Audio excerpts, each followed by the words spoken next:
Granger offers a broad range of quality products and next-day delivery, so he can always play it safe.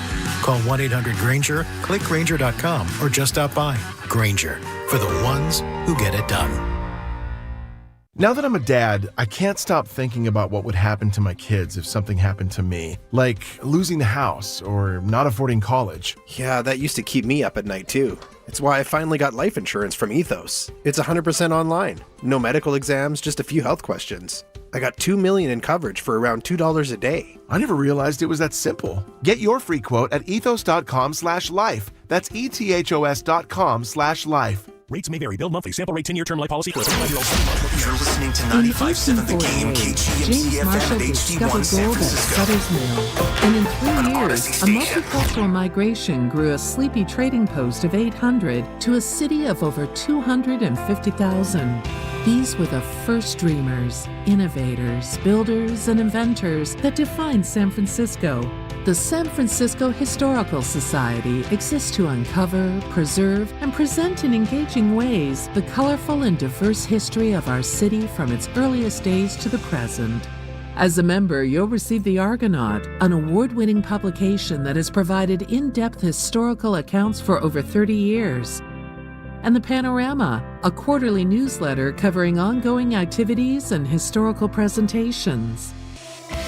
Go to sfhistory.org and discover the San Francisco Historical Society, giving our history a great future. Become a member today.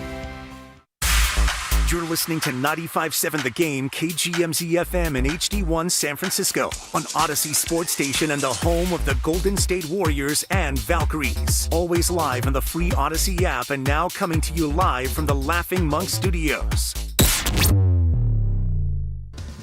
Come into Friedman's Appliance in Pleasant Hill and see an amazing selection of Sub-Zero, Wolf, and Cove appliances live and on display in one of the largest living kitchens in the country. And save with full suite savings event. With qualifying purchase, get 3 additional years of protection or qualify for a $1,000 rebate. For the largest selection of Sub-Zero, Wolf, and Cove appliances, visit the Living Kitchen at Friedman's Appliance in Pleasant Hill or at friedmansappliance.com.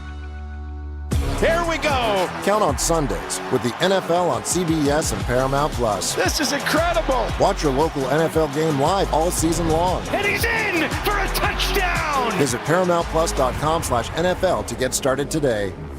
If your end of summer plans don't include a trip to Macy's, then you're missing out because our Labor Day sale has huge savings to wrap up the season in style. Like dresses from Karl Lagerfeld and INC, 100 and under. Plus, just what you need for fall, like Levi's for your whole crew, 30 to 40% off. It's also the best time to update your home with our lowest prices of the season on furniture, mattresses, and more. Hurry in. Macy's Labor Day sale is going on now. Savings off already reduced prices. Exclusions apply.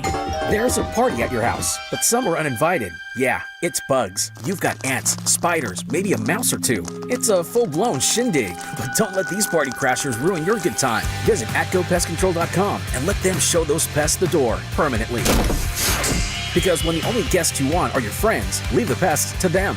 Visit their website today, atcopestcontrol.com, before your house becomes a full-blown infestation. Call 888-900-9697 now for 10% off your initial service. This Labor Day, after doing it all, nothing resets you like a Lazy Boy recliner or kicking back on your Lazy Boy sofa, taking you from workday to wind down with comfort that never quits. Don't miss the Labor Day sale with 30% off everything. Visit your local Lazy Boy today. The following is an attorney advertisement. If you get sidelined by your workplace injury, the workers' compensation attorneys at Boxer and Gerson can help you get back in the game. Our team of skilled attorneys will fight by your side for the treatment and compensation you deserve. We care about justice for injured workers. That's what makes us Northern California's premier workers' comp law firm. Call Boxer and Gerson at 510-835-8870 or visit boxerlaw.com for a free consultation. Boxer and Gerson, your life is worth the fight.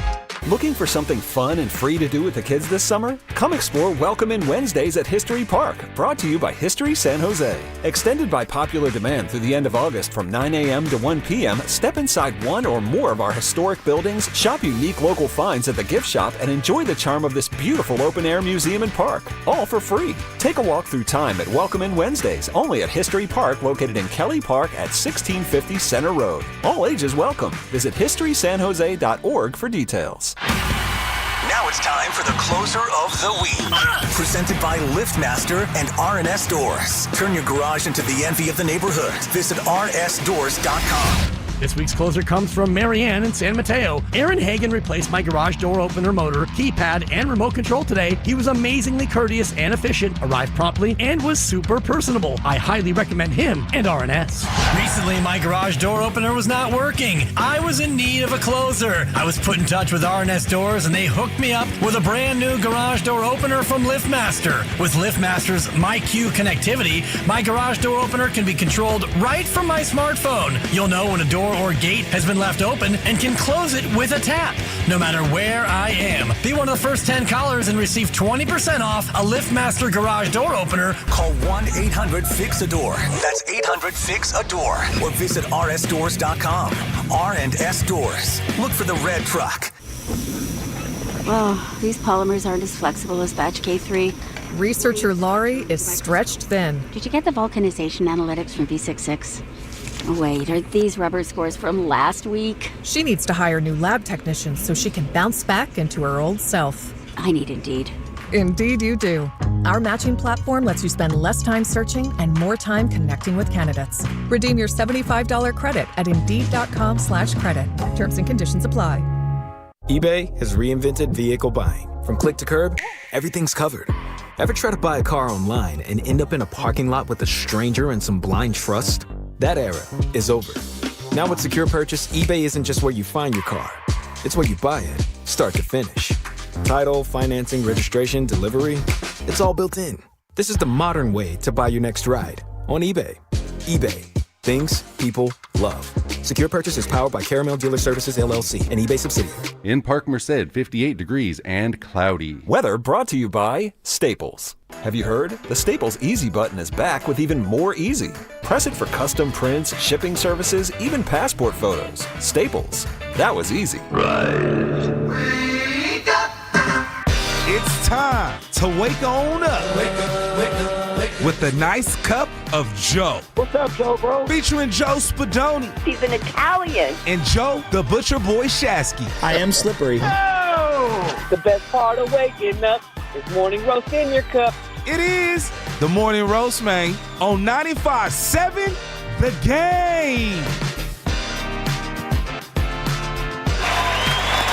Swing and a miss.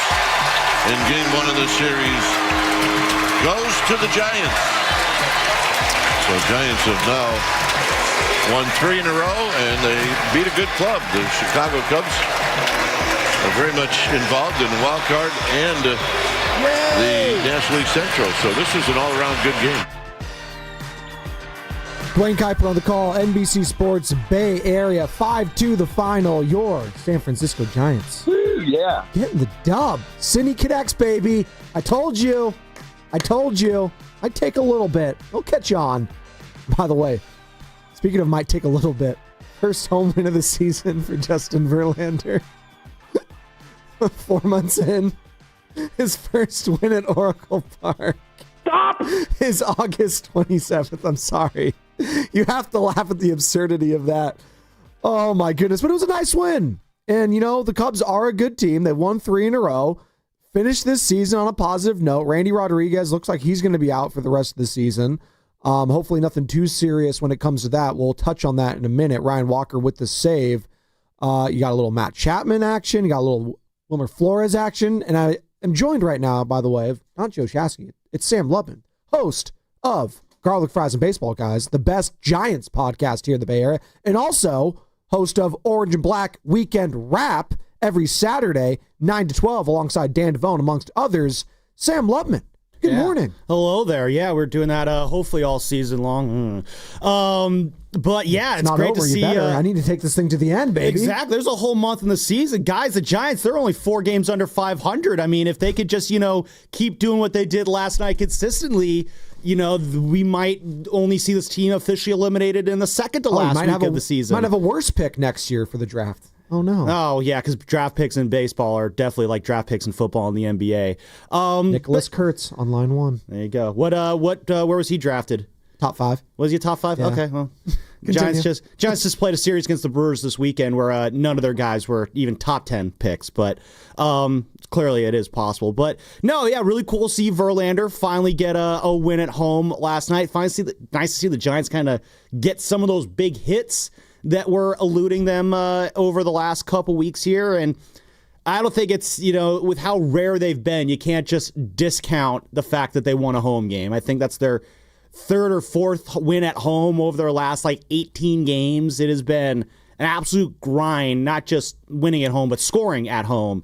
And the Giants did both of those things last night. They won and they scored at home. So a good way to start a homestand against the Cubs and Orioles. And right now, the Giants, it's what can you do for this next month to just sort of wash as much of the stink of this season off of you as you can. That's basically where we're at with this team. Shout out to those watching on YouTube. We are streaming there, Twitch, Twitter, all of those. Brought to you by First NorCal Credit Union. For a low-rate auto loan, apply online or just ask for First NorCal financing at the dealer. Again, it's Joe Spadoni alongside Sam Lubin. Sam Lubin crushing it, filling in for Joe Shasky all week long. Shasky will be back next week, deserving a much-needed time off. And we are coming to you live from the Laughing Monk Studios. Laughing Monk, righteously brewed in San Francisco. We will get to the San Francisco 49ers because cut day was yesterday, Sam, and there's a lot to discuss. Currently, they don't have a punter on their active roster. There's Thomas Morstead, just see you later. Release. That's some serious confidence you have in your offense that Kyle Shanahan must have. We know this offense with Brock Purdy is so good that we're not going to need to punt at all this season. I thought it was going to be Kyle Shanahan was going to be like the player coaches. You know how they have that in the NBA? He's going to go out and player coach punt? He's going to be coach punter. Yeah, how about that? Yeah, you can see Kyle Shanahan. Do you think he still talks to the kicker if he's the punter? Maybe.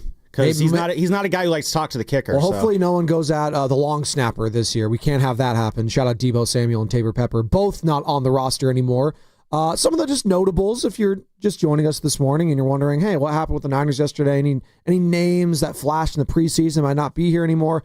Following players have been released, and I'll just go through some of the big ones. Robbie Chosen, no longer there. Russell Gage. Kind of an interesting one there with Chosen, actually, because, obviously with how thin the receiving depth is with the Niners, and he is not the chosen one anymore. But he had a pretty solid preseason, and as a veteran receiver, I thought maybe he could play his way in, but there you go. Is what it is. I remember he had maybe a cup of coffee that was a good season or two with the Jets, and then was never really. I think I had him in fantasy for a week that year. He's always that guy that's on the fantasy, the fringe. Someone's going to pick him up, and he's on the outside. It's kind of be like what Amari Cooper I think is going to be with the Raiders this year. He's always going to be out there. It's maybe every Amari. year there's always that receiver or running back who's just sitting there on waivers every week teasing you with.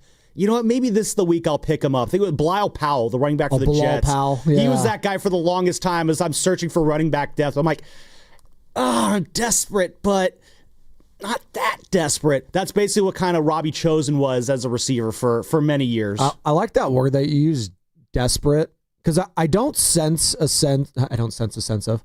I don't sense any desperation really from the fan base this year when it comes to the 49ers. I felt that this time last year, right? There was a sense of desperation coming off a Super Bowl loss, trying to maximize a Super Bowl window, Sammy. And obviously what took place in the offseason, Brandon Ayuk, the Christian McCaffrey injury, the hush, it was all quiet. No one knew what was going on up until week 1. And then it was Jordan Mason getting the start, Trent Williams. There was so much angst and just uneasiness around the fan base last year where it felt really tense and tight. I don't really feel like this team right now or this fan base is tense per se. They're taking a step back and they're saying, let's see what happens. Let's see how this team shapes in the early part of the season and how they, mold as the season goes on, kind of like a Play-Doh piece. As you're molding Play-Doh, you'll have kids one day. And by the way, if you get Play-Doh, it all turns into like a brown color at the end or rainbow. Like the kids, like, you gotta, I'm not OCD. I'm not.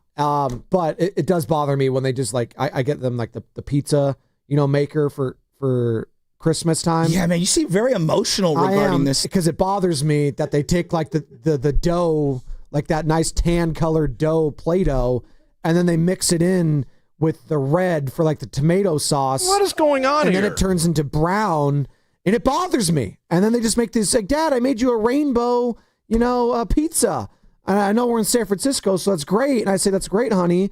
That's stupid. Don't say that. And then again. I ask, what's it supposed to taste like? And he says rainbow. It's like, well, I guess that's what it tastes like. So there you go. That was my little tangent right there. I don't know how it relates to the 49ers. What was I talking about? Molding the season as it takes shape? Yeah, so maybe at the end of the season, it's going to be a rainbow, and this team's going to mix in together, and it's all going to work. Into a big brown blob of success. Well, you know what else is? Hey, you know what else is brown? A football. Footballs are brown, so look therefore at that pivot. It all combines back together. You see, listeners, we had a plan for that one all along. Well, there was a point to that tangent. It was really there. just me just wanting to complain about Play-Doh in general. And like some parents like don't want it. By the way, like you'll see that like no, we're an anti-Play-Doh family because it gets everywhere, it mix it up, and we don't want to do that. And that's totally fine. Like slime is another thing. Like kids make that slime. Makes sense. And that's another, it's messy. No one wants to do that. I didn't even like that as a kid. If I, as a kid, did not like it, I mean, I was a weird kid. Well, I wanted to get slimed on Nickelodeon as a kid. Well, I always different. thought that was pretty cool, but I don't think they do that the slime's anymore. really cold. Yeah, well, that's fine. There's old, like the Nickelodeon studios, I think, are in Florida, Sammy. Like where you went to college. Yeah, I know. No, the OG studios. It's a barren wasteland down there now because childhood is dead. But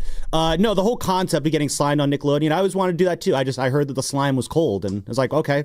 Slime me away. They still do that for the, I think, the Nickelodeon Player of the Week. Like, so they have that for the NFL. So like you get slimed and you get like the MVP trophy. For the little orange blimp. Correct. Or whatever. I think that's really cool. I think that's fun. I think Ian Eagle's son was doing it for a while. I should know his name, Noah Eagle, because he's actually a prominent guy now going forward. He's in his own right. Hell, he did the Olympics when Steph Curry hit the Golden Dagger. It was amazing. Right now we're talking about 49ers roster moves alongside Play-Doh.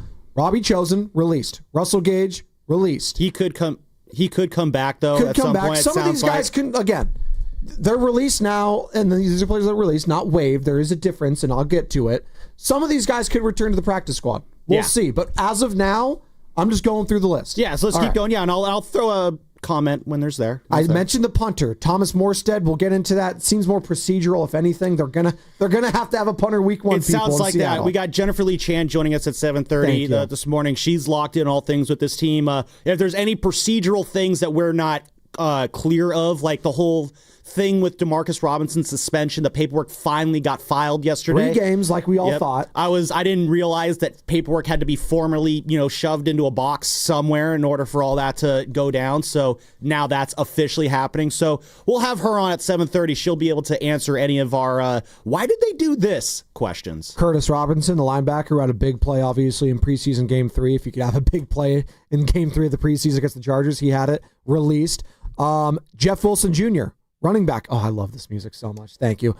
He gone. Released. That one was a little, I don't want to say surprising, but I don't want to say it was not surprising either. Gurendo's healthy. You got Brian Robinson, right? Jordan James, you invested a draft pick with him. He'll be back at some point. It's kind of, and that's the one. Yeah. It's the Brian Robinson one probably put the nail in the coffin of any Jeff Wilson Jr. Being on the roster. I wonder if he's another one, though, where if he can kind of slip through and be on the practice squad, just because I do think running back depth is going to be very important for this team this year. Yes, McCaffrey, by all accounts, seems ready to go. Yes, B-Rob, by all accounts, he's ready to go.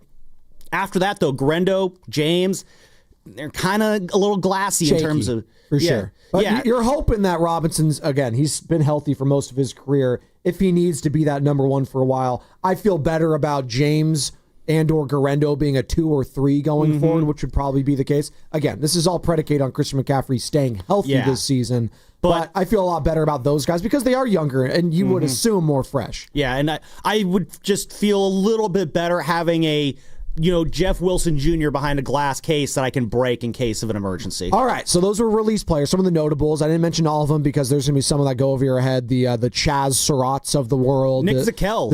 Nick Zicam. Gone. I don't see that released right there. Did I miss that? I don't see him on the final roster, so if he's not on the final roster. I was getting my waived there, so there we go. It's a little different. He's not on the final roster, that's all I need to know. Not on the final roster right now. So these are players that are getting waived. All right, Nick Zicam, as you mentioned. Sebastian Valdez, the defensive lineman who flashed at times in the preseason. Yeah. He gone. Junior Burge, out of here. Not really. I didn't really. The Burginator. Yeah, as a return man, didn't really feel it. Wasn't feeling it. That was actually a surprise to me, I have to tell you. Really? Did you think he was going to get because of all the action he was getting? He seemed, and I think a lot of the insiders would tell you that he really kind of was dominating at the punt returning spot for a while. And I think that he had trouble there in that last preseason game, and that kind of killed him, to be honest. Again, all the problems with special teams right now, you cannot go into the season and have a weakness, especially in the return game. You can't fumble in the preseason. You just can't. You got to hang on to the ball. There can't be muffed punts like there has been. And as you're alluding to, Carter, he had been dominating, but again, it's what have you done for me lately? And these guys are fringe players, and they're going to go with some of the more reliable guys. And we'll see if it's going to be a Ricky Pierol. We're going to see if it's going to be someone like that they have more faith in the hands of said players. I wouldn't mind seeing Ricky doing more punt return stuff. He's a little more shifty. But again, you invested a first-round pick. Do you want to be doing that with him? It's always a tricky situation there. A guy that's actually going to be out there, and we'll get to it at some point, Sammy, because not only the 49ers, but every other team had their cut days yesterday as well. There's a guy like Hunter Renfrow out there who's been a return man in the past. He is now on the market. Pro Bowl receiver. Carolina's like, we got a lot of young guys. We don't need you. Players of note will be out there that you can go out and seek potentially. So players that are being waived, Junior Burgeon, I mentioned Sebastian Valdez. Tariq Owens, son of Terrell Owens, did not make it, being waived right now. But again, practice squad candidates for some of these guys. Frank Gore Jr. also got waived yesterday on, let me look up what team he was on. But yeah, I think then Jerry Rice Jr. also did not make a final roster as well. So the juniors, not Brian Robinson Jr., but the 49ers juniors, unfortunately, not on any final rosters right now. And then some of the players that were activated from the PUP list, Yetur Gross-Matos back. Hopefully he'll be there for week 1. Sounded like he will. That's a nice boost for that defensive line. Need a veteran out there. And then the following players were placed on injured reserve list. Kevin Givens, but he was designated. He had the little star where they have the designated for return action, so he could come back. And then Jacob Robinson as well. And he is gone. And then obviously Brandon Ayuk, Malik Mustafa, and then we already knew about the backup Curtis Rourke being placed on the non-football injury list with the torn ACL. So there you go. And then the suspended list, you got Isaac Alarcon and DeMarcus Robinson. 3 games there. I guess the appeal, is he still appealing it? Doesn't matter. Doesn't sound promising. Doesn't sound promising. 3 games there.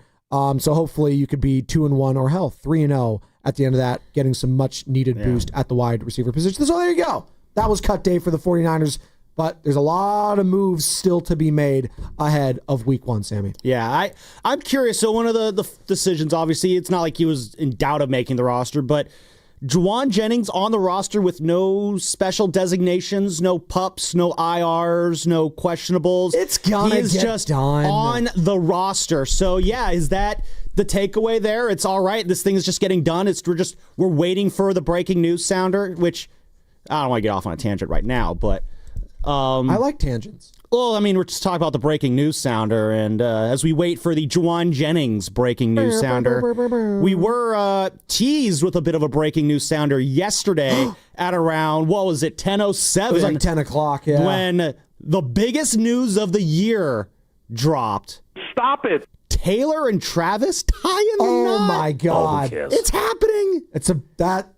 After 2 years of being together, they're finally doing it. Travis is getting his fourth ring. Might be the greatest power couple in the history of the world. Clay and Megan, though, Mark coming up. Anthony, Cleopatra have nothing on Travis Kelce and Taylor Swift. It's bigger than if Donald Trump married the Pope. That's how massive this is, ladies and gentlemen. Worlds are colliding. sports and music, ba-boom, bigger than an atom bomb. Hold on, massive. Fade the music down really quick. I don't know if you can hear that, Spadoni. What is it? It's all the people crying about all the 2 or 3 extra times Taylor Swift's going to be shown on TV on Sundays now. It's calculated that. It's like going from 40 seconds. It's going to go from 47 total seconds to 56 total seconds, and it's going to cause middle-aged men everywhere to melt down. Can't wait to bet on it. It was there. You go. Carter has the right idea. You see, Carter, he gets some lemons. He's like, you know what? I'm going to turn this into lemonade, and that's what he just did right there.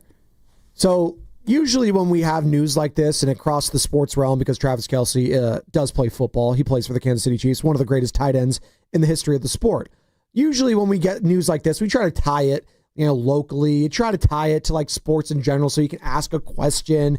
Like I was thinking, dynamic duos in sports, right? Who's the greatest duo of all time or power couple? You could do that. And sure, we can weigh in at 888-957-9570. That's the number to call or text the Boxer and Gerson Work Injury Attorneys text line, 888-957-9570. But I was just thinking about the wedding itself. And I just picture Andy Reid like in like a priest's outfit, not Priest Holmes, shout out Kansas City Chiefs, but like a priest's like the robe, the wardrobe, whatever they call it. And instead of a Bible, he has a play sheet that's covering his face while he's going through the lists of everything. And then, his brother Jason's got to be the best man, right? Like they got the podcast together. He's got to be. There's no other brothers, right? It's just him? Or maybe I believe so. It's the only one that we know about. Yeah, so. There you go. It's like the Hemsworth brothers. There's like Liam and Chris, and there's like that other guy. But that's obvious. Now, who's number 2? You have a number two. Is it Patrick Mahomes? Is it an offensive lineman that we don't know about? Is it a kicker? Harrison Butker. Kidding. Does he even get allowed in? Well, I mean, I feel like he's like stopped. Like, no, Harrison, you can't come in. Well, that's the thing with this wedding. Like, I'd rather just elope if it's that. Like, you're inviting the entire like football team. That's ridiculous. You think it's one of the things like if you have invitations, you have to give them out to the whole team. You can't just give them out to. It's like the people. School, like with like we're thinking because Benny's birthday is next month, so it's very similar. Yeah, Jawan Spadoni. We were thinking about, because he likes Chuck E. Cheese. Yes, Chuck E. Cheese is still a thing. But you could only limit to like 10 or 12 kids there. I can't invite a whole like 25. That's why you got to do the back channeling and send the invitations in the mail old-fashioned style. Well, we're going to have like his own little thing, like with just family. We can do it like a Chuck E. Cheese, take him to the arcade, have fun, eat some cake, whatever.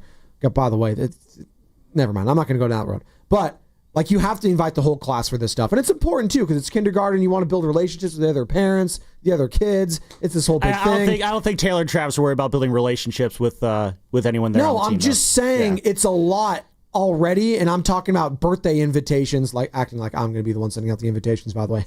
I'm not. That's what the mom does. But 25, like kids in the class at the park, that's a little easier.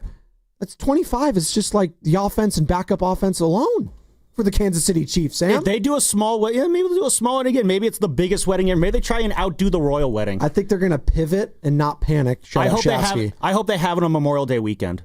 You know what I hope? I hope we get more into this on the other side. Carter's like, you better not. He's freaking out about this. He's scared as all hell. But he's like, you talk about this, we are look. I wonder what action Carter has on. You're ratings. a 77-win team. You're boring. It's horrible. It is horrible. It's actually not a bad call. 77 wins. Can the Giants even get to that? They're 64-68. We're going to get more to the 49ers on the other side. We'll put a bow on the Giants talk. 888-957-9570. And this team isn't desperate right now. There's no sense of desperation for the 49ers. But I am curious about the number one reason outside of injuries, because everyone's freaking about the injuries with this team, with the 49ers. As we're doing the cut day, everyone's worried about the depth. If I take injuries away from the table, the number one reason why this team won't win a Super Bowl is what? That's coming up in the game, brought to you by Valvoline Instant Oil Change. This Labor Day weekend, be road trip ready with Valvoline Instant Oil Change. No appointment needed. Stay in your car while they change your oil and check your tires, battery, and fluids before you head down the coast or over the Golden Gate. Visit BayAreaOilChange.com. Nobody breaks down an NFL game better. They're trying to zone it and take it away and squeeze it, yet the throw just cuts right through it. The outside noise, none of the players subscribe to it. Brock Purdy doesn't care about it. The players love him. What I love about Baldy is that he loves ball. You can tell by the way he talks about guys, the way he breaks down their tape. Brian Baldinger on the Morning Roast with Spadoni and Shasky every Tuesday at 7:30. Sleep is overrated. I'm just trying to give America what they want. We are the Bay Area's football station, 95.7 The Game. A strong heart, a steady stride, a life full of milestones. El Camino Health is here for you. From advanced heart and vascular care that keeps you on beat, to expert orthopedic treatments that keep you moving, and innovative cancer care that fights alongside you, with expert care for women, men, and new moms, supporting you through every chapter of your health, because every life we touch is built on trust and compassion. El Camino Health, our strength, your health. When you own your own business, you own every decision. Catch the red eye or take the 6 a.m.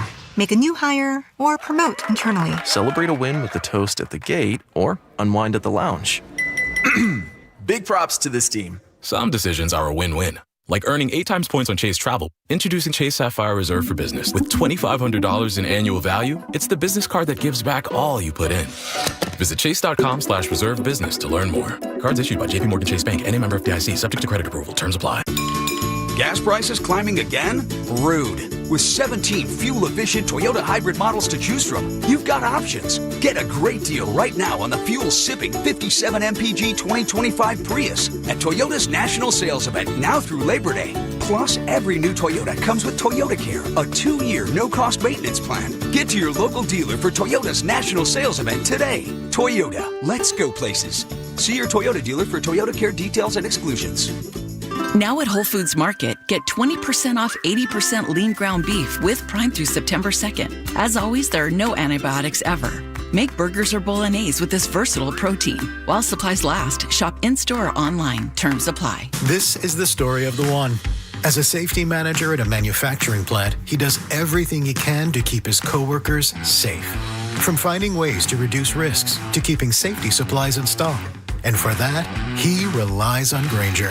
Granger offers a broad range of quality products and next-day delivery, so he can always play it safe.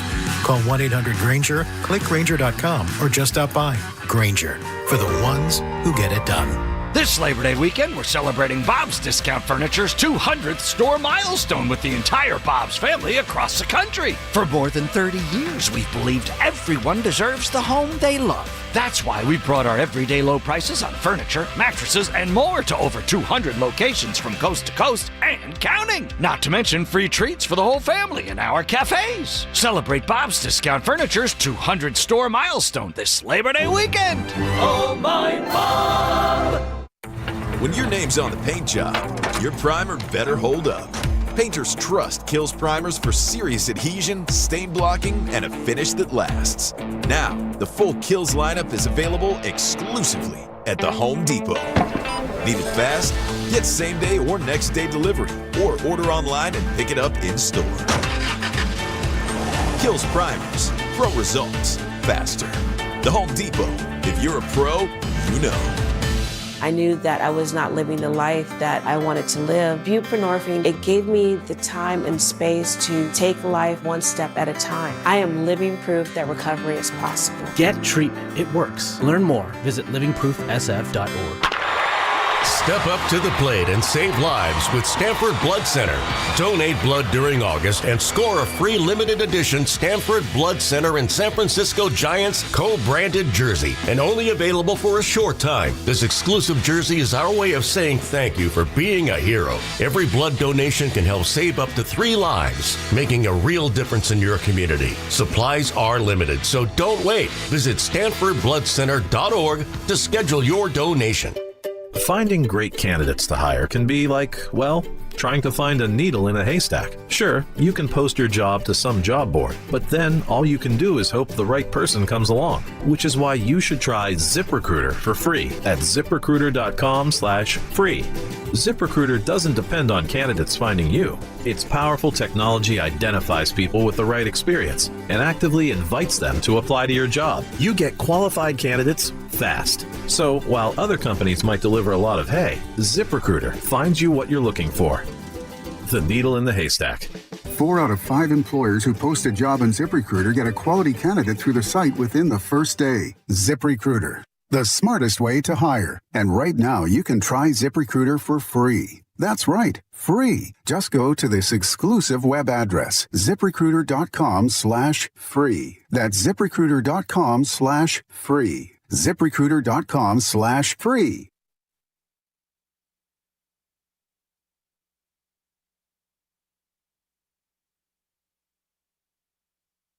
Happy Hump Day, people. Happy Hump Day.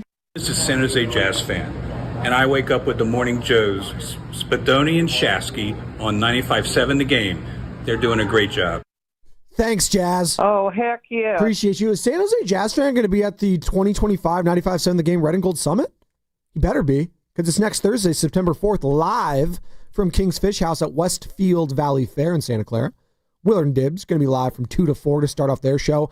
And then from 4 to 6, that's when the summit begins with all the hosts.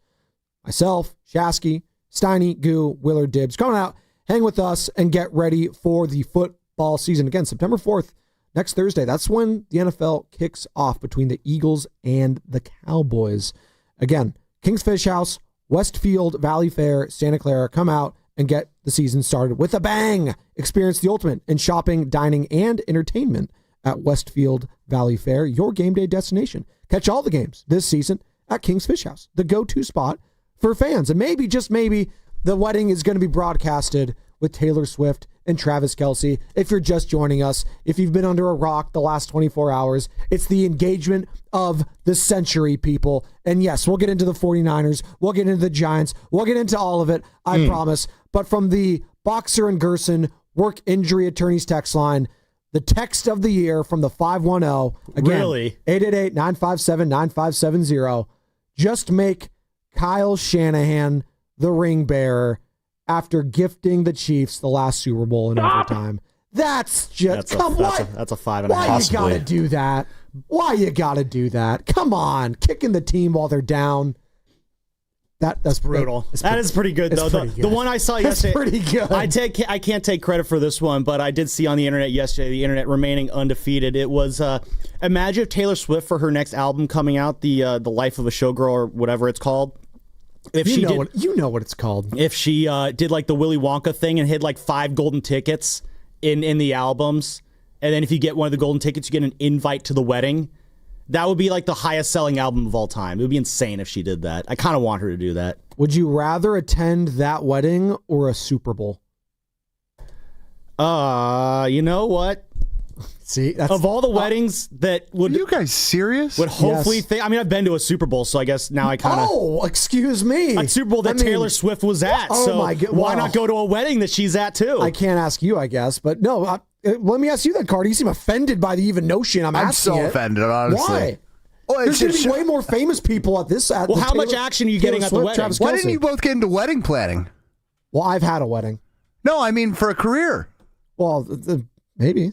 Actually. There's more money in it. I mean, hey, I might not last here in radio. Maybe that's my backup. Well, I'm just... All right, fair I just enough. asked the question, Carter. You seemed offended by it. Just the very notion. It's not close for a guy for me. that didn't even invite me to your wedding. I'm just saying. I mean, it's not close for me. It's Super Bowl. It's not close. Okay. The Panthers could be playing the Giants in it. Would you have rather attended the Super Bowl than your own wedding? How about that question? 100%. I'd rather attend a preseason Warriors game. This is the dude who literally abandoned his honeymoon to go to a Warriors-Rockets playoff 100%. game. Well, it didn't abandon. Dude would rather work for the station than do his own marriage. I'll say this in regards to that. That's called dedication and sticking it to the craft, not Robert Kraft or Kraft Singles cheese slices. No, the craft of 95.7 The Game and being a team player. That's what Carter is, by the way. And speaking of being a team player, I believe this 49ers team is getting slept on. I do. We were touching on the quarterback yesterday. We had Baldy join us. We'll get into some of those sound, some of those cuts. A lot of talk around this team and saying the window has closed around the 49ers. And there's been a lot of, trepidation talking about this team this season. Not a sense of desperation, but trepidation. So like, I don't know. There's a lot of unknowns about this team. But I'll say this, after what you saw last year, compared to this year, you should feel better about this team than last year's team, even coming off a Super Bowl loss. Like, theoretically, you should, right? Right? Well, I mean, you said something in the last segment, how there's no desperation with this team, where last year there was definitely probably this ill-conceived belief, and then I think Kyle Shanahan's kind of been open about talking about this ill-conceived belief that coming off the Super Bowl loss, this team could still try it one more time. And a lot of us had that feeling here at the station. There was the infamous Super Bowl or try again angle that a lot of us here. I was in that boat. Mark Willard, I remember he was in that boat. I think he coined that term. And, the Bonte, he was saying that it was Super Bowl or bust. I think there was some disagreement there because when you looked at that team in 23, you felt like there was a sizable window here based on the talent that you had. And then you lose in Las Vegas, and suddenly the roster just seemed not as good anymore. But it was almost like the Niners tried to ignore that reality last year, and there was this desperation, so to speak, there's that word again, to try just one more time to milk everything that last core had.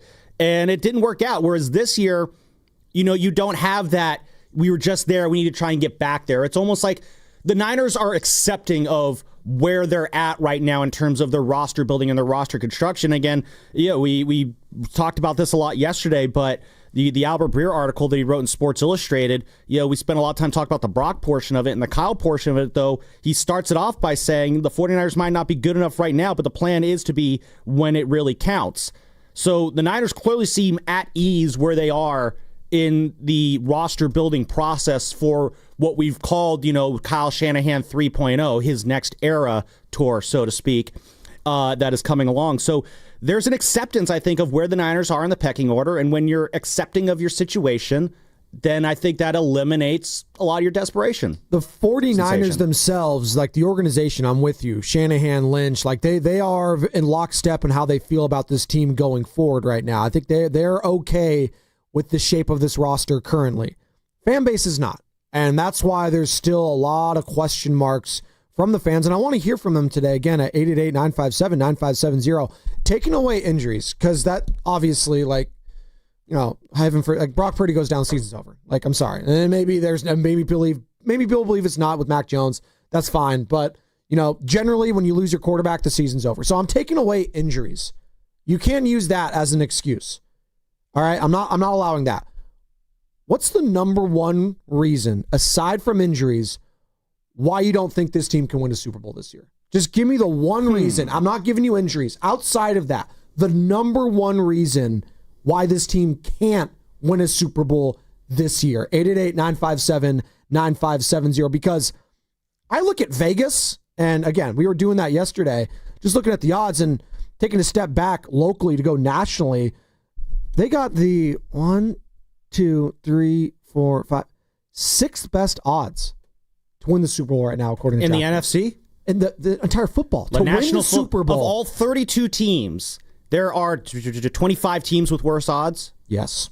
There's 2 teams at the top tied for the best odds to win the Super Bowl. Can you guess those, by the way?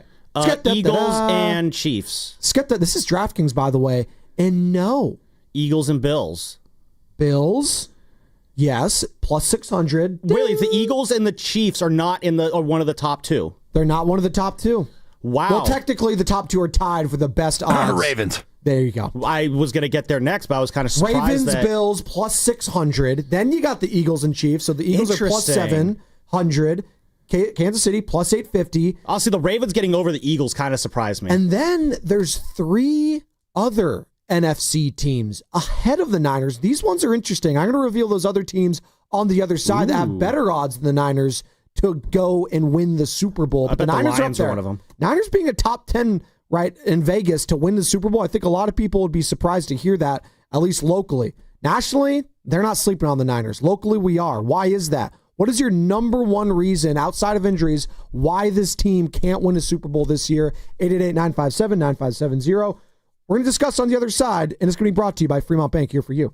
here for good. Hey, this is Willard and Dibs from 95.7 The Game with great news from Safeway. You can earn Safeway rewards with each purchase you make. Then use your rewards for discounts on groceries or up to 20 cents off per gallon in gas rewards at participating Chevron or Texaco stations, and up to $1 off per gallon at participating Safeway fuel stations. Not a member? Register for an account with your phone number at checkout and start earning rewards today. I personally love shopping at Safeway and saving up to 20% on my purchases for you with personalized deals, meal plans that list the ingredients needed to make shopping easy, and pet perks. There's something for everyone, including a free item every month from some of my favorite brands. If you sign up today, you can get $5 off your first purchase of $25. Restrictions and exclusions apply. Learn more at Safeway.com/4U. That's Safeway.com/FORU, as in the letter U. We will see you at Safeway soon.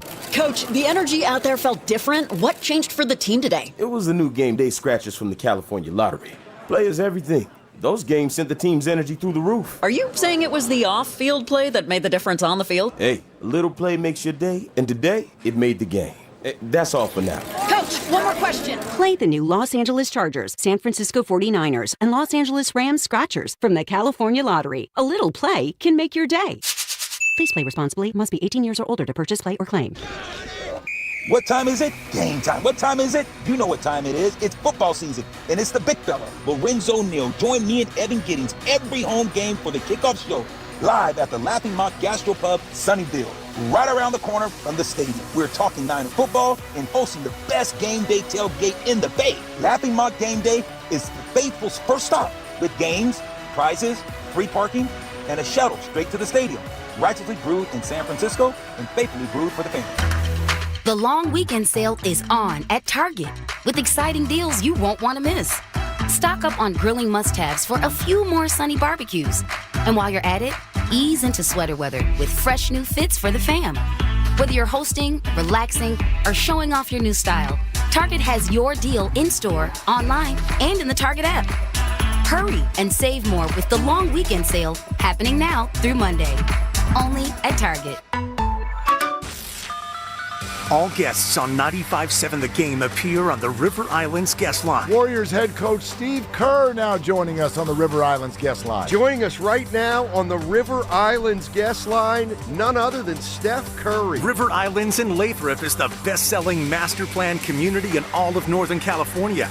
With its lakes, parks, trails, and collection of new home neighborhoods, the good life can be your life. Isn't it time for you to discover the islands? Texting terms at unlock.com/SMS. Privacy policy at unlock.com/privacy-policy. Texting enrolls for recurring automated text marketing messages. Message and data rates may apply. Reply stop to opt out. Terms and conditions apply. For full details, see unlock.com/legal. After portrayal. Lisa, thanks for having me over. Your new kitchen is gorgeous. How'd you find the money to do it? We worked with this great company, Unlock. They help you unlock the future value of your home to get the cash you need today. So it's a home equity loan? No, it's not a loan at all. There's no monthly payments and no interest charges ever. And you can use the money however you want. We were able to redo our kitchen and pay off our credit card debt. Wow, Jack and I could really use this to finally pay off our old student loan debt. How do I get started? It's easy. Just go to their website. Text EQUITY to 865-865 to unlock the value in your home and get up to $500,000 in cash with no monthly payments and no interest ever. Pay off debt, improve your home, add to your retirement fund. It's up to you. Text EQUITY to 865-865. Text the word EQUITY to 865-865. Text EQUITY to 865-865 now. If you're 55 or older and into that whole saving money thing, T-Mobile has an exclusive phone and internet bundle just for you. Right now, get 2 unlimited phone lines plus 5G home internet for just $30 each per month with autopay, plus taxes and fees. And with 5G home internet, setup is easy with just 1 cord and no technician needed, which is great if you're also into that whole keeping it simple thing. Switch now and experience the best mobile network in the U.S. Visit your local store to start saving. T-Mobile, it's better over here. Based on analysis by Ookla of speed test intelligence data Q4 2024 to Q1 2025. Ookla trademarks used under license. Unlimited on our network. Customers on voice plan may notice speeds lower than other customers and further reduction if using more than 50 gigs a month due to data prioritization. Video streams and SD on this plan. Home internet pricing after $20 a monthly bill credit plus $5 per line without autopay. Debit or bank account required. See 5G device coverage and access details at T-Mobile.com. Lowe's knows that no matter your paint project, saving is at the top of your list. That's why when you shop today, you can buy one, get one free select Valspar and HGTV Home by Sherwin-Williams one-coat coverage interior paints via rebate. Shop these deals in-store or online today at Lowe's. We help, you save. Selection varies by location. While supplies last. Discount taken at time of purchase. See sales associate for details. Offer valid 8/21 through 9/3. Your cold is coming. Your cold is coming. When you feel a cold coming, shorten it with Zicam, the #1 cold shortening brand. Oh, no, not before my big trip. The big trip you've been planning is coming up, and so is your cold. But Zicam can shorten your cold and get you back to planning sooner. Thanks, Revere. We really should keep Zicam in the house. Shorten your cold with Zicam. Take it from America's most revered messenger. Shorten your cold at the first sign with cold shortening products from Zicam, the #1 cold shortening brand. Available in stores or see where to buy at Zicam.com.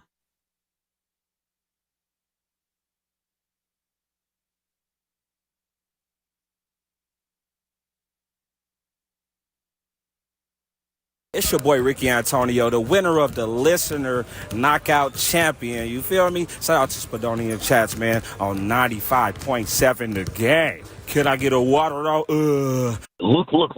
Listen. Woo, yeah. It's a hump day in the Bay. Let them feel you. Oh, we're feeling it. We're feeling it. I'm feeling football, baby. We got college football this week. We got NFL next week. We're 8 days away now, Carter. 8 days away.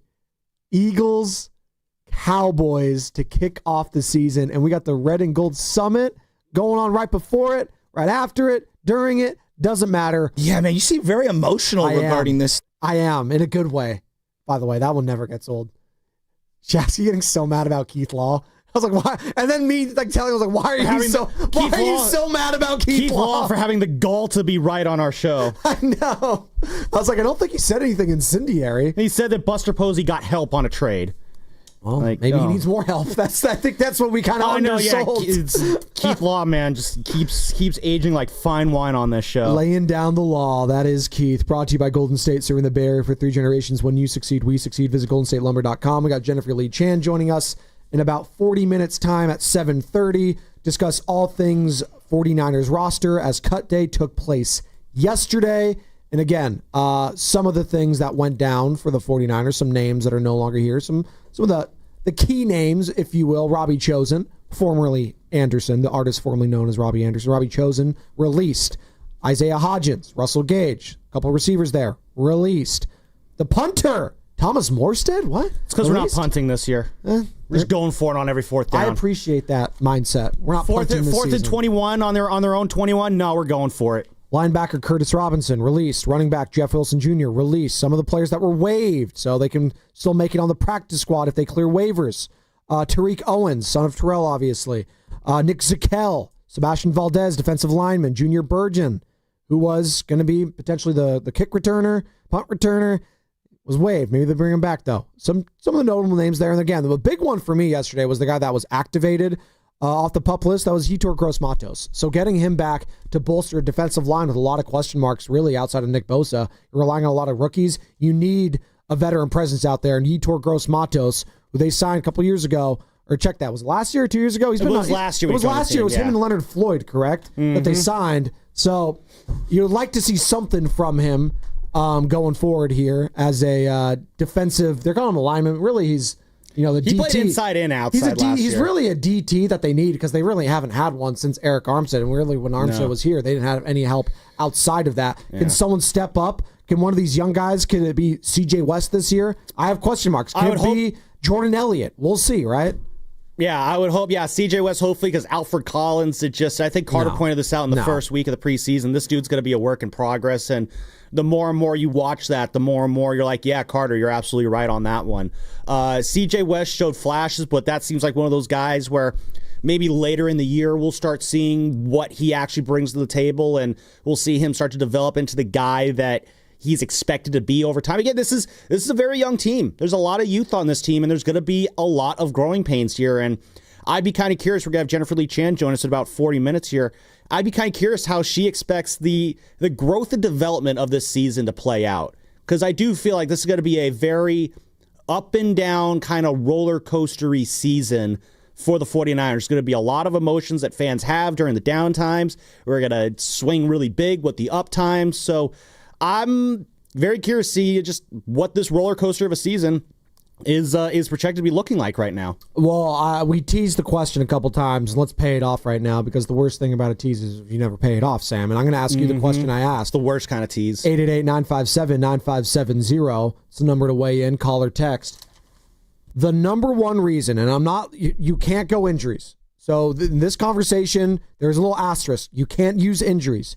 The number one reason why the 49ers will not win a Super Bowl this season. Can't use injuries. Sam, I ask you that. The number one thing, the number one reason why the 49ers won't win a Super Bowl this year, what is it? If I had to take injuries off the board, then I think the next one is just, I'm probably would just go depth of talent. I think the Niners have a good surface level of talent with guys like Fred Warner, Nick Bosa, George Kittle, Ricky Pearsall, Brock Purdy, Chris McCaffrey, and all the other names that we know. But I do think the drop-off from their top-tier talent to the talent underneath them is pretty precipitous, where you look at teams like the Eagles, the Commanders, the Lions. I think they just got far more just depth of talent on their roster. They have more guys that you know will probably be producing outside of their core guys. And I think that on top of, again, that aforementioned youth that I just was getting into a minute ago, when you have a young, inexperienced team, you're going to be prone to mistakes. Those mistakes are going to cost you games. And one of those games it's going to be a game that we're going to be wringing our hands over the next day saying, we should have won that game. But because insert rookie or second year player here, made a mistake of being in the wrong spot or dropping the ball at the wrong time. That's the reality that you go through when you have a young team that you're building up towards the next great team. You're going to have mistakes. You're going to have to get calloused to those mistakes. So when you combine those reasons together, I'm basically giving you two reasons here. It just creates a recipe where if the Niners don't make the Super Bowl, that, in my opinion, will be probably the main reason. Why are we talking about this? Well, we're 8 days away from the start of the regular season in the NFL. Thursday Night Football next week. As I mentioned, same day as the Red and Gold Summit. Niners have the 6th best Super Bowl odds, people. They have the 6th best Super Bowl. To win the Super Bowl, they have the 6th best odds. You got all those AFC teams, right? You got the Bills, Ravens, Chiefs in front of them. And then the only 3 other NFC teams ahead of them in this odds, right, to win the Super Bowl. It's the Eagles at plus 700. It's the Detroit Lions at plus 1100. Makes sense. Okay. Green Bay Packers. Interesting. Plus 1900. Jordan Love, Matt LaFleur and co. And then you're tied with the Washington Commanders at plus 2,000. So the Commanders and 49ers have the 6th best odds to win the Super Bowl. Don is in Concord, wants to join in the conversation. After Don, I'm going to give you the number one reason why the 49ers will not win the Super Bowl. If we had to pick a reason, I'm not saying they can't win the Super Bowl this year, people. I'm not trying to lean negative, but there's a lot of negativity, I feel, from the text line, from the calls, from whatever. A lot of just uneasiness about this team right now, when the reality is, nationally, they still got a lot of faith in the 49ers. Does Don in Concord have a lot of faith in this team? What's up, Don? Oh, I love my 49ers, but, the kicking team, man, what's going to happen? Can Purdy kick field goals? It reminds me of the Cal Bears last year, man. We got to get a kicker in here. I think you might get a kicker in the next couple days. What do you guys think? Well, the kicker that would be, Sam, thank you, Don and Concord. It would be Dustin Hopkins is the name I'm seeing now that got released. And, the Cleveland Browns had him for a minute. He's been around the block. He's 34 years old. He's been with the Bills, been with the Saints, the Washington football team for 6 years. Again, the Browns last couple of years prior to that, the Chargers. And if you're a kicker that played for the Chargers at any point, it probably ended in heartbreak, as we've seen the last decade plus. Michael Badgley. There you go. And I'm just looking at it right now. As we go with kickers, you just go with what? The percentage. And I'm pulling it up. And this is what he did last year in Cleveland. 18 of 27, 66.7% completion percentage from the field goals. That's not very good. I don't know if is it a change of scenery for him? Would you feel better about Dustin Hopkins than you would Jake Moody at this point? Is it anyone but Jake at this point for Niner fans? I think it's anybody feels but like Jake. that. You're looking at others.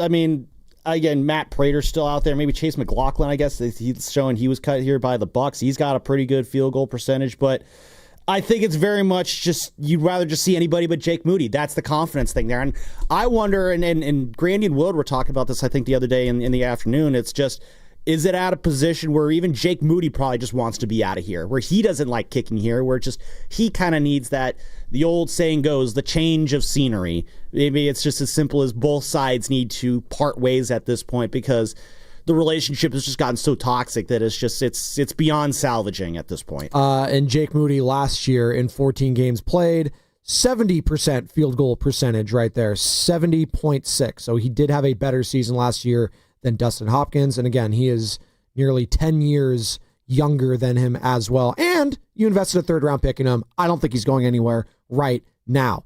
But do you buy that from Don and Concord? Like, the reason that they can't win a Super Bowl is because of the kicker? Is that, like, legitimate for you? That sounds kind of ridiculous, right? Well, a little bit.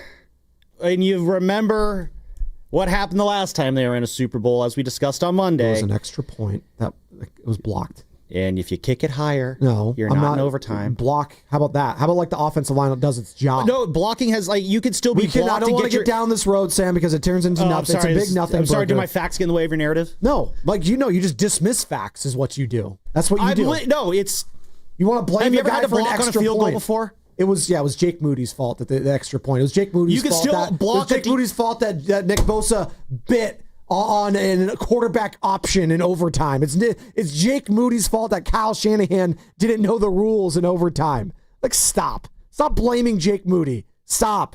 I'm not allowing it anymore. I'm not. He missed a PAT. Yeah, kick the ball higher and it's not blocked. It's blocked. Kick the ball higher and it's not blocked. It's that simple. I'm gonna block. It's literally that simple. Just kick the ball higher. So it's one thing to have a 60-yarder blocked, you know what I mean? Because you have to kick it so far that it's going to be a low kick. But a PAT, there's no excuse. There really isn't. Those are supposed to be gimme kicks. I don't care if they're from 30 yards now. So no, you can't just dismiss the idea of the kicker costing you the Super Bowl when he is literally on the short list of reasons why this team was cost a Super Bowl. 888-957. And you wonder why we don't want Jake Moody. 888-957-9570 is the number. Your number one reason, I should say, that the 49ers will not win the Super Bowl. Not your biggest reason, the number one reason. And we're not allowing it to be injuries. They're going to get hurt. Look at their roster. They don't have anyone. I'm not allowing that because it's everyone. Jalen Hurts gets hurt, no pun intended. They're cooked in Philadelphia. Patrick Mahomes gets hurt. They're cooked. That's obvious. We know that. Let's do something that's not obvious. So you said it was the depth. Yeah, that's reasonable. Or lack of depth of talent, because this team does have depth, but compared to the teams they're going to be going up against, you don't really trust the Michael Williams, the CJ Wests of the world, some of that young secondary, a lot of question marks there. Like other people to step up alongside the bona fide studs. Not trusting is a bit of a harsh statement. It's more like I do expect these young guys to be good eventually. That's obviously the intention when they're drafted. But there is a level of when you're still breaking into this league, there's a level of kind of finding your footing here. There's growing pains there. They're going to rear their ugly head at inopportune times, and they're going to cost. If this team did make the playoffs, who's to say that youth doesn't rear its ugly head there? So I'm not saying this is going to happen. I'm not saying that Michael Williams is going to have some bonehead, rookie error in the NFC title game that cost the Niners a chance to go to the Super Bowl. But at the same time, the threat will be there of just growing pains holding this team back from a win that probably should have been a win. I'm going to give you mine as you're listening to 95.7 The Game, KGMZ FM and HD1 San Francisco and Odyssey Sports Station, the home of the Golden State Warriors and Valkyries, always live in the free Odyssey app. Coming to you live from the Laughing Monk Studios. Joe Spadoni alongside Sam Loveman, who is in for Joe Shasky. We got Jennifer Lee Chan, NBC Sports Bay Area, covers the Niners, does a hell of a job there, joining us at 7:30, courtesy of River Islands. The number one reason why the 49ers will not win the Super Bowl this year at Levi Stadium, by the way, in Santa Clara, is what, Niner fans? You can't use injuries. It's the only thing you can't use. I'm going to say it's a lack of a home run hitter potentially on offense. I'm going to say it. Christian McCaffrey, if you lost a step this year, you might be screwed there. Brian Robinson is not a burner. That's a good Ricky point. Pearsall is not a burner. George Kittle's a tight end. He's fast for a tight end. You get him in space. Yeah, it's awesome. He's a yak bro. I get that. He's not a home run hitter per se. Jawan Jennings, he's not a burner. He's not a home run if he does come back. Demarcus Robinson's got some speed. Suspended for 3 games. And are you going to is Demarcus Robinson, we're going to come away from being like your number one guy into the season? Now, I trust Kyle Shanahan in the offense to get these guys in positions to succeed. Like, he's done that. Like, his creativity, and I get it, he gets a lot of hate. He gets he's not very creative in the passing game. But time in and time out, I see, Kittle. I saw Purdy, escaping sometimes last year. I saw Pierol at times. I saw Deebo Samuel at times. They find gaps in the opposing defenses and exploit it and get room to run. But they don't have that home run hitter potentially on offense. It needs to be Christian McCaffrey. And that's going to be the biggest question mark around is the health of Christian McCaffrey. And I'm not saying it's injury. I'm not using this as the excuse, the injury excuse. But potentially we could look back on this season as the reason they didn't go over the top is because of the lack of a home run hitter on offense. When in the past, it was a Deebo Samuel, right? It was a Brandon Ayuk at times, right? You had some of these guys that it was Chris McCaffrey a couple years ago. That's just going to be my only question mark for this offense, which, again, I think is going to be fine overall. But when you start looking around the league, like A.J. Brown, Devontae Smith, both of those guys, what are they? Home run, deep threats. They're home run hitters. Yeah. They are. You look at, for the longest time in Seattle, say what you will about the guy and him and Deion Lenore going at it. DK Metcalf, what is he? Bona fide home run hitter. The guy could take the top off of the defense any single time he is out there. You go to, the Kansas City Chiefs. Say what you will about, Rashee Rice and, some of the off-the-field stuff, but he is a home run hitter when he was healthy. Now, he got hurt. Let's see. Xavier Worthy, why'd they draft him? Speedster, home run hitter. So you need those guys to win. Do the 49ers have that guy? Is it all on Christian McCaffrey? That makes me a little bit nervous. Doug's in Wichita. Sam wants to join in the conversation. What's up, Doug? You're on the Morning Roast. Hey, good morning, guys. I'm glad we're finally getting heavy into the 49ers again. That's when I tend to call. Isn't it beautiful? Isn't football beautiful, Doug? Oh, I can't tell you, man. Everything else passes the time, but as far as sports go, it's the NFL for me. And the Niners, obviously. That's why I'm calling you guys from the middle of the country. Are you Kansas or Kansas State fan, Doug? Actually, I'm a Nebraska Cornhusker fan. Oh, well, times have been tough for you guys. Which partly ties into why I'm a Niners fan, because back in the day you might have heard of these two running backs out of Nebraska, Roger Craig and Tom Rasmussen. Yeah, I heard of them. Decent little players. All day, every day, baby. Yeah. 33 belongs in the Hall of Fame, by the way. I'm sick of this. I agree. I can't stand not seeing him in there. I agree. But the reason for today's call, thank you. The reason for today's call is I think if the Niners don't clinch it this year, it's going to be because we've got this bad habit of not finishing drives with touchdowns. Because we will dominate every statistical category of a game but the final score. And it's because, we're bogging down for some reason on either off of turnovers or good long drives, and then we stall out and kick a field goal, we'll get the ball back and do it next time. But that's just what I noticed last year, it's just, I don't know why we bogged down. I say we, but you know what I mean. I don't know why we bogged down, but I think that's going to be the number one reason. If we don't get over that and flip that trend around, then it's going to be, hey, nice showing. Let's try again next year. You know what I mean?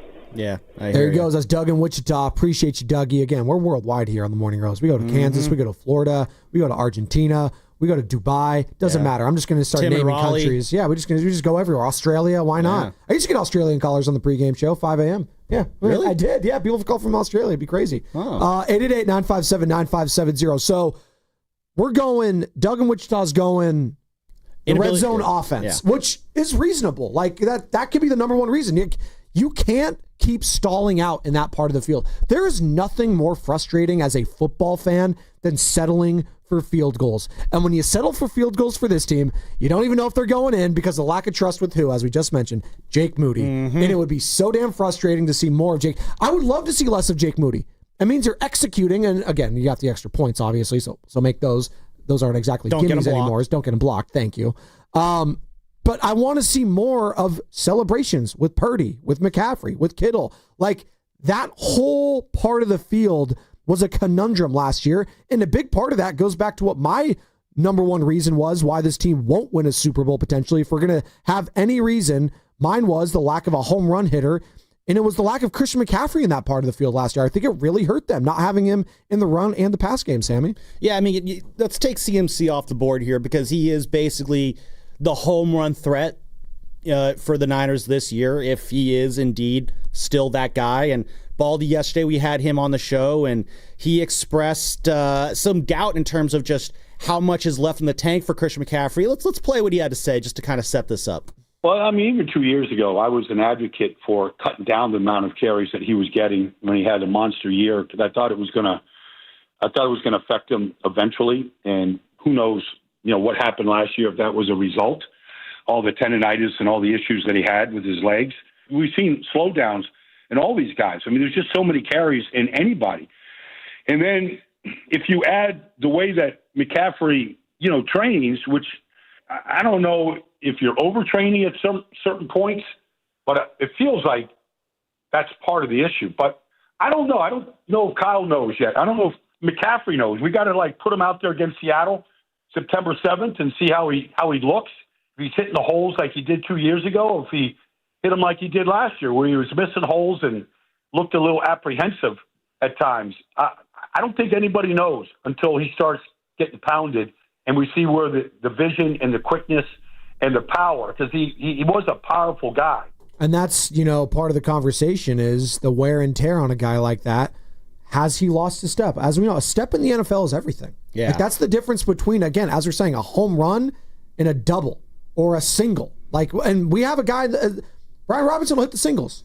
He's not going to hit the home run. He might get a double here and there. He might get a double. He's not the home run hitter that this offense needs. They need Christian McCaffrey to be that guy again, Sam. Well, then let me ask this question then. If it isn't McCaffrey, then who is the best chance to be a home run hitter for the 49ers this year? Because in that situation, if you're telling me that Christian McCaffrey can't be your big bopper slugger here, as we use baseball analogies for football talk, then if it can't be him, someone else, then they have no choice. Someone else has to fill that void, or at least attempt to fill that void.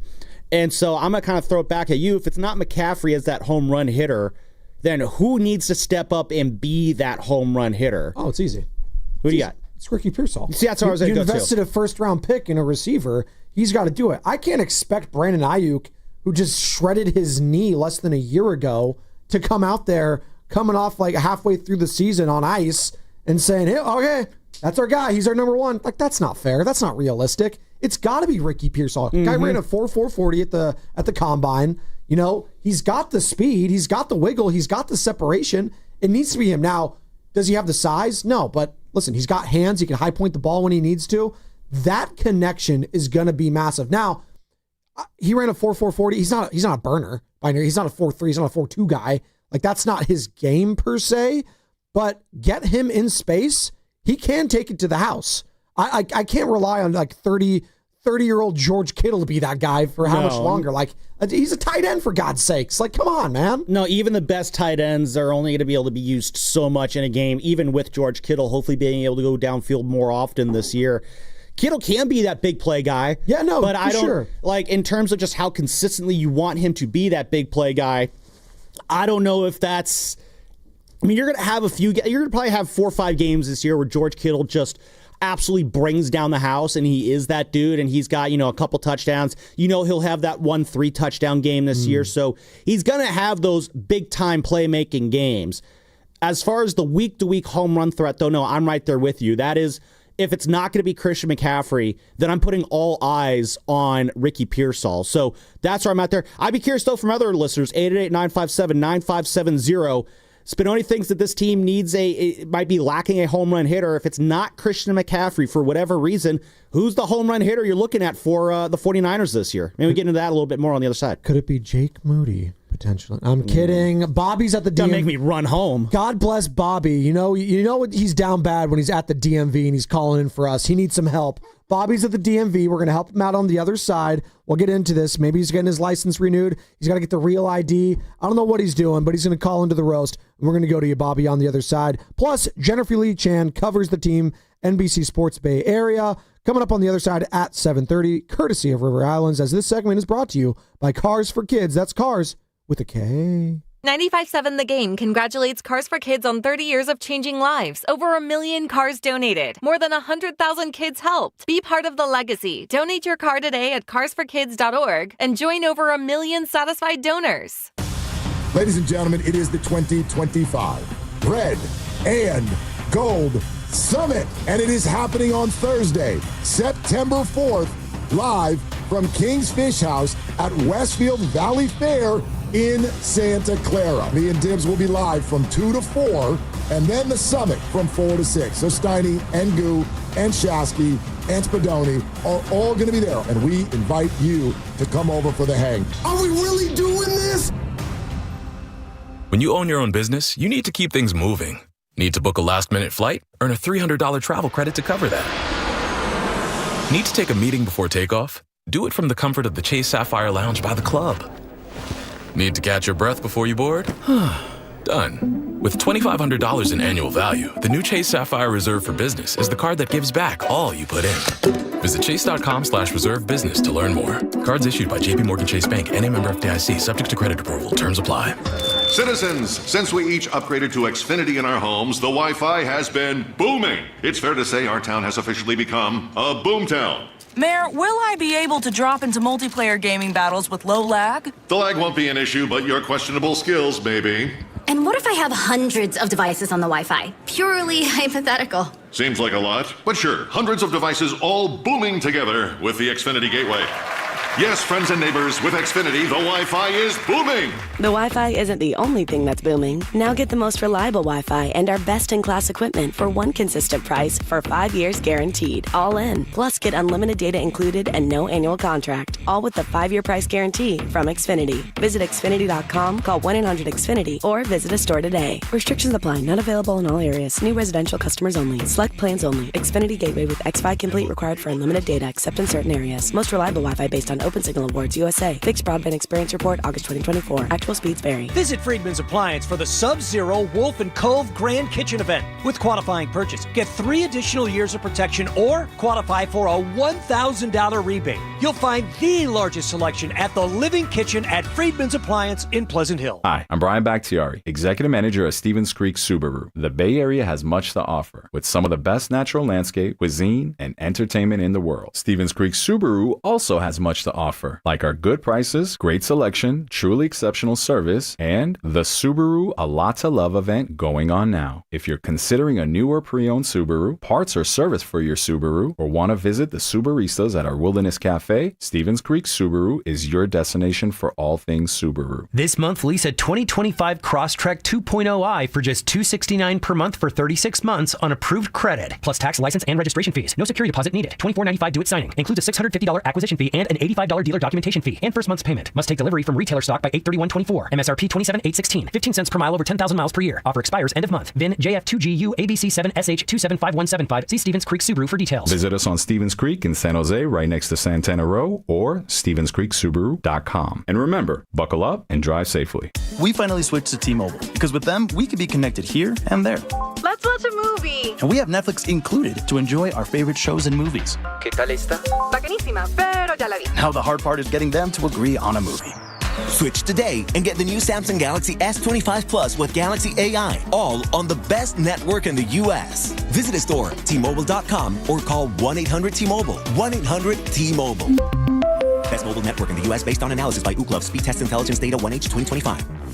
If your end of summer plans don't include a trip to Macy's, then you're missing out because our Labor Day sale has huge savings to wrap up the season in style. Like dresses from Karl Lagerfeld and INC, 100 and under. Plus, just what you need for fall, like Levi's for your whole crew, 30 to 40% off. It's also the best time to update your home with our lowest prices of the season on furniture, mattresses, and more. Hurry in.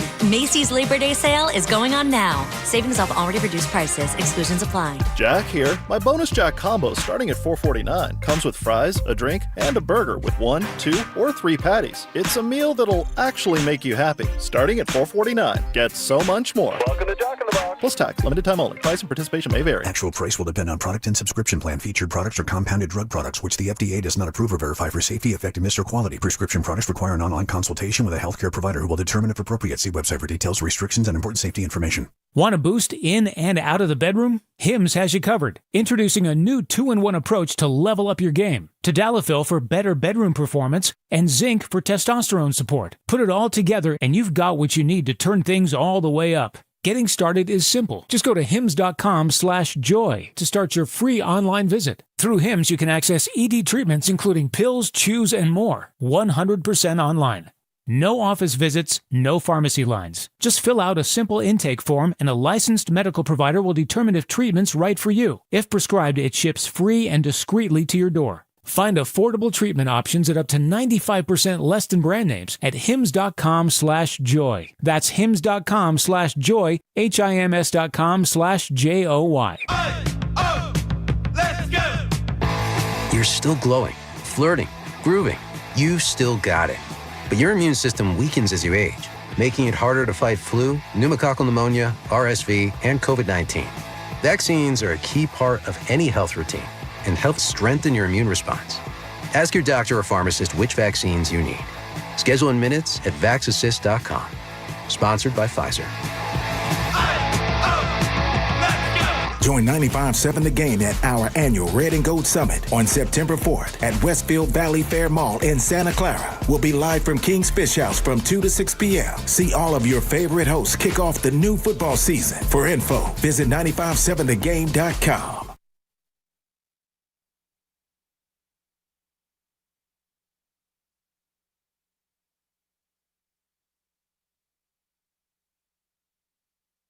Yo, what's up? This is Jawan from San Francisco. I want to shout out my favorite morning roast, my favorite radio station in the whole Bay Area and the whole country. 95.7 The Game. Let's go. It's a hump day. Feeling good. We got Sam Lubman filling in for Joe Shasky. We're talking Niners football. Jennifer Lee Chan of NBC Sports Bay Area joining us in 10 minutes to discuss said 49ers. Cut day was yesterday. A couple names that are gone now. Released: Robbie Chosen, Russell Gage, Curtis Robinson, Jeff Wilson Jr., amongst others. Damn, son, where'd you find this? Yetur Gross-Matos, though, activated from the PUP list. Looking like he's going to be ready for week 1. It's a big boost for a defensive line. Definitely going to need him there. Has a lot of question marks outside of really Nick Bosa. He's the only known commodity that you have right there. You got Fred Warner. You got Demo Lenore. Outside of that, who's going to step up? And maybe that's the reason why the 49ers won't win the Super Bowl this year. The number one reason outside of injuries is the question we're asking right now. The number one reason why the 49ers will not win the Super Bowl is going to be what? 888-957-9570. Sam Lubman went to the lack of depth outside of the big names, which is reasonable. I said it's the lack potentially of a home run hitter on offense. What say you, Niner fans? 888-957-9570. Getting a lot on the Boxer and Gerson work injury attorneys text line in regards to the quarterback. Brock Purdy, not that guy.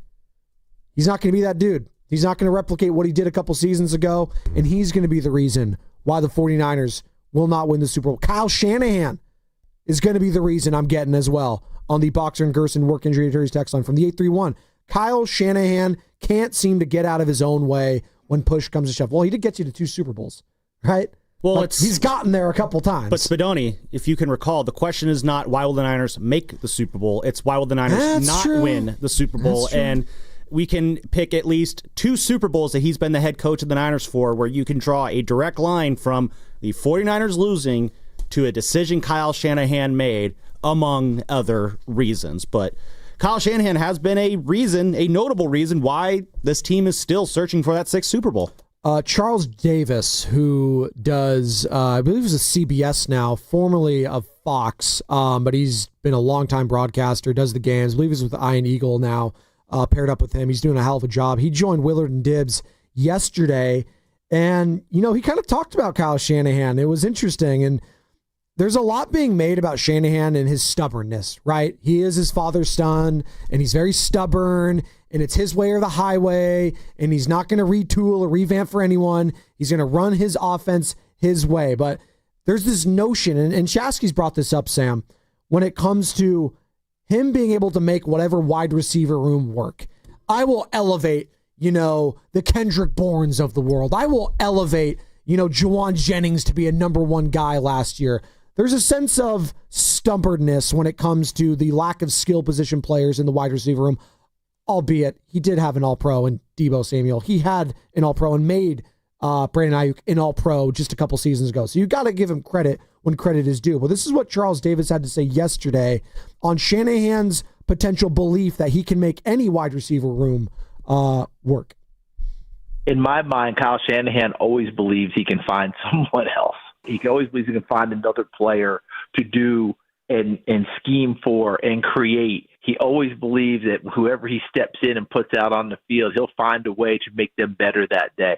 And the truth of the matter is his track record says he can and has. That's what it comes down to. Very few people are we going to talk about, I think, can scheme and call a game the way Kyle Shanahan can. I mean, there are times people in this league, right? Let's face it, guys. You know what it's like when we talk about people coming out of college, right? Quarterbacks who have to throw with better anticipation. How many times have we relayed the same story? Every one of us is broadcasters. When the quarterback gets to training camp in the NFL after being in college and doesn't throw the football, and the coach goes, son, why don't you throw the ball? Coach, he wasn't really open. Son, in this league, that is open. You got to find a way to put it in there, right? Because defensive backs are better, quicker, the windows are tighter, et cetera, et cetera. My point is, how many times have you watched a 49ers game and guys are wide open, like clearly, yard, no one around? That scheme is awfully effective, and that's why I think, if you're Kyle Shanahan, you're like, okay, I don't have everybody I want, but I'll find a way to make what I have better. The scheme is effective until it's not, until we saw what took place in the biggest game in recent memory for the 49ers in the Super Bowl with that quote-unquote sticky man coverage of the Kansas City Chiefs secondary, the McDuffies of the world, the L'Jarius Sneeds of the world. They could not gain separation. They couldn't. And the scheme, what was the scheme doing then? So, I hear him on that, and I did bring that up last segment, Sam.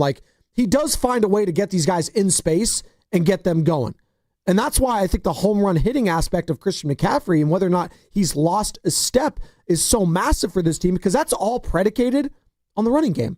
And the run setting up the pass, right? The play action, all of that. Getting the defense in that secondary and those linebackers to bite is massive for Purdy in this offense going forward. Massive. Yeah, and I kind of agree with what Charles Davis has to say in that, Shanahan has shown that he can take guys and elevate them through the passing game. He is very good at scheming guys very open there. And that is why if I am not counting on Christian McCaffrey in this hypothetical situation, if he is not the home run hitter this year that he has been in years past, that is just even more reason why I look at Ricky Pierol as the guy who, we're talking about, we've talked about George Kittle's probably going to have a big year this year. He looks like he's primed to have a career year. And I think Ricky Pierol, I'm not going to say a career year in year 2, but I do think that he's primed to have what you would say is a big breakout year for him this year. And that is the Kyle Shanahan effect in action right there. I'm looking at this year for Ricky Pierol, similar to how I felt about Jung-Hoo Lee this year as well.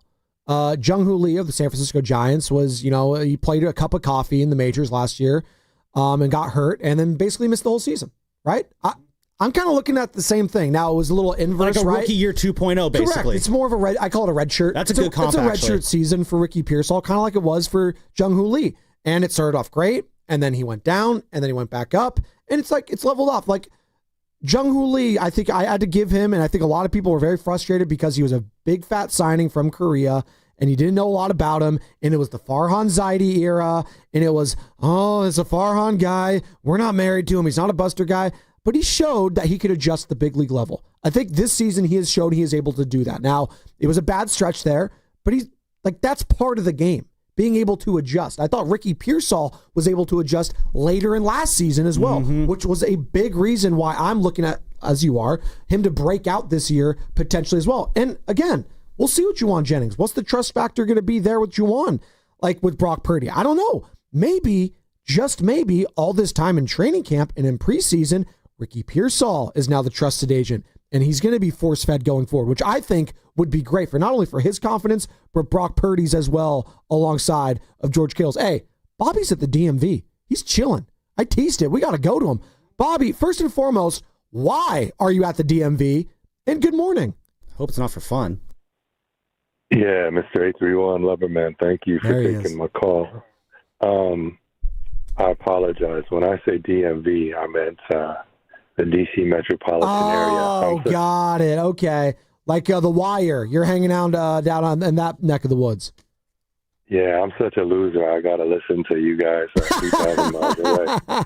My brother lives out in like the DMV area of Virginia, so you're good. It's probably nice and humid out there at, 10:30 in the morning? Dude, it's crazy. It's actually better weather here than in the Bay right now. Oh, that's wild. But that's very rare. Hey, so this is what I want to say. I don't really understand. First of all, and with all due respect, I feel like your question's a clown question. Like, what's the reason that's going to keep them from winning the Super Bowl? Well, there's hold on, Bobby. I asked that because there's a lot of trepidation about this team right now. A lot of people are down on the 49ers. I'm not saying I am. And I'm not using the injury excuse. I refuse to use that because every single team is dealing with injuries. I'm just asking the question, if we're also down on the Niners, give me the number one reason outside of the injuries. That's why I asked it that way. And when we say Super Bowl, it's a big trigger point for a lot of fans, and that's why we get the reaction we do. Continue, Bobby. Yeah. Well, first of all, I can't give you the number one reason because there are too many reasons to even list. They're just, as a blanket statement, not good enough to win the Super Bowl. Now, can they get to the Super Bowl? I believe they can because they're in the NFC and all of the powers in the AFC. But that being said, what I like about this year is it's the first time where, in a very long time, where I feel like there's actually no expectations where you're like, this roster's stacked, there's no way we shouldn't win the Super Bowl. So it's kind of going to be a pleasant surprise. We got a very good team, but I don't think anyone considers us Super Bowl favorites. Your betting thing, I think, is mostly because they're in the NFC, and the fact is the Niners love to spend money on their team, so that's why the odds are the way they are. But I think it's crazy to think that we should be Super Bowl favorites.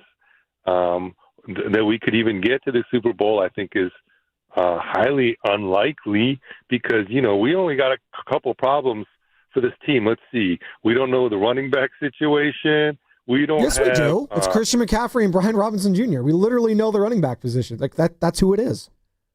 If CMC gets 2,000 all-purpose yards, I still don't think we're going to go to the Super Bowl. Wow. We don't know what our wide receiver situation is, and then I don't know why we're so obstinate about holding on to this kicker. I mean, I don't understand why we devalue 3 points. I'm with you on that one there. Thanks, Bobby. That's Bobby in the DMV area, not the actual California Department of Motor Vehicles, which is, quite frankly, not the funnest place to be on a Wednesday. But we're going to be joined just shortly by Jennifer Lee Chan of NBC Sports Bay Area, 49ers Insider there. And we'll ask her the question as well, because Bobby, he gave a lot of reasons why. But again, I kind of refute those reasons. The kicker is the kicker, right? And if he's a problem, you'll get rid of him, you bring in a new kicker. I'm not worried about the Jake Moody stuff. I'm not worrying about that. That is whatever, okay? I will be worried about Christian McCaffrey's health. That is reasonable, but you got an insurance policy and Brian Robinson to back him up now. Now, is he a number one guy playing number two? No, he's not. He's a bona fide number two. Does he do anything spectacular? No, he does not. He is, a consistent guy. We got her. Yeah, thumbs up. Great. Cool. All right. Jennifer Lee Chan. We'll bring her into the conversation. Jennifer Lee Chan, 49ers Insider, NBC Sports Bay Area. Joe Spadoni here alongside Sam Lubin. She's brought to you by River Islands as all guests on 95.7 The Game up here on the River Islands guest line. Isn't it time for you to discover the islands? River Islands in Lathrop. And Jennifer, good morning to you. We'll just bring you into the conversation. We're asking this right now. It sounds negative, and it's really not trying to sound negative. It's just there's a lot of hesitancy when it comes to the fan base, I think, when it comes to this Niners squad. Year removed, obviously, from a tumultuous season, and then they were just in the Super Bowl last February, right? So there's a lot to be made. Are they a Super Bowl team? No. Are they the worst team in the league and the worst team in the division like last year? I don't think so. So it's probably somewhere in the middle. But I ask you, like, injuries aside, your biggest concern about this 49ers team is what, Jennifer, heading into the start of the season? I think it's the young guys really playing up to their potential because there's so many of them that really need to perform. Maybe wide receivers. There's 2 healthy wide receivers on the 53 right now. So they've got to fix that. And I'm sure it'll kind of, the roster is going to be massaged and manipulated in the next couple of days. But the fact that they have 2 healthy wide receivers on that roster right now is a little questionable. But, you know, there is a method to the madness, I'm sure. Defensive line, they went so heavy with offensive and defensive line. 21 guys. Last year was 17 on the 53. I think it's because the young guys have been injured during training camp, during the offseason, so they're not up to speed yet. Michael Williams has been out and CJ West has been out. They're back to practice on Monday. Alfred Collins is behind the 8 ball just because he missed all of the offseason until training camp. So those young guys that they really need to perform have not been in practice. So I think they went heavy on defensive line, light on wide receivers. They'll probably bring back some of the veteran guys like Russell Gage. He'll probably come back at some point. They've got to get more wide receivers on that roster. Again, you talk about some of the young players on this defensive line. Obviously, the most notable there is Michael Williams, who did miss all of the preseason games, but he was able to practice on Monday from what I heard. Just what were you able to kind of see from him on Monday? How is he looking right now as we get closer and closer to game 1 against the Seahawks? I mean, they're being careful with all those guys coming back, so they're not going to do a whole lot. And we have seen some good stuff from him during practices before, but not a lot on Monday. And I think this week's going to be a little bit lighter week. They do have a practice this afternoon a little bit later. We speak to John and Kyle at 2. They have a practice at 3. So we will see a little bit more of them. But it's just about, Kyle Shanahan talks about these offseason reps. They're so important, and these guys didn't get all of them. So, watching Ricky Pierol, he didn't get a lot of them last year because of the hamstring. It took him a while to get going. Same thing with Brandon Ayuk. Missed the whole offseason last year holding in. It took him a while to get going. He didn't really look like himself until he had, till the game where he got injured. So it's all about getting those game reps. And a lot of these young guys, it's a different game. You look at Nick Martin and the first preseason game. I think the speed of the game was completely different for him. So he took bad angles, had a lot of missed tackles. And then you look at it, as he kind of adjusted to preseason week 2 and week 3, he understood the speed of the game a little bit more. And so he's adjusting. So, those reps are so important to see those guys progress. Talking with Jennifer Lee Chan here on the Morning Rose 49ers Insider for NBC Sports Bay Area. And Jennifer, kind of compare and contrast the vibe heading into week 1 this year. Now that we're out of preseason, right? We're less than 2 weeks away, week 1, Seattle. This year compared to last year, can you just compare the vibes? You're so tight with this team, the players, the coaching staff. It felt last year, you got the Super Bowl loss, the hangover. It was very tense with all the different holdouts. I don't really get that sense this year. No, this year they're hitting the ground running from the beginning of the offseason. Everybody showed up. I think last year there was definitely a hangover. There was emotional drain. There was physical drain. George Kittle has talked about how healthy he feels now, healthier in this offseason than he's ever felt before. Fred Warner also not dealing with an injury. So those are your 2 guys they're the motor of the team, right? So they come into practice always enthusiastic. So for those guys to be dealing with stuff coming into the offseason last year and they're not this year, that raises the whole energy level of the team. So that's definitely where it starts. Jennifer, yesterday the Niners had their final cut down day, whittled the roster down to 53.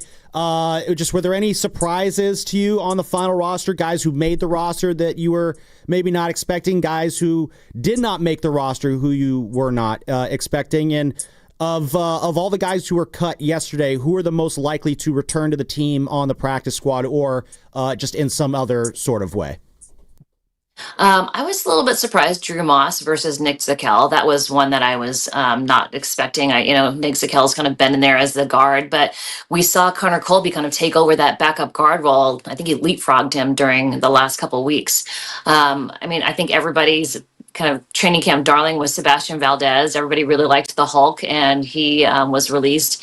If he clears waivers, I would think they would want him back along with Tariq Owens.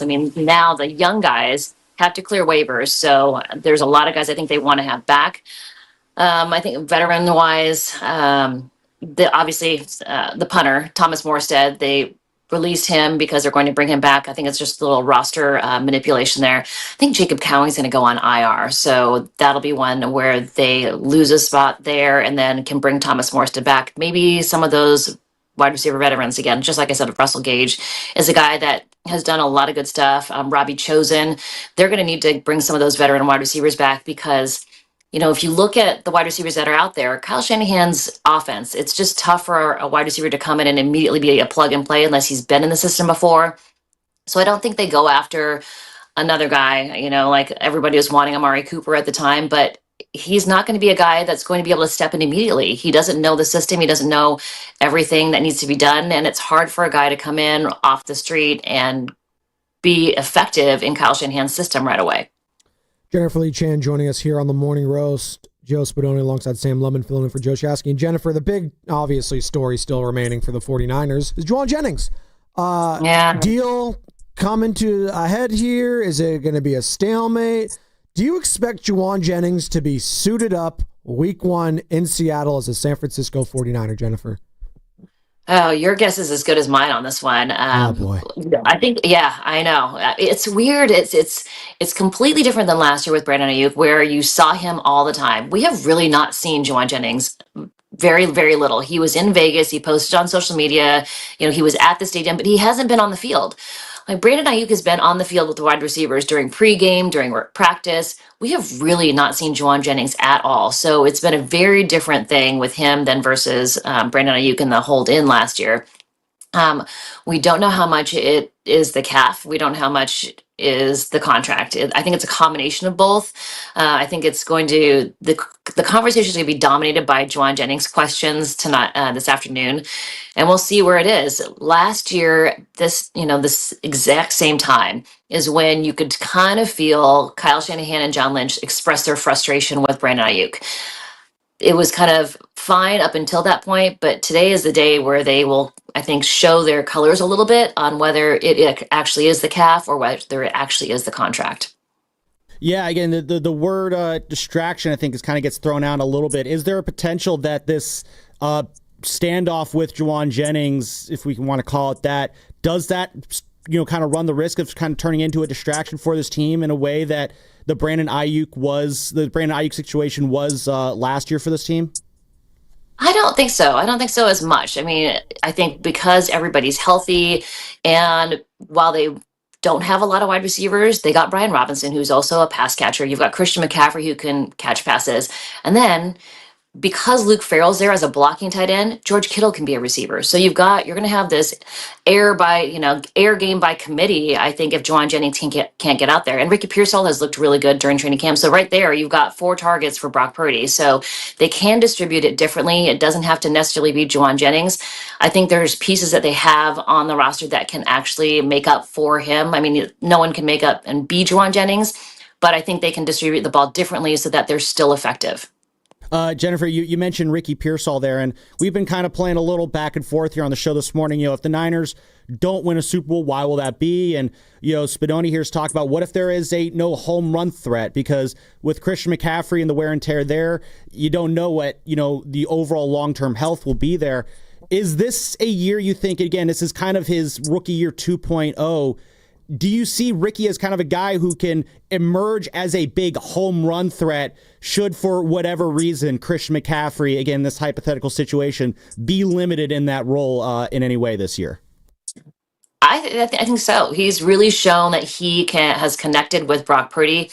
And, wide receivers are always open, right? They always are like, I'm open, but it has to be in the right timing sense. And they've worked that out. So Brock Purdy worked with Ricky Pierol about, it's not just being open, it's being at the right place at the right time, and their chemistry has really grown. Ricky went to Florida. I'm sure you know that he went with him to Florida, where he goes to have his quarterback coaching sessions during the offseason, and it looks like they are really on the same page.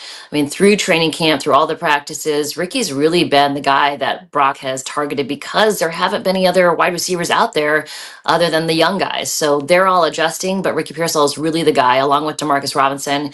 He'll be back in week 4. I think those 2 guys can really carry the load for the wide receivers. All right, Jennifer, if you were a betting woman, I'm not saying you are, but if you were a betting woman, Is Jake Moody going to be a 49er at year's end? Ooh, It's a loaded question. It is. It is. I think the leash is kind of short on him. I think they'll keep him around. I mean, Kyle Shanahan said, we'll see how the year goes. So that's a lot of pressure on him. And man, listening to the fans at that preseason game after he missed the point after, wow. I mean, I don't think I've ever seen 49ers fans be like that before since since they've been at Levi Stadium. Maybe a little bit of Candlestick here and there. But at Levi's, I don't think I've ever heard that. I mean, it's never been that loud when a kicker goes out there for a PAT or a field goal. I mean, there were a lot of boos. It was loud. That's a lot of pressure on a guy. He just doesn't strike me as a guy who has that overwhelming confidence. I mean, completely different personality than Robbie Gould, who was kicking field goals in the middle of a cheerleader practice, cheerleaders coming out. I don't know if he can rebuild his confidence. I mean, they've done everything possible to give him a fresh slate. New special teams coordinator, new long snapper, new holder. So, I mean, it's a completely new slate outside of being in a new location. So we'll see if he can build his confidence back up. But, I mean, missing 2 of 4 in practice and then missing a point after, kind of shaky game during the preseason. I understand the fans being a little stressed about him being the kicker, but I don't think Kyle Shanahan really likes it either. So I would think that there's a short window of if he blows a 36-yarder makeable field goal to win a game, I think, maybe that's the tipping point. I mean, is it just the fact that Kyle Shanahan spent a 3rd-round pick on this guy? Is that the only reason he's still the 49ers kicker? I mean, I think that might be part of it. Right? I mean, it kind of feels like that. Yeah. Right, because no one ever wants to be wrong, right? So I mean, he does have a great leg. I mean, we've seen him boot it 60-some yards, so he does have talent. He does have a big leg, but it's whether it can be accurate or not. So I mean, I don't think he's ever faced this type of adversity before. I mean, yes, he's kicked through bad weather, he's kicked through tough situations, but I think this is the first time in his life where he's really had a struggle. I mean, maybe it's a situation where he goes to a sports psychiatrist or psychologist like Mike McGlinchey did. Remember, he had some issues and that really helped him. He's got to, like Ted Lasso says, have the memory of a goldfish, and I don't know if he does. That's I haven't seen Ted Lasso, but I keep hearing good things about it. I'm the only one that hasn't seen it. I haven't seen it either. Jennifer, you got to get it locked into Love Island, though, next. That's the show of the summer, all right? Love Island's the good stuff, all right? Continue, Sam. Again, as we're talking about the good stuff, I think Brock Purdy has the good stuff. At least he will this year, hopefully. But last year was obviously tough for him, Jennifer. And yesterday we talked about this piece that Albert Breer wrote for Sports Illustrated where he talked to Brock. And Brock kind of made it seem like, that the struggles of 2024 prepared Brock for whatever he might face this year. I'm curious, just how do you think what Brock went through in 2024 and how up and down that season was, how is that going to have him better prepared to deal with whatever ups and downs this season might throw at him? Brock Purdy is such an even-keeled guy that really, I know it's so cliche, but Kyle Shanahan says never gets too high, never gets too low. He really is a worker, and talking to guys like Sam Darnold and Mac Jones and Tanner Mordecai during the offseason, they all talk about Brock Purdy's preparation. And I thought it was so crazy for Sam Darnold to say, no, Brock, I've learned how to prepare from Brock. The fact that, a guy who was a 7th-round pick teaching a 1st-round pick how to prepare for a game, how to prepare for practice, I think part of that makes Brock who he is. And so for him to have all this time during the offseason to prepare, watch his film, and really get better, I think that's what makes him who he is. So I think Brock Purdy is going to be who he normally is, and he's going to be as prepared as possible. And he's going to be a successful guy just because of all the work he puts in. He might not have all the measurables. He might not be 6'5" and have, a rocket for an arm, but he does all the other things that kind of bring his game up that compensate for those lesser metrics, I guess. Talking with Jennifer Lee Chan here on the Morning Roast, 49ers insider for NBC Sports Bay Area. All right, Jennifer, more likely the 49ers miss the playoffs completely or they make the Super Bowl at Levi Stadium? Oh, well, the goal is always the Super Bowl. It always depends on the injuries. So if Christian McCaffrey can stay healthy, that's who the offense runs around.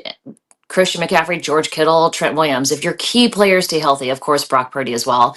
If Fred Warner stays healthy. I mean, Fred Warner last year, the first 5 weeks before he hurt his ankle, oh my gosh. I remember sitting next to Matt Maiocco in the press box and we're like, this is his Hall of Fame year. I mean, like, this is where he punches his ticket to the Hall of Fame. Then he hurt his ankle, and then it took him a while to get back to that level. I mean, by the end of the season, he looked really good, but those first 5 weeks were ridiculous. And so if you have those key players doing what they do, I don't see how they can miss the playoffs.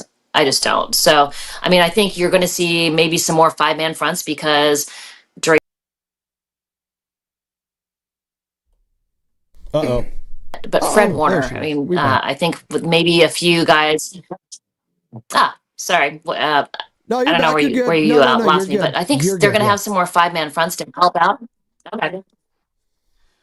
So, I mean, if the key players, the secondary looks good with Renardo Green, Deommodore Lenoir, but I mean, as long as they stay healthy, I think they should play into the postseason. Hey, Jennifer, great stuff there. We really appreciate your time this morning. Hopefully we do it as the season goes on. Less than 2 weeks away now from week 1 in Seattle. Great stuff here, and we'll catch you on NBC Sports. Appreciate you, Jennifer. Sounds good. There she goes. Jennifer Lee Chan, 49ers insider for NBC Sports Bay Area. Catch her all season long right there. Her and Matt Maiocco on the coverage. And our friend, of course, the king himself, Bonte Hill.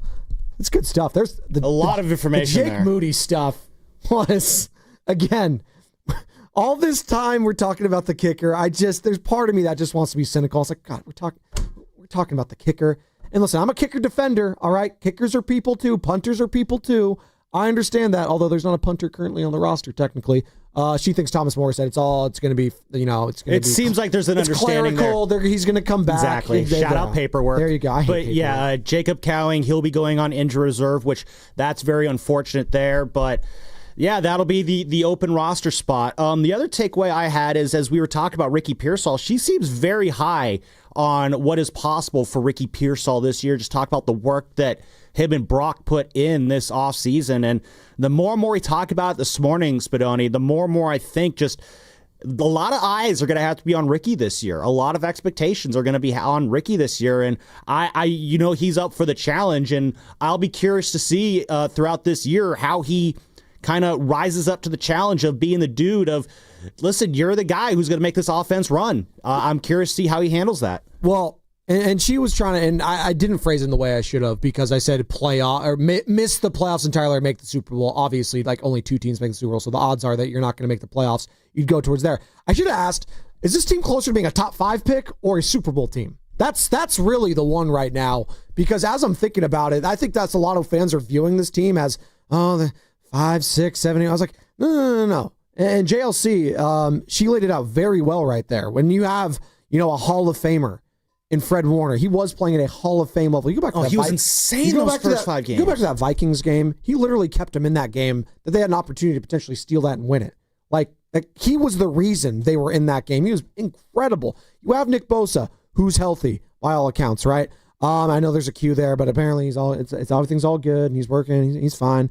Trent Williams, right?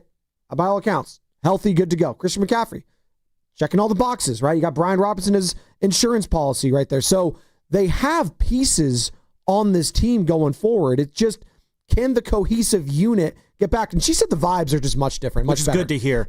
Much better. And for sure, like the Jawan Jennings thing, it's not on the level of Brandon Ayuk. Mm-hmm. It's not on the level of Trent Williams, because quite frankly, Jawan's just not on their level as a player. Yeah. He's just not. Well, she even said that it's not as much a distraction this year as it was last year because of you have so many other options around him. Yes. Now, I am curious to say, and she even kind of hinted at that, John and Kyle are talking today. This is the time of year where if things are going to start to get a little bit bitter, this is the time when it will happen. So be a very curious press conference today before practice for those two to hear what they have to say. And, Spadoni, you mentioned all the guys who the Niners should be counting on. Obviously, Fred Warner, future Hall of Famer. George Kittle, future Hall of Famer. The Trent Williams here, I want to just do a couple minutes here because what's the best way to put it? Like, I'm not going to try and just be like, I completely doubt Trent Williams. But when you consider how important Trent Williams is to the success of this season, mixed in with the fact that he didn't play any of the preseason games. Now, granted, he's got those veteran rights, but he is 37 years old. It was not a great year for him last year to start the season. Are we still feeling the same overall confidence in Trent Williams and just what he will bring to this team this year? Because left tackle, obviously one of the most important positions in all of sports. It's his job to protect Brock Purdy's blind side. And considering the options behind Big Trent if he goes down, and that it's probably going to be Spencer Burford, who is at best at left tackle.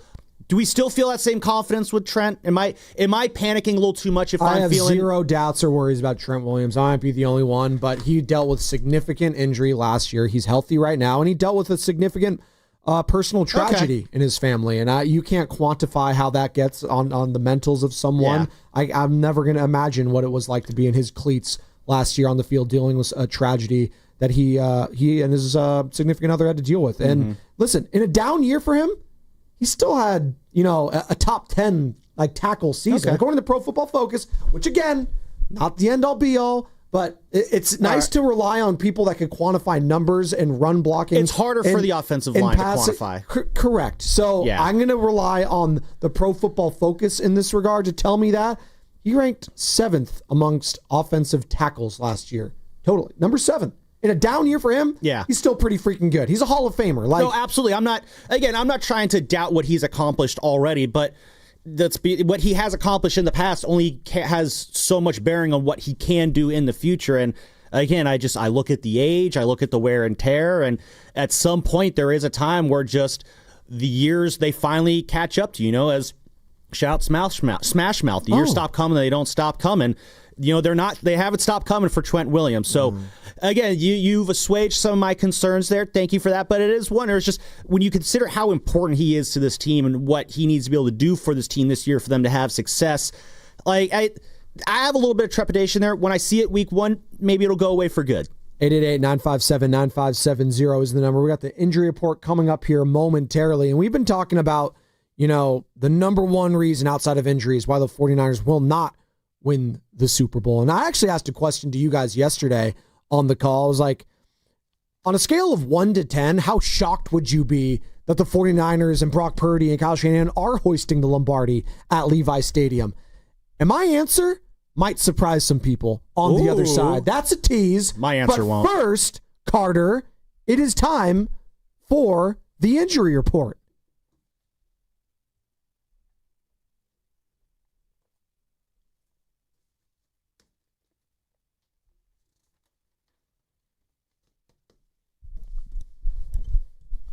And the Giants did make it official yesterday, placing Randy Rodriguez on the injured list with a right elbow sprain. Rodriguez reportedly was experiencing arm soreness after the Giants lost on Friday night and underwent an MRI yesterday.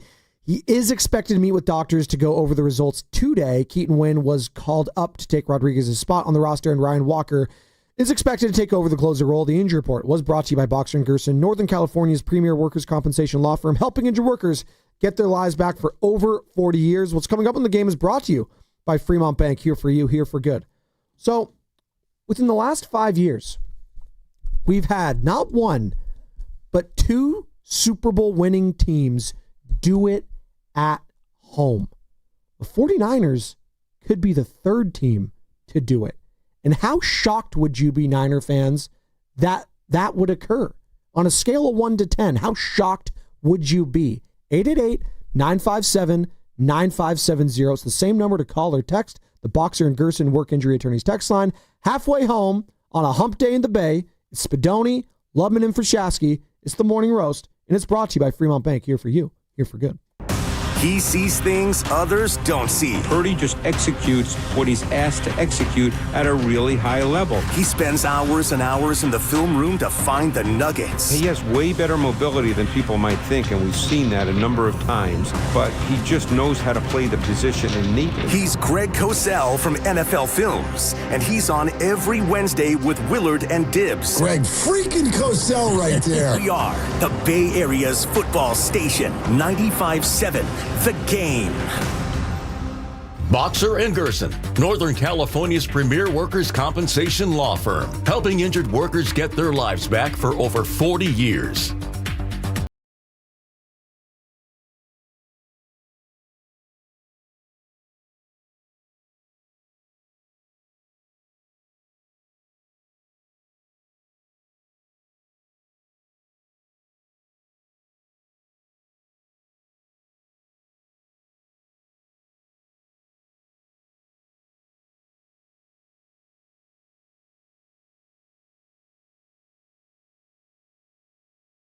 customers. This Labor Day weekend, we're celebrating Bob's Discount Furniture's 200th store milestone with the entire Bob's family across the country. For more than 30 years, we've believed everyone deserves the home they love. That's why we brought our everyday low prices on furniture, mattresses, and more to over 200 locations from coast to coast and counting. Not to mention free treats for the whole family in our cafes. Celebrate Bob's Discount Furniture's 200 store milestone this Labor Day weekend. Oh, my Bob!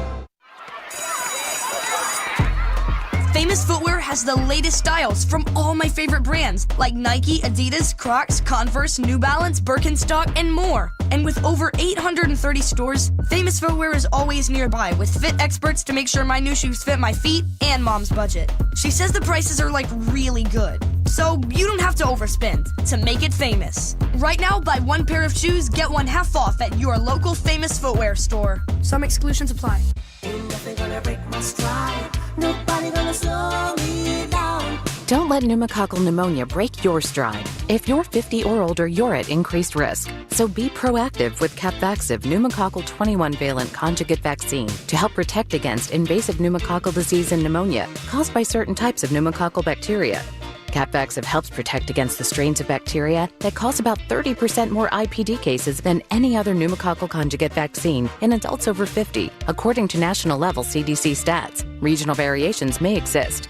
Don't get Capvaxive if you're allergic to the vaccine or its ingredients. Tell your doctor if you have a weakened immune system. Common side effects include injection site reactions, feeling tired, headache, muscle aches, and fever. Capvaxive does not protect against all strains. For more information, call 1-800-927-8888 or visit capvaxive.com. Ask your doctor or pharmacist about Capvaxive.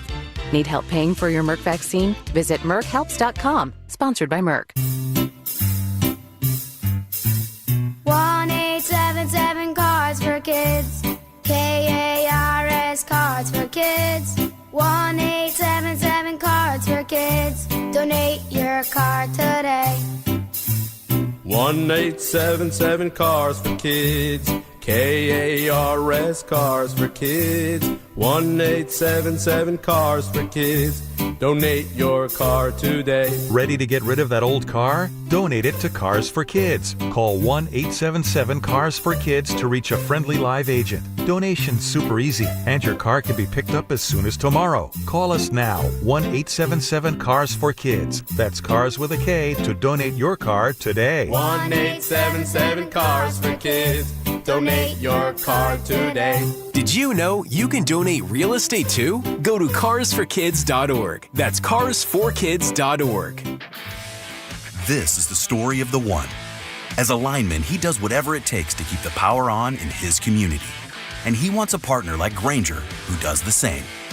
Granger offers the professional-grade products he needs, from voltage detectors to harnesses to hard hats, plus fast, dependable delivery, so he can rise to every challenge. Call 1-800-GRANGER, click Granger.com, or just stop by. Granger, for the ones who get it done. What's that sound? That's the sound of Downey Unstoppable scent beads going into your washing machine and giving your clothes freshness that lasts all day long. There it is again. It's like music to your ears, or more like music to your nose. That freshness is irresistible. Let's get a Downey Unstoppables bottle shake. And now a sniff solo. Nice. With Downey Unstoppable, you just toss, wash, wow, for all-day freshness. If you're 55 or older and into that whole saving money thing, T-Mobile has an exclusive phone and internet bundle just for you. Right now, get 2 unlimited phone lines plus 5G home internet for just $30 each per month with autopay, plus taxes and fees. And with 5G home internet, setup is easy with just one cord and no technician needed, which is great if you're also into that whole keeping it simple thing. Switch now and experience the best mobile network in the U.S. Visit your local store to start saving. T-Mobile, it's better over here. Based on analysis by Ookla of speed test intelligence data Q4 2024 to Q1 2025. Ookla trademarks used under license. Unlimited on our network. Customers on voice plan may notice speeds lower than other customers and further reduction if using more than 50 gigs a month due to data prioritization. Video streams and SD on this plan. Home internet pricing after $20 a monthly bill credit plus $5 per line without autopay. Debit or bank account required. See 5G device coverage and access details at T-Mobile.com. You're listening to 95.7 The Game, KGMZ FM and HD1 San Francisco on Odyssey Sports Station and the home of the Golden State Warriors and Valkyries. Always live on the free Odyssey app and now coming to you live from the Laughing Monk Studios. Rise. Wake up! It's time to wake on up. Wake up, wake up, wake up. With a nice cup of Joe. What's up, Joe, bro? Featuring Joe Spadoni. He's an Italian. And Joe, the Butcher Boy Shasky. I am slippery. Oh! The best part of waking up is morning roast in your cup. It is the Morning Roast, man, on 95.7 The Game. It really is. Shout out Film on Mike. Shout out Sam Lubman filling in for Joe Shasky. Doing a hell of a job this week, all week. Shasky back next week. It's Joe Spadoni alongside him. We got Carter. Hey, I'm Lubman. I'm going to be at Friedman's Appliances this Saturday with Mark Granger. Is that coming up, the Red Tag sale? Friedman's Appliance? It's coming up, Sammy. Possibly. Me and you did that last year. That's in end of September, right? There's something like that coming up. Here we go. Shout out our friends at Friedman's. Shout out Coz. Heck yeah. Getting cozy more. Mm-hmm. Love getting Coz on. I loved having Jennifer Lee Chan on last segment. She was great. 49ers Insider, NBC Sports Bay Area, and she had a lot of interesting nuggets in regards to Jake Moody, Ricky Pierol, expectations for Brock Purdy. And remember, people, the Super Bowl's at Levi Stadium this year. It is at Levi Stadium. Tampa Bay, Tom Brady, the Tampa Bay Bucks, they won it in their backyard. The Los Angeles Rams, they won it at SoFi Stadium. Why can't the Niners win it at Levi Stadium this year? 888-957-9570. I teased the question, Sammy, and it was scoffed at by our makeshift producer in the back, technical producer, Carter Chickering. Comes in here, he's just like, I just find that question laughable. I was like, well, excuse me, Sir Carter. He's like, we shouldn't even be talking Super Bowl with this Niners squad. I was like, elaborate. He just thinks there's so many more question marks about this team this time compared to last year when they were coming off a Super Bowl loss. I contend this team is better than last year's team. I feel better about this team. I do. I did not feel good about last year's Niners team. We all wanted to sugarcoat it. We all want to say, oh, well, why can't they get back there? They just lost the Super Bowl. Yeah, you lost the Super Bowl. You don't get back. Unless you're the Kansas City Chiefs, you lose the Super Bowl, you don't get back to the Super Bowl. It is very difficult. You got to take your licks the season after more often than not. Just ask the Philadelphia Eagles, who lost 2 years ago to the Kansas City Chiefs in the Super Bowl. They made the playoffs the next year, but they were not the same team. No. They were a shell of themselves. Then they lost Fletcher Cox, right? They lost Jason Kelce. They lost a lot of big names on that team. And you know what they did? They attacked the draft. They hit in the draft. Cooper DeJean, Kenyon Mitchell. They got these guys. They made some shrewd picks.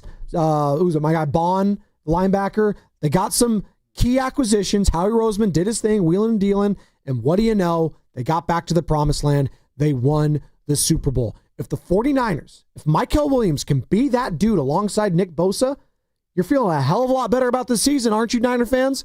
Nick Bosa, Michael Williams, he's got a running mate now. That takes a lot of the pressure off the linebacking core, the secondary with a lot of question marks. I feel good about the offense.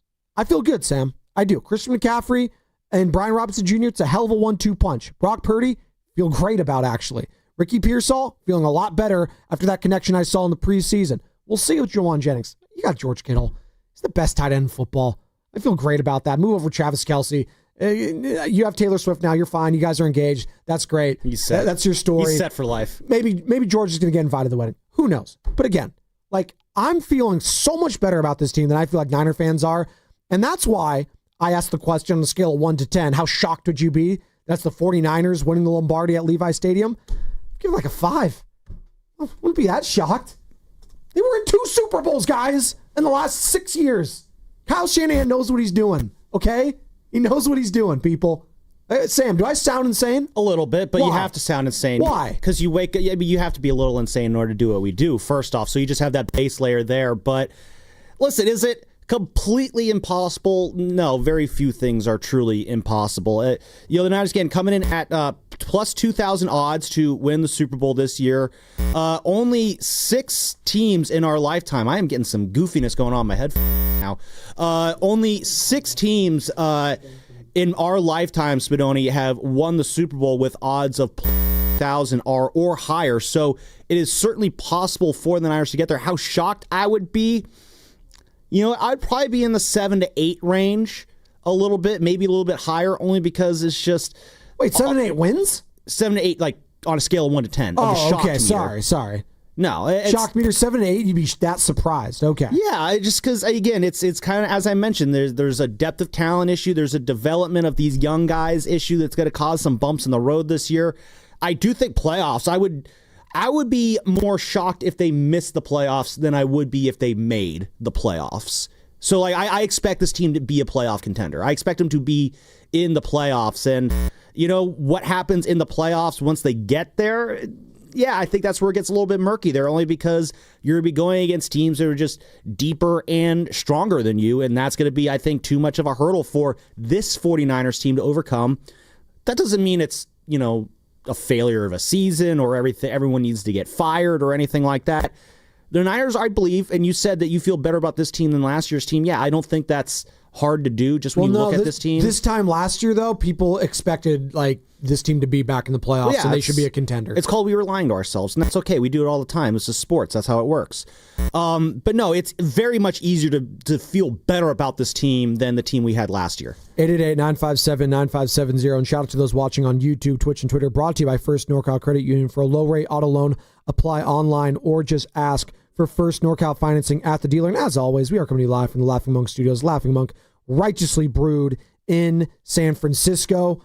And again, we're talking about this 49ers squad and the expectations of them and the pressure mounting. And if there is any pressure legitimately, and if there is pressure, if you're trying to rank that, is it Kyle Shanahan? Is it Brock Purdy? Because it always goes back to the head coach and the quarterback. Those are always the two with the most pressure every single year. The defending champs go to the Philadelphia Eagles. Who's under the most pressure? It's Jalen Hurts and Nick Sirianni. It's Jalen Hurts and Nick Sirianni. It's not Saquon Barkley, who was all-world last year. It's not A.J. Brown. It's not Devontae Smith. It's not, Jalen Carter. No, it's the coach and the quarterback. They're always going to be under the most scrutiny, under the most, pressure, whatever the word you want to use. Yes, quarterback and head coach. A sneaky one, though, too. I would put before McCaffrey. I would put it before Bosa, Warner, Kittle.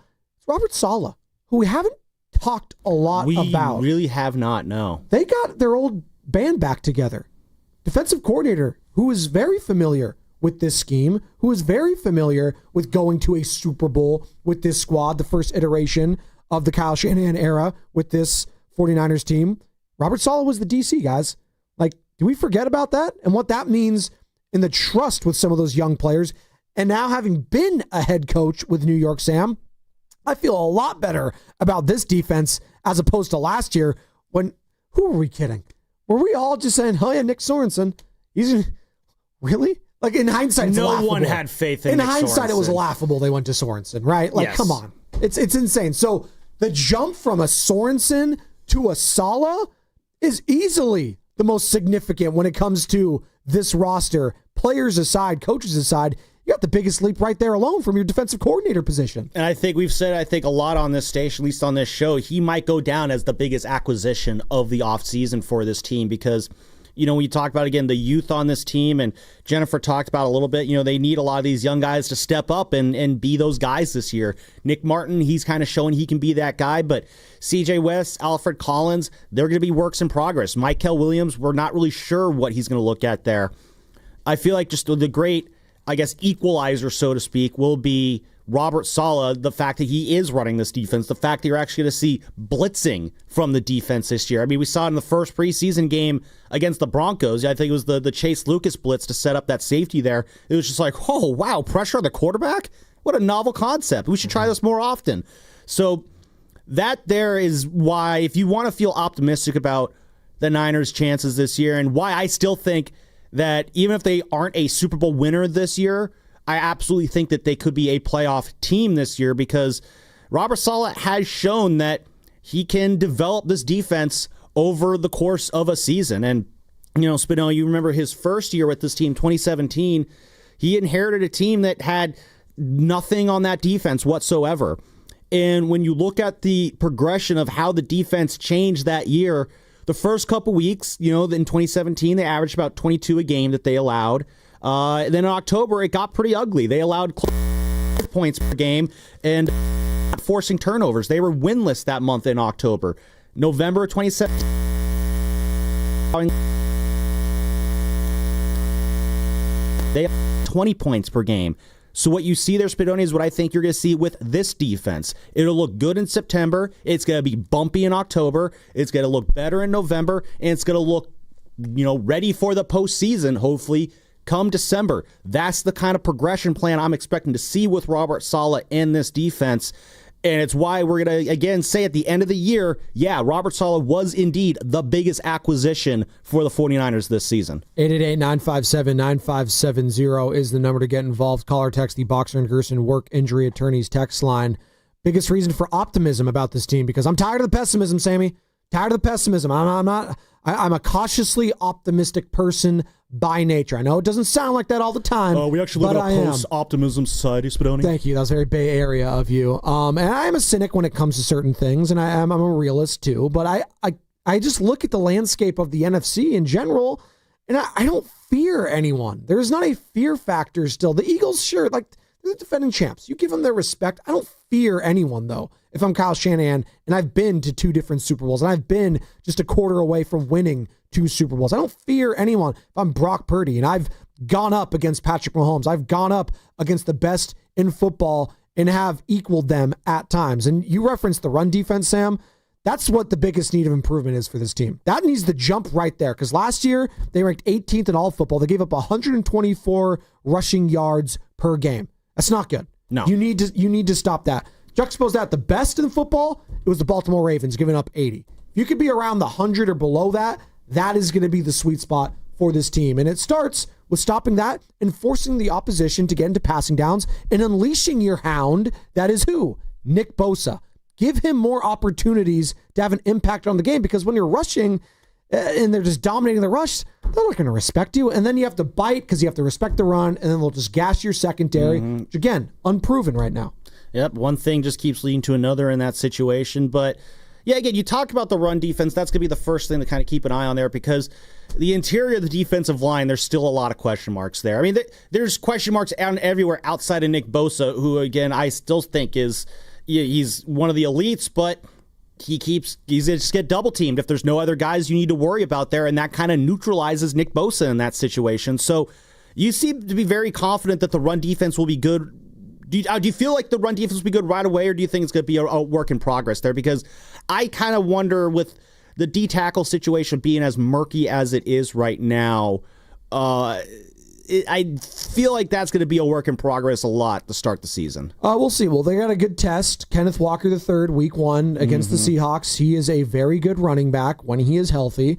And we'll see, right? Again, we can only go off what we saw last year, but what we saw last year was so laughable, and there's such a changeover now with the coordinator, a legit defensive coordinator that has been to a Super Bowl, Robert Saleh, taking over.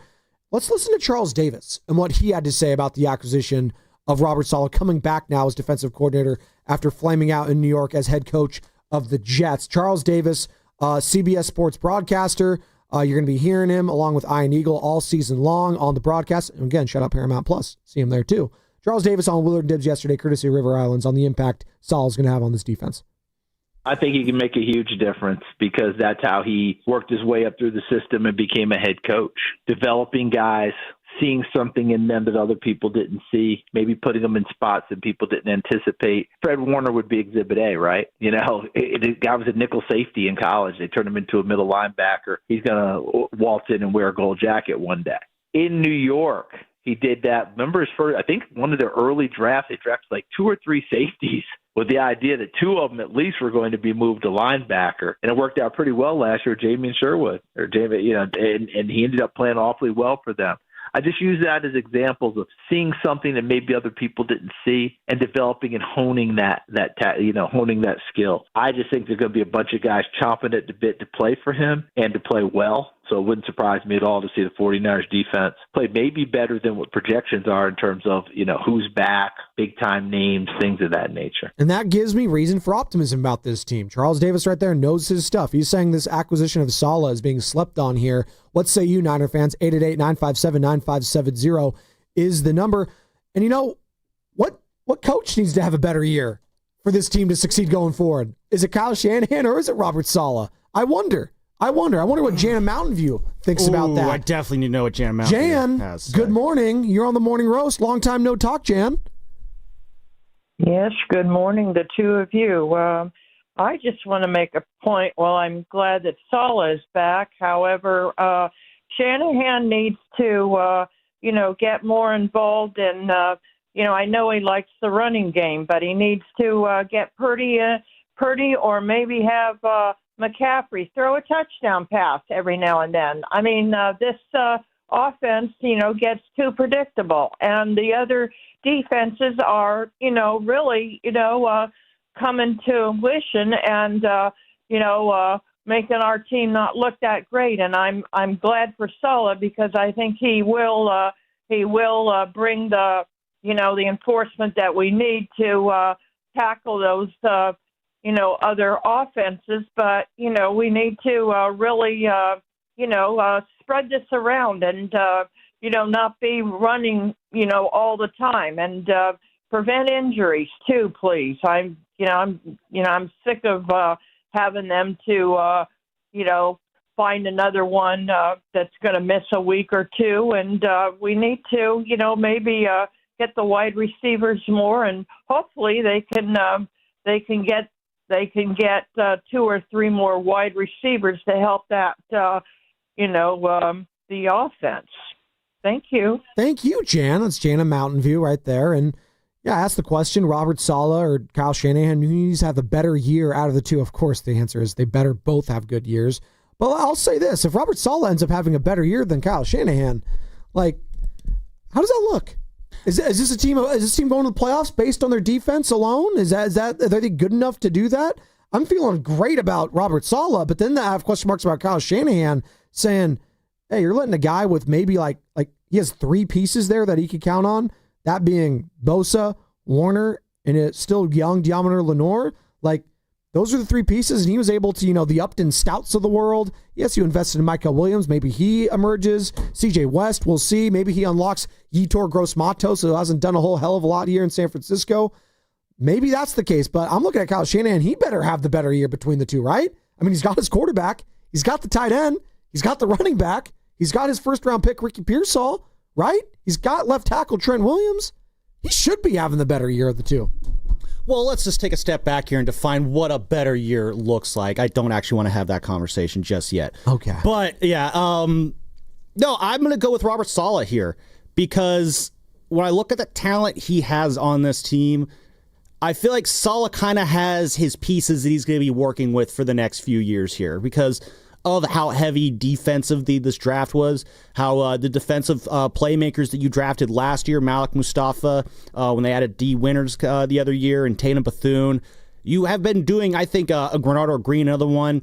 You have been doing a pretty good job the last couple years of adding young defensive talent to this team. And when I look at this team, this year's team, again, I don't think a Super Bowl is really in the cards for this team, but they could still have a successful year. They could still make the playoffs. And they can still use this year as the stepping stone to the next great Super Bowl run that they go on. Why I want Robert Saleh, why I think he needs to have the better year this year is, from what I see on this defense, a lot of these names are going to be the names we see on the field when the Niners do take the field for the Super Bowl the next time that they get there. It's going to be a defensive line built around Bosa, Collins, West, and Williams. Your linebacking core will be hopefully Fred Warner, but Tatum Bethune and D. Winters and Nick Martin, they are also going to be Fred's sidekicks there. And honestly, I love that quartet of linebackers you have. If Robert Saleh has the better year, then that means this 49ers defense is looking like a punishing force of destruction coming out of November, going into December, into the playoffs. As great of an offensive mind as Kyle Shanahan is, what made those Super Bowl teams so damn good was the fact that while Kyle Shanahan was dropping 30 points on you, that defense was suffocating you all game long. It's almost ironic that the offensive genius that is Kyle Shanahan has, throughout his tenure here with the 49ers, I think routinely had some of the best defenses in the league. Some of his defenses have been better than his offenses, and his offenses have still been pretty dang good. So I'm putting it more on Robert Saleh this year just because if he has the better year, then I think you're feeling super freaking good about what is possible for this team going into 26, 27 in forming the defensive backbone of Kyle Shanahan 3.0. I mean, sometimes it's as simple as saying this is the goal of the game, right? Defense, don't allow the other team to score. Bend, don't break at times. That's fine. Just don't let them score touchdowns. Juxtapose that with the offense. What is the goal? Get touchdowns. It's a simple game when you just get down to it. And last year, the 49ers defense was bottom 5 when it came to points per game allowed, Sammy. They allowed 25.6 points per game. That is tied with the Jacksonville Jaguars, the Cleveland Browns, and then just below them is the Tennessee Titans, Dallas Cowboys, Carolina Panthers. You get what I'm saying here. You know what those teams have in common, Spadoni? They stink. They're all teams I don't want my team to be in the same company. Correct. And so you're going to have to, and that's why I put a big chunk of expectations on Robert Saleh. He's got a lot of work ahead of him, and I have a lot of faith, actually, that he will get it done because he has done it already with this team with far less talent when I talked about that 2017 defense. And he had a great year that year in 2017. In that 2017 team laid the foundation of what ended up being a really great Super Bowl caliber defense 2 years later in 2019. And last year, if we just juxtapose that, we're talking about Shanahan and Saleh right now when it comes to what they are heading into the season, what they need to improve upon. It's the points per game for the 49ers. As we're talking about the points allowed per game for the Niners last year, and they were bottom 5, well, the offense was very mid. It was very meh. 14th they ranked in points per game last year amongst all NFL offenses. 22.9. That's below average for a Shanahan offense. It's not good. Some of the teams in front of them, the Falcons, the Cardinals. Well, that's not a team you want to be on the same level as. The Chargers? Ugh. Like this is what I'm saying. Did they even throw the ball last year? Well, that's kind of what I'm getting at. Like that is not in a Shanahan offense. Like that can't happen. The Lions, the Bills, the Ravens. I could understand that. Like those legit high-powered offenses. They had the health. They had it going. They were good last year. Okay, and the Cincinnati Bengals, Joe Burrow was incredible. But a Kyle Shanahan-led offense could not be middle of the pack when it comes to points per game. 22.9? It's unacceptable. So which one of those needs to get jumped higher? Obviously, you can't be a bottom 5 scoring defense. That can't happen. So the jump there from Saleh, I think he could jump easier. He has an easier time jumping from bottom 5 to middle of the pack. Will Shanahan have an easier time jumping from middle of the pack to top 5, though? Yeah. When it comes to scoring offense. I don't know. Let me throw a question at you. Maybe we can get into this on the other side. But do you think it's going to be more likely this year that this team is, scoring points is going to be like pulling teeth in terms of how difficult it will be? Or will it be more likely that keeping points off the board is going to be more frustrating? What do you think is going to be more likely this year? I'll throw this out to the listeners too. 888-957-9570. What do you think feels more likely with this 49ers team? Struggling to punch it into the end zone or struggling to keep the other team out of the end zone? 888-957-9570. I love that. We'll get into that on the other side. And it's going to be brought to you by Valvoline Instant Oil Change. This Labor Day weekend, be road trip ready with Valvoline Instant Oil Change. No appointment needed. Stay in your car while they change your oil and check your tires, battery, and fluids. Before you head down the coast or over the Golden Gate, visit BayAreaOilChange.com. Football is back. The road to Santa Clara starts now. I want to go back to the playoffs, and the road to Levi's starts now. Your station for the best football talk in the Bay. I love football. Is 95.7 The Game.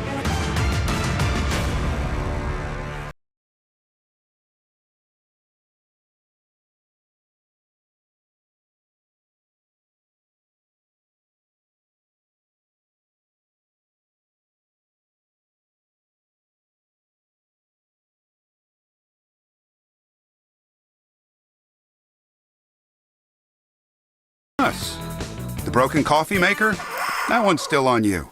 which means you'll save hundreds for your business and get the fastest mobile service with 5G cellular and Wi-Fi hotspots on us. But hurry, this deal won't last long. Get a mobile plan and free up the budget to maybe, I don't know, fix that coffee maker? Get mobile on us for 1 year, you guessed it, on us. Comcast Business, powering possibilities. Ends 9/22/25. Restrictions apply. New mobile customers only with internet standard service or above. Limited to value of 1 unlimited intra-line apply via 12 monthly internet bill credits. 1 discount per account. Fastest mobile based on mobile Wi-Fi and cellular data in service areas. Ookla Speed Test Intelligence 2H24. Hey, this is Willard and Dibs from 95.7 The Game with great news from Safeway. You can earn Safeway rewards with each purchase you make. Then use your rewards for discounts on groceries or up to 20 cents off per gallon in gas rewards at participating Chevron or Texaco stations, and up to $1 off per gallon at participating Safeway fuel stations. Not a member? Register for an account with your phone number at checkout and start earning rewards today. I personally love shopping at Safeway and saving up to 20% on my purchases for you with personalized deals, meal plans that list the ingredients needed to make shopping easy, and pet perks. There's something for everyone, including a free item every month from some of my favorite brands. If you sign up today, you can get $5 off your first purchase of $25. Restrictions and exclusions apply. Learn more at Safeway.com/4U. That's Safeway.com/FORU, as in the letter U. We will see you at Safeway soon. This Labor Day weekend, we're celebrating Bob's Discount Furniture's 200th store milestone with the entire Bob's family across the country. For more than 30 years, we've believed everyone deserves the home they love. That's why we brought our everyday low prices on furniture, mattresses, and more to over 200 locations from coast to coast and counting. Not to mention free treats for the whole family in our cafes. Celebrate Bob's Discount Furniture's 200 store milestone this Labor Day weekend. Oh, my Bob! When your reputation's on the line, you don't leave anything to chance, especially your primer. Painters trust Kills primers for a smooth start, strong adhesion, and serious stain-blocking power. And now, the full Kills lineup is available exclusively at the Home Depot.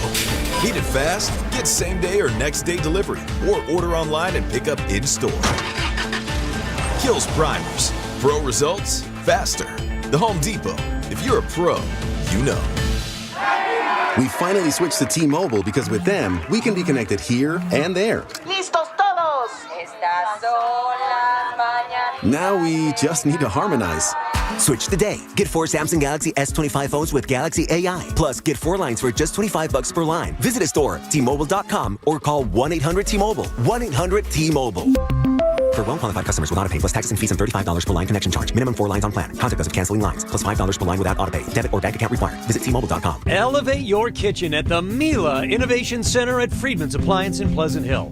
Out of your dreams and into your kitchen. Select the qualifying built-in kitchen appliance package that is right for you. With unrivaled technology and luxury-grade quality, when you bring home a Mila, you're bringing home true innovation. Now, for a limited time, save up to 10% with the purchase of a qualifying Mila kitchen package. Visit the Mila Innovation Center at Friedman's Appliance in Pleasant Hill or at friedmansappliance.com. Today, we're constantly taking photos and videos to remember our favorite moments. But what about those captured before the smartphone? What about the memories tucked away on aging VHS tapes, film reels, or in fading photos? These cherished memories are fading away with time, vulnerable to threats like heat, moisture, and mold. But fear not, there's a solution to safeguard your legacy. Hi, I'm Adam. And I'm Nick. Together we founded Legacy Box over a decade ago with one mission, to bring your memories into the 21st century. It's time to bid farewell to old tapes you can't watch and faded photos. Legacy Box transforms them into digital treasures, ready to share with a click. Just like magic, your shoebox of memories is now safely stored in the cloud or on a thumb drive. Over 1 million families have trusted Legacy Box, so you can rest assured your priceless moments are in good hands. Don't let your childhood fade away on old tapes. It's time to digitize those priceless moments. Fast forward into the digital age. Visit legacybox.com/value and unlock 50% off your order. That's legacybox.com/value. Welcome to Dugout Radio, the undisputed home of Boomtown Baseball. The Wi-Fi is booming with Xfinity, baby. Our next caller is Stacy. How do you stay locked in on every pitch and play? We stream it all live on Xfinity Internet with low lag, 99.99% network reliability, and speeds faster than a base runner beating the throw to home plate. I stream on my TV, tablets, even my smart smart fridge. Smart fridge? With all those games, we gotta refuel. Stream live baseball with Wi-Fi built for the biggest moments. Xfinity. Restrictions apply. Actual speeds vary, not guaranteed. Join 95.7 The Game at our annual Red and Gold Summit on September 4th at Westfield Valley Fair Mall in Santa Clara. We'll be live from King's Fish House from 2 to 6 p.m. See all of your favorite hosts kick off the new football season. For info, visit 957thegame.com.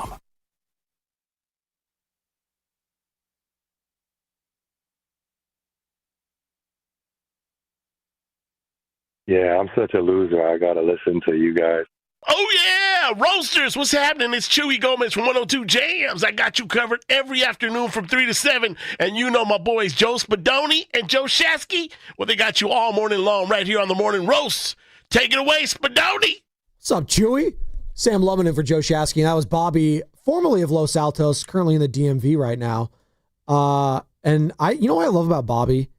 He never sugarcoats it as a caller. Even when I was screening his calls when I was a producer back there, he would call and he's like, yeah, Spadone, I got to be honest. Whenever you're talking about the Niners, I can't call in. I'm not going to sugarcoat it. You can sit here and do a sugarcoat job. You pissed me off. I hate your Niner takes. I was like, you know what? Thank you for telling me. I appreciate it. Now I always feel like everyone's takes. That's all right. But you know what? At least he had a visceral reaction to it. That matters to me. That matters. Whether you love me or you hate me, it's got to be something. I don't want to. That's Joe Spadoni. That's what you don't want. He's a guy. He's a guy, right? No, that's what you don't want. By the way, not Guy Haberman. Did you hear what Isaiah Thomas had to say? Sure. On the Draymond Green show. Did you guys hear that? Wait, no. Dave Fleming. Wait, hold on. The Draymond Green show still going? Oh, dude, it's popping. # new media. You guys remember that when him and JJ Redick were changing the media? It turns out new media is the same old media, but with better timed out naps. Well, they package it differently. Yeah, better timed out. Thank you. But Isaiah Thomas, not the most recent Isaiah Thomas, not the Kings legend Isaiah Thomas, Washington legend. No, Zeke, Celtics. Detroit bad boy Piston. Isaiah Thomas was sitting down. The one that met the criteria? Yes. But was still left off the roster? Of the Dream Team, yes. He's still hurt by that. And apparently he's still hurt by Kevin Durant and his time in Golden State. We'll explain in the next hour. I promise. Wait, people are upset about Kevin Durant and Golden State? That's so weird. I love Draymond. I hate Draymond. He is a heart attack. I love who people really hate right now? It's Jake Moody. They can't get. Of course. He is enemy. No, seriously. Enemy number one in the Bay Area is not Jonathan Kuminga, is not Steve Kerr, is not Bob Melvin, is not Rafael Devers, it's not Jimmy Butler, Steph Curry. No. It's Jake Moody. Do we have a kicker watch? Hit it.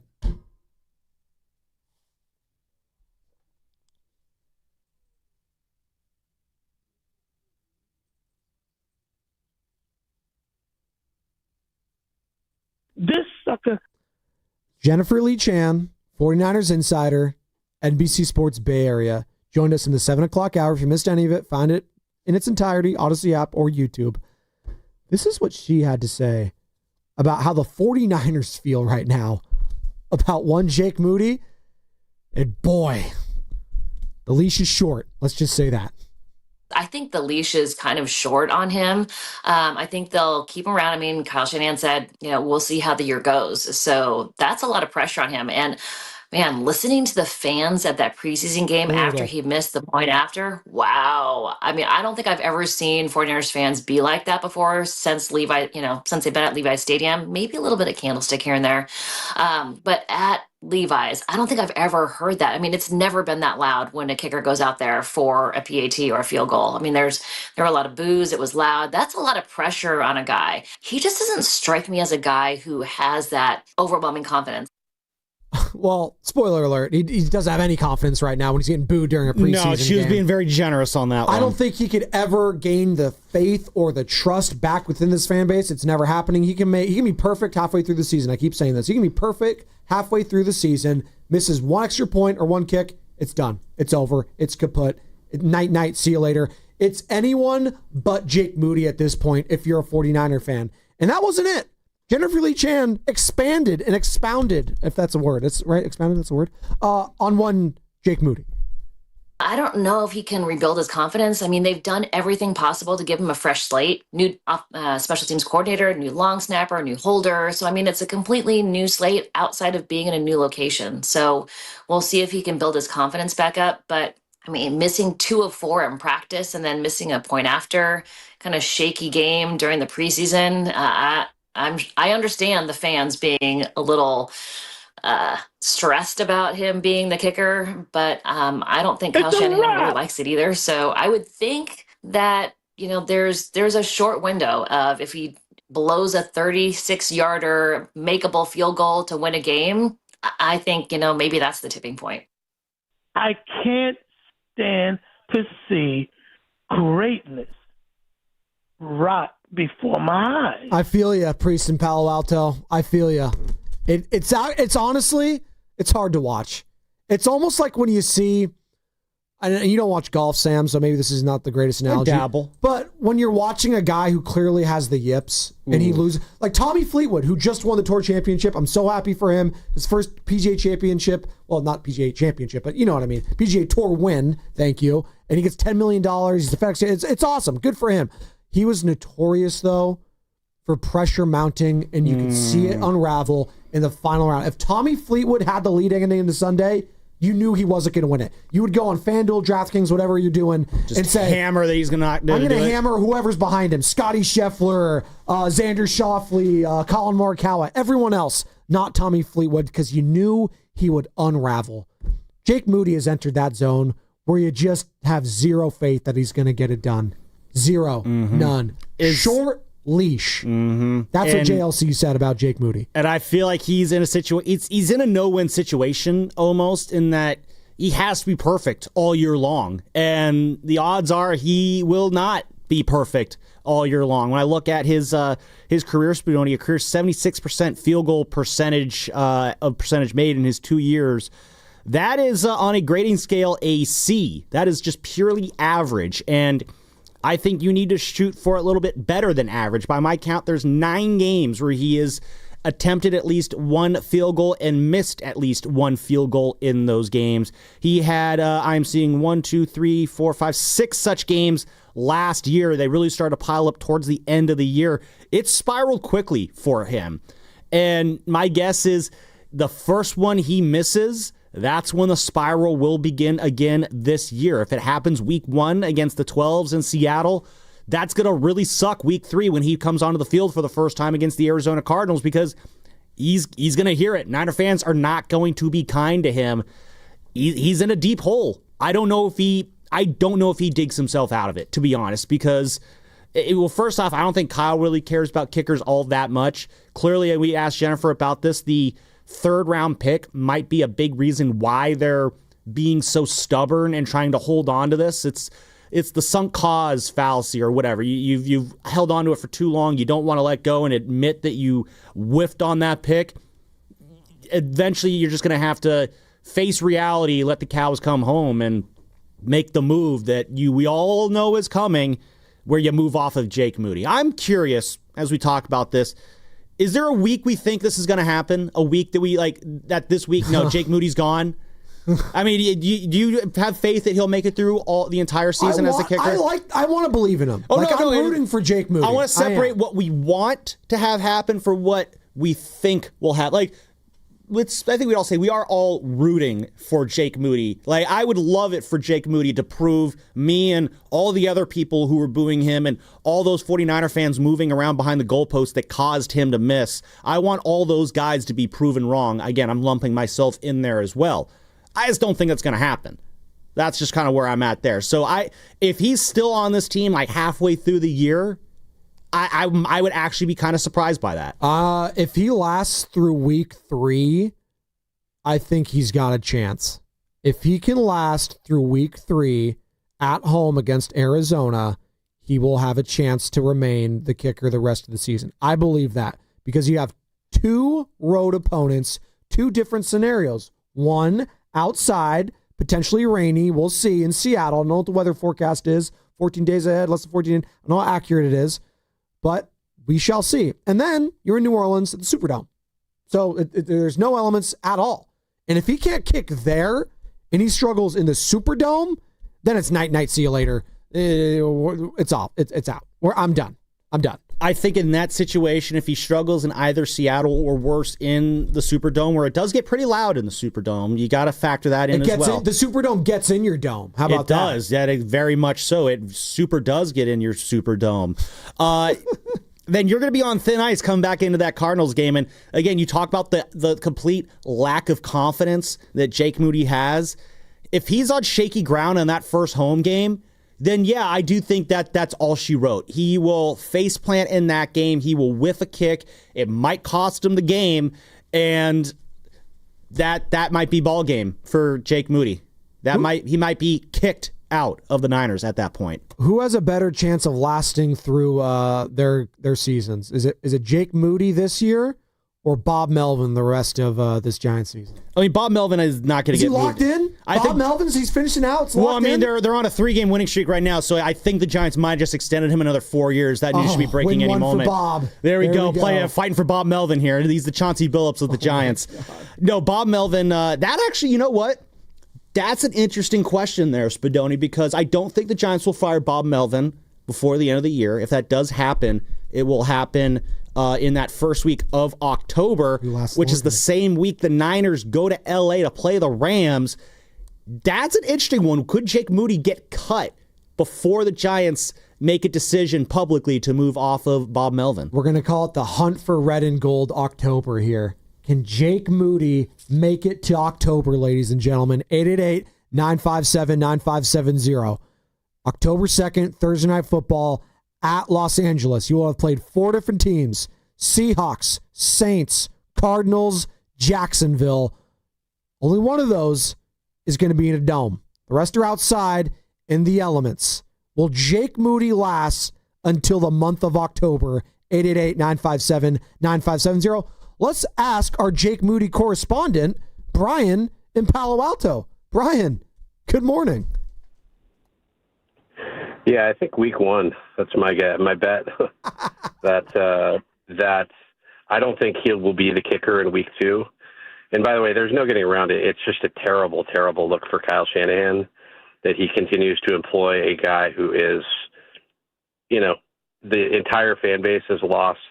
I mean, everybody can see that it's 100% the right decision to make to cut Moody now. Not say he's gone, right? Like, this is not going to work out.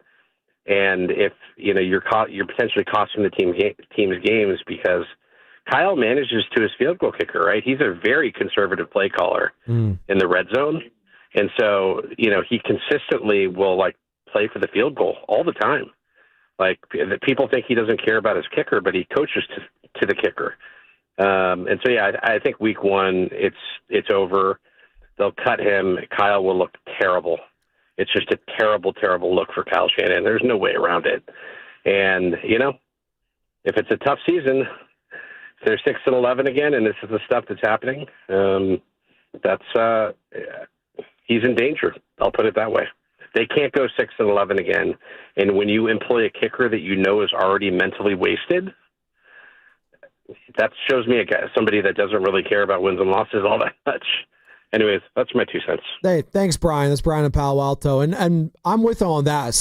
You cannot go 6-11 this year. Outside of a horrific injury to the quarterback position, but even then, there's going to be major question marks. Let's say the quarterback gets hurt.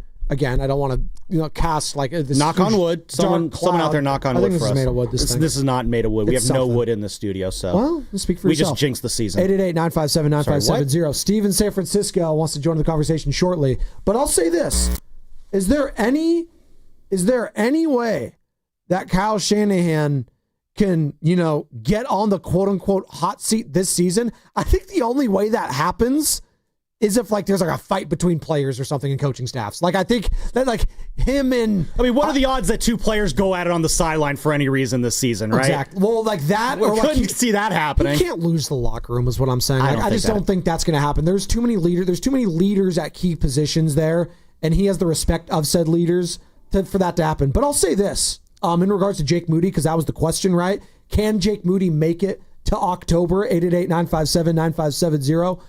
The 3rd-round picks that he has been so willing to move off of very quickly in the past, Wasn't Trey Sermon one of them? Well, I'll just go through it right now. He was a running back. Running backs actually do stuff. Cameron Latu, gone. Tight end Alabama. He's no longer here. You hit on Dominic Pooney last year. Great. He's sticking around. Hopefully he's ready for week one. I think they're hopeful that he is. You know what? That was we should have asked Jennifer about that one. By all accounts, he's going to be there. Yeah. That's what they keep saying. Let's hope so. Nick Martin, promising this year. Upton South, like Nick promising. Martin. Right? So those are two ones that so far, let's see.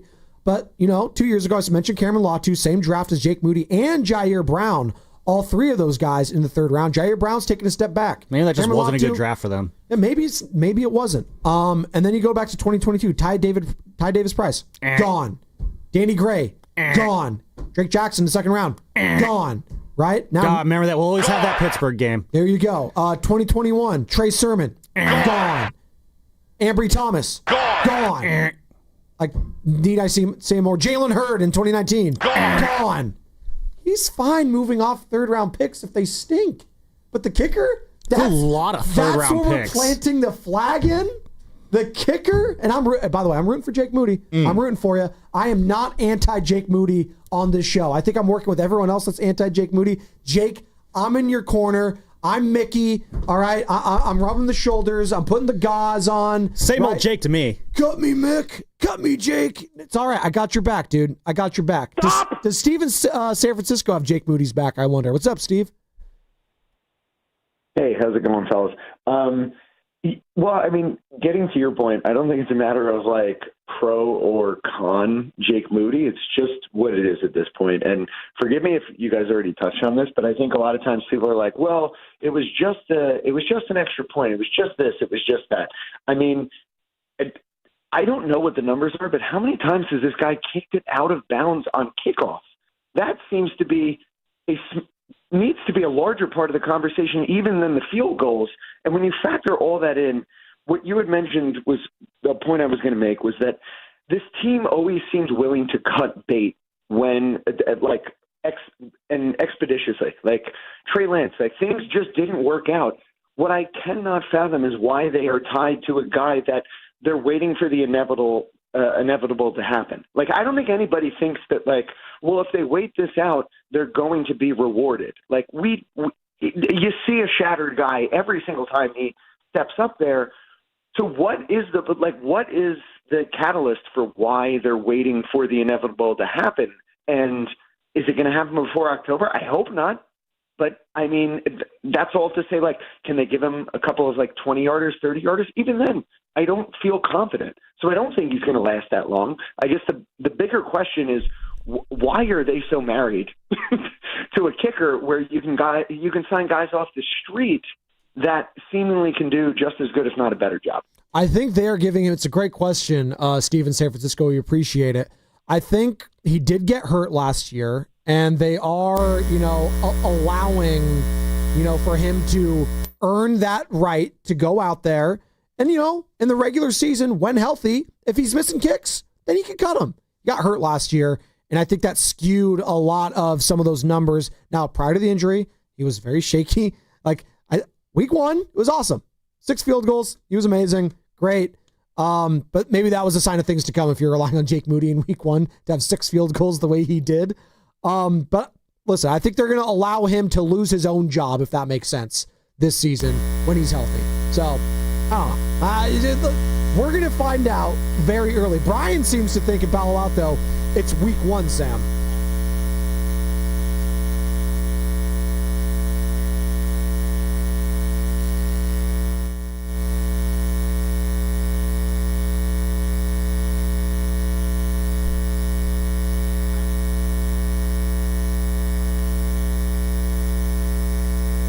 Yeah.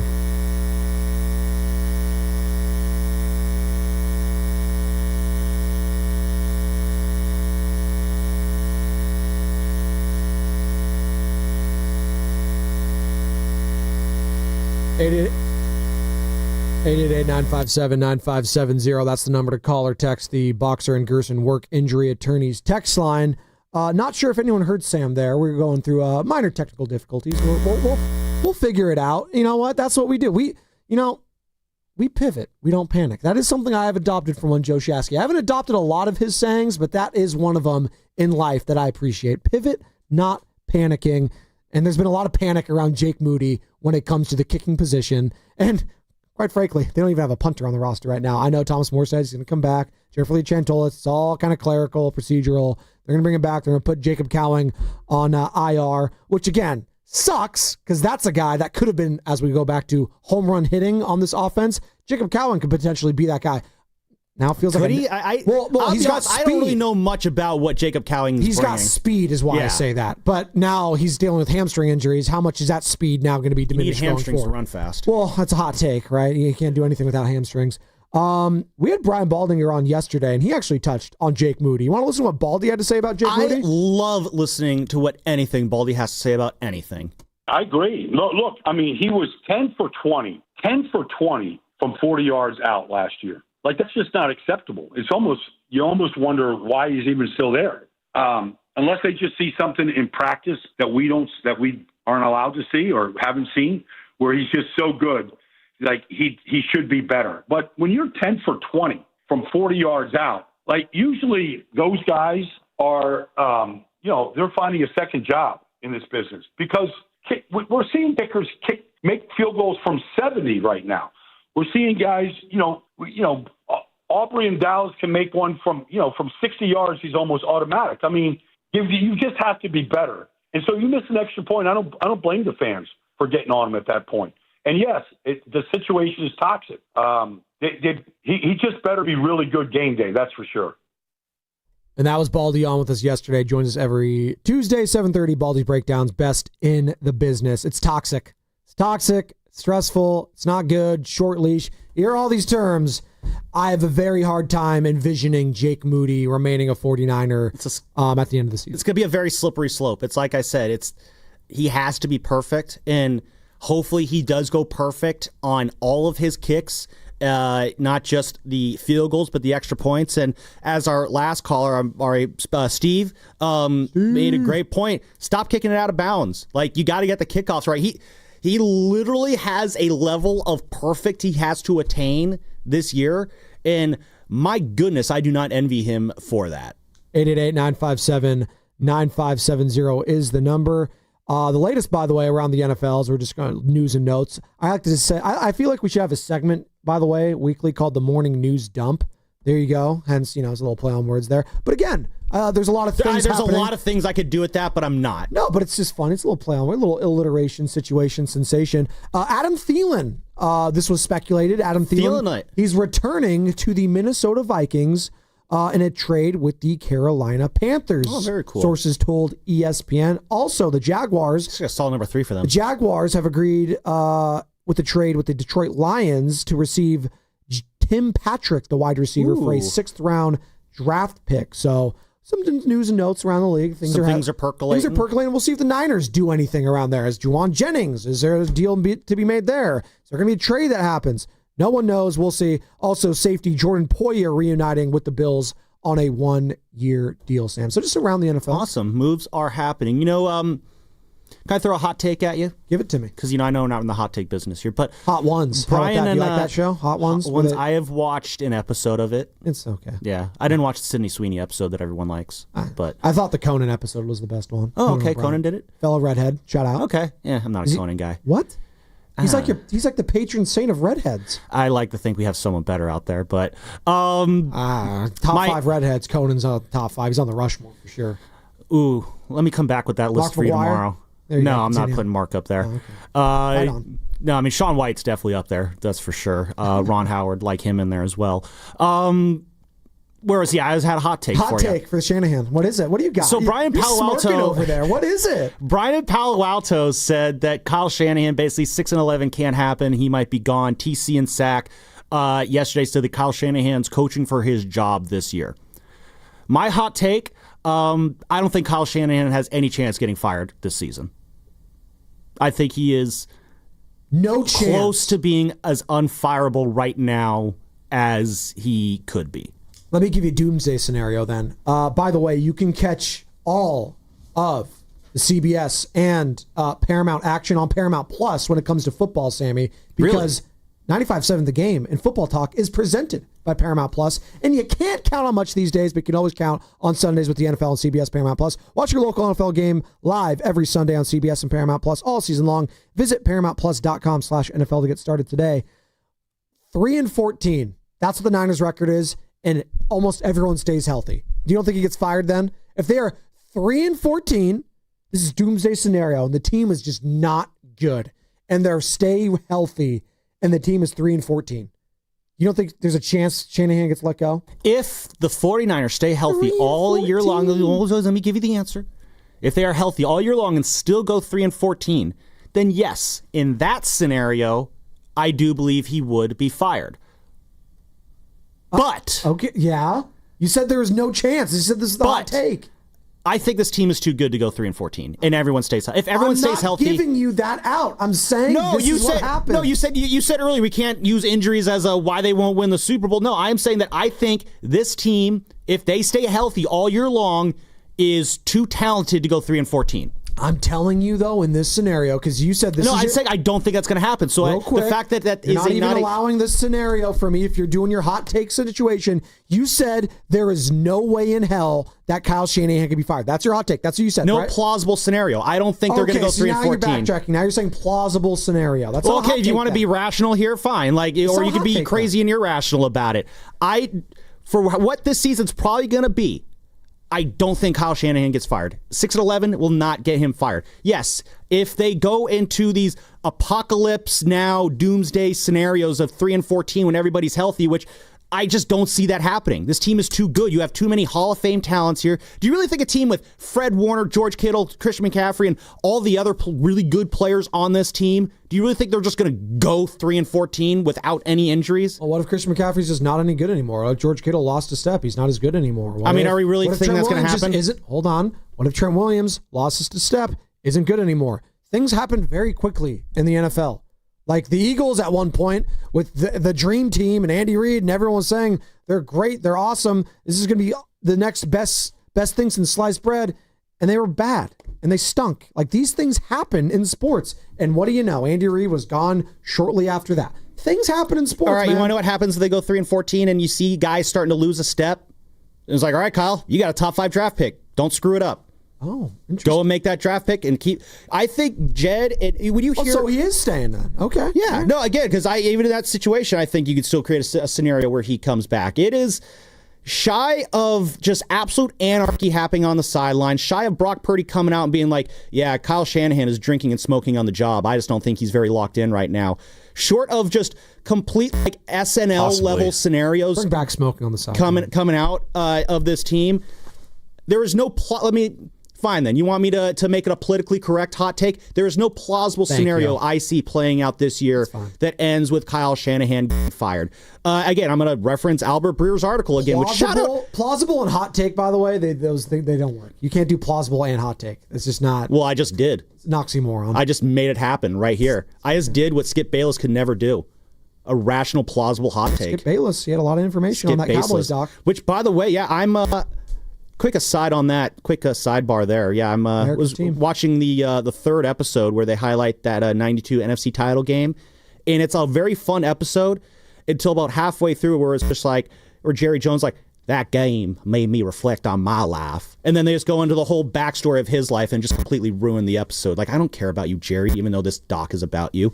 That's enough on that. No, I think that a 3-14 season, unless there's just absolute anarchy taking place on the side, no, Kyle will be back next year because I cite the Albert Breer article. Shout out to Albert Breer, giving us a lot of content these last 2 days. John and Kyle talk like guys who know that they have whereas Jake Moody has no leash to work with, Kyle and John have all the leash to work with. They're operating like guys who know for a fact that they are more or less locked in to come back for the 2026 season. They know that they have a lot of room to work with here to rebuild this team and build it up into another Super Bowl contender. So I think Jed is well aware of the situation here, both with the talent on the roster and with the finances of this team, to know that he can stick with Kyle this year. He feels that is the safe choice right now. Kyle's also making $14 million a year in the next 3 years. I don't know if Jed really wants to pay 2 head coaches for a couple years either. So yeah, it's just, I think Kyle is about as safe as he could possibly be right now. So this season, will it be bumpy? Sure. People are going to call for Kyle Shanahan to be fired at some point this year. Sure. I expect it to happen a lot. Realistically, though, I just don't see a plausible scenario where Kyle Shanahan gets fired this season. The earliest I think he can get fired is end of next season. 888-957-9570 is the number to weigh in. Call or text the Boxer and Gerson Work Injury Attorneys text line. We got 3 hours down. One more to go, Sammy. And so you're listening to 95.7 The Game, KGMZ FM and HD1 San Francisco, an Odyssey Sports Station in the home of the Golden State Warriors and Valkyries, always live on the free Odyssey app, coming to you live from the Laughing Monk Studios. All right. And I promised we'd get to this down at one point, so bear with us. Isaiah Thomas, what he had to say on the Draymond Green show, it's making its rounds.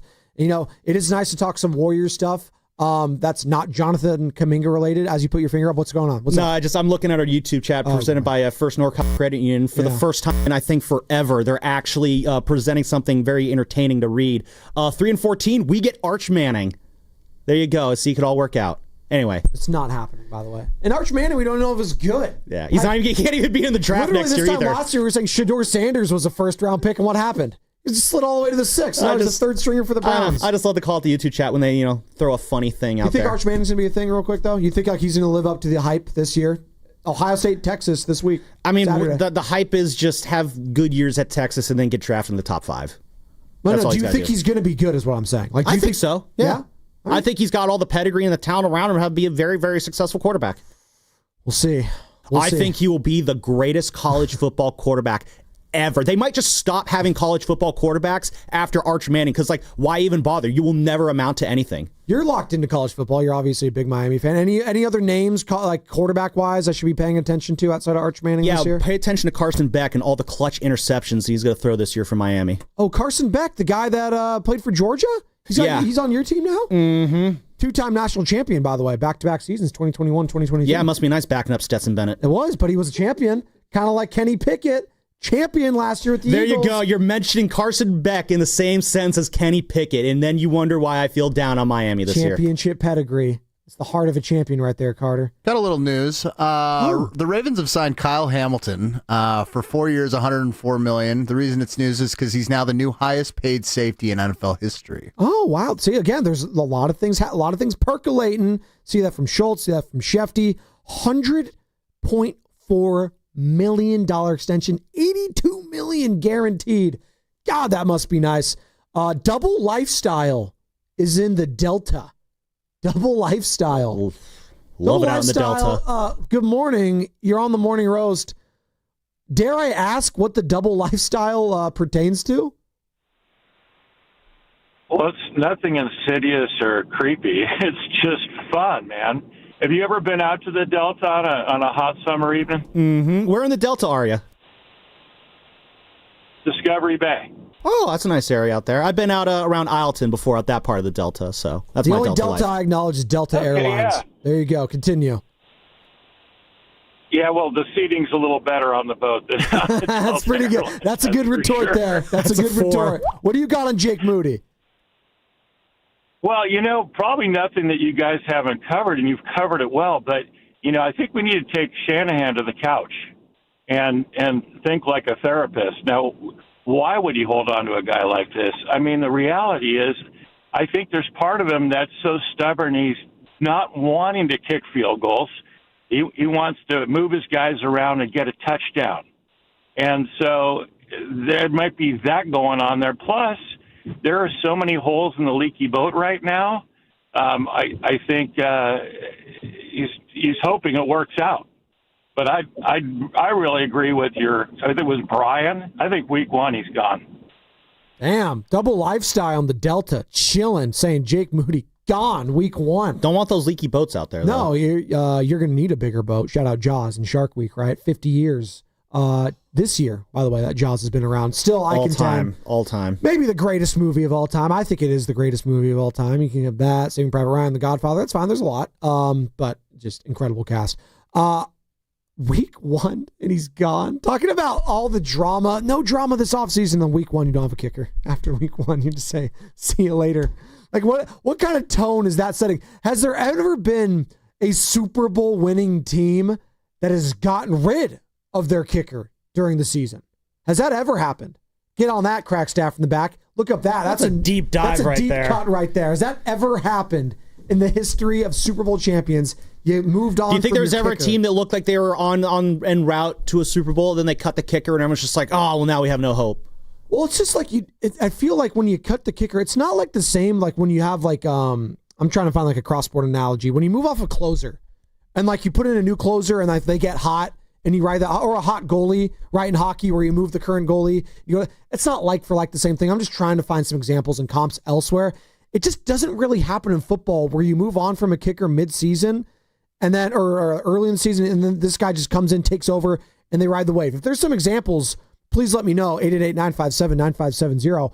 I mean, I just can't think of it. If the Eagles can ride a backup quarterback to a Super Bowl, obviously I'm talking about the Nick Foles Super Bowl title. I mean, if you could do that in the middle of the season and still win a Super Bowl, I feel like being able to switch kickers in the middle of a season should still not throw a team that has Super Bowl aspirations, off track that much. Matty Barrows of The Athletic, another Love person Matty Barrows. that covers the Niners and does it at a high level, has been doing it for a very long time. He actually touched on this last week as well, on with Willard and Dibs, talking about the 49ers opening up the season with Jake Moody as their kicker, but this is the one I wanted to get to. He also talked about what it would take for the 49ers to move off of Jake Moody. I mean, does it cost them games?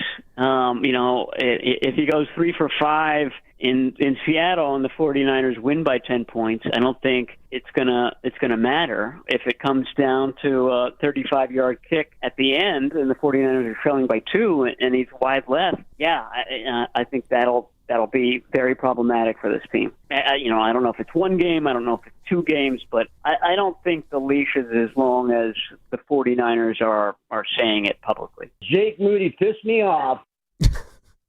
888-957-957. I just realized I had that drop in front of me. I'm like, oh, there it is. I've been looking for it. The amount of Jake Moody question marks are just the whole thing has not jumped the shark, but the number one question mark is the kicker heading into the season.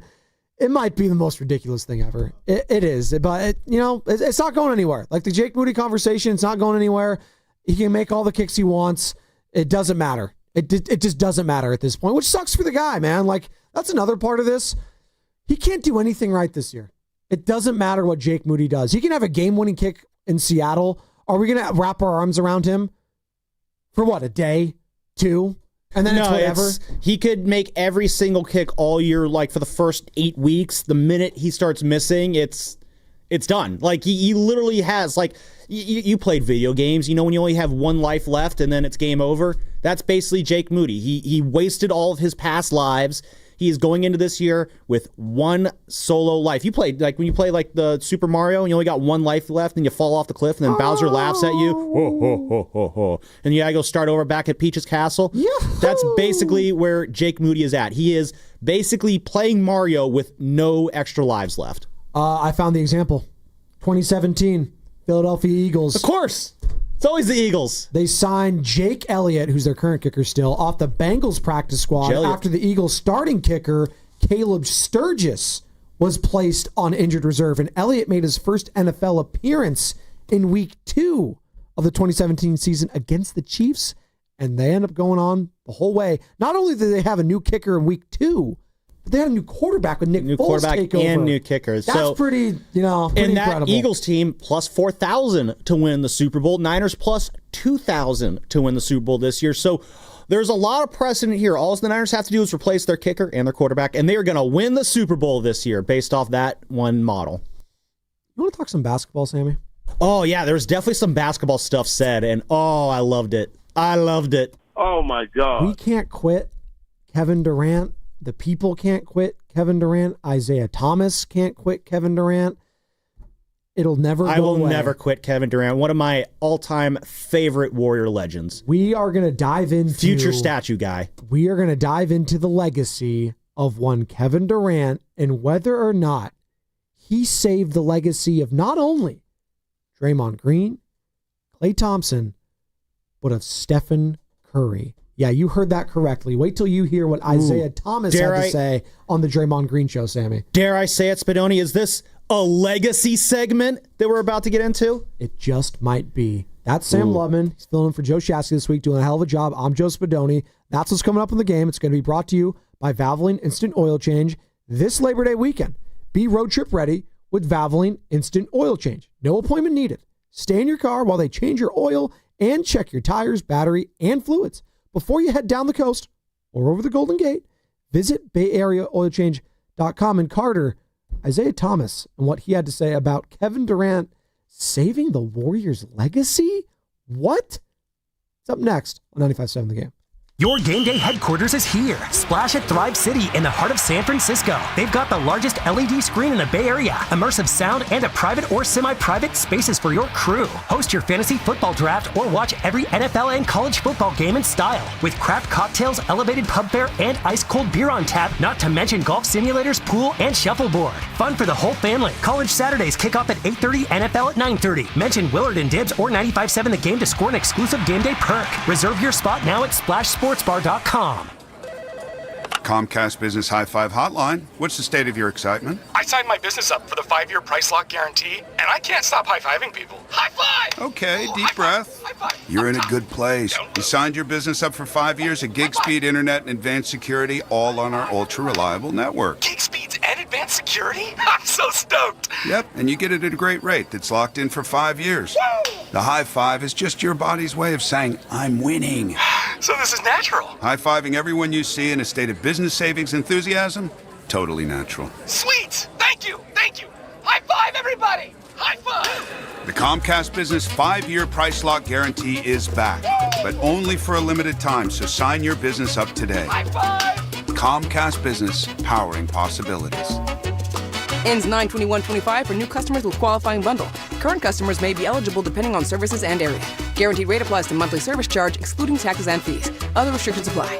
Want to interact with the hosts but can't call? Text the Boxer and Gerson Work Injury Attorneys text line at 888-957-9570. Boxer and Gerson, Northern California's premier workers' compensation law firm, helping injured workers get their lives back for over 40 years. A strong heart, a steady stride, a life full of milestones. El Camino Health is here for you. From advanced heart and vascular care that keeps you on beat, to expert orthopedic treatments that keep you moving, and innovative cancer care that fights alongside you. With expert care for women, men, and new moms, supporting you through every chapter of your health, because every life we touch is built on trust and compassion. El Camino Health, our strength, your health. Did you know that most people wait 6 or 7 years before they buy a new TV? That's a lot of time in front of one TV.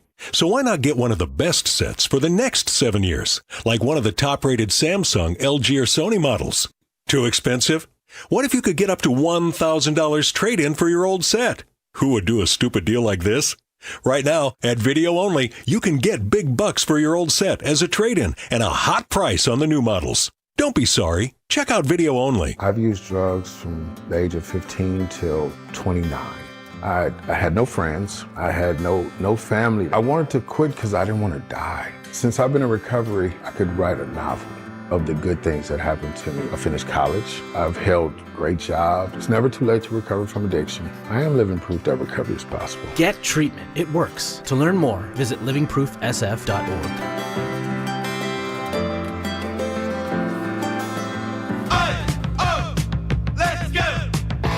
You're still glowing, flirting, grooving. You've still got it. But your immune system weakens as you age, making it harder to fight flu, pneumococcal pneumonia, RSV, and COVID-19. Vaccines are a key part of any health routine and help strengthen your immune response. Ask your doctor or pharmacist which vaccines you need. Schedule in minutes at vaxassist.com. Sponsored by Pfizer. What's that sound? That's the sound of Downey Unstoppable scent beads going into your washing machine and giving your clothes freshness that lasts all day long. There it is again. It's like music to your ears, or more like music to your nose. That freshness is irresistible. Let's get a Downey Unstoppable bottle shake. And now a sniff solo. Nice. With Downey Unstoppable, you just toss, wash, wow, for all-day freshness. This is the story of the one. As a safety manager at a manufacturing plant, he does everything he can to keep his coworkers safe. From finding ways to reduce risks to keeping safety supplies in stock. And for that, he relies on Granger. Granger offers a broad range of quality products and next-day delivery, so he can always play it safe. Call 1-800-GRANGER, click Granger.com, or just stop by. Granger, for the ones who get it done.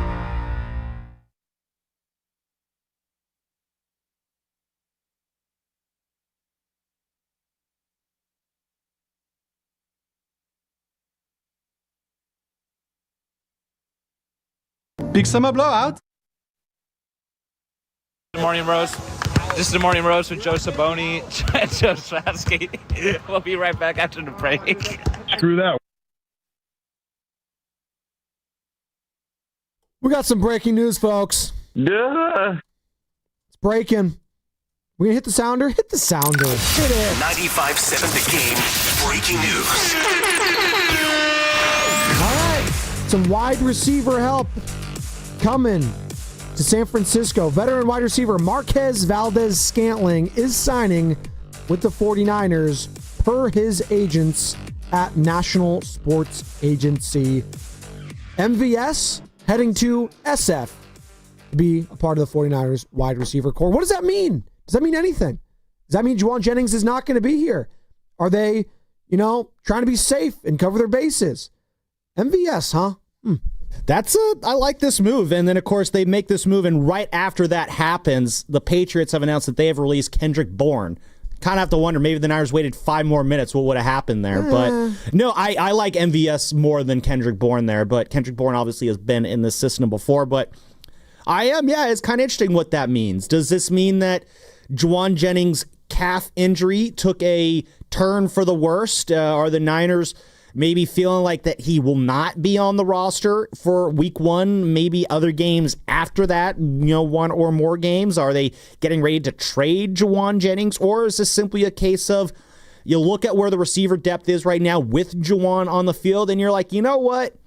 Maybe if Jordan Watkins is our number 3 receiver week 1, maybe that's not an ideal situation. So maybe we want it to be Ricky, Jawan, MVS, then Jordan Watkins going into week 1. Either way, I do like this move. We've seen MVS on the Packers, on the Chiefs the last few years. He's been a very solid, number 3 receiver for those teams, and I like this move for the 49ers. This is what Marquez Valdez-Scantling did last year. He was both a Bill and a Saint, and in 14 games played, he had 411 yards, 4 touchdowns through the air. What version of him are you getting? Well, he's 30 years old, 5th-round pick back in 2018 from the Green Bay Packers. He's been a journeyman, right? I mean, he's a journeyman at this point, but there is something to be said about winning 2 Super Bowls and playing with Patrick Mahomes, playing in an Andy Reid offense, and being a go-to option at times when you needed him.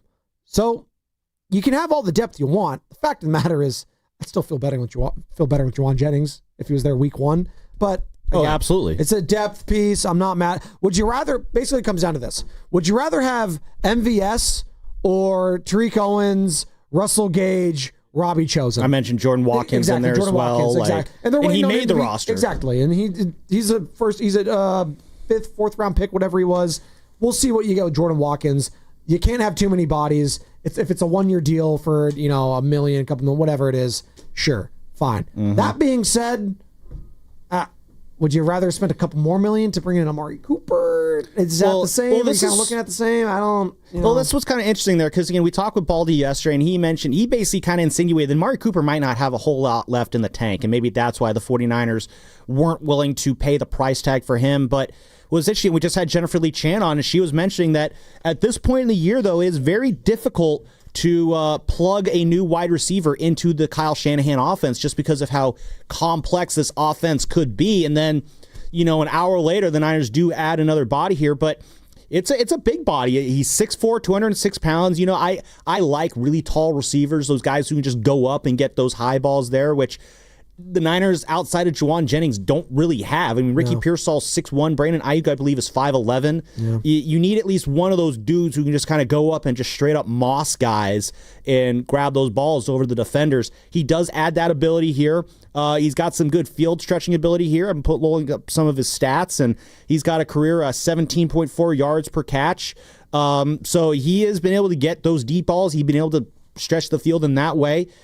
I'm not saying he's going to be a home run threat, but maybe he's an option for Brock Purdy to connect on a long ball or two throughout this year. I don't think, this is going to completely change the 49ers season dramatically in terms of what should be expected of him, but I like this move as just a guy who is going to be a positive contributor for the 49ers for at least the first few weeks of the year, maybe more so, depending on how it goes. What did Goose say? He always likes to say Geico. It's insurance. There you go. You got insurance for Jawan Jennings now in the form of Marquez Valdes-Scantling. If you're just joining us, MVS Marquez Valdes-Scantling signing with the 49ers, wide receiver, 30 years old, 6'4", 206 pounds, played with the Bills and Saints last year, but feels more like a depth piece at this point, but maybe you need him. Hey, Demarcus Robinson, 3-game suspension.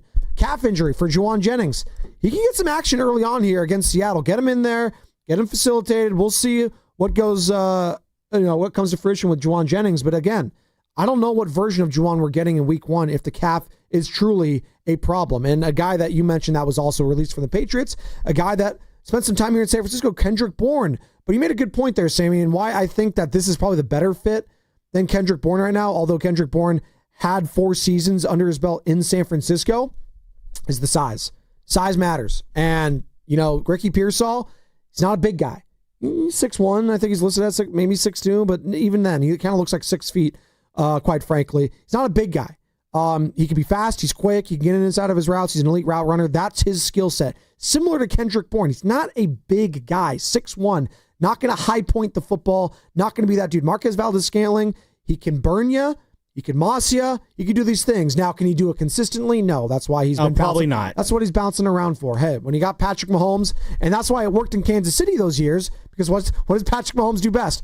Run around. Oh, someone finds their way open. Boom. There you go. Right? So, Marquez Valdes-Scantling. Plus the roughing the passer penalty that he got too. Well, that helps too. Marquez Valdes-Scantling is a San Francisco. I like this move for the 49ers. I think it's a positive. And again, I don't know what you're signing him for. When you're picking a guy off the scrap heap like this, it's probably not for much. So it feels like a very high reward, low risk move, unless he has a costly gross fumble. Well, and hopefully that doesn't happen. And by the way, I'm sure we'll touch on MVS and the 49ers receiving core at the 2025 95.7 The Game Red and Gold Summit. Ooh, that's coming up soon, isn't it? It's next Thursday, September 4th, live from King's Fish House at Westfield Valley Fair in Santa Clara.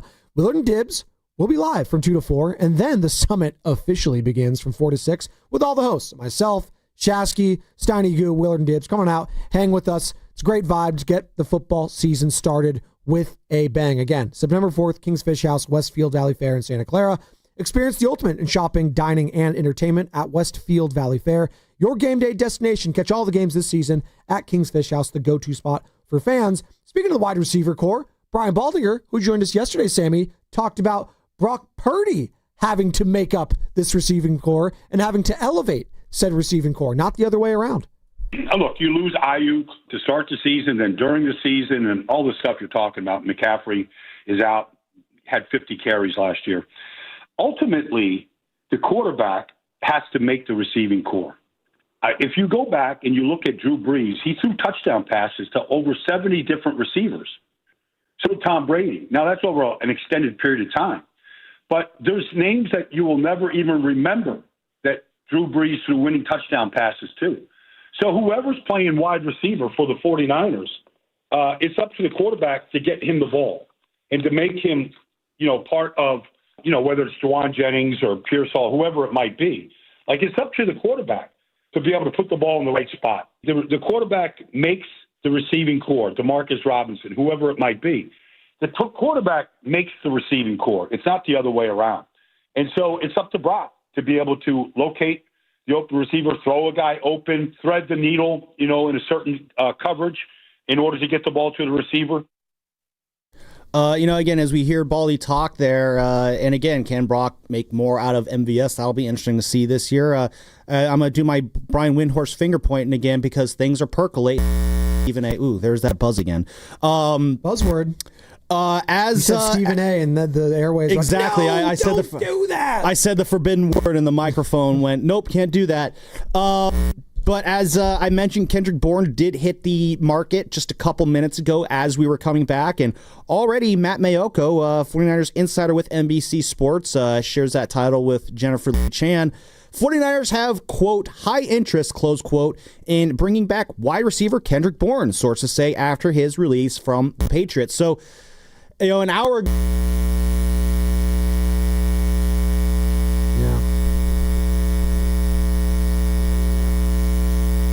To town now, so it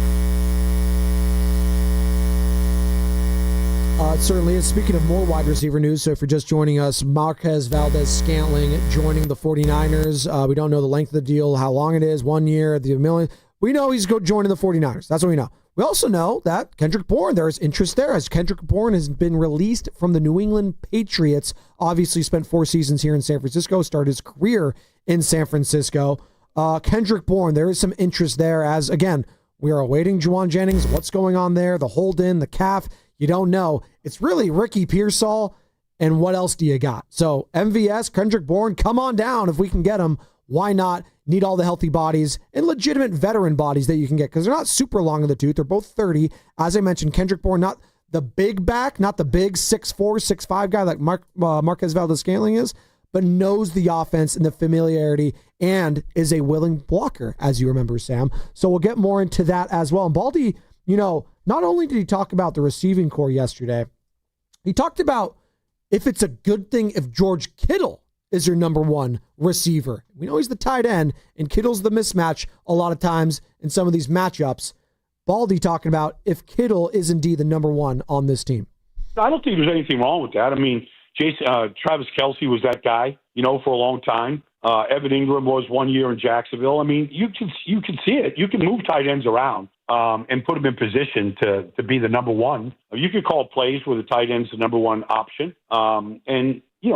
Judging by how teams are probably going to cover George, he's more than capable of winning those routes. He would love to get targeted 10, 12 times a game, I'm sure. So, Kyle can he can create game plans where that happens. But I'd like to see what Ricky Piersall could do. I mean, like I said before, like when Piersall came out, like he was right there with Ladd McConkey. And Ladd was that guy last year as a rookie, with the Chargers. I want to see what Ricky does as the full-time guy, because I think he's a good route runner. I think he's got good hands, body control, all the stuff that you need. So I'm not ready to say that Ricky Piersall can't be that guy either. And I agree with that. Like Ricky Piersall, and I said it a while ago, if we come out of this season, it's the Piersall-Purdy connection, Sam, I'm feeling great about that. I want him to hit. I want this to be a plus for the 49ers because they've had a lot of whiffs in the first round. And if you can hit on Ricky Piersall and have this basically be his redshirt rookie season, he had a cup of coffee last year. Obviously, the guy got shot, missed most of the season. If you can come out of this season and say Ricky Piersall is the number one guy and number one option, the wide receiver core going forward, you're feeling great about it. Now, what's going on with Jawan Jennings? I don't know. Well, we'll see. And it was great. It was a great story last year, but there is something to be said about Jawan being the number one guy in a losing year. It sounds unfair to Jawan, but that's the reality here. And I think that's why this drama isn't as big as Ayuk in the past or Debo in the past or some of these other skill position players, because we all know you're not that guy, Jawan. You're a number 2 or a 3 on a really good team.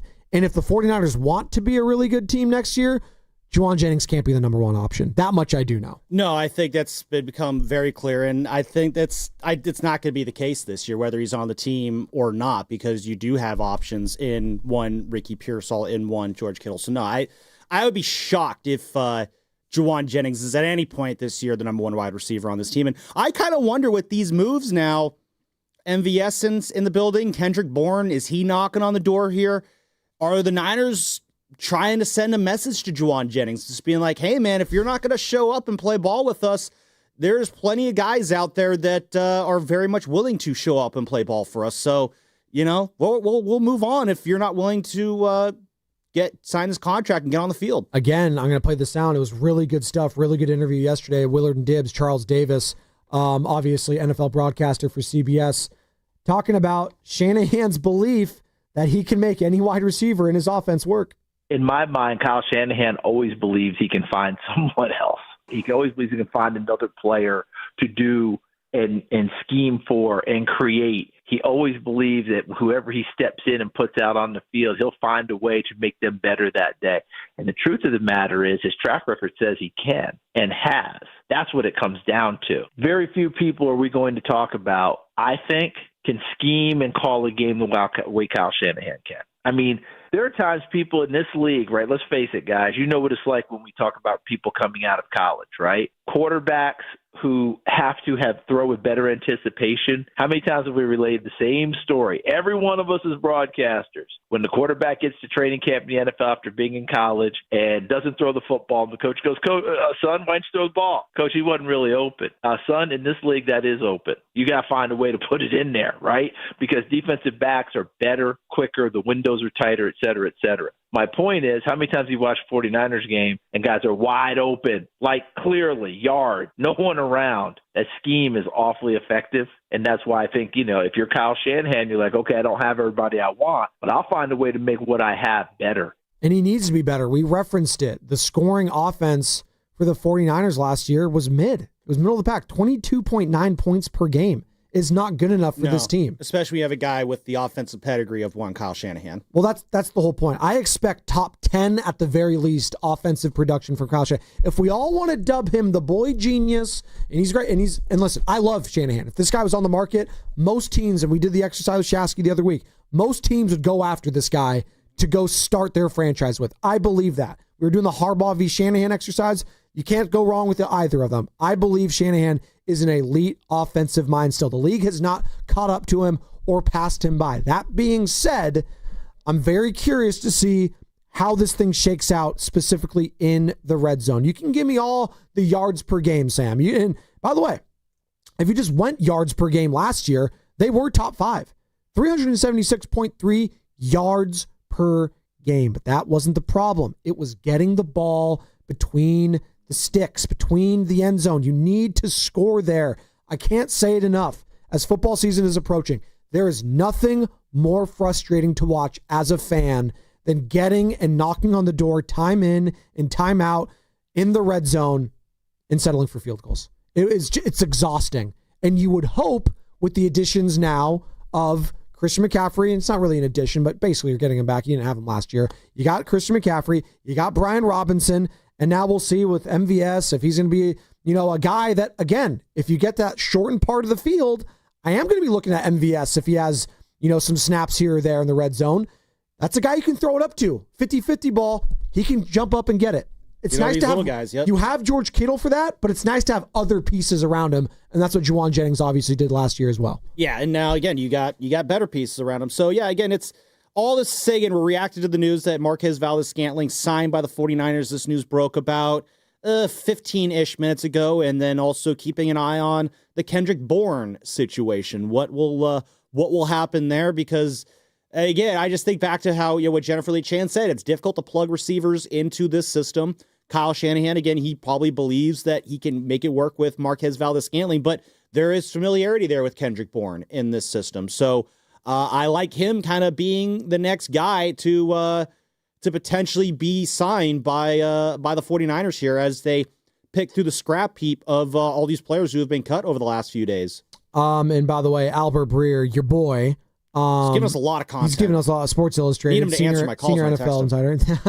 Love to have him on the show, but he was the one talking about the Patriots, trying to pry Brandon Ayuk from the Niners last summer when it was the Ayuk negotiations.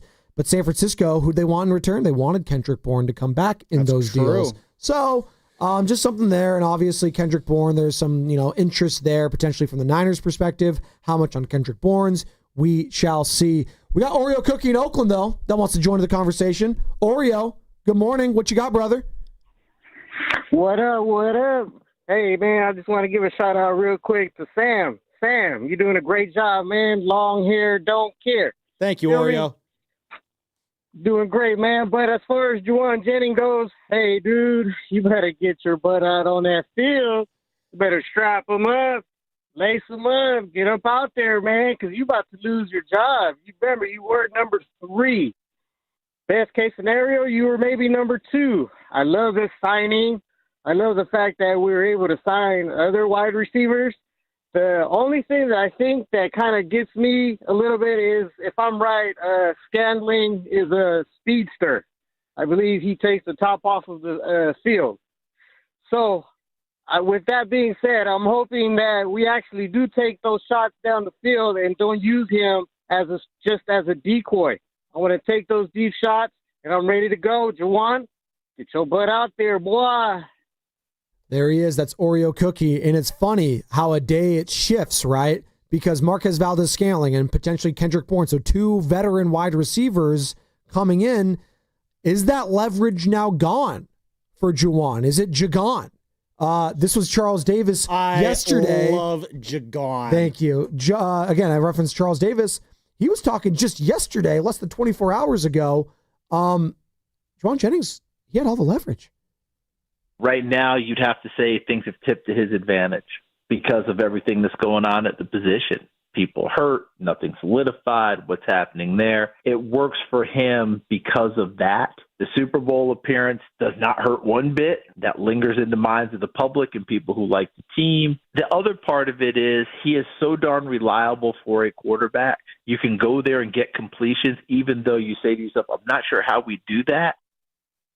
Again, I think with the move with MVS and Kendrick Bourne, those players are just good enough, Sam, to put a little heat on Jawan. Moves saying, the needle a little bit. I don't really need, we might not need you, Jawan. We might not need you. And again, this goes back to being a little bit over your skis in these negotiations, as we're seeing now, obviously, with the Raiders and Jacoby Myers, who requested a trade too. And I referenced it yesterday. Both Jawan Jennings and Jacoby Myers, Drew Rosenhaus is their agent. So he represents both these guys. Very similar seasons last year, very similar production last year, around the same age, 28, 29. Like, how much leverage does a guy like Jawan have right now with the addition of MVS and then potentially adding Kendrick Bourne to that, Sammy? Mm-hmm. Is that leverage gone now, or do you think it's still there? Well, I think, and if you think the leverage is gone, I'll answer your question, another question. Do you feel as good about this 49ers offense with Marquez Valdes-Scantling or Kendrick Bourne lining up out wide instead of Jawan Jennings? Do you still feel like this offense can be as successful this year with one of those two taking those snaps and not Jawan Jennings? Let me tell you this. Would you rather have Jawan Jennings or both those guys? How about that? If you could just have one or the other. I kind of feel better with both having MVS and Kendrick Bourne potentially. Again, we know MVS is going to the Niners. Don't know yet about Kendrick Bourne. We don't know the interest level from Bourne's perspective there. I think we've just heard it, the Niners having interest, but we shall see.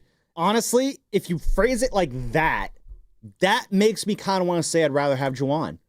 Only because, again, we know, say again, as much as I like MVS, as much as I like Kendrick Bourne, there's a reason why guys like that do become available. They could be okay at times, but we know that Jawan Jennings probably has a bit of a higher overall ceiling. Whether or not he achieves it or not is obviously that's a year-to-year prospect. He did hit that ceiling last year. Can he come close to that this year? That might be tough just because he's going to have less of a. There's going to be more. He has more guys he's have to share targets with. But no, I think if I'm the Niners, I probably would want to have Jawan Jennings out there rather than trying to make it work with MVS and Kendrick Bourne right now. So when you phrase it that way, now that makes me kind of feel like there is still some semblance of leverage for Jawan Jennings in that he could still know at the end of the day, well, you guys might have brought those in, but we all know what you still really, really would rather have, and that is me out there, not these two. I think his leverage is totally cooked, to be honest with you. If they bring in Kendrick Bourne, his leverage is all over. He's like, that what? Yeah. I feel better. Okay, he's like, Kyle Shanahan knows the guy, knows the system. Kendrick Bourne, come on down. All right, we got MVS, come on down. Big body, could simulate what Jawan Jennings is doing. Got Ricky Pearsall, got George Kittle, got Christian McCaffrey. Let's go, man. Let's go forward. And you know what? It's going to force Jawan's hand. He's going to have to come back at some point and can play on the contract. Is Jawan Jennings better than both of those guys, though? Yeah, but not that much better. That's the thing. He's not you're not that much better. That's a good point. There's a gap between Brandon Ayuk, when he was healthy, and those other guys the gap between Jawan Jennings and who he thinks he is as a wide receiver over those dudes, no chance. No chance. And that is the biggest difference between what we're going through this year and last year, was Brandon Ayuk was more or less not as replaceable as Jawan Jennings is. So, again, I think he might have some semblance of leverage, but then I think that all just goes away at the 49ers, just like, you know what? As much as we would love to have you out there, Jawan, we'll take the slight step back that going with MVS or Kendrick Bourne would bring, if it means just washing our hands and being done with this. Man, this is going to be a very, very interesting Shanahan and Lynch press conference today at 2:00. I mean, first off, there's going to be, I'm sure, a Jake Moody question. I don't know if we're taking it live. I'm just saying because, Jennifer Lee Chase did say for that. Sure. Yeah. I don't know if we're going to take it live. I honestly don't. Do it live. We might want to, just because there's so many things that are now swirling around this team in regards to Jawan Jennings and the future of Jake Moody, which, Jake Moody might actually be loving this news now because he's going to get pushed to the back burner. Everyone's going to be talking about Jawan Jennings now for the rest of the day. And if you had to put money on it right now, is Jawan Jennings still a employee of the San Francisco 49ers this time next week? Yeah. He's gonna you be still think he is? Yeah, they're not moving him. They're saying, dude, I gave you a contract. You could play on it. And then if not, fine. We'll pivot to MVS and potentially Kendrick Bourne, and we'll be fine going forward. Well, yeah, in that situation, do you think they still keep Jennings on the roster and play this song and dance? And they'll play hardball. They just put him on the IR? Well, no. You don't think they trade him, I guess? No, I think they keep him around, and when he's healthy, he'll come back because he knows he cannot afford to miss games if he is healthy. He can't afford to do that. He is not in a position, Sam, to be losing game action because you're not that dude. Yeah. Like, if I'm Justin Jefferson, sure, you know what you're getting when you're trading for me.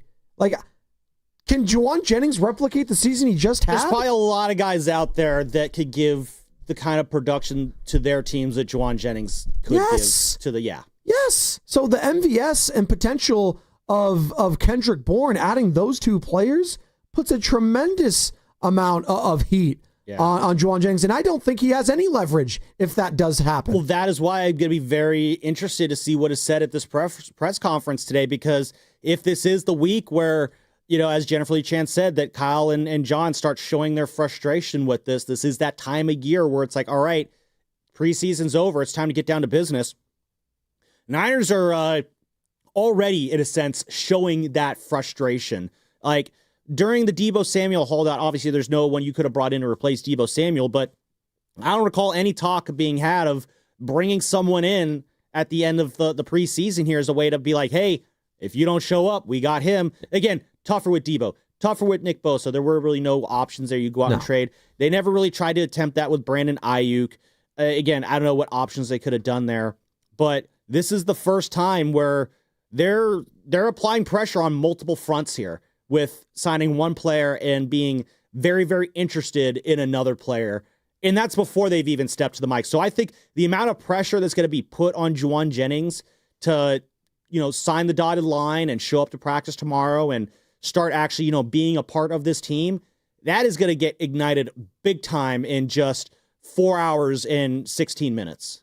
It's knowing your stock around the NFL. It's knowing your place in the league. Deebo Samuel and his agent knew his standing and place within the league. Nick Bosa, his agent, they knew their standing within the league. Jawan Jennings, clearly... he overshot his wad. It would very, very much so. And then that becomes... He did. No, he did. He thinks...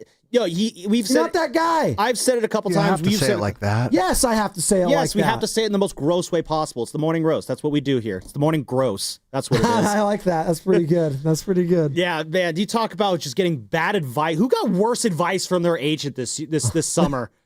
I'm gonna say Jonathan Kuminga or Jawan Jennings. Kuminga Chrysler. Thank you. It's the Jennings. The Jennings jam. Thank you. Never gets old.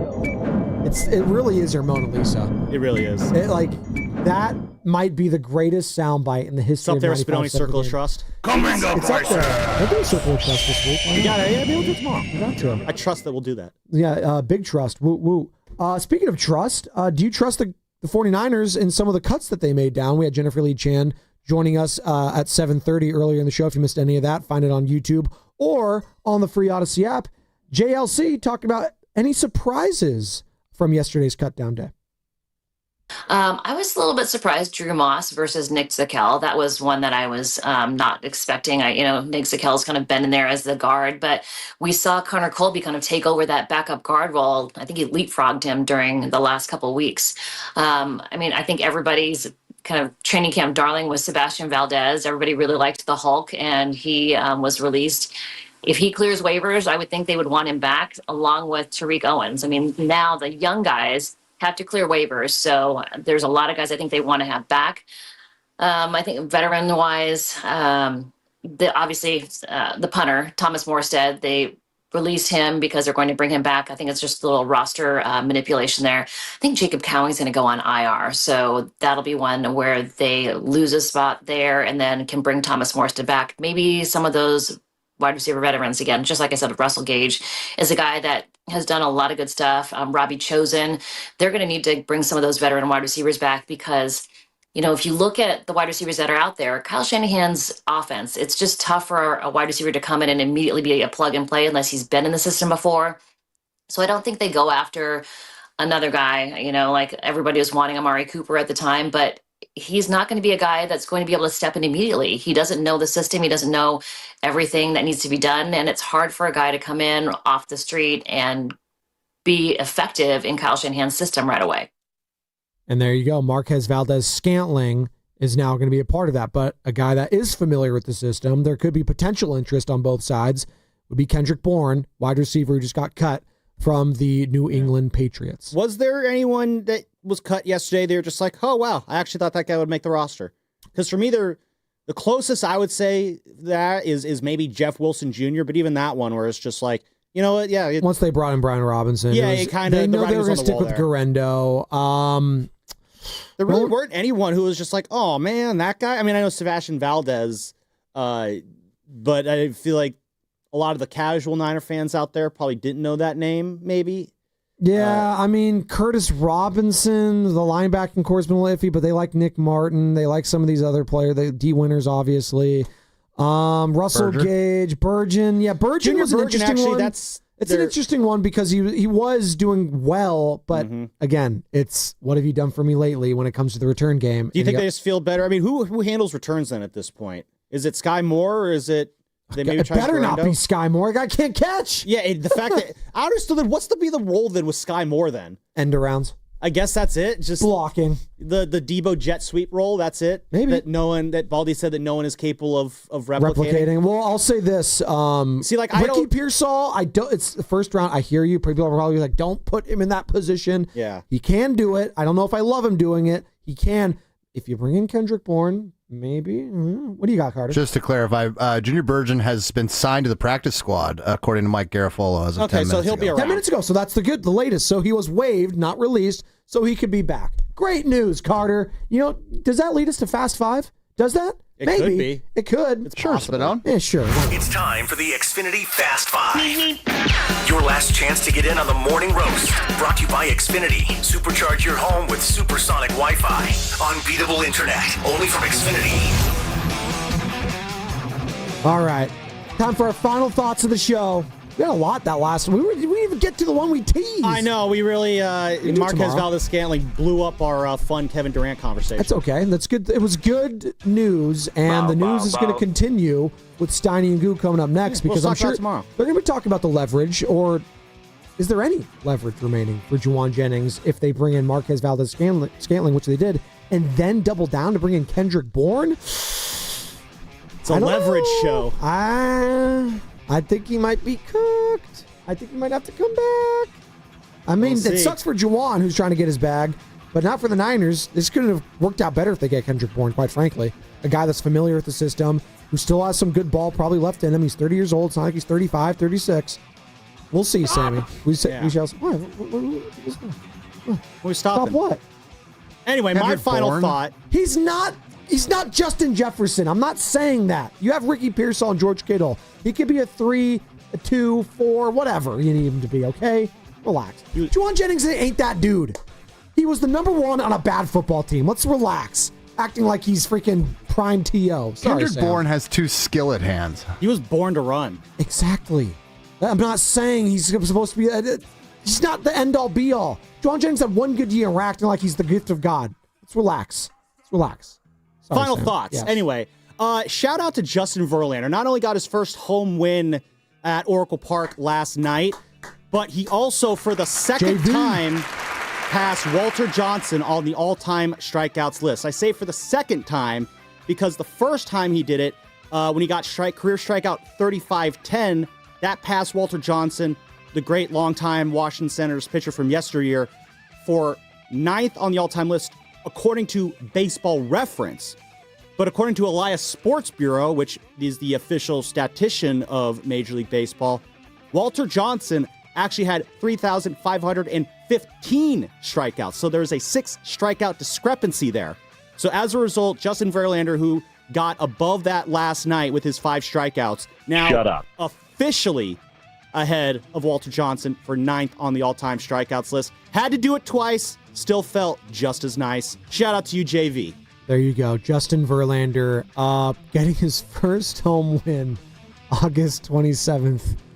4 months. Few people have been screwed out. Season. Few people have been screwed out of wins they deserved more than Justin Verlander this year. Again, I think the official tally is 7 times he's left with a lead that then just got gobbled up later on. He deserves so much more than what he's gotten this year. Gobbledygook. What's up? What do you got, Steven Risotto?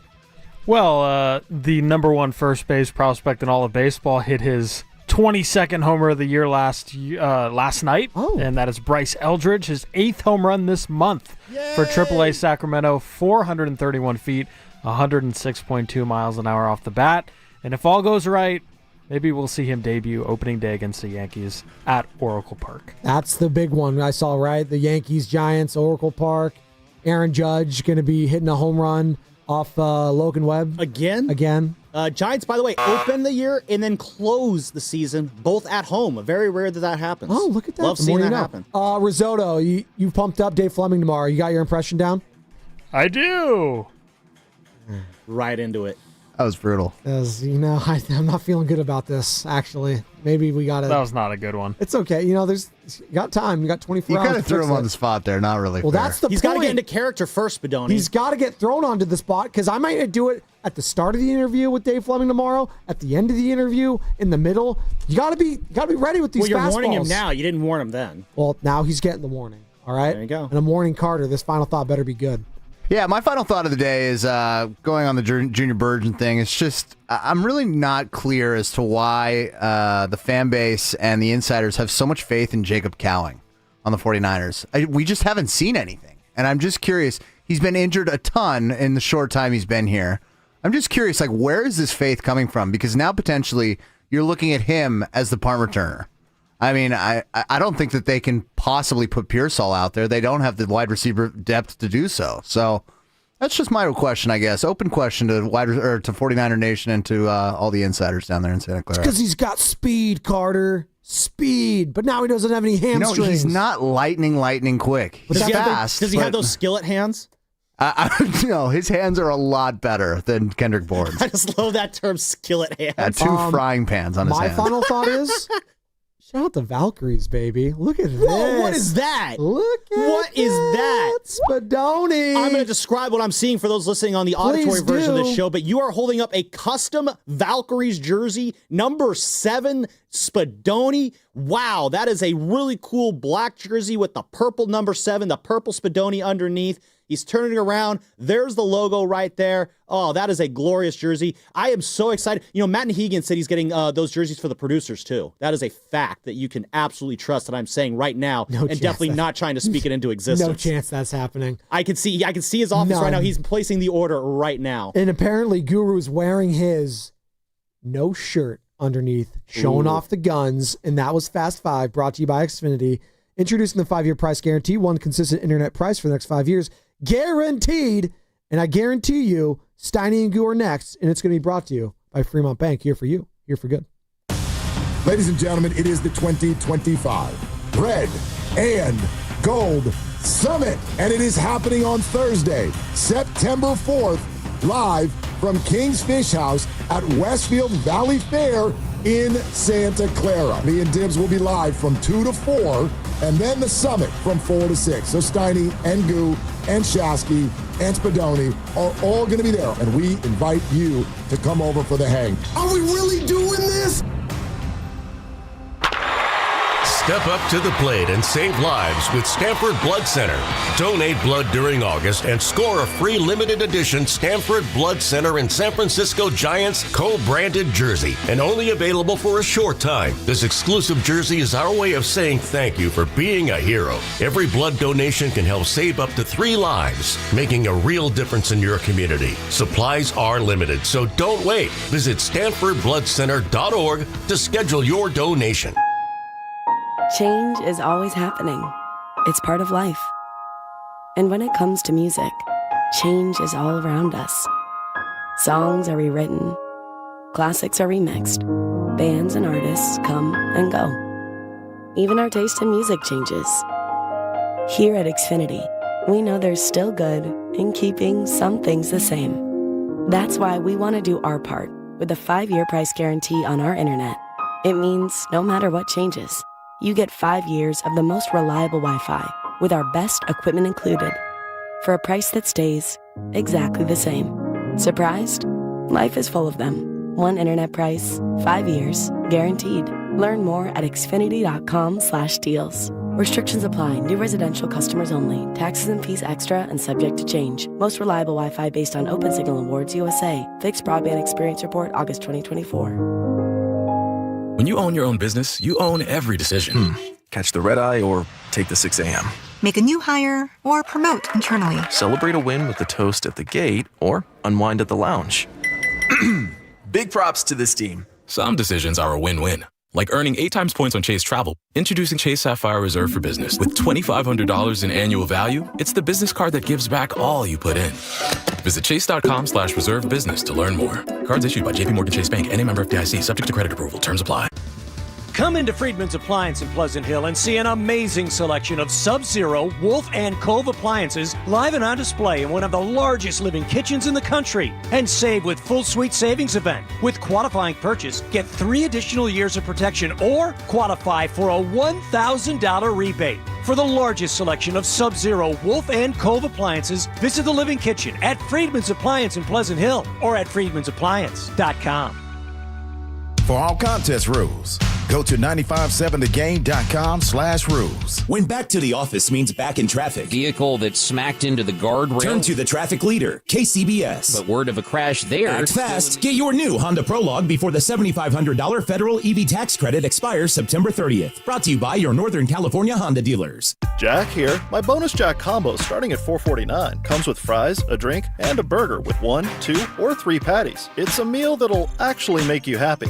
Starting at $4.49. Get so much more. Welcome to Jack in the Box. Plus tax. Limited time only. Price and participation may vary. Losing weight shouldn't be a struggle, and with Jumpstart MD, it doesn't have to be. Your first month is just $99 when you join Jumpstart MD's medically supervised weight loss program today. Licensed clinicians create personalized plans, including GLP-1 medications. No insurance? No problem. Jumpstart MD has options to meet your individual needs. With 13 Bay Area locations and online visits, expert support is always within reach. Call 855-JUMPSTART or visit jumpstartmd.com to start transforming your health today. When growth stalls from turnover, hiring gaps, or operational drag, My Outdesk steps in with elite global talent, fast. Trusted by over 8,500 businesses, they help mid-market and enterprise leaders scale smarter, cut costs, and lead with confidence. With a selection rate under 1%, My Outdesk delivers only top-tier professionals to power your team. They're ranked #1 by TechRadar and U.S. News & World Report, and they're just getting started. See how much you could save and how far you could go at myoutdesk.com. That's myoutdesk.com, where momentum meets results.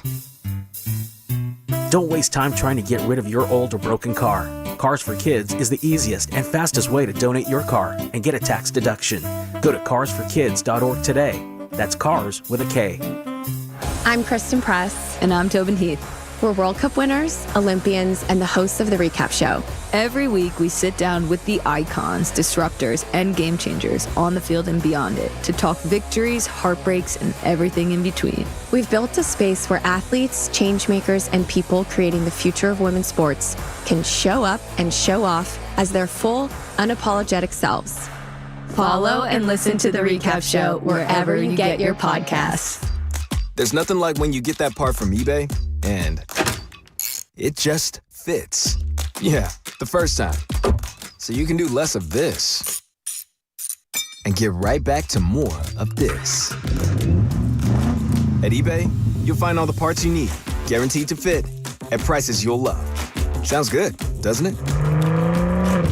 eBay, things people love. Eligible items only. Exclusions apply. That's the sound of James adding long-lasting Gain scent boosters to his laundry this morning. Several hours later, James sniffs the irresistible scent of Gain on his shirt. Gain. Several hours later, James has even caught the attention of his mother-in-law, and she never gives him attention. Ooh, you smell amazing, James. Oh, thanks, Mom. I love you too. I never said that. Add Gain scent boosters to your laundry. Add joy to your day. You're listening to 95.7 The Game, KGMZ FM and HD1 San Francisco on Odyssey Sports Station and the home of the Golden State Warriors and Valkyries. Always live on the free Odyssey app and now coming to you live from the Laughing Monk Studios. He brings the passion. For what? I want to know now. I'm mentally invested. Don't tell me to pray and you don't say what for. He brings the perspective. Yeah, I think they both have a great point. Get off me, text line. He's truly one of a kind. That is whack. Oh, my God. And he's doing a great job. I need you to man up and say what you really want to say. Diamond, you're doing a great job. Yeah, fellas, hey, get back to arguing now. And together, they're Steiny and Guru. Yeah. On 95.7 The Game. Go ahead. We don't argue, Scott. Go ahead. I love Scott. I've broken bread with him and his lovely wife. We don't argue. It's just how we talk to each other, Scott. But boy, you look great I'm today. talking about our attire. Boy, Dude, this is the best I've ever seen. And this is like the worst I've ever seen you look. It was a gift, bud. And I've wore jerseys with no shirt before. On an airplane, actually. No, that was a tank top. Yeah, this is the Valkyries trying to make the playoffs, baby. Let's get to it. You look great. Seriously, the pink. Thank you. Yeah. Spinoni said the same thing, and I forgot to say thank you. I said, I know. You got hot. I'm golfing today. Yeah. No, By the way, 2 o'clock today at the end of our show, Shanahan and Lynch are going to talk to the media, and we'll have that for you. Because this has turned into wide receiver man. Valdez-Scantling. Now talk of possible Kendrick Bourne.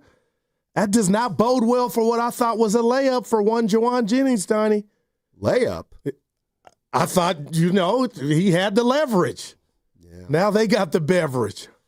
Yeah. I'm jimmying with my earphones here a minute, Okay. Goo. Sorry right. about that, Yeah. my main man. No, but seriously, you look great. What's the SR stand for on the Sheep Ranch. And that's San Ramon?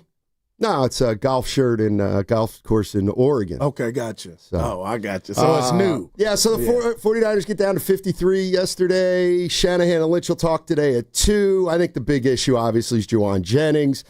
49ers sign Marquez Valdez-Scantling. They're interested in Bourne, as you said. What does it mean?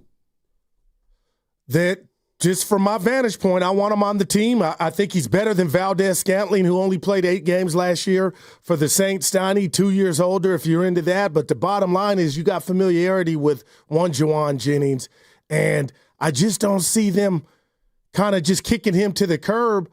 And maybe this will grab Jawan's attention and his demands, whatever they are. If they were ridiculous, Donnie, maybe he'll hone them back in, and we'll see him on the practice field here in the next day or two. But for you, Carter Chickering, to hit us up, basically with, Lynch and Kyle talking at 2 p.m., there's nothing more important than what is the status of this, we call it hold out, hold in with Jawan Jennings. Yeah, 49er fans, like I said, at 2 o'clock, Shanahan and Lynch are going to talk to the media, and obviously get into the decisions they made yesterday. And my question to 49er fans is, what do you want to know? What do you want to know from those two guys today? What are your most burning questions for Shanahan and Lynch? And what do you want to know about your football team? The goal. What are the pressing issues, and what are the challenges that this team's going to face that you want to hear about? 888-957-9570. I mean, I obviously think I'll make a prediction that we'll get some Jennings clarification today. We have to, kind of, don't we? He's on the 53-man roster, but he's supposed to be hurt, but we don't think he is. The 49ers just go get a guy. They're thinking about getting another guy. What does it all mean? I got to believe some of the explanation will come today after 2 o'clock. Yeah, and it looks like Matt Barrows just posted, Steiny, that the Niners claimed defensive tackle Jordan Jefferson off of waivers from Jacksonville, and that now gives them 12 defensive linemen. So Robert Saleh has some depth, rotating dudes in and out. But you're right, Steiny, I don't know. You would think if you're Jawan Jennings and you see your team go after, bring a guy in at your position and possibly another with Kendrick Bourne, wouldn't that grab your attention? It would grab mine. Yes, it would. But if a guy's been, if he's strategically planning like a hold-in or a hold-out, whatever he's doing, he has to have factored into the equation that if he took it to a certain point, they may try to get another receiver. Like he would have had to have taken it to that extension if he looked that far ahead, I would think. Yeah, I thought he had leverage, Steiny. I don't think so now with these acquisitions, but I mean, just how does it end? You know what I mean? Like, like you said, do we get clarity here today, tomorrow? But man, I'm rooting for Jennings. We don't know what the number is, but the bottom line is if Bourne, a former Niner, Steiny, who was with the Patriots, comes back and you add Scantling, regardless of what you think of Scantling at this point in his career, I mean, the writing's on the wall to me. We ain't giving you an extra dime. Yeah. But you can come back and play on what we signed you up for. If I were to ask Niner fans, what do you want to know from these two guys? I made a list of a bunch of questions that I would have for them. Goo, you probably do too off the top of your head. You want me to give you one or hold it? I'll give you one, okay. Then you give me one. Obviously, we got to find out about Jennings. And I would ask a question. Why did Jake Moody win the kicking battle? I feel like I could answer that. Okay, why? Because he's our kicker. Okay, but you brought in Joseph to kick. We like to explore other options, Downey. See? Okay. Yeah. But I get you think somebody give him that? Of course. I mean, to me, it's what are your top issues? To me, it's Jennings, it's Moody, and then we start getting into the offensive line or McCaffrey's health, stuff like that. Well, I'm going to say this to that. My thing is this rash of injuries, even before OTA started. Have you guys looked into that more? How do you process that? That a lot of your guys are just getting hurt, come in and reporting hurt. How do you process that? What is that on? Are you looking into it? Is there anything you can do to prevent it moving forward? But, Steiny, if you think about the injuries just this offseason and what they're dealing with now, and I know you could say, partner, it's football, but it does seem like the red and gold are sustaining more, like it's just happening more frequent than at any other locale. Well, they've had more injuries under Shanahan than any other team, apparently. They've had a lot of injuries under Kyle Shanahan. It's almost gotten to the point where it's just kind of part of the MO, I feel like. I feel like over the last 6, 8, 10 years, maybe, not that long, but I kind of feel like we spent a lot of time talking about injuries with the Niners, and I just always wonder whether they do that in other cities like we do it here, or if they don't have the injuries in other cities so they don't talk about it as much as we do here. But no, it's last year they got hurt by injuries, and we'll see if they can stay healthy this year. 888-957-9570 is the number.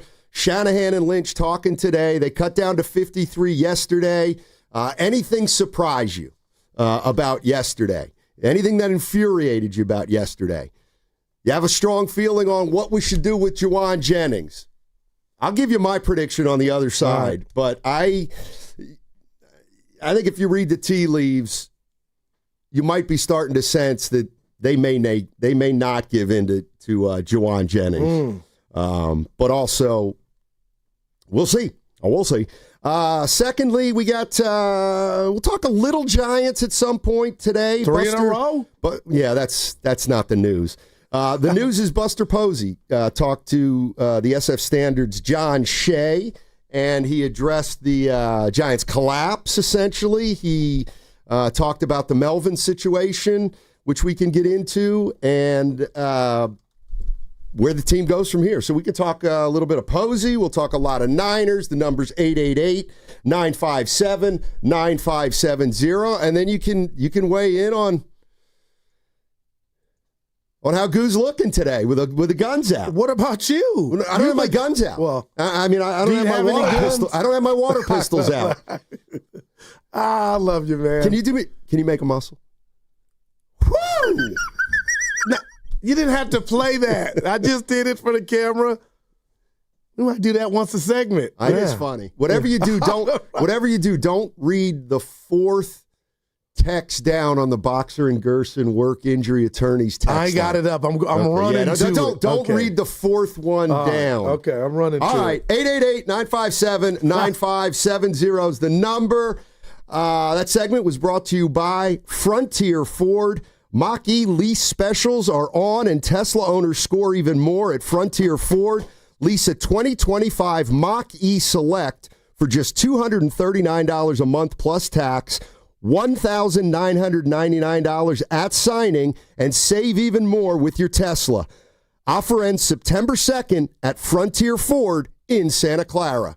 All right, team, it's game time. Blue 42, California Ace scratch right on one. Wait, what play is that? Keep up, man. You said play scratchers for the California Lottery. Oh. With the new Los Angeles Chargers, San Francisco 49ers, and Los Angeles Rams scratchers, it's always a great call. For sure. On one. Ready, set, go! Play the new Game Day Scratchers from the California Lottery. A little play can make your day. Please play responsibly. Must be 18 years or older to purchase play.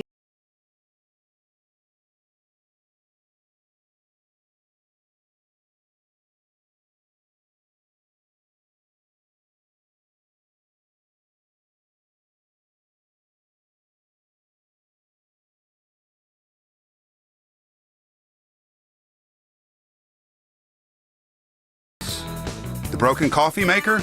That one's still on you, which means you'll save hundreds for your business and get the fastest mobile service with 5G cellular and Wi-Fi hotspots on us. But hurry, this deal won't last long.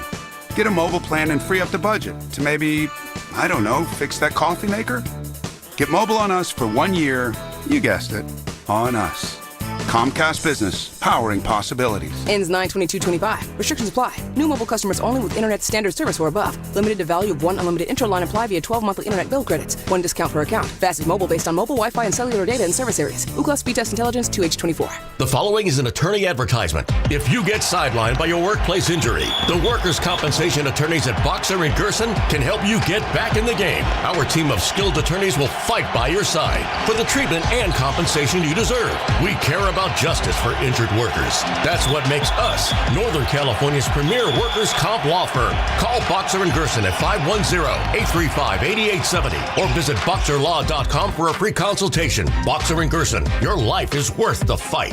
Hey, this is Willard and Dibs from 95.7 The Game with great news from Safeway. You can earn Safeway rewards with each purchase you make. Then use your rewards for discounts on groceries or up to 20 cents off per gallon in gas rewards at participating Chevron or Texaco stations, and up to $1 off per gallon at participating Safeway fuel stations. Not a member? Register for an account with your phone number at checkout and start earning rewards today. I personally love shopping at Safeway and saving up to 20% on my purchases for you with personalized deals, meal plans that list the ingredients needed to make shopping easy, and pet perks. There's something for everyone, including a free item every month from some of my favorite brands. If you sign up today, you can get $5 off your first purchase of $25. Restrictions and exclusions apply. Learn more at Safeway.com/4U. That's Safeway.com/FORU, as in the letter U. We will see you at Safeway soon. Americans pay about $5 billion to control termites and repair their damage every year. Many people underestimate exactly how much damage they do. Call Pacific Coast Termite today at 800-PACIFIC for a free home inspection. Certain restrictions apply. No tenting, though. No double bagging your food. No pet sitting.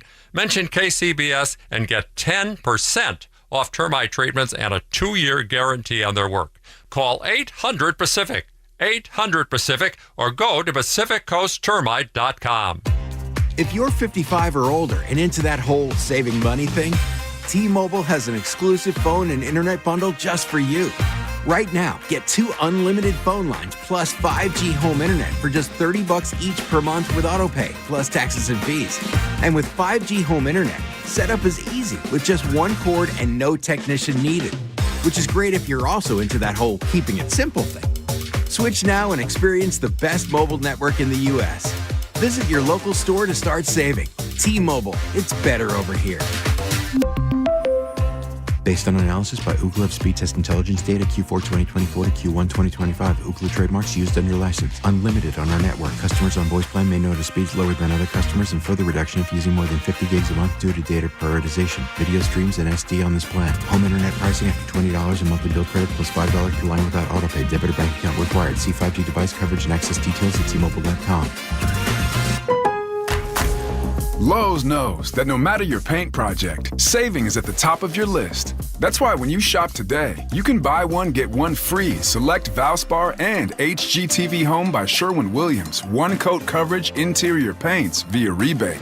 Shop these deals in-store or online today at Lowe's. We help, you save. Selection varies by location. While supplies last. Discount taken at time of purchase. See sales associate for details. Offer valid 8/21 through 9/3.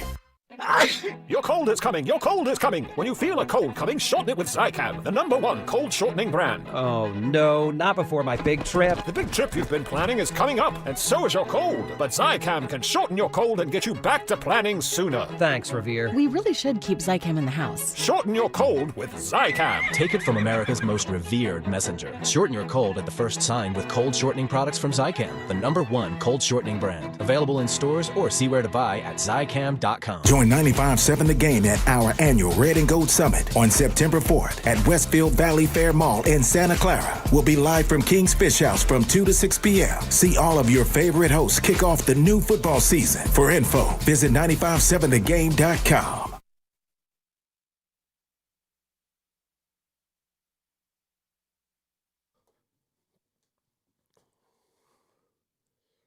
Now, back to Steiny and Guru on 95.7 The Game. Life, man. It is. And I want to just give a PSA. Kenny, get your pen. If you got people in your corner that will stand by you through thick and thin, they call those real ones. Mm-hmm. Enjoy them. Don't take them for granted. And don't surround yourself around phonies. That's right. Because when you need them most, phonies will vamoose. That's right, and disappear. You know what? You all out there should take a lesson from my relationship with Guru. That's what a relationship's all about. No, we are seriously, Steiny. We're tighter than we are on the show outside. I mean, it is really unbelievable. Yeah, you do get a pass. And I want to say something. Whoa. I'm sorry, what? You know, the people that want to come after you, Big Dex, AP, I keep them off you. But I do got to say something to the cameraman. Oh. I did have a T-shirt on this morning, and I said, I got confidence coming from the Yoon. We've always been doubted, but my muscles are better than what the camera's showing. I'll just leave that there. I don't like how my guns are looking on the YouTube. In person, they're better, Steiny. You know it. Well, we're having some technical issues, so I'm leaving it there. Actually, we're not. We're not. Mike 3 is out. Yeah, come on now. That dude should return his muscles. If you have such an inclination, you can go on the YouTube chat. Just search 95.7 The Game. go. Guru's wearing his brand new Valkyries jersey. Guru on the back. I was on board with it. And he's got the guns out.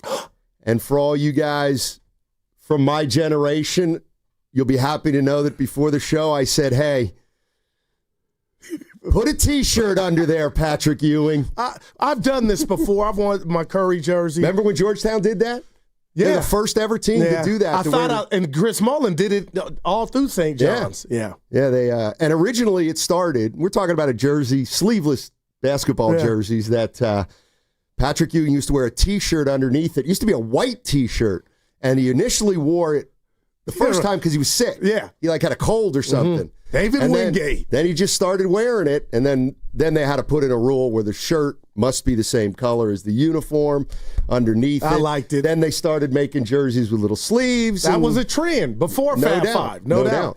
I'll say this, the one on the text line that you said don't read. Goo, if you're over 16 in caps, you're not allowed to wear a jersey without anything under. That's a foul. It's not a foul. I've done it before here. So I've been reading some of the YouTube chat. I'm going to try to do something right now for the next 20 minutes. Let's go. I do have a fidgeting problem.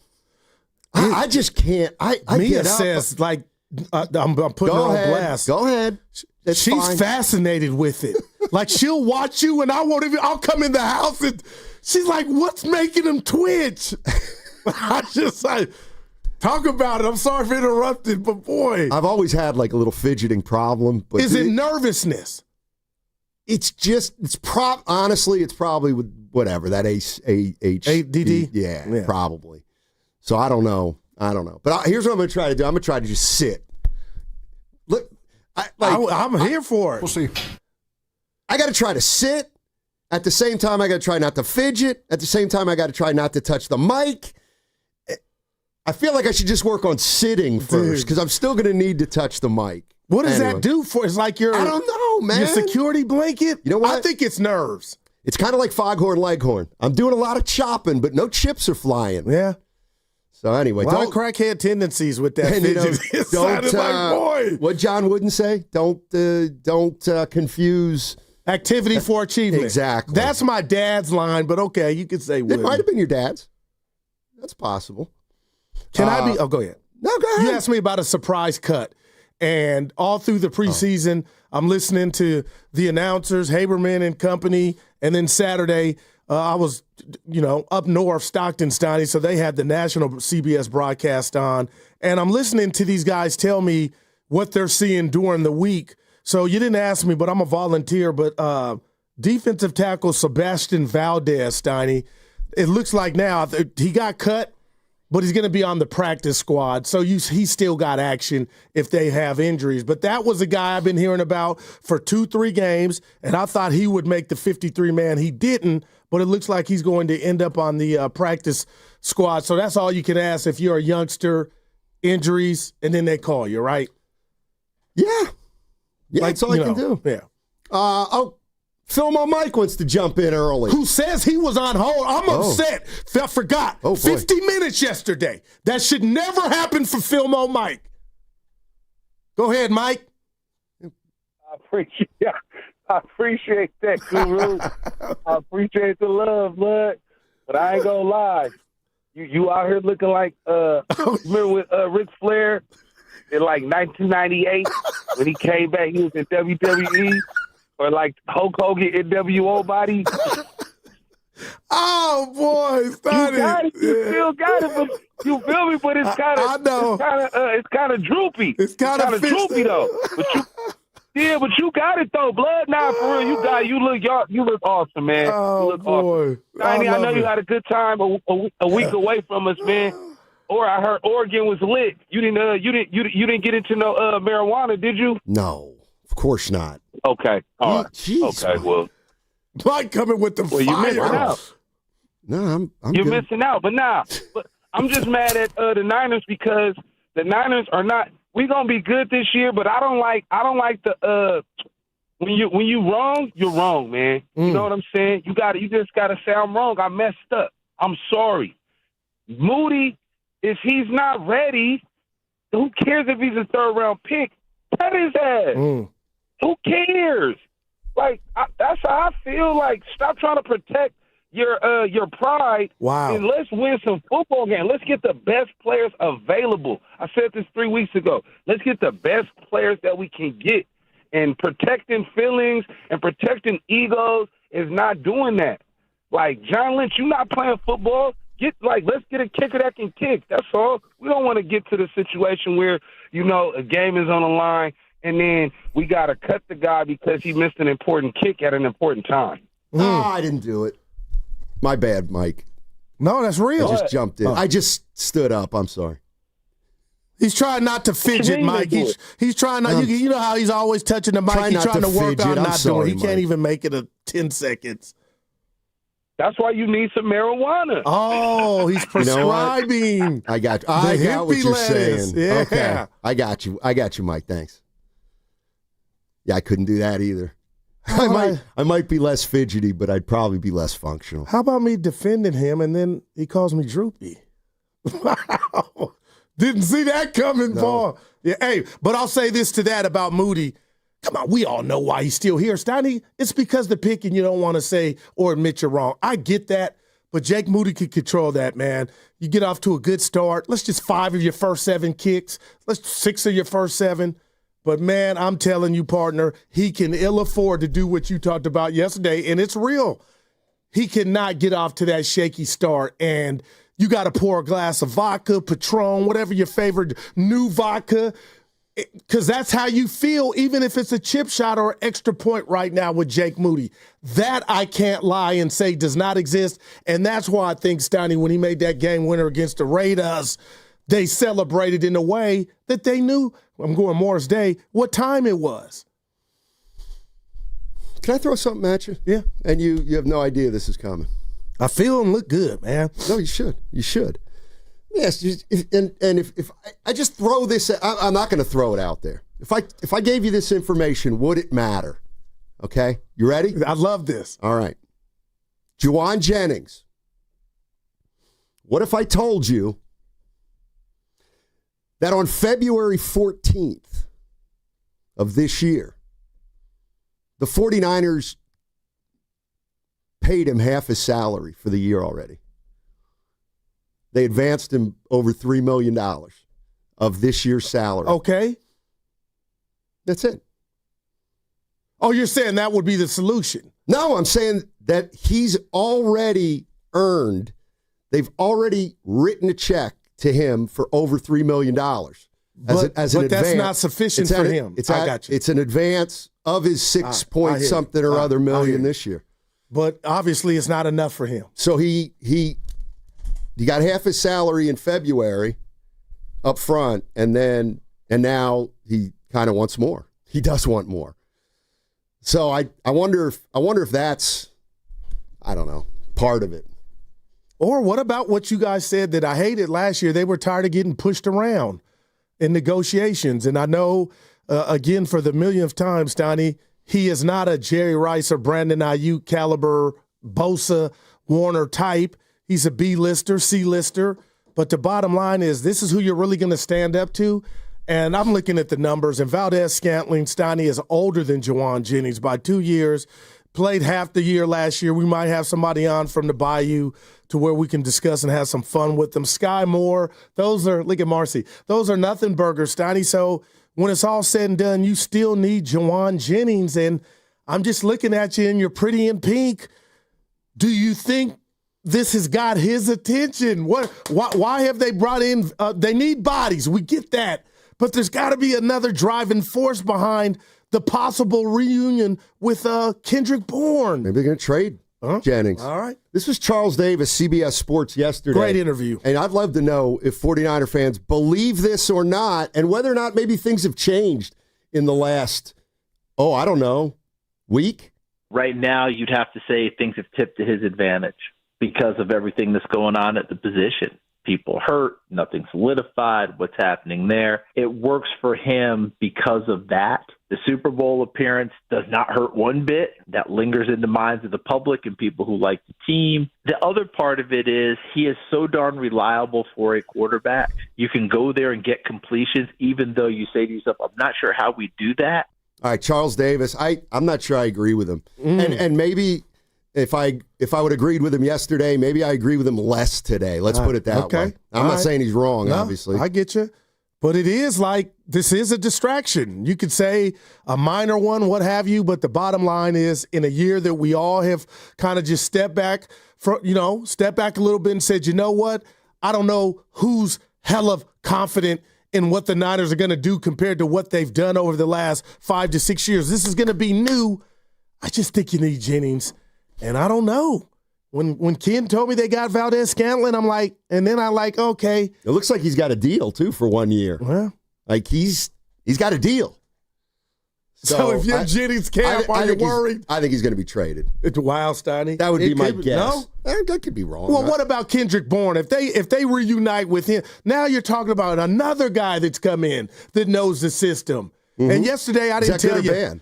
It's bad, according to who if you're a Niner fan thinking this dude is being greedy, Jawan, then you're okay with it. And I know I don't want to speak for Willard. It sounded like he was turned off. And you know how Dibs is.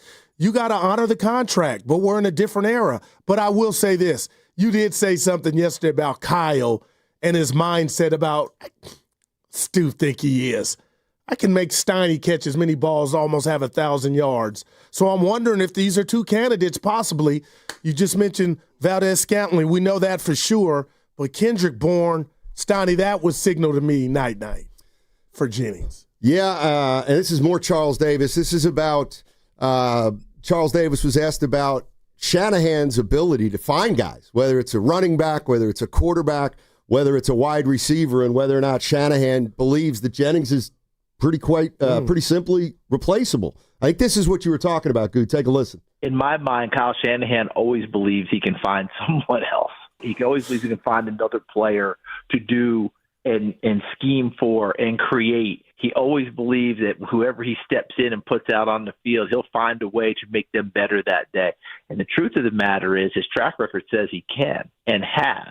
That's what it comes down to. Very few people are we going to talk about, I think, can scheme and call a game the way Kyle Shanahan can. I mean, there are times people in this league, right? Let's face it, guys. You know what it's like when we talk about people coming out of college, right? Quarterbacks who have to throw with better anticipation. How many times have we relayed the same story? Every one of us as broadcasters, when the quarterback gets to training camp in the NFL after being in college and doesn't throw the football, and the coach goes, son, why don't you throw the ball? Coach, he wasn't really open. Son, in this league, that is open. You got to find a way to put it in there, right? Because defensive backs are better, quicker, the windows are tighter, et cetera, et cetera. My point is, how many times have you watched a 49ers game and guys are wide open, like clearly, yard, no one around? That scheme is awfully effective, and that's why I think, if you're Kyle Shanahan, you're like, okay, I don't have everybody I want, but I'll find a way to make what I have better. Yeah, you got it. Man, that's Steiny, Aretha Franklin, Respect. That was respect. I agree wholeheartedly. And it's why he's taking Brock Purdy, Mr. Irrelevant, to the heights he has to get a new contract. Jimmy Garoppolo to the Super Bowl. So, I mean, man, did Charles tell one lie in there? No, and that's So now you got me thinking you might be onto something. Jennings, I can find another. You know what I mean? Right, and I don't think, Shanahan's arrogant enough to think, Jennings stinks and I'll find somebody better. But I just think that he's the kind of coach that says, all right, Jawan Jennings, we can replace him, and I'll work around it, and we'll still get really good production out of that position. I'll tell you the one question. Dude, go ahead. The one question I would love to know the answer to, but it's a question that they would never give me the answer to. But I would love to know whether or not. And you know what? Even if they're not going to answer them, fans can try to answer these questions too. You know what I'd love to know? What? Has your 2025 regular season schedule impacted any of your thinking going into the 2025 season? Like, was that a part of the background or the template of the off season, and did it in any way affect your approach? They'll never answer that. Okay. But I think the schedule in the big picture of this offseason, where they are, where they're coming from, what their goals are, I think the schedule has something to do with it. Can I attempt a rebuttal about that? Because all off season, that's bothered me. And I look at what the Minnesota Vikings did last year. The Rams bouncing back. Steiny, you open up with the division game at Seattle. You got Saints. Now, that is, I believe, and I told you off air, that they're the worst team in the league. Then you have Arizona at home. That's not a walk in the park. No, you got the Jaguars, Steiny, who might be better. And are you arguing that they don't have what's considered the easiest statistical schedule in decades? All I want to know is whether that factored into their thinking. For example, maybe this is the year to try to rebuild because their schedule's a joke. Until we find out that Atlanta, the Texans, and the Giants are going to be better. The Bears are going to be better. Like, those are not walks in the park that I think. I can't argue the number from the win total from last year. I get that, partner. But I'm telling you, I'm looking at the Texans. I'm looking at Penix and the Falcons. Tampa Bay almost beat you last year. The facts say this schedule's a joke. Yeah. That I can't argue with. I can't argue with. It's like not an opinion. I can't argue with you on that. It's an equation. Yeah, I got you. And so that's all I'm wondering. But do you leave any room for error for like the New York Giants? If you go off of what they did last year, that's a layup. Their defense I'm not looking at it individual team and whether a team could be better or can be worse. Right. I'm just saying, if you look at the schedule as a whole and you're looking to reset or revamp, I'm sorry. This is the year to do it because you might be able to skin two cats at once, which is start rebuilding and resetting and incorporating young guys in there. Maybe you can even sneak into the postseason. Yeah, and remember, we talked about it, you, Kenny, and I in the green room, I believe, Monday, yesterday, Steiny, about Kyle mentioning how the Rams and Buffalo, I got to be careful here, paraphrasing, did a quiet reset and got back. But that didn't have how many games you're going to win or lose. But I'm sorry, I can't wait to 2 p.m. to see if the first question asked is what's going on with Jawan. 888-957-9570 is the number. What do you want to know from Shanahan and Lynch today? Once again, they're talking today at 2 o'clock. I haven't spoken since they cut the roster down to 53. Jennings on the roster, but they've also signed Marquez Valdez-Scantling to a one-year deal. You got to believe that factors into the Jennings situation, or does it? I feel like it's got to, right? But what is your most pressing concern, or what do you want the answer to when those guys come out and talk to the media today at 2? The one thing we must. I mean, the one thing we got to get clarification on is what's going on with Jennings. Obviously, that's the issue that supersedes all others, correct? Yes, and you've been in the game for a long time, Steiny, and I try to go Draymond with new media. Man, that died out fast, huh? New media. But, Steiny, is it too fair to ask the ball coach, how good are you? How good is this team? How good do you expect this team to be? Or is there a million trees verbally that you could hide behind not to answer that question? I don't think he'd be afraid to say something like, the goal's what the goal always is, to win the division. Right. And that's not unrealistic. No, but I got it. All right. So, I mean, didn't make the playoffs. This is an easy one to just say, we got to get in. And he already said it. He said, hopefully we get better the whole year and then we get in. And then he used the old, once we get in. Anything can happen. Yeah.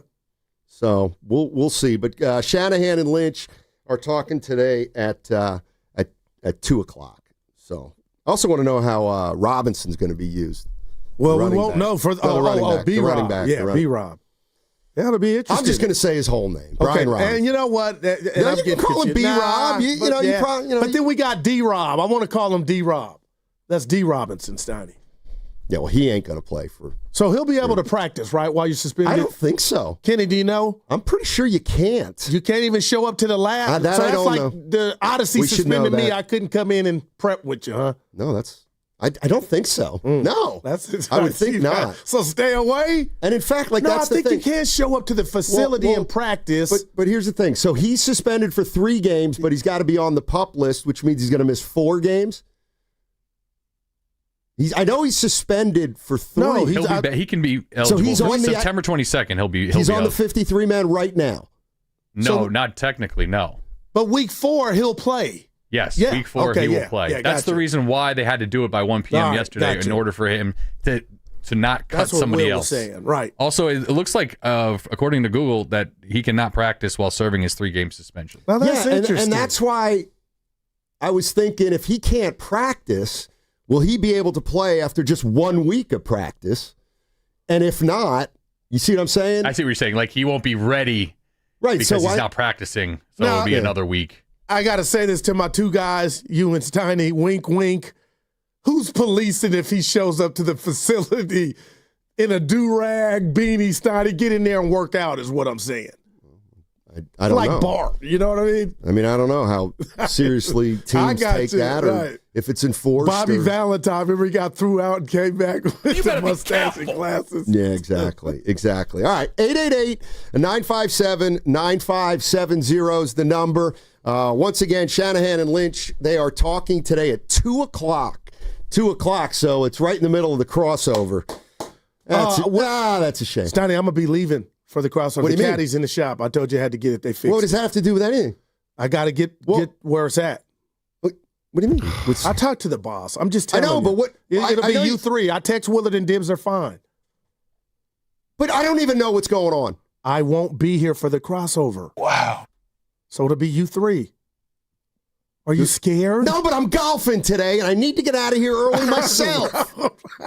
Hey, my car's in the shop. I already have my alarm set for 2:05 today. I'm bugging me. All right. 888-957-9570 is the number. What's your biggest concern that you'd like Shanahan and Lynch to address today at the podium when they meet the media? 888-957-9570 is the number. And don't forget, ladies and gentlemen, we've got the summit coming up, and that's on September 4th. And I will get you more information on that on the other side. But we'd love to see you out there at King's Fish House in West Valley Fair. Yes, sir. You're all invited next Thursday, September 4th. And this is what's known as filibustering while I get my read. And what's coming up next on the game is brought to you by Fremont Bank. Here for you, here for good. That segment also brought to you by Crystal Geyser, Alpine Spring Water. What makes Crystal Geyser Alpine Spring Water different? We always bottle our Alpine Spring Water less than 1.5 miles from the spring source. And all our bottles are made with 50% recycled plastic from our own recycling plants. Crystal Geyser, bottled at the spring source. Nobody breaks down an NFL game better. They're trying to zone it and take it away and squeeze it, yet the throw just cuts right through it. The outside noise, none of the players subscribe to it. Brock Purdy doesn't care about it. The players love him. What I love about Baldy is that he loves ball. You can tell by the way he talks about guys, the way he breaks down their tape. Brian Baldinger on the Morning Roast with Spadoni and Shasky every Tuesday at 7:30. Sleep is overrated. I'm just trying to give America what they want. We are the Bay Area's football station, 95.7 The Game. Weekend brunch just got a major upgrade. Splash at Thrive City in San Francisco. Starting this September, enjoy college football Saturdays at 8:30 a.m. and NFL Sundays at 9:30 a.m. Paired with craft cocktails, elevated pub fare, and ice-cold beer. Bring the crew, settle into our view lounges, and watch the action on giant screens with immersive sound. Mention Willard and Dibs or 95.7 The Game for an exclusive game day perk. And make your brunch reservations now at splashsportsbar.com. Star One makes home loans simple. Dream big, start small. At Star One Credit Union, everything we do is in your best interest, which is why we offer low down payment options with flexible terms that put you first. Your dedicated Star One loan advisor will facilitate a fast approval for a quick close. We also offer special benefits for first-time homebuyers and jumbo loans up to $5 million at the same competitive rate. Apply today. Star1.org. Star One Credit Union, in your best interest. Federally insured by NCUA, Equal Housing Opportunity. Come into Friedman's Appliance in Pleasant Hill and see an amazing selection of Sub-Zero, Wolf, and Cove appliances live and on display in one of the largest living kitchens in the country. And save with full suite savings event. With qualifying purchase, get 3 additional years of protection or qualify for a $1,000 rebate. For the largest selection of Sub-Zero, Wolf, and Cove appliances, visit the Living Kitchen at Friedman's Appliance in Pleasant Hill or at friedmansappliance.com. For full details, including terms and conditions, visit unlock.com/legal. Call 1-888-780-6854 to speak with a representative today. Actor portrayal. Terms and conditions apply. Lisa, thanks for having me over. Your new kitchen is gorgeous. How'd you find the money to do it? We worked with this great company, Unlock. They help you unlock the future value of your home to get the cash you need today. So it's a home equity loan? No, it's not a loan at all. There's no monthly payments and no interest charges ever. And you can use the money however you want. We were able to redo our kitchen and pay off our credit card debt. Wow, Jack and I could really use this to finally pay off our old student loan debt. How do I get started? It's easy. Just give him a call or go to unlock.com. Call 1-888-780-6854 to unlock the value in your home and get up to $500,000 in cash with no monthly payments and no interest ever. Use the money for home improvements, to pay off debt, or to add to your retirement fund. It's up to you. Visit unlock.com. That's unlock.com. Or call 1-888-780-6854 now to get started. Now it's time for the closer of the week. Presented by LiftMaster and RNS Doors. Turn your garage into the envy of the neighborhood. Visit rnsdoors.com. This week's closer comes from Wayne from Richmond. RNS is a great company. Have used their gate repair services over the years. Their technicians Juan and Eric are awesome. After installing new gates, parts, and sensors, they walked me through everything. Cannot recommend them enough. Recently, my garage door opener was not working. I was in need of a closer. I was put in touch with RNS Doors, and they hooked me up with a brand new garage door opener from LiftMaster. With LiftMaster's MyQ connectivity, my garage door opener can be controlled right from my smartphone. You'll know when a door or gate has been left open and can close it with a tap, no matter where I am. Be one of the first 10 callers and receive 20% off a LiftMaster garage door opener. Call 1-800-FIX-A-DOOR. That's 800-FIX-A-DOOR. Or visit rsdoors.com. R&S Doors. Look for the red truck. Hey there, cats and kittens. It's Brian from The Commercial Break, the mediocre comedy podcast where my best friend Chrissy and I attempt to make sense of the world. We talk about the absurd, the ridiculous, and the stuff no one asked for, like internet weirdos, pickup artists, and why everyone is obsessed with crystals and colonics. It's all got to stop. The show is free, it's frequent, and it's probably not for everyone. You can go to tcbpodcast.com, subscribe at youtube.com/The Commercial Break, or check out the show wherever you listen to podcasts. We'll see you on the next Commercial Break, and best to you. Get in the zone. AutoZone. Summer's almost over, but the heat is pressing on. If you've got battery trouble, stop by AutoZone for free battery testing. It may just need a charge, and we'll do that for free too. If you do need a battery, we've got options starting at just $89.99, and we'll recycle your old battery for free. Now that's a strong start. Don't miss the end of summer sale, now at AutoZone until September 22nd. Get in the zone. AutoZone. Restrictions apply. In a world parched for excitement, one drink will emerge. Twisted Tea, the refreshing thrill ride of flavor. Recreating its classic role as the hard iced tea that goes down smooth. Twisted Tea doesn't just taste like real iced tea, it's made with real brewed tea and a 5% kick of alcohol. Taste the adventure with Twisted Tea Hard Iced Tea. Keep it twisted.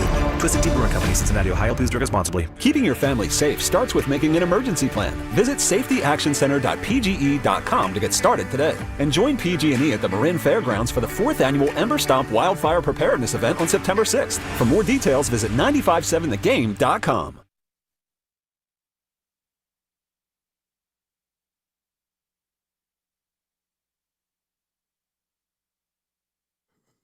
So I know what you think, Guru. I know what you think. But I just don't know if you're ready for this smoke. Now, back to Steiny and Guru on 95.7 The Game. That was Lowe. You were out last week. Evan was in. They're going to be doing the pre and post live from the pregame show live from the Laughing Monk Studios. Steiny and Lowe and I are going to do that race, that 100-yard meter race. And No, Steiny, Lowe cannot. Come on, man. Dude looks good. How old's Lowe right now? Is he your age? A little. Let's see. If he's younger, you're done. Let's see. If he's younger than you, night. Dibs is in the chat saying we're up to something. I'm using Caddy in the shop. You got the big golf shirt on. But they just called. It might not be ready, so I may be here, and I'll let you and the boss know. Well, Shanahan's talking at 2 o'clock.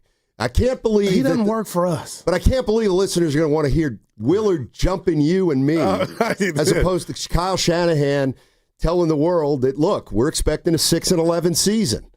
Oh, man. Hey, that's what I wanted to ask you. How can we be any good with these receivers? He's 54. So you're going to lose. I'd have to bet on Guru. He's younger. He's older than I am. Okay. Darryl. Yeah. We doing the Pittsburgh guy? Right.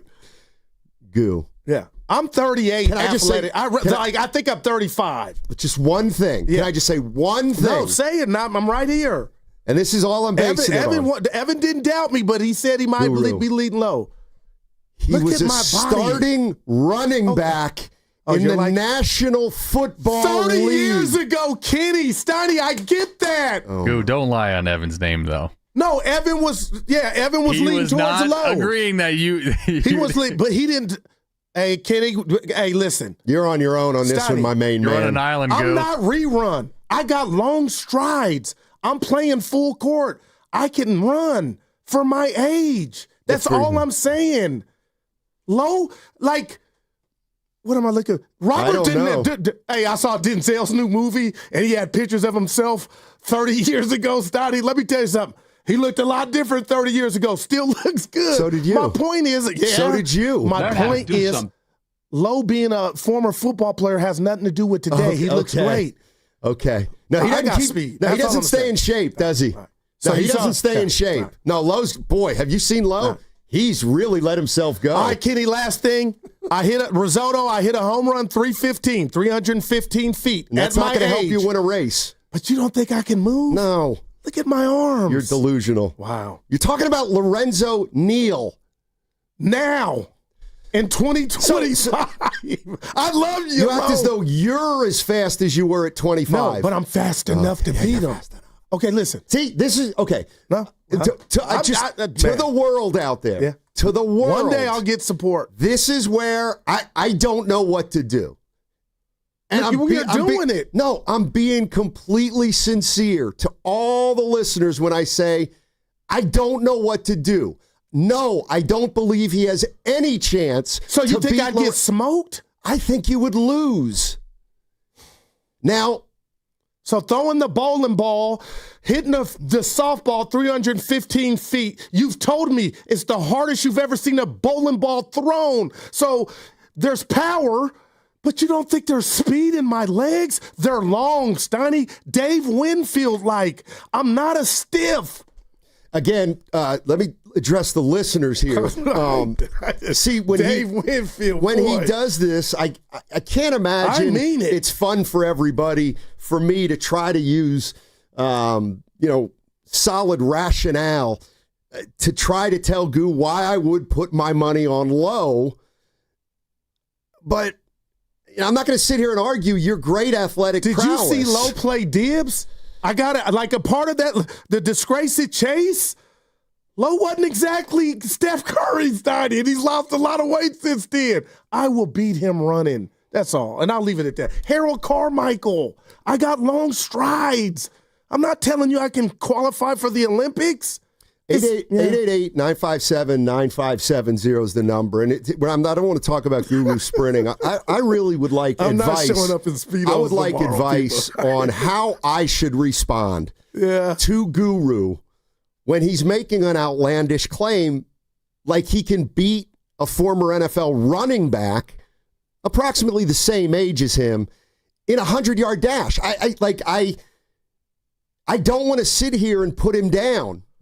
I don't want to do that, but I must hold firm with my belief that he would beat you in a race. Yeah, I got you. All right, but I don't want I don't want there to be any malice. No, there's none at all. And Kenny's right. Evan kind of was leading towards Lowe. Let Kenny tell us. So they totally thought he could win. I just feel bad because I'm the one who played the cut in the beginning of the segment. So now, why would you feel bad? This is what I live for. Is to shut up haters and doubters. Again, I'm looking for help here. The science of your pick is something that was 30 years ago when he played. Could you have beat him 20 years ago? Oh, no, he probably would have beat me. Why would you beat him now? Because I'm still doing it. I'm playing full court with kids. You think I'm in a wheelchair running up and down? People may think I'm kidding, but like I really don't. Like I know what my natural instinct is, how to respond. But I don't want to do that. All right, look, I don't want to tell you. Before we get crazy. back to it, if we went to a local gym, do you think I could touch the rim? Because it's getting to that point now. You probably think I couldn't touch the rim. I'm 6'4". I couldn't care less. I don't think Bonte could touch it, but what does that have to do with you trying to beat Lowe? I'm still active is what I'm saying. And he's not? But no. He's still working on a farm. Anyway. Let's go to Brian in Palo Alto. BPA. Help me. What's up, BPA? What's up, Brian? How you doing, buddy? Oh, okay. No, it's not Brian in Palo Alto, guys. Hey, Brian. Brian from KPIX. Oh, nice. Brian, yeah, he raced Lowe. You got to write up some heels. No. But at the Niners Super Bowl in Vegas, Lowe raced Matt Lively, who is half his There age, you go. Okay. and beat him. Now, okay. All right, Thank I got you, Brian. Wow, Brian. Don't go anywhere. Brian, so are you giving me a shot or? Zero chance, Goo. I love you, man, but you ain't. Lowe works out so hard, so much still. That man is still a finely tuned athlete. So was he fast, or was Matt maybe not in the best shape, and then that's why, like, you were impressed, it sounds like, with Lowe? Well, yeah, I mean, Lively's in his 20s, and Lowe was in his 50s. I didn't think he had a chance, and I would not say Lively was slow. Lively's pretty lively himself, and Lowe beat him, and Matt even tried to cheat. Matt even tried to jump it. I got the video to prove it all, bro. Oh, you got to send it to us, because now we can really. This will be film for me. Yeah, I can go in the lab, but I got to tell you this, Brian.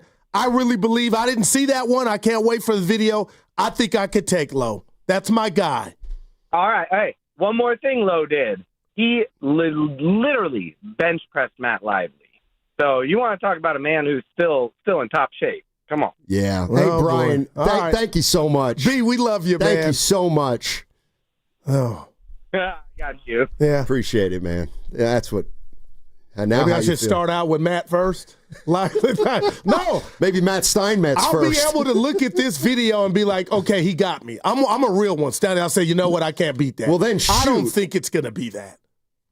Because now I'm like, okay, we got to look at Matt Lively and see, the tale of the tape with him. You know what this reminds me of? Tell me. This reminds me of when I first started working covering the Warriors. Give me the drop. And met the great Jim Barnett. We became friends. And then about a year later, he says to me, yeah, I got to be honest. I thought, I wasn't crazy about you at first. And I was like, why? And he goes, I don't know. I just thought you were the kind of guy who played Division III, but thought you were really good. And I'm like, he's like, I just seem like a guy that thinks you're better than me. And I'm like, what are you talking about, Jim? You played in the NBA. I played Division III. Wow. I have no such illusions.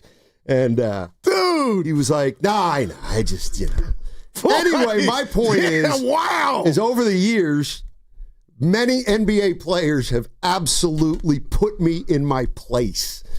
In a shooting contest or in a one-on-one, it's a different ball He wasn't game. an Olympic sprinter. That's all. He wasn't Michael Johnson. I get it. And Brian, you got me a little nervous. But damn, Steiny, I'm going to take off like a wide receiver, only 400. And we almost made this happen during COVID. It didn't happen. One time I was playing Bimbo Coles in a mess around one-on-one. Tell me you scored. He gave me the ball at the top of the key, and he was at the foul line, and I made a shot.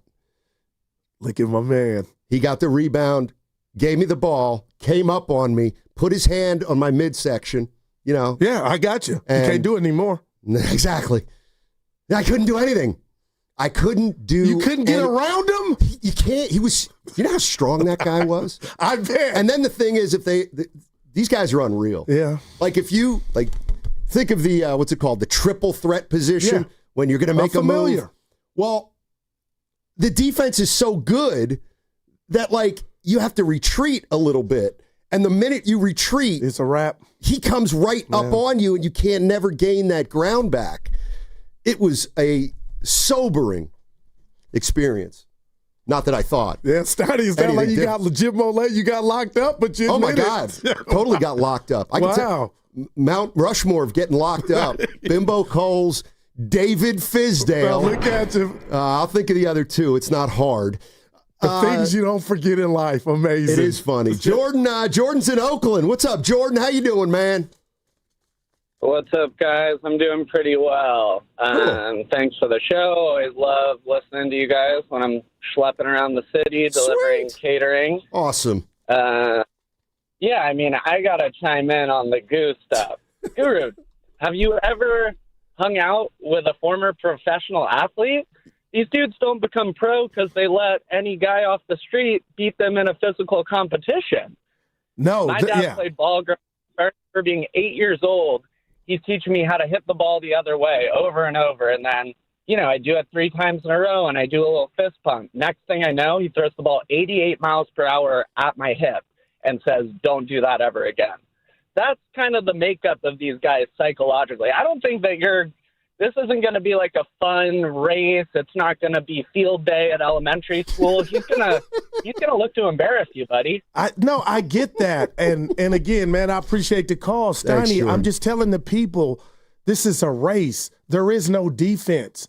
And Lowe Neal was a fullback who should be in the Hall of Fame. You guys are acting like he was the fastest running back to ever do it. And Lowe is in great shape. He's stronger than me. I know this. Steiny, I can run. And I think at this age, I can beat Lowe Neal in a 100-yarder. And I'm not backing off of that.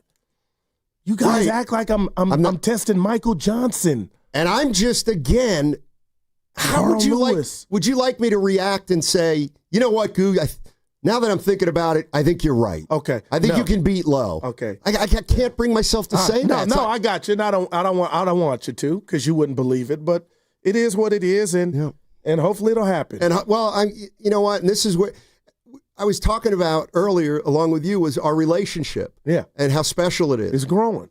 And how we have a bond that's inseparable. And other friends should look to our friendship as motivation for really how to be friends. On a good day. That's why it's hard. As hard as this is for me to tell you, I hope I never see that race.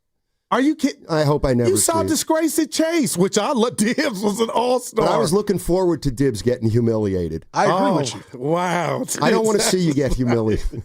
Well, Steiny, I'll say this. If I look good losing to Lowe, you would come back and say, no. You got wheels. But not after you're talking like this. Okay, there it is. All right, I cannot be that guy. Even if you get beat by a nose. Like, dude, I would just love to race him right now. You're listening to Daryl the Guru Johnson. I'm being real. And this is your sports moment on 95.7 The Game, KGMZ FM and HD1 San Francisco, an Odyssey sports station in the home of the Warriors and Valkyries. Always live on the free Odyssey app. Coming to you live from the Laughing Monk Studios. Laughing Monk, righteously brewed in San Francisco. The one thing I'll tell you what, Goo, we'll throw it out there just because you're the man. Not only, is there something Goo doesn't understand about what could happen in this race? And then here's another question. I bet we got a lot of listeners out there who, played. Yeah. Went up against somebody who was better than him and just got absolutely humbled. Dude, come on. I went up against J. Kidd, J.R. Ryder. So why don't you then realize that chasm between you and them? Because it's like Forrest Gump. There's nothing in Lowe is not going to hit me. It's me in air and me running and taking off. And at 237, I am still fast, and I'm longer than Lowe. You weigh that much? Yeah, I think I can get him, Steiny. Come on, man. I could hit your ass across the middle right now if I put some pads on. I can foul you hard, but that's I can not a still 100-yard run. dash. Yeah, all right. I'm still going to the rack. What if I told you? Off the dribble. I ain't dunking, but I'm going to the rack. All right. Yeah. Regulator on the YouTube chat, Guru, this is. I saw that one and I like it. I need a reality check. You do need a reality check. Make this happen. No, you need a reality check. Okay, did I hit the ball 315 feet in the air? You were gone. I like that. That happened. You saw me throw a bowling ball. You said it's the hardest thing you've ever seen. Can you help me here? I don't know how to respond. Like, why did Matt close your eyes and say, maybe he is fast at his age. No, I'm sure you are. Now, you didn't say that. Now. But he's a former. He wasn't Ricky Henderson. I think you're. All right, when does it happen? Me. Somebody help me and tell me how to tell this guy he's a lunatic. So you were never faster than him when he was in his prime, but when does he get slower and you get faster or stay the same athlete that you think you are at 35? Yeah, right. Well, where does the drop happen for him, though? I could put on the video of Disgrace at Chase when him and Dibs played ball. That's basketball. But there's speed involved in that, and I can see off of that, Kenny. This just in my film study. I had action. I got a chance. That's all I'll say. Dude, I saw Tyreek Hill play basketball once. He's worse than Lowe. Could you beat him? Oh, he's the cheetah. Right, Lowe.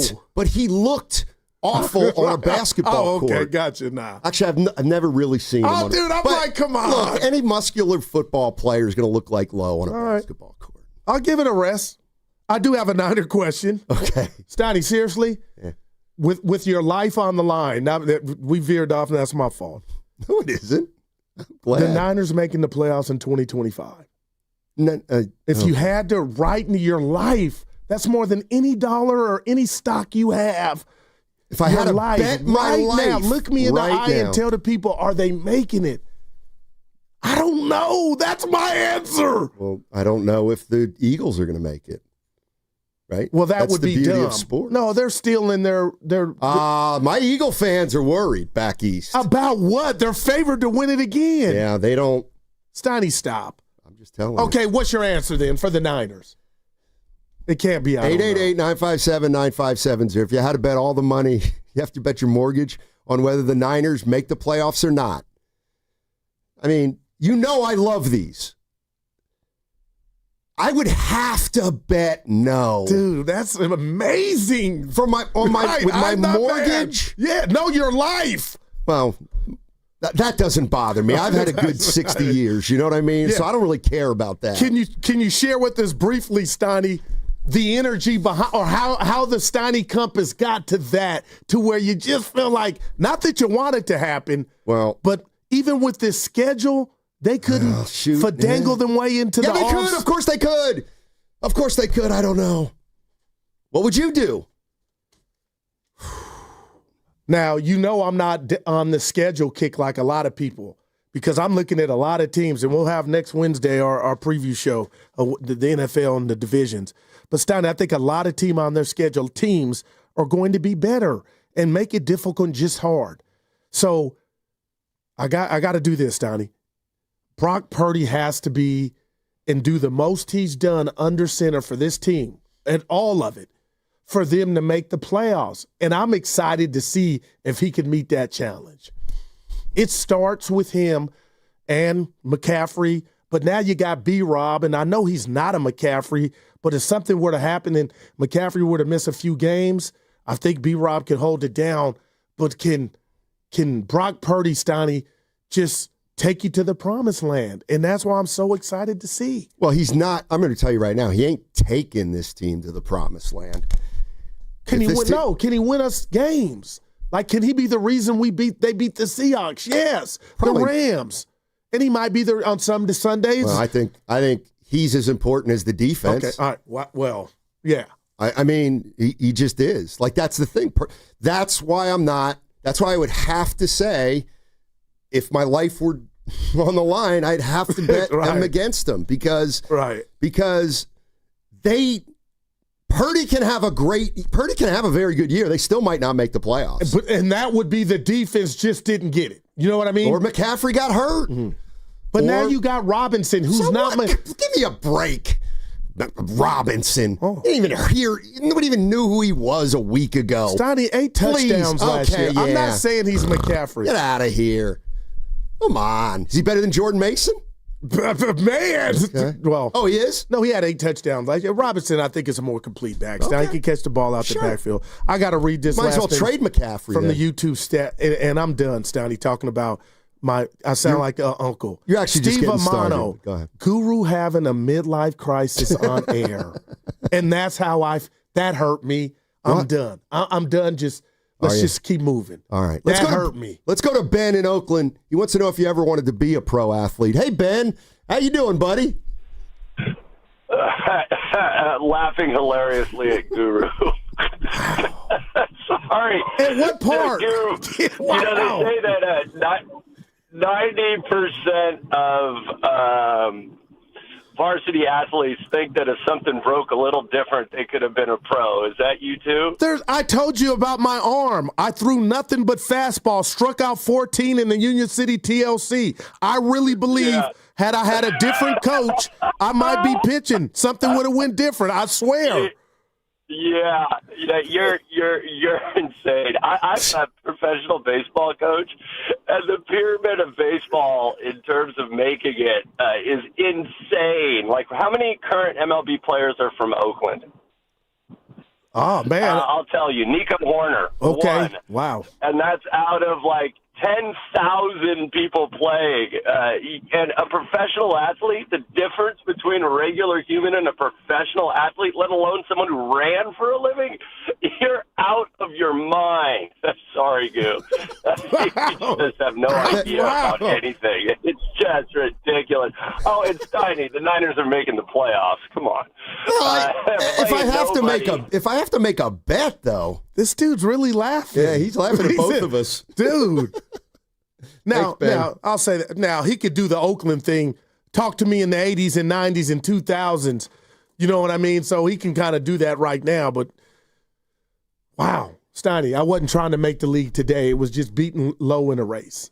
Right. And again, and I think Ben's onto it, and I think the listeners are starting to realize it. This isn't a bit, people. Oh, no, this is not a bit. We can go hoop it up after the show. To the end of Long Island like Costanza and Seinfeld. Yeah. Who's this guy? That's the problem, people. And I'm what I working know, with a guy who actually believes it. Think about the insanity of that. So what? I need help. No, but you don't understand my goal. Just real quick. Even if I lose, I win because you guys are going to say, damn, Goo, you got some wheels at your age. Not me. I take people at their word, and you said you could beat him. And if you don't beat him... Oh, you are incredible, man. Did you say you could beat? Yeah. All right, I am standing on it. 888-957-9570 is the number. That dude was laughing in the car. He was laughing. He was laughing. And he laughed at me, too. He made fun of me. All right, 888-957-9570. Feel free to tell me how I should respond to Guru in these situations. That segment brought to you by Ready Ken, Safeway. Head to Safeway this week for this amazing deal and more for members. USDA choice beef ribeye, New York strip steak or boneless beef tri-tip roast, bone-in steak or untrimmed tri-tip roast. Buy one, get one free of equal or lesser value when you buy two. See you in the aisles. When you own your own business, you need to keep things moving. Need to book a last-minute flight? Earn a $300 travel credit to cover that. Need to take a meeting before takeoff? Do it from the comfort of the Chase Sapphire Lounge by the club. Need to catch your breath before you board?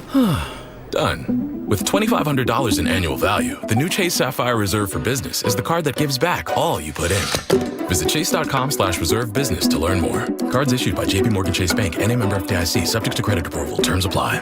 Citizens, since we each upgraded to Xfinity in our homes, the Wi-Fi has been booming. It's fair to say our town has officially become a boomtown. Mayor, will I be able to drop into multiplayer gaming battles with low lag? The lag won't be an issue, but your questionable skills may be. And what if I have hundreds of devices on the Wi-Fi? Purely hypothetical. Seems like a lot, but sure, hundreds of devices all booming together with the Xfinity Gateway.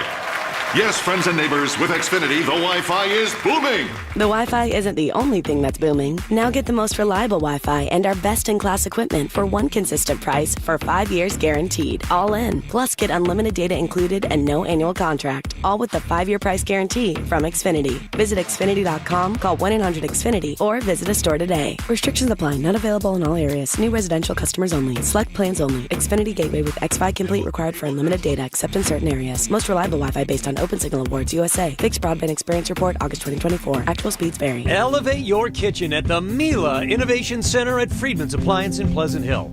Out of your dreams and into your kitchen. Select the qualifying built-in kitchen appliance package that is right for you. With unrivaled technology and luxury-grade quality, when you bring home a Mila, you're bringing home true innovation. Now, for a limited time, save up to 10% with the purchase of a qualifying Mila kitchen package. Visit the Mila Innovation Center at Friedman's Appliance in Pleasant Hill or at friedmansappliance.com. Americans pay about $5 billion to control termites and repair their damage every year. Many people underestimate exactly how much damage they do. Call Pacific Coast Termite today at 800-PACIFIC for a free home inspection. Certain restrictions apply. No tenting, though. No double bagging your food. No pet sitting. Mention KCBS and get 10% off termite treatments and a 2-year guarantee on their work. Call 800-PACIFIC, 800-PACIFIC, or go to PacificCoastTermite.com. Step up to the plate and save lives with Stamford Blood Center.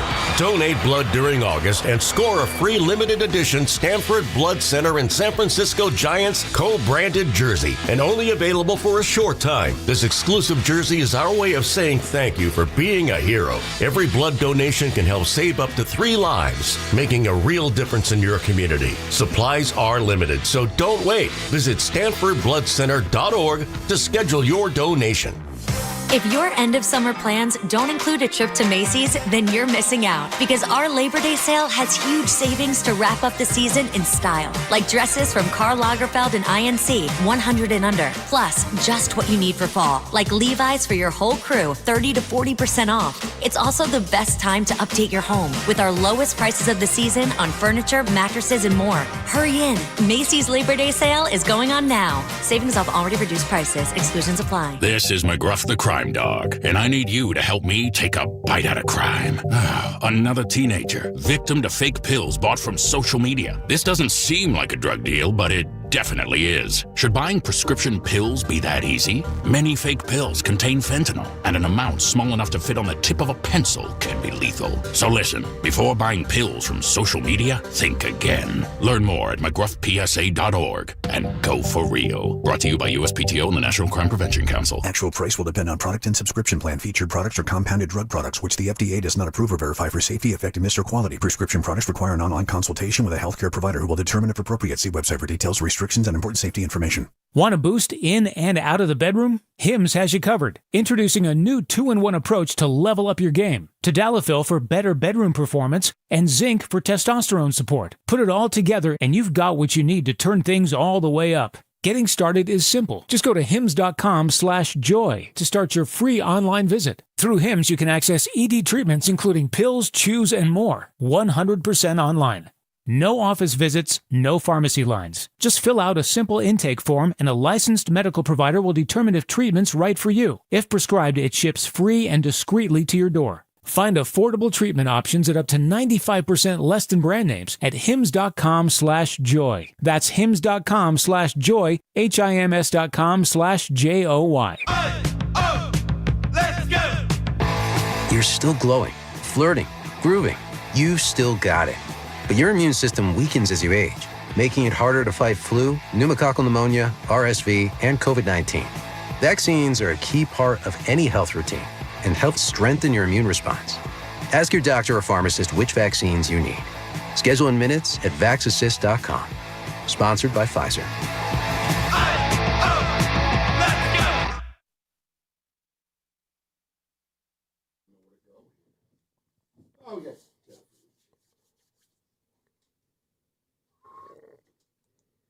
Now, back to Steiny and Guru on 95.7 The Game.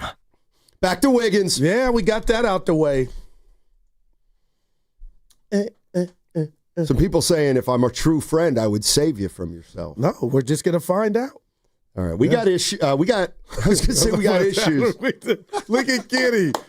No, you had an issue with your Niner proclamation about them making the playoffs. Like, you don't feel good about it. No. Well, see, this is where I like to separate. This is where I like to find out what kind of a fan certain fans are. No doubt. Because if I say it this way, please, if this is hating, then I'll let you know. We'll let you know. I can't exist in this society. Right. So the question was this, and the way I looked at it, it's a literal question. You have to bet your life or you bet your mortgage. You have to. You have no choice. That's it.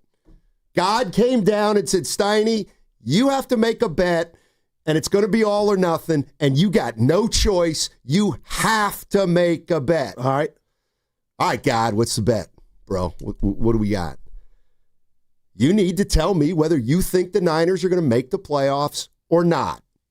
And if you're right, you get to go to heaven. Gotcha. And if you're wrong, you don't, or whatever. Or we take your house or apartment from you. Under that scenario,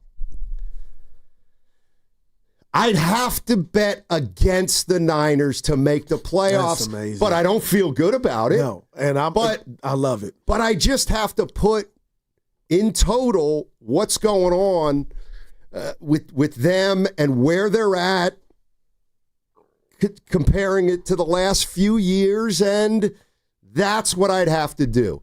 Now, let me pose that to 49er fans. If you get the same question, how would you answer it? The other thing is, can you understand why I might say no? That's all. All right. 888-957-9570. I'm ready. I'll put it to you. They're taking Norm's house if you're wrong. Oh, my gosh. Oh, and you know what? They're kicking Norm out, too. Oh, man. Norm gets kicked to the curb. Why am I getting mad? And his house gets taken from him. Are the Niners going to go to the playoffs or not? They are. Norm, how do you feel about that? Yeah. Well, he had a ticket a couple years ago for him to win the Super Bowl. But how would he feel about it this year? He doesn't know. Exactly. He's like a lot of people. But I'm putting respect on Kyle, on Brock. I'm assuming health, and I think we both did, Steiny. And Robert Saleh getting this defense and putting guys like Mykel Williams, the Nick Martins of the world, Renardo Greens, all the youngsters that are finally getting their shot. I really feel like, Steiner, you could give up a pass. But the old Niners, to me, under Saleh and DeMeco Ryans, when a receiver caught a ball, there were dudes in red and gold right there to gang tackle you. So I can see that, rearing his head. But what have I always told you? A lot of stuff. Sometimes, Steiny, in sports, your best defense is your offense. And if Ricky Pierol, I'm assuming Jawan Jennings, George Kittle, who now has a blocking tight end with the guy Farrell that they brought in, Steiny. And I'm just telling you, I feel like that can be their identity. And if their offense is clicking like that, they can win 10 games, maybe win the division. And I'm going to give you another caveat on why and how they can win the division and get in the playoffs. Okay. Is last year, Shasky shut me up. Of course they can. I'm not disagreeing with that. But Matt Stafford and whatever's going on with his back or disc, they are something going fluke with that away, I believe, from the Niners being in the driver's seat. So I leave all that, into my equation and my formula, Steiny, and I could see the Niners. I just don't think Kyle and the Niners and Brock Purdy are not making the playoffs 2 years in a row. Yeah. And we both don't, I feel a way about it, but you said, Norm, that's my prized possession. Along with my children, Steiny, I got to say they're going to make it. It's funny because when you put it one way, like, Steiny, can the 49ers make the playoffs? Yeah, for sure. What's got to happen? Well, young players got to emerge a little bit, and they need to stay healthy, and blah, blah, blah. But, yeah, okay, now you got to bet your house. You got to bet your house on it. Okay, well, if I bet my house on it, now I can't assume health. Not if you got your house on the bet. All right, so then I can't assume health, and then I've got to start putting into the equation, well, what if McCaffrey does get hurt?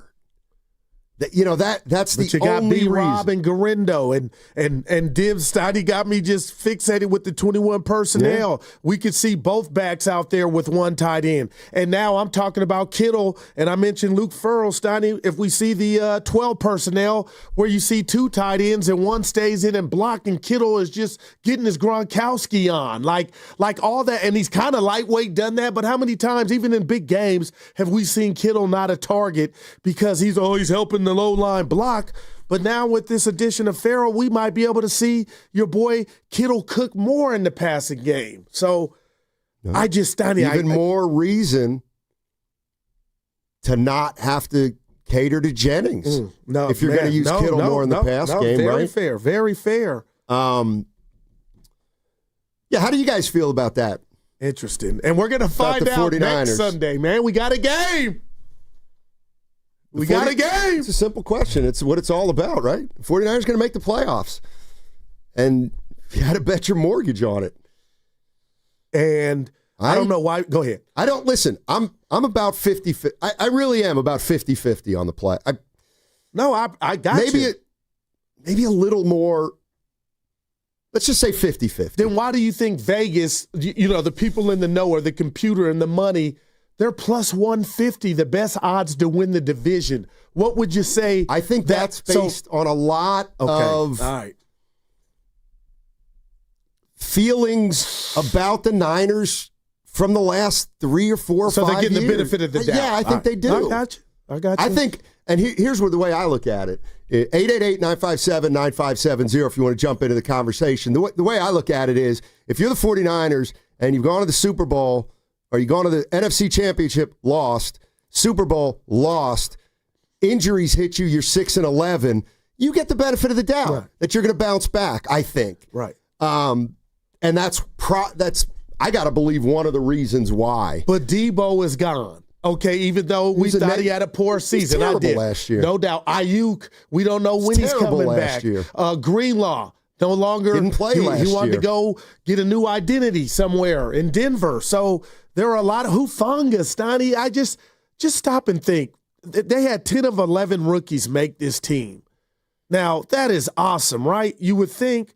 But now, what are the rookies going to go do in regard to their production and their job to plug holes and pop like Hufanga did? Because, Downey, I thought he was going to be something like the next Ronnie Lott for years to come. Well, things happen. Why would you think that? No, because he made one hit? No, he got off to a good start, Steiny. Okay. And he was fun to watch. He got hurt, and then things happen in sports. I guess I got to stop taking you so literally. Yeah. Stop. Don't compare him to Ronnie Lott. Well, I didn't. Please. Yeah. Yes, I never did that during our shows. I'm just telling you. He was off to a great start. That's what I'm telling you. And now he's not even on the team. Angles. Well, we found that out later. Ronnie Lott didn't take bad angles. Ronnie Lott separated people from the ball. And cut his pinky off to continue playing. Wow. So that's the reason that. Here's one. Matt, I'm from the Boxer and Gerson Work Injury Attorneys text line. 510, Steiny, I bet both my mortgage and my 401k that the Niners not only go to the playoffs, but win the division and number one seed in the NFC. I'll take that bet. Well, that was a little strong. They're going to be the best team in the NFC in the regular season? Wow. That would be a hell of a bounce. Now, that's good, but hey, he's feeling it. Yeah, and you know what? Like, with all due respect, and I love you, 510, but I kind of get what kind of fan you are, which is fine. Isaiah in San Francisco. What's going on, Isaiah in San Francisco? How you doing, my man? Hey, how you doing? Hey. It's my second time calling. I've been listening since 2018. Sorry, I'm eating food, but I'll try to get through this. But I just want to give you guys a shout-out. Like, I love what you guys do. Guru, I love how you dream big, and then Steiny, I feel like you really ground us too. Like you bring us back to earth as well.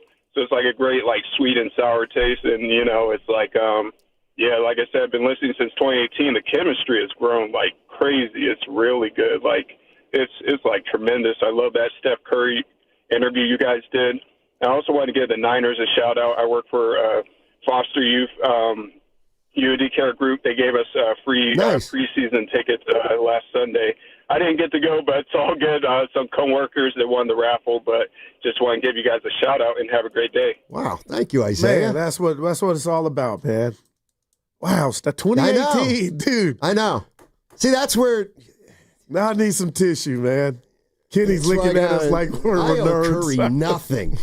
Look at Rosanna got the tissue for me. Well, I mean, he's right about our chemistry and how it's grown. Because there were times, Goo. Oof.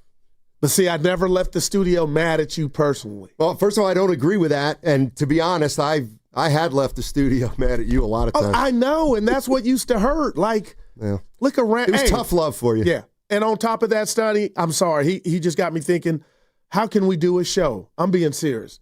And not say thoughts and prayers to the families and everybody affected and impacted by what happened in Minnesota today. That's what puts it in perspective. And that's what I'm telling you. Don't ever leave this station or building knowing the goo, you're mad at me for something we do on the mic. Come on. Kenny, you too, baby. Make me feel bad now. Kenny's got a little Evan component. You know how Evan rolls his eyes and you know how you can tell. He's like, dude, we're having fun, baby. Back to Wiggins. Dude, what a call. Play it again. That dude was incredible. No, that's nice. Yeah. It's really nice. 510, is this the same gentleman? Yes, the same gentleman said he bet his mortgage. Says on the Boxer and Gerson work injury attorneys text line, what seed were the Niners the years the Niners lost in the Super Bowl? Well, the first one, they were number one. Yeah. 19, they were number one, I believe. Yeah. All right.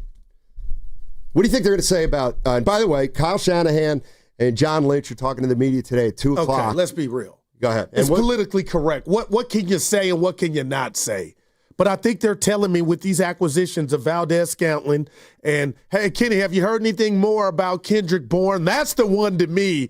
Like, or do they really just need these type of, I feel like they're having American Idol tryouts at wide receiver. American Idol. Like, just come on, the lucky break. I mean, we're down that bad body-wise, or are they sending a real message to Jawan Jennings like, dude, we ain't caving? Probably both. Probably both. I mean, again, with Kyle Shanahan, I could see a guy who says, we got to move on. I got to have a receiver in here. And if it's not going to be Jawan, it's got to be somebody else. Like, that to me is kind of who he is. Man. Let's go to Fabian. Fabian's in Maryland. All right. What's up, Fabian? How you doing? Hey, what's going on? Hey. The way I'm looking at your question of betting the mortgage on whether the Niners make the playoffs is, I mean, I guess I wouldn't not bet my mortgage, or I wouldn't bet my mortgage that they wouldn't make the playoffs. I kind of think it's more likely, especially, you proposed the idea or earlier that, it's the fact that they have easier schedule. Yeah. So that's the way. I'm not even like rooting. I'm just saying if I'm going to bet my mortgage one way or another, I'm betting it that they do make the playoffs because, I mean, everything's in their favor.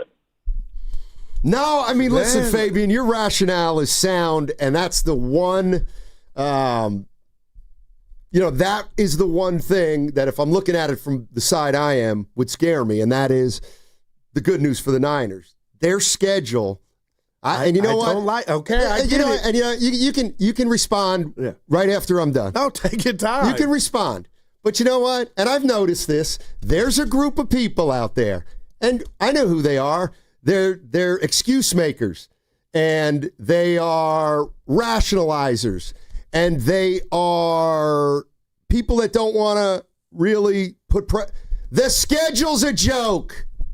It's a joke. And you can't tell me any different. And the Jaguars, they might win 6 games. The schedule is a joke. And I don't want to hear George Kittle or Darryl the Guru Johnson telling me that these teams are going to be better or that it's hard to win in the National Football League. Not when you're playing Jacksonville, it's not. The point is this. Fabian's right. The one thing that would get me to say, no, they're going to make the playoffs It's that schedule. He's right. Wow, man. It's a joke. But I feel like Fabian and you are using outdated data in regard to. Yeah, because. Okay, let me ask you this. Because 9 teams are going to go from 5-12 to 12-5. No, I got something for you. Last year, can you honestly look at everybody here in this studio and say, when they went up to Minnesota, you thought they were losing that game? With Sam Darnold? Thought they were losing? Yeah. No. And what about Cleveland? What about Minnesota? I thought they were going to win by that. The spread was like 8 or 9. All I would say Cleveland is stinks. Last year, I thought that too, but they beat the Niners. Okay. With Brock Purdy, Debo, and who saw that coming is all that I'm saying So if they go you. 7-10 this year, they not only stink, they stink worse than a 7-10 team. Like that's just kind of the way I look at it. All right, and I'll do this to you. I'll just turn the furnace down on that. Quit telling me that they play Seattle twice. I know that. And the Rams twice. They don't count. This is what I want to know from you and Niner fans, and I mean it, because this is what had me conflicted. Why did they go 6-11 last year? If you got to give me number one reason. You always do this. There's we can rank 17 them, reasons. No, the Steiny number one. Are they truly a 6-11 team? Maybe. Injuries? That's part of it. Window closing may be part of it. Poor play? Age may be part of it. Regression from some? Of course. It's all of it. So to me, I think injuries is at the top of my list. And that's why it should be at the top of your list this year, apparently. No, I'm assuming health. And on the defensive side of the ball, you got a lot of guys going to get their first shot. Salah's back. I think he's an upgrade over Sorensen and Wilkes.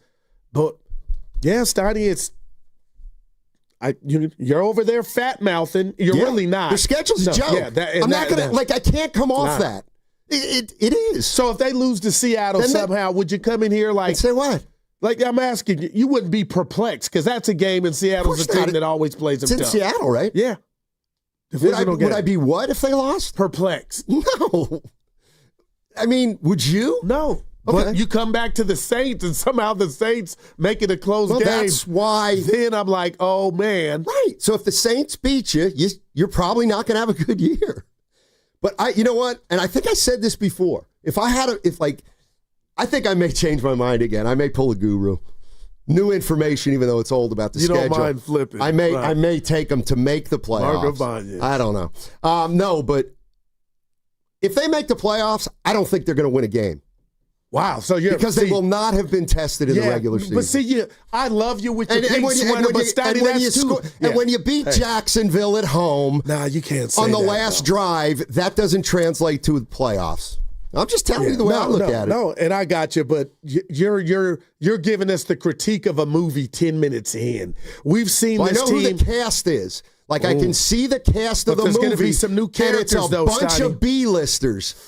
I got John Ritter. I got Furley. Of the year. I got too many supporting actors rather than stars. Nah, Steiny, there's a lot of new characters, in this sitcom or this show that we got to see how they perform. And the bottom line is... Tell me why Jacksonville's going to be better. Because I believe Lawrence is a better quarterback. I believe they got better offensive line play. Tired of getting pushed around. And you got our guy that's playing both ways, Hunter. I'm just telling you when I say better, not a playoff team. But, Steiny, I believe of all three sports, football's the one that it takes a little longer for your ass to get kicked. And if you make some improvements in certain areas, you can make it grinding. I mean, you could win 34-17 and take something out, some flesh out of a team. I'm cooking the books. Yeah. But according to you, the reason Jacksonville's going to get better, one of the big reasons, is they're tired of getting pushed around. No, and that was one that I wanted back. But no, they've added some talent. I think their O-line's gotten a tad bit better. We'll see. What'd you think of their draft? I like Hunter. What about their second-round pick? Yeah, we'll see. You know what I mean? I know. I'm just. How long can you got to sometimes get up from the floor. But that said. But you think 7 teams are going to do that in the same year? New Orleans going to be good? No, I said Atlanta going to be good? Jacksonville? Atlanta was Tennessee? good at the end of last year. They got a new high-shot quarterback. Do you believe in them? Yeah, I believe they're going to be better. They could be a fringe playoff team. Who else they play? Tampa Bay.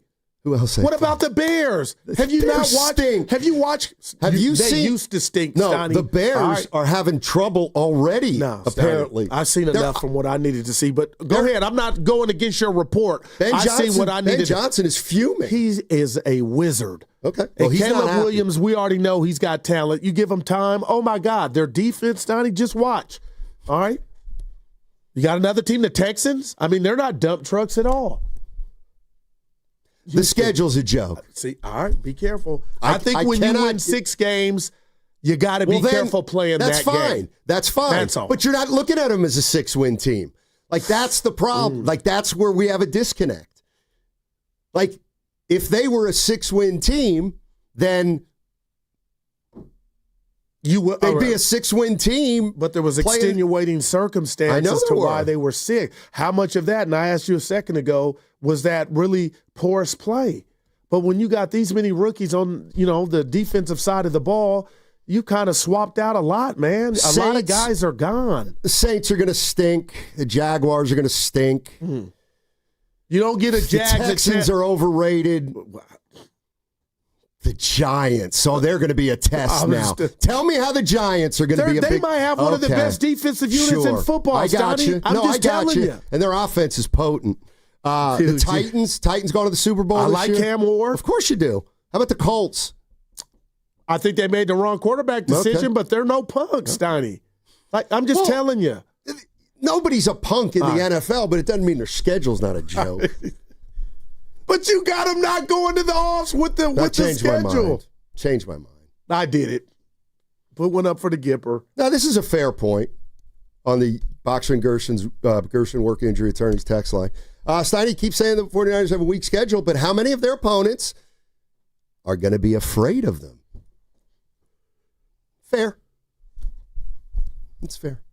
All right. 888-957-9570 is the number. I mean, yes or no, 49er fans, are you making the playoffs? What do you think Willard and Dibs will say? We'll ask them. Well, look, here's the thing, and this is why I don't get mad at some of you guys out there that are idiots.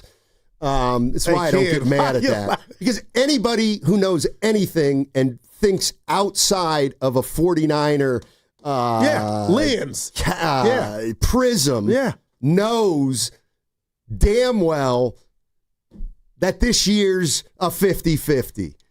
That this year the expectations are hard to predict. So if anybody's saying, I think they're going to make the playoffs, and another guy saying, I don't think they're going to make the playoffs, there's not that much difference between the two as far as I'm concerned this particular year. So have at it. Are they gonna? Are they not gonna? Why are they gonna? Why are they not gonna? 888-957-9570. On the other side, I'll tell you about the Red and Gold Summit.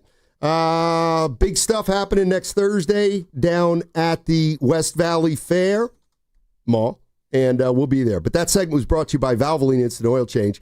This Labor Day weekend, be road trip ready with Valvoline Instant Oil Change. No appointment needed. Stay in your car while they change your oil and check your tires, battery, and fluids before you head down the coast or even over the Golden Gate Bridge. Visit BayAreaOilChange.com. Ladies and gentlemen, it is the 2025 Red and Gold Summit, and it is happening on Thursday, September 4th, live from King's Fish House at Westfield Valley Fair in Santa Clara. Me and Dibs will be live from 2 to 4, and then the summit from 4 to 6. So Steiny and Goo and Shasky and Spadoni are all going to be there, and we invite you to come over for the hang. Are we really doing this? With the Pettinelli Financial Partners 10th Annual Tournament to Support Autism Society, San Francisco Bay Area, committed to providing resources and activities for local families touched by autism. Sponsored in part by Atco Pest Control. This year's event offers a chance to golf with 95.7 The Game favorites and local sports celebrities. Have your company co-sponsor the event or get details on how you can play. Search 10th Annual Pettinelli Golf at Harding Park. Game day just got an upgrade. Whether you're gearing up or winding down, Westfield Valley Fair is your go-to spot. Hit the latest gear at Shoe Palace. Grab bold bites at Shake Shack and Eataly. And catch the action on big screens at King's Fish House. From premium shopping to epic eats and entertainment, make every football Sunday legendary. Westfield Valley Fair, where football fans fuel up in style. I knew that I was not living the life that I wanted to live, but I didn't know how to get back on track. It gave me the time and space to take life one step at a time. I have a life beyond what I could ever dream. I know that anyone can recover. I am living proof that recovery is possible. Get treatment. It works. Learn more. Visit livingproofsf.org.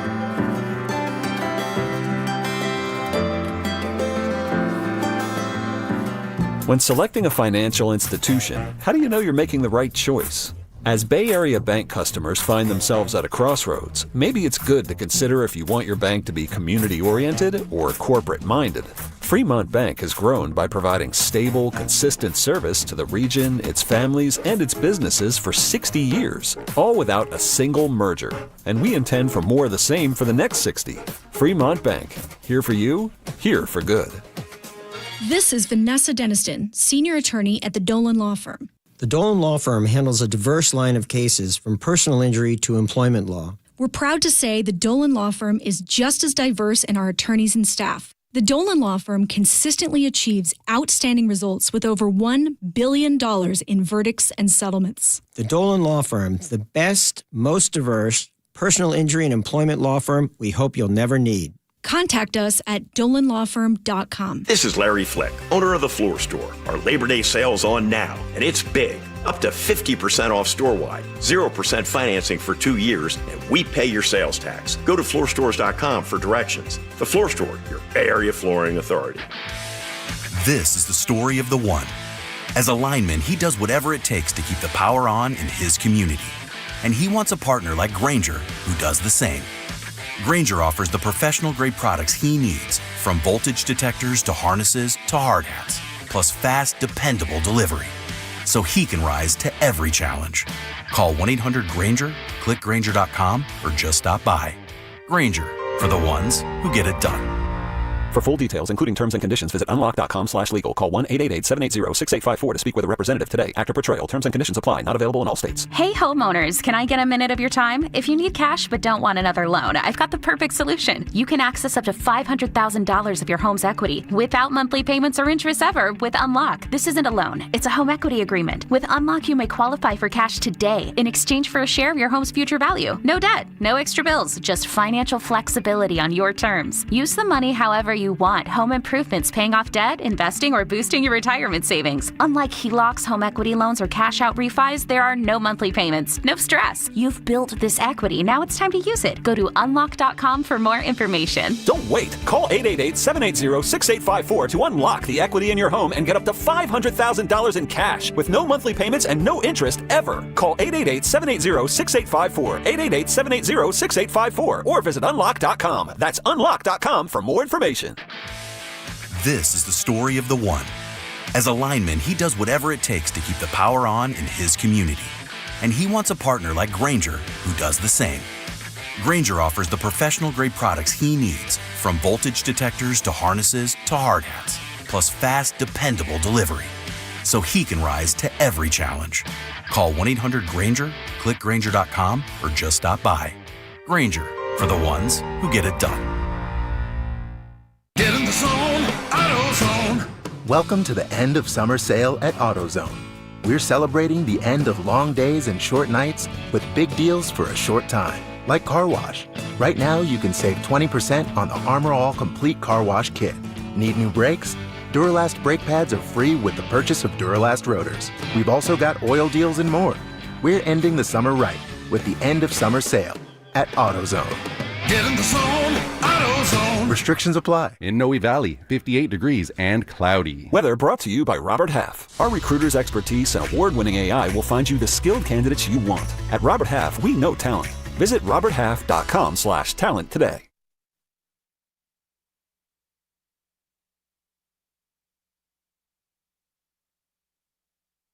Are your eyes green?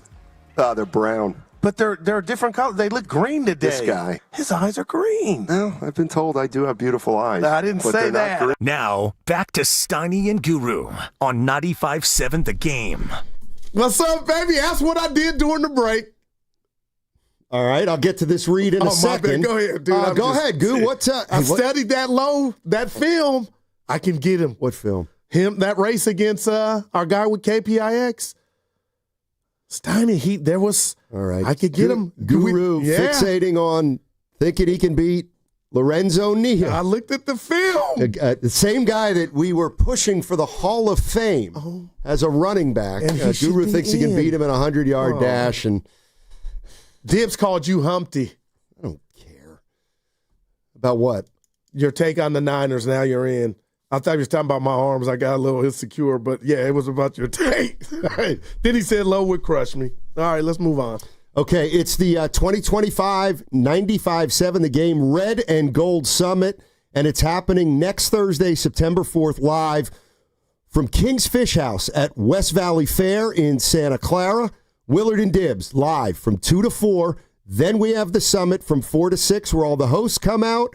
Great food, great place, and it's your chance to hang with all of us. Thursday, September 4th, King's Fish House at Westfield Valley Fair in Santa Clara.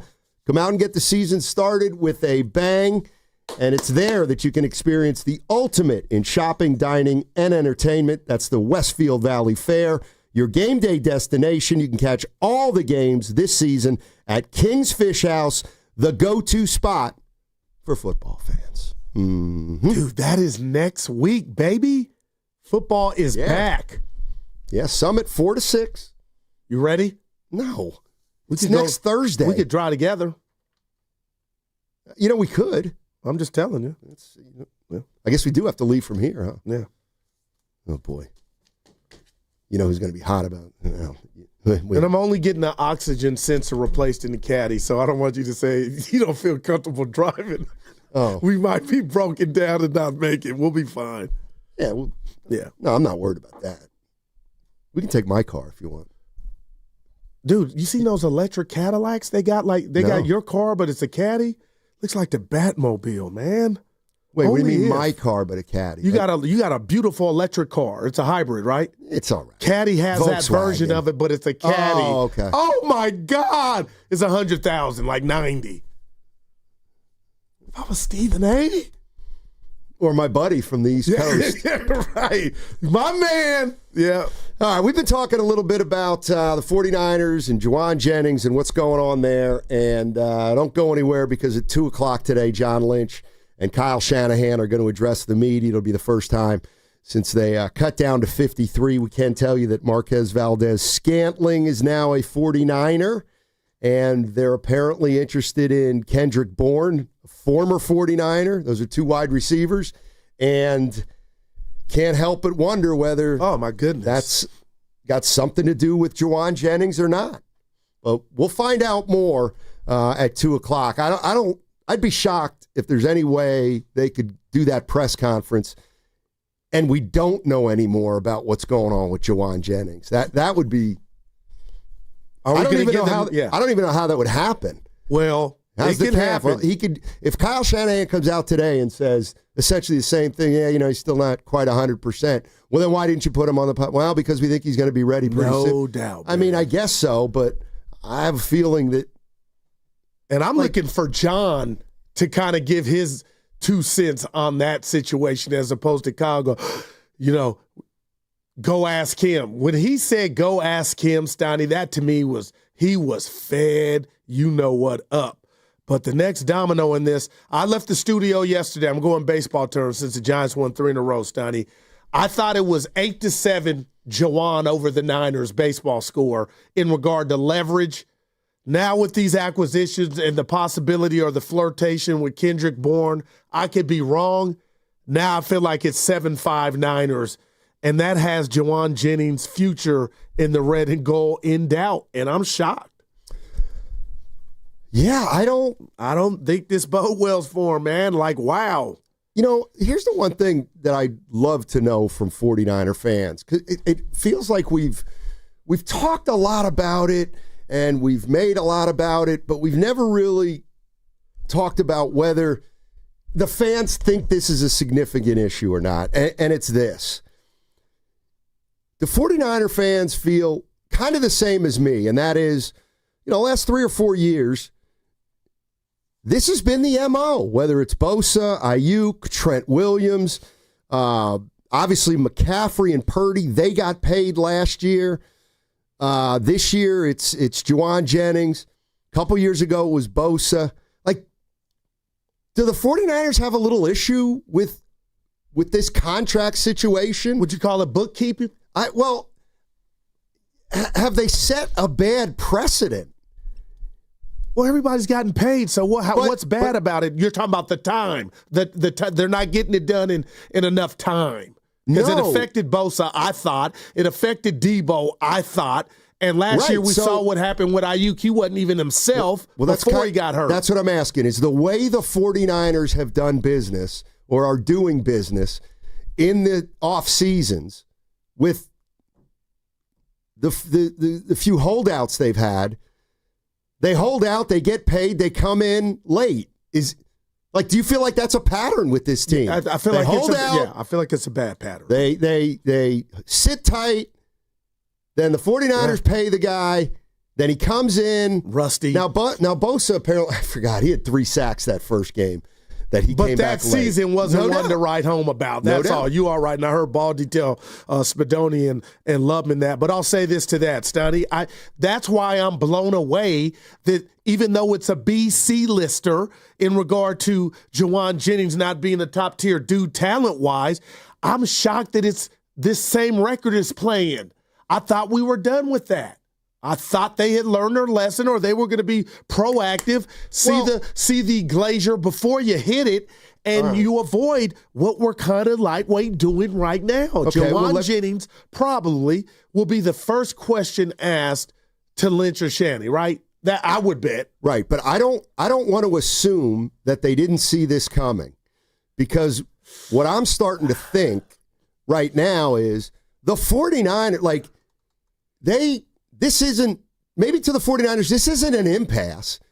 This is just, let's see what happens. And what I mean by that is, I think the 49ers may have decided a week ago, a month ago, 3 months ago, they're not paying him what he wants.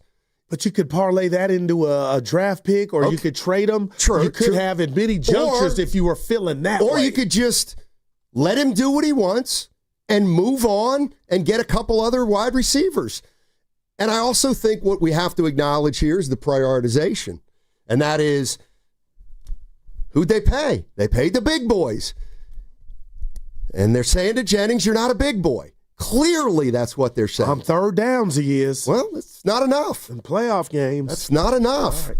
And I think also what may be happening here is, we got 2 guys in the Bay Area that have maybe overplayed their leverage, Kuminga and Jawan Jennings. I'm sorry. I love that parallel. How could you not think that if you're a Bay Area sports fan? I love that parallel, but I just hate the comp because one's not even in his prime, and the other is leaving it almost in Jennings being 28 and Kuminga being 22. But as far as leverage, man, I really thought Jawan had it. He still may, Steiny. He still may. But, I'm excited at 2 o'clock to hear what they got to say. Yeah, how they approach it. We'll know if they're giving us the old dog and pony show and we're not going to give you much, or if they're irritated, or if Jawan Jennings has played his last down in the Niner uniform. Well, I'm sure they are irritated. I think that's obvious. You think Jawan is? Yeah, of course he is. That's Kawakami in the SF Standard reported a couple days ago that neither side's happy with the other side. And we saw the Instagram post from Jawan Jennings. Oh, man. So I wonder if that helped anything, Yeah, it helped him get Valdez-Scantling. And it helped him look into Kendrick Bourne. You could be right. I mean, does anybody out there think that I'm way off base here thinking the 49ers may just be moving on from Jawan Jennings? Whether that means a trade or what, I think they're starting to prepare for not having him, whatever that means. I mean, if he doesn't practice, what's today, Wednesday? I mean, they got a game in a week and a half. Yeah. When does he have to get on the practice field to practice? to play in that first game. And that's going around the league with some big boys. So now he hasn't practiced. Two of them reported, yeah. Probably over 2 weeks? Yeah. So you got to have a ramp-up period, you would think, right? Hadn't caught a ball from Purdy since last season, it feels like. So if you're the 49ers, and let's say in March or April or May, Jennings' agent comes to you and says, we want to redo the contract. Or, we want an extension. We want another year, or we want to redo it. And you're the Niners, and you go, okay, what do you want? And let's just say, hypothetically, he says, his agent Rosenau says, we want 16 to 18. Man. Okay, at that point, if you're the 49ers, this is what I mean by, I don't think these things are like impasses. I think if the 49ers, you want 16 or 18? Okay, we're going to talk about that as an organization. Okay, get off the phone, and you're like, we're not paying him 16. Then they get off the phone, and they say, we are not paying Jawan Jennings $16 million, period. We're not, nor should we. Okay, well, then what do the Niners do? Jawan, we're not giving you $16 million. Okay, well, then I'm going to do this, that, and the other thing on social media. Yeah. Okay, do whatever you want. You're under contract. And if you don't play, you don't play. I don't think it's one of those. I mean, they may look to move him. I think they probably will. But I think this thing is further along it's further along and almost over maybe. But I'll say this to that. Valdez-Scantling, Steiny, at 30 years old, and coming off the season he had last year, he's not better than Jawan Jennings. And Kendrick Bourne, if he were to come here by the in the business today, he's not better to me than Jawan Jennings. Well, and I just think in a year where there's some real, natural, organic question marks about this team as a whole, you just pay Brock Purdy, and you're telling me right out the gate you're going to strip or rip. And it's your prerogative, Niners. You're going to not give him that security blanket, that Linus, and Jawan Jennings. Steiny. That would be a shocker to me. See, I don't think it's even close to a wow. Wow. And here's the other thing. Let me ask you this. So, Kenny, when's the last time, if Jennings practiced? When's the last time he practiced? Because I'll tell you what, let's say it's been 3 weeks. Yeah. Okay, well, let me ask you a question. Who's going to be better week one? Jawan Jennings, who hasn't practiced in 3 weeks. Gotcha. Or Valdez-Scantling, who just got cut and has been practicing all offseason. It's like they only need these guys for 3 or 4 games. Wow. That's what Jennings may be missing. They're not getting Valdez-Scantling to play 16 games for him. I think they're getting him and are looking into Bourne to see if they could Robinson comes back. Yeah, piecemeal it for 3 or 4. So his last practice was July 20. He hasn't practiced for a month. Jawan Jennings has not practiced for 1 month since July 27th. Okay, so if he practices tomorrow, is he ready for game one? Okay, let's say, of course he is, Steiny. Yeah. He's a veteran, blah, blah, blah. Okay, that's fine. But the reality of the situation is now they have another receiver and are looking in to get maybe Kendrick Bourne. So I can't help but think this is all about Jennings.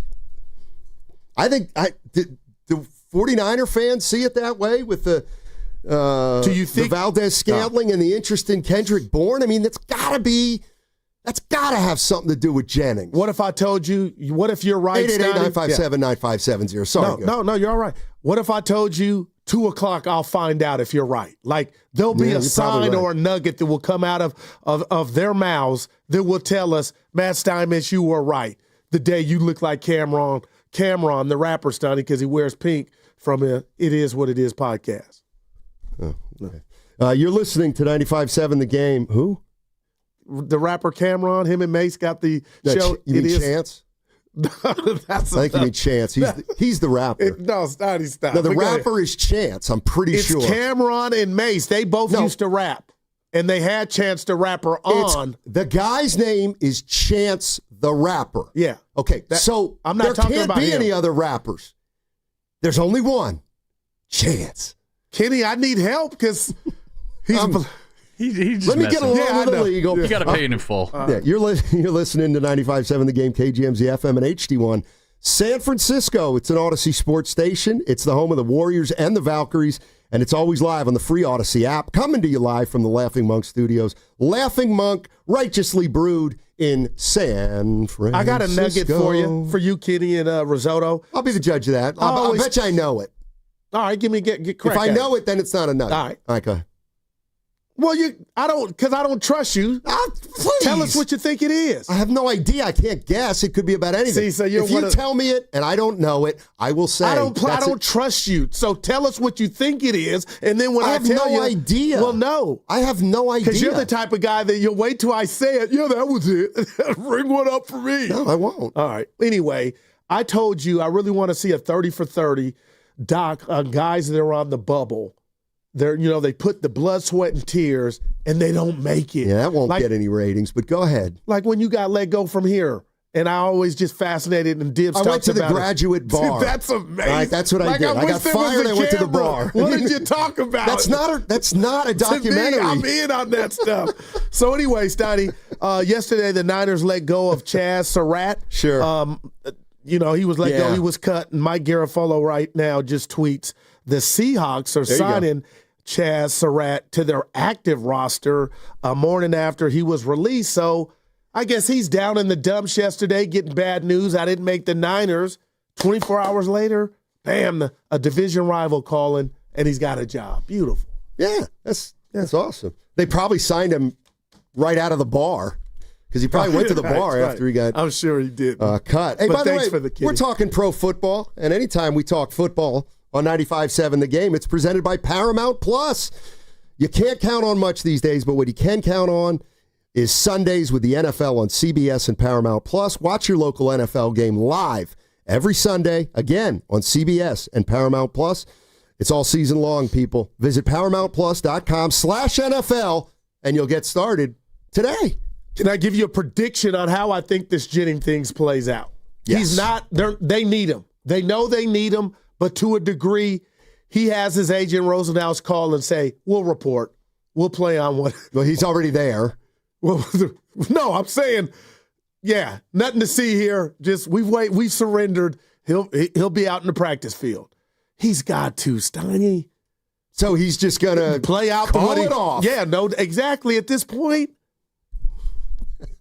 All right. I don't think that's the way it's You don't think that? I don't. But you know what? Read the room, bruh. That's what I would tell him. Let's go to Mike. Mike's in Santa Clara. Hey, Mike, how you doing? What's up, guys? Hey, Can't wait to see you next week. Yeah, it's going to be fun. Hey, oh, yeah. Bring in the baby, like I said. Sweet. Bring in the baby. Nice. So, hey, guys, pay the freaking man. We have no other choice. Pay him. Unless, and let me rephrase that. Pay the man if it's reasonable with Drew Rosenhaus, the Shark. You have to find a consensus somewhere. But with what we got going on, if we're bringing in MVS, we're bringing in all these other guys. Yeah. I wanted Amari Cooper on the team and everything. Look, we lost out on Amari Cooper, but we need to pay Jawan Jennings at this point. I don't know if it needs to just be a signing bonus where he gets more money or what. I don't know. The Niners have done that in the past with like Trent, Christian McCaffrey, etc. But give the guy some extra chicken on it and just get him in there. That's all I got to say, guys. Thank you. Appreciate it. And Steiny, there's not a lot of mics out there, doesn't feel like, right? Not microphones, Mike in Santa Clara that feel like pay the man. That's where I was at a couple days ago. I still want him to get his chicken. I'm always pro get the chicken, but how many people have called really saying pay him? We've taken a lot of get your ass, trade him, do some relief, like get your ass back to camp. I'm not doing that. Yeah, a couple things I was checking out. with Jennings, and I've been reading that he's got these incentives. He's got hello, you'll lose him. But I'm looking at his contract. I don't see incentives on his contract. I just don't.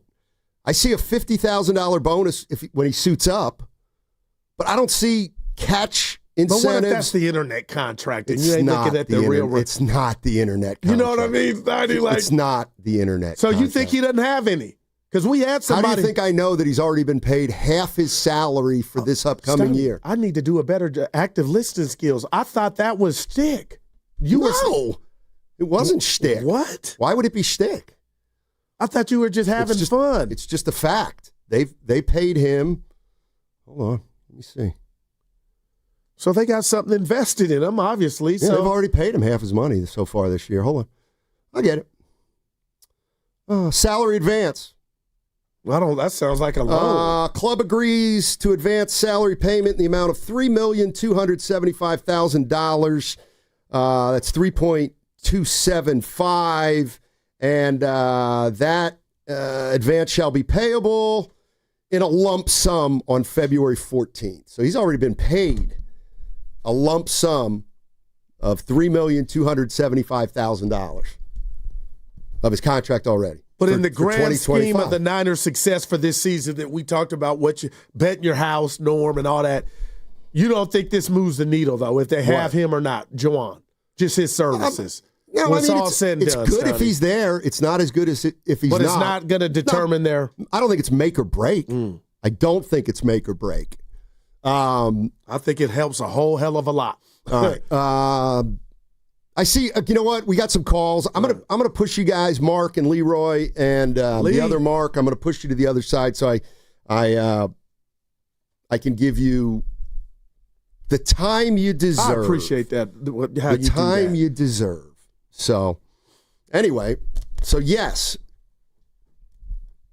Jawan Jennings right now already has in his hand half his salary for the year.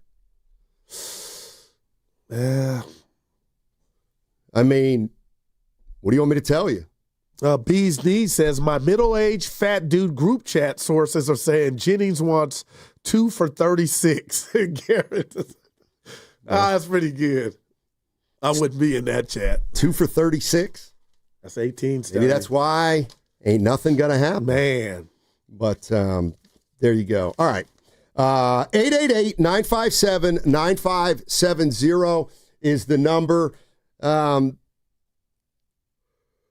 know what I could see some fans' frustration with? The Niners and how they let this lead into the... Like, overall big picture. And people can say this, too. But, we're sports talk, so we talk about everything. But, again, think about how much time we've spent on Kuminga and Jennings. Well, it's the nature of the beast. Right, we don't but they're want to not do it. Stars. Well, one is we're talking about them like they're Curry or Purdy or Green, Draymond. See, you don't respect the trenches. We're talking Jennings about is a third down savant. Right, he's Steiny. a third down receiver. We're talking about a third round receiver and a sixth man on 95.7. The Game, brought to you by Fremont Bank, here for you, here for good. He sees things others don't see. Purdy just executes what he's asked to execute at a really high level. He spends hours and hours in the film room to find the nuggets. He has way better mobility than people might think, and we've seen that a number of times, but he just knows how to play the position innately. He's Greg Cosell from NFL Films, and he's on every Wednesday with Willard and Dibs. Greg freaking Cosell right there. We are the Bay Area's football station, 95.7. The Game.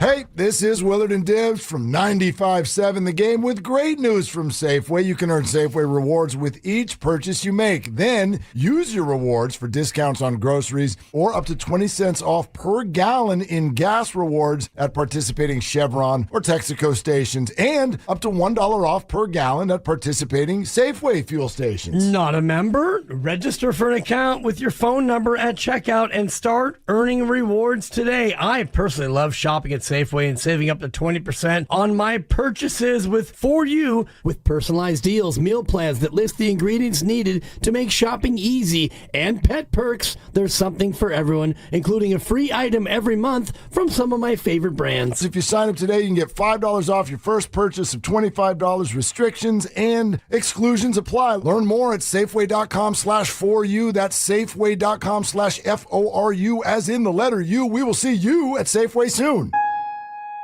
Change is always happening. It's part of life. And when it comes to music, change is all around us. Songs are rewritten.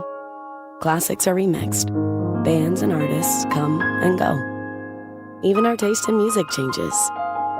Here at Xfinity, we know there's still good in keeping some things the same. That's why we want to do our part with a 5-year price guarantee on our internet. It means no matter what changes, you get 5 years of the most reliable Wi-Fi with our best equipment included for a price that stays exactly the same. Surprised? Life is full of them. One internet price, 5 years, guaranteed. Learn more at Xfinity.com/deals. Restrictions apply. New residential customers only. Taxes and fees extra and subject to change. Most reliable Wi-Fi based on Open Signal Awards USA. Fixed Broadband Experience Report, August 2024. Hey, it's Butcher Boy here for the one and only Ceremony Ford in Colma. And listen up, Tesla owners. It's time to make the switch. Right now, you can upgrade to a 2025 Mustang Mach-E Select for just $239 a month, plus tax for 36 months, and it's only $19.99 due at signing. No trade-in required. And here's the kicker, 0% APR on every Mach-E in stock. We're talking over 100 to choose from. One of the largest inventories in Northern California. Plus, you get a $2,500 rebate, 2 years of complimentary maintenance, and the Ford Power Promise. That's a complimentary home charger with installation. Not a current EV owner? No problem. You still get the Ford Power Promise. But hurry, these offers end September 2nd. Don't wait. Don't overthink it. Ceremony Ford in Colma, your NorCal Mach-E headquarters. See dealer or ceremonyford.com for details. If your end of summer plans don't include a trip to Macy's, then you're missing out, because our Labor Day sale has huge savings to wrap up the season in style, like dresses from Karl Lagerfeld and INC, 100 and under, plus just what you need for fall, like Levi's for your whole crew, 30 to 40% off. It's also the best time to update your home with our lowest prices of the season on furniture, mattresses, and more. Hurry in. Macy's Labor Day sale is going on now. Savings off already reduced prices. Exclusions apply. When you own your own business, you own every decision. Catch the red eye or take the 6 a.m. Make a new hire or promote internally. Celebrate a win with the toast at the gate or unwind at the lounge. Big props to this team. Some decisions are a win-win, like earning 8 times points on Chase Travel. Introducing Chase Sapphire Reserve for Business. With $2,500 in annual value, it's the business card that gives back all you put in. Visit chase.com/reserve business to learn more. Cards issued by JPMorgan Chase Bank, N.A. member FDIC, subject to credit approval. Terms apply. Visit Friedman's Appliance for the Sub-Zero Wolf and Cove Grand Kitchen event. With qualifying purchase, get 3 additional years of protection or qualify for a $1,000 rebate. You'll find the largest selection at the Living Kitchen at Friedman's Appliance in Pleasant Hill. This Labor Day weekend, we're celebrating Bob's Discount Furniture's 200th store milestone with the entire Bob's family across the country. For more than 30 years, we've believed everyone deserves the home they love. That's why we brought our everyday low prices on furniture, mattresses, and more to over 200 locations from coast to coast and counting. Not to mention free treats for the whole family in our cafes. Celebrate Bob's Discount Furniture's 200 store milestone this Labor Day weekend. Oh, my Bob! Some things can steal your sunshine. Ugh, I just got my hair done. Sorry, the cooler's broken. Anyone see my flip-flops? Anyone? But COVID-19 can steal a lot more. I just took a COVID test. Ugh. Prescription medications for COVID exist. If you test positive this summer, ask your doctor if they're right for you. Visit PfizerForAll.com/COVID-19 to learn more. Sponsored by Pfizer. Do Crohn's disease or ulcerative colitis symptoms keep coming back? Tremfya, guselkumab, may help, with rapid remission achieved at 12 weeks and lasting clinical remission at 1 year. Some even saw visible improvement of their intestinal lining at 12 weeks and 1 year. Tremfya is a prescription medicine used to treat adults with moderately to severely active Crohn's disease and adults with moderately to severely active ulcerative colitis. Serious allergic reactions and increased risk of infections and liver problems may occur. Before treatment, your doctor should check you for infections and tuberculosis. Tell your doctor if you have an infection, flu-like symptoms, or if you need a vaccine. Healing is possible with Tremfya. Approximately 3 out of 10 patients were in endoscopic remission at 1 year, based on areas visualized on colonoscopy, which may not represent the deeper bowel layer or entire GI tract. Individual results may vary. Ask your doctor about Tremfya today. Call 1-800-526-7736 to learn more or visit tremfyaradio.com.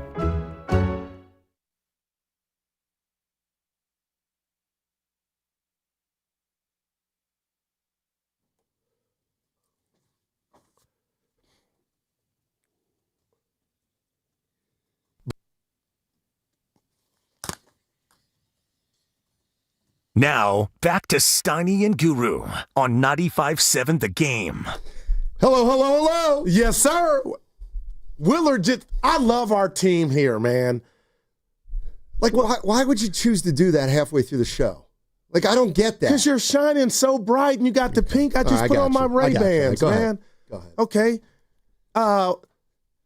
This seriously is working the dream with a guy team right out of the And One mixtape tour. What the hell, man? That hurt me. I'll take them off if that's how you feel. Hey, I never respected that. Steiny, I hate. Dude, they're just glasses, but you got the Harry Carries on. People saying you look like.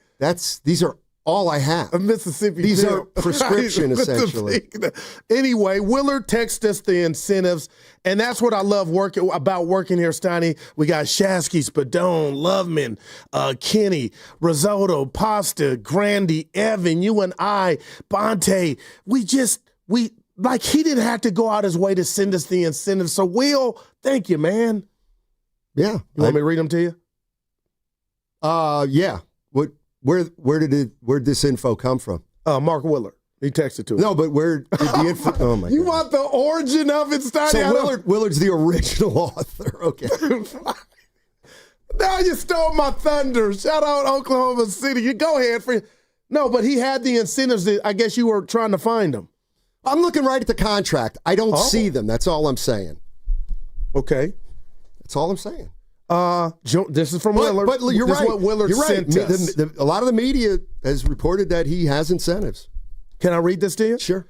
Jawan Jennings has up to $3.5 million in incentives in his 2025 contract, which include earning $1.5 million for playing 50% of the offensive snaps, $667K each for reaching 60 catches, and 600 receiving yards and 6 touchdowns. So he would get $667,000 each for reaching 60 catches, 600 receiving yards, and 6 touchdowns. These incentives were not met at the start of the season, and it's possible he could miss out on them entirely if he is on the injured reserve for an extended period. So this, to me, is a wow of the leverage you really don't have. If you got that much money in incentives, you cannot miss a damn down, Steiny.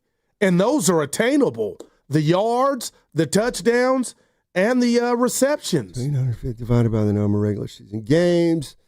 Yeah, thanks, Will. Yeah, I'm just taking a look at the contract. I don't see the incentives in the contract. But that's all right. It's fine. We'll figure it out. We'll figure it out. Well, we have. I just read it. Yes, but you're saying it's not official. Well, I don't think anything we're saying it's official. I'm just telling you that I'm looking at a contract. Thanks, Willard. That, I'm thanking him for his time to sending that. He didn't have to send I'm not. And that's why I love our team. I'm not saying anything about that. Yeah. Let's go to Leroy first. Let's go to Leroy Leroy's in Oakland, of course. How you doing?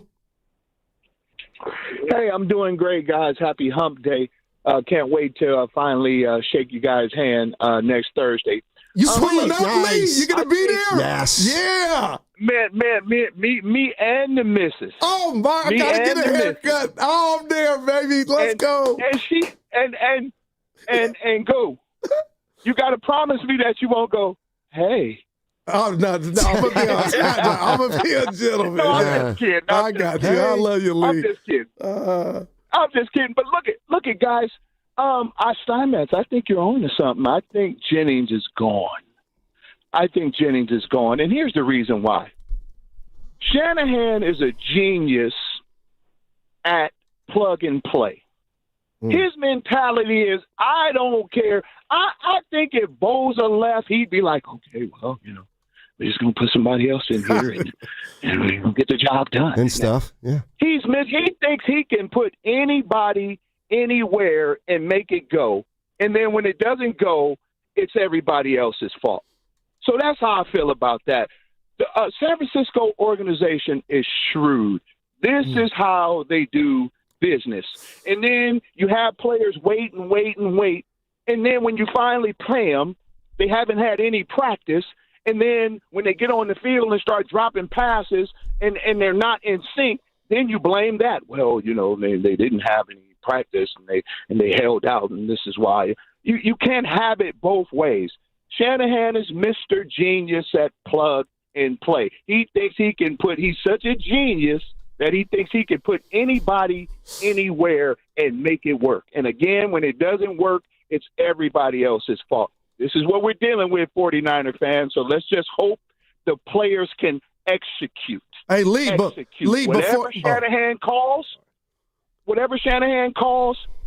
the players are going to have to execute. We don't like it as fans. He doesn't throw it enough. He doesn't do this enough. He is what he is. So let's just hope the players can execute the game plan, because if not, it's going to be a long season. Go ahead, Goo. Hey, the beautiful thing about the show's relationship and ours with you is we don't always agree, but I love how you think. I was just going to give you the Steiny bet. What are you feeling about this season? Playoffs or no? Right now. I don't know. I predicted us to start off the first 6 games 2-4. Oh, Lord. And then I think after those 6 games, we can pull it together. But we'll get some people back healthy and everything. So I'm just in the wait-and-see mode, but I don't think we're going to start off too good. I say 2-4 in the first 6, and then hopefully we can get it together after that. All right. Appreciate you as always, Leroy. Yeah, you made some astute points yesterday, Steiny, about that. We've seen this team, even when they were strong, Billy Badass, they've gotten off to slow starts, and they were able to pull themselves up by the bootstraps and make it happen and get to the Super Bowl or NFC Championship games. The question is, if Leroy is right, are they deep enough to get themselves out of a hole? And that's why I think it's imperative that you want to start the season whole and get this Jennings situation resolved. Yep. And maybe we'll get some resolution in about an hour and a half. That's when Shanahan and Lynch are going to talk to the media. Obviously, the 49ers cut down to 53 yesterday. Jawan Jennings still on the roster, by the way, but they picked up Marquez Valdez-Scantling, and apparently they're looking at Kendrick Bourne. New England last year? He's on New England, yeah. Yeah, both those guys aren't better than Jennings, though, Steiny. Yeah, but they might be better than him now. They're not asking for more bread either. They actually might be better than him now, considering they've been practicing and he hasn't practiced in a month. I don't know. I'm just thinking out loud. Who wants to try to think with me? All right, let's go to Mark in Piedmont. Hey, Mark. How you doing? Hey, I'm doing great, guys. Hey, first off, I switched to you guys years ago because that AM station just talked non-sports nonsense. So I enjoy you guys. And so you like our nonsense? Hey, because it sounds to me like you like our non-sports nonsense a little more. No, you guys, you don't talk as much about it. Thank you. If I had to hear one more thing about Jerry Garcia's guitar, I'd throw up. But, oh, boy, all right. I'll keep the Van Morrison and Dylan talk to a minimum, then.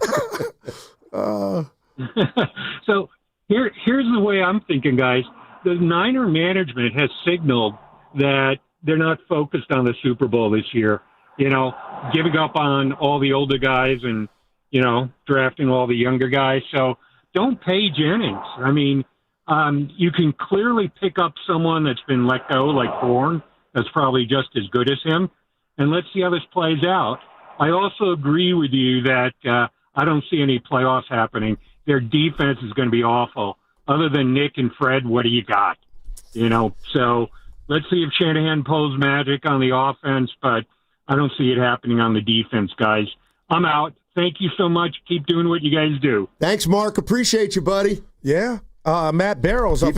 Keep it to football. Oh, yeah, that was great. Sounded like Mark. It's almost like we done worse than Jerry's guitar. I don't feel like he's been listening because, man, I thought he'd been like enough about Van Morrison and Bob Dylan and Chance the Rapper. And Guru racing.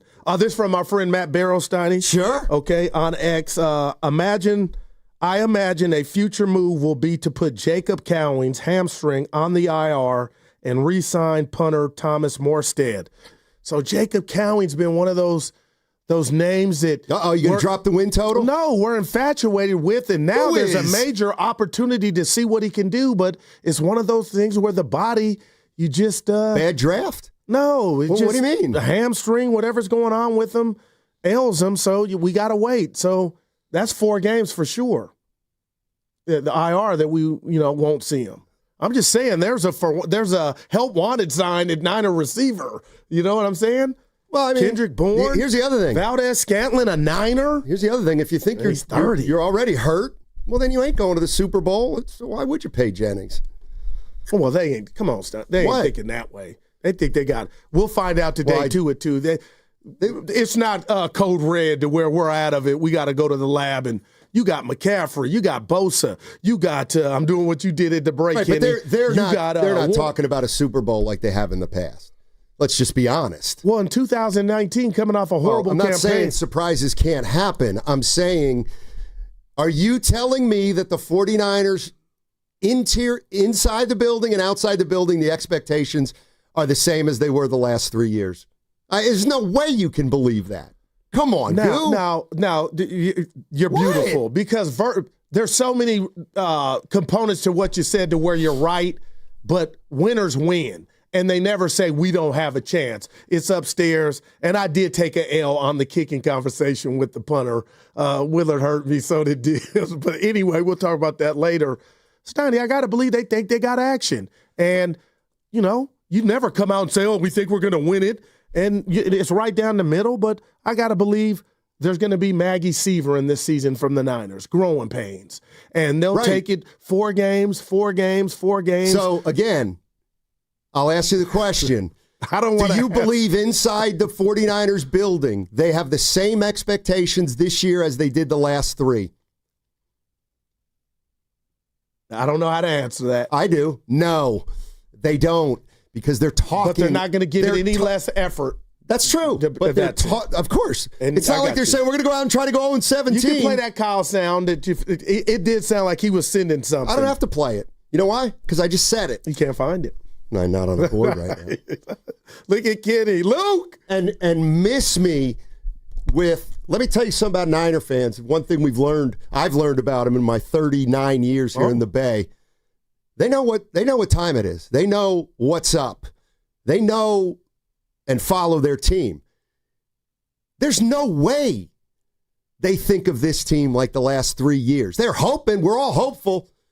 No doubt about it. It could happen. We're not going to rob them of it. We won't, Goo. Let me tell you this. The expectations are not what they have been.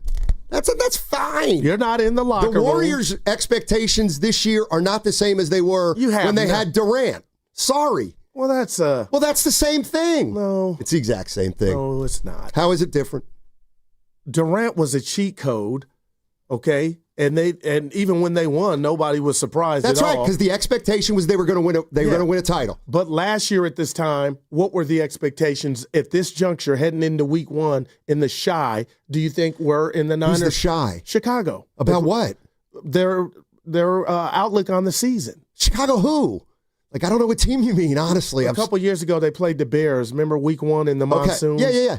And they were perceived better than what they are now, or they had more continuity at defensive positions. My question to you is, last year, Week 1 against the Jets inside that building, okay, what do you think the Niners thought? They were going to win a Super Bowl. And so did I. But I don't think they think that now. That's my point.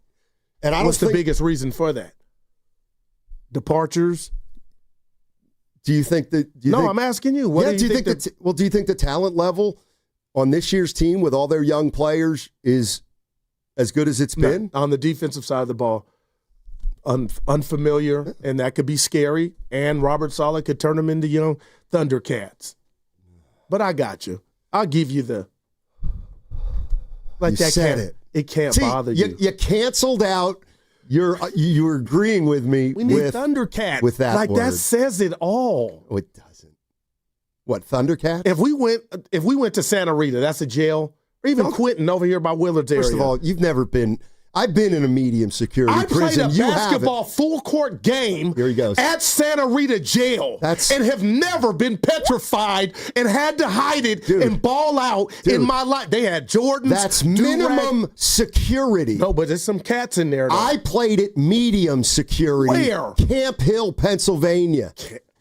Is it still Camp Hill? Camp Hill outside of Harrisburg. That's petty crime, petty theft. Medium's more serious than minimum. Dude, Santa Rita's tiny. Minimum. What is going on here? Dude, I don't know what happened. I texted him Find out what's going on with Kuminga and then get back to us. I texted him the other day, told him he did a great job on the Niners. He hit back. What'd he do? He called the game on the radio. Oh. That's right. But Steiny, real quick, I played at Santa Rita, full court. My boy was in the feds. He hooked it up, and we had a full court game. Okay. I was nervous. Nobody knew, though. He had to hide his I mean, you're not going to believe this, but when we played Ranch B, the Camp Hill team, Bobby Johnson, they had a lot of inmates watching. I swear to God, you're not going to believe this. Wait, The Kenny, inmates were where's he rooting for going? us. I swear to God, it was like playing a home game. Did you perform well? Oh my God, I killed it. I was too scared, Steiny. I had to, I was the hatchet man anyway. I actually was great. I had to, oh boy, I'll love never this forget kind of that day. I love chest going was into poking. opposing gyms. I came out of that and said I can play anywhere. We were doing warm-ups, and some of the inmates just walking to seats. Not every inmate in the prison was there, but I guess there were some guys who were on good behavior, so they could watch. And they're just walking by the court, and we're doing layups, and I'm looking at a guy, and I'm like, I wonder what he did. Anyway, I'm doing a layup, and I'm coming out under the basket, and this guy comes in prison garb, and he comes up to me, and he goes, hey. I'm like, oh, my God, what? He goes, kick their ass. Kick their ass. That says it all, right? Oh, Steiny. We actually lost, but I had about 28, I think. That's all that matters, huh? Yeah, I mean, for sure. Let's go to Ryan. Ryan's in Irvine. Hey, Ryan. Hey, guys. Hey, I called in the other day. I gave Guru his flowers for bringing up the Super Bowl losses by the 49ers under the helm of Kyle Shanahan. But I gotta give you your flowers today, Steiny. Great point on the Niners telling you through their actions and words that their expectations of this season are not to win a Super Bowl. I mean, Kyle Shanahan has literally said those words to the public. He said their expectation this year, since they have so many rookies, is to gain some momentum throughout this season and then maybe make the playoffs. That's their expectation for the season, as opposed to previous years when they've literally said it's Super Bowl or bust. So they've told us that they have different expectations for this season. And secondly, with the Jawan Jennings thing, here's the deal. If they actually thought that he moved the needle to get to their goal of making the playoffs, they would have ripped his contract up, gave him a little more money, it'd be done. But they don't think that way. They don't think he moves the needle to get them to their goal. And then secondly, you don't think there's other players on this team like, I don't know, say Colton McKivitz. Colton McKivitz, he's in a contract here. You don't think he's watching this situation and seeing what they do with Jawan Jennings? You think he has leverage? He's the only right tackle on this team right now. You know what I mean? So I don't think the Niners want to set this precedence of ripping up contracts. JJ just got his contract done last year. You know what I mean? So I think they've told you everything you need to know. They're signing wide receivers off the scrap heap. They're playing hardball with them. They've drawn a line in the sand. That's at least the way I see it. Wow. Yeah, me too, kind of. We'll see. He went McKivitz. He's next, huh? We'll see, Steiny. And I like, again, I know I've been redundant here, but Bob Myers just texted us. I got to believe, Steiny, he has not played his last down in a Niner uniform. And like I'm talking about this race with Lowe, I really believe I could win. But if I sit here and tell you, yeah, you know what, I can't win, there's no reason to race. I don't think the Niners are waving a white flag. Of course I believe they're not. the beautiful thing about every season like the Warriors in 2022, forget what the owners. This is when you make me mad, by the way. The players control it. And they caught lightning in a bottle and went on to win one of the most out-of-nowhere chips in the world. So my point to you, Steiny, is maybe they don't have enough talent. I get that. I understand it. But there's no way guys are in there crying in their beer before the campaign gets started to say we don't got action. This is when I don't want to be your friend. Nobody's saying they don't have action or they're there's a difference between lowering expectations or not having Super Bowl aspirations and waving the white flag. It's like you're just another team now. You've got to prove how good you are. That happened last year. You were 6-11. Right. But I was told, the rest that they'll get from not making the playoffs will make them fresher like Wonder Bread. It doesn't mean they're going to play less hard. It means they're probably not going to be as good. No, that's the difference. I totally get that part of it. Well, that's the point. The expectations was making aren't it what they seem were. like they were waving the white flag, and maybe that's why they're playing hardball with Jennings.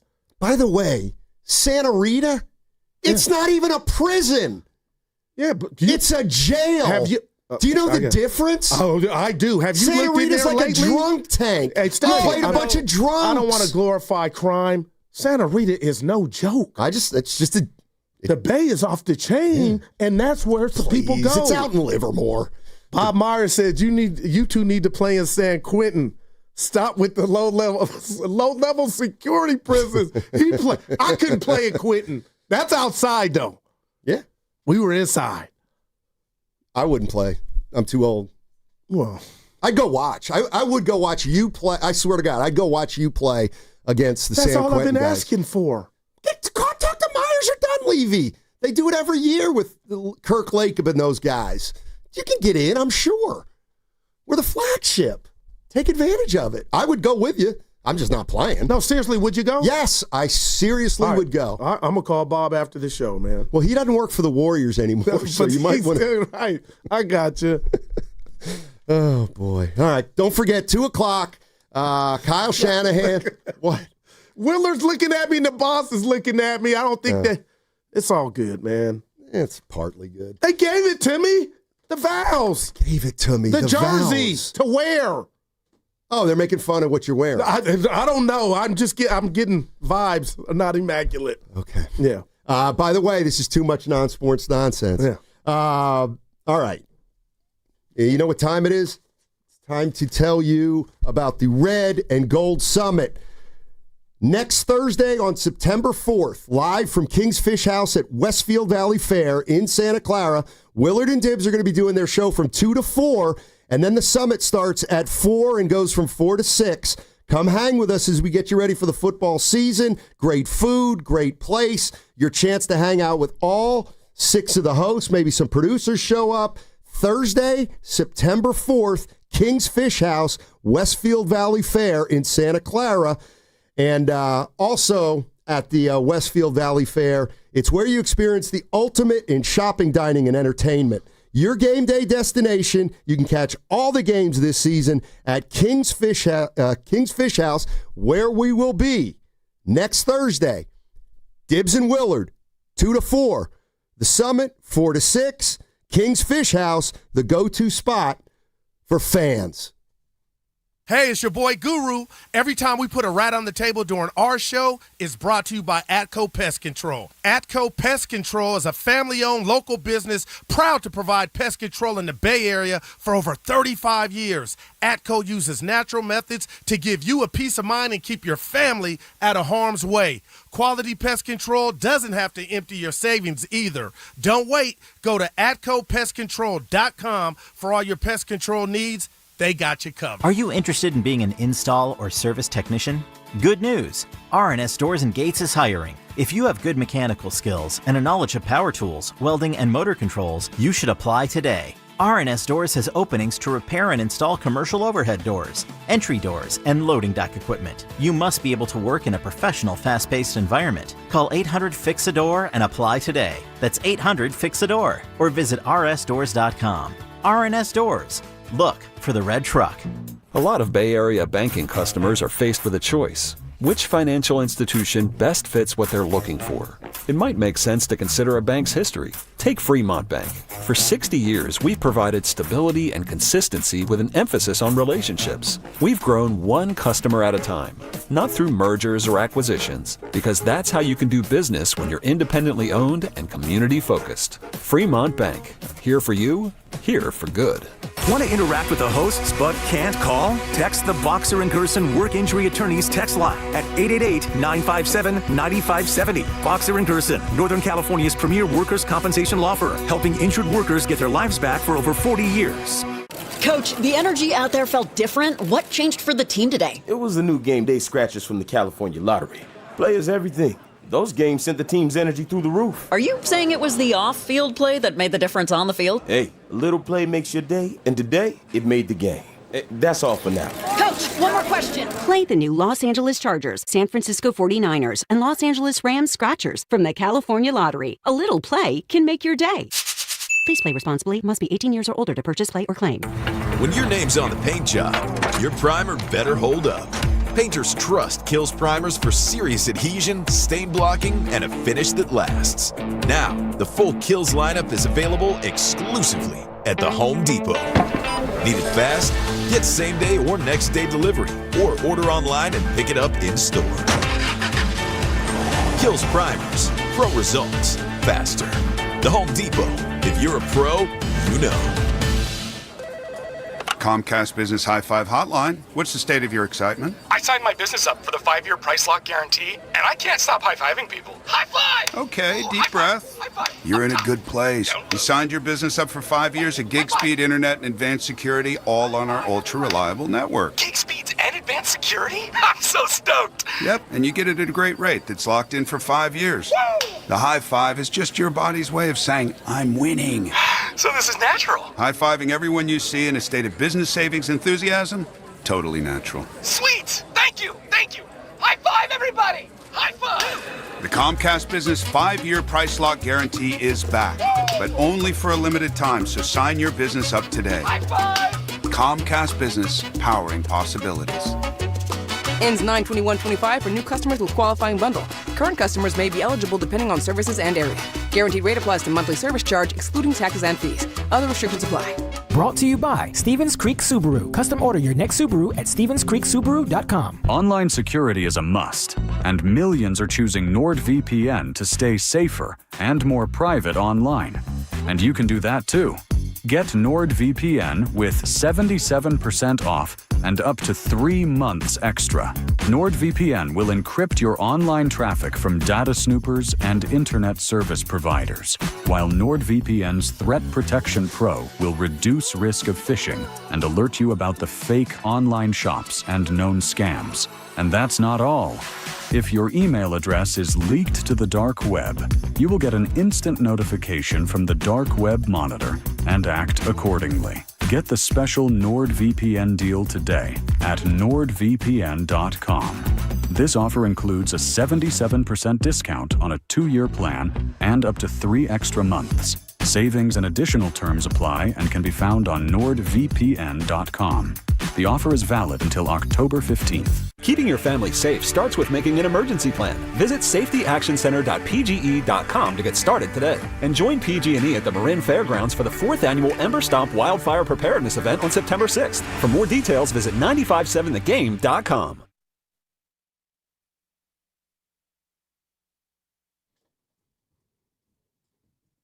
Brian, so are you giving me a shot or?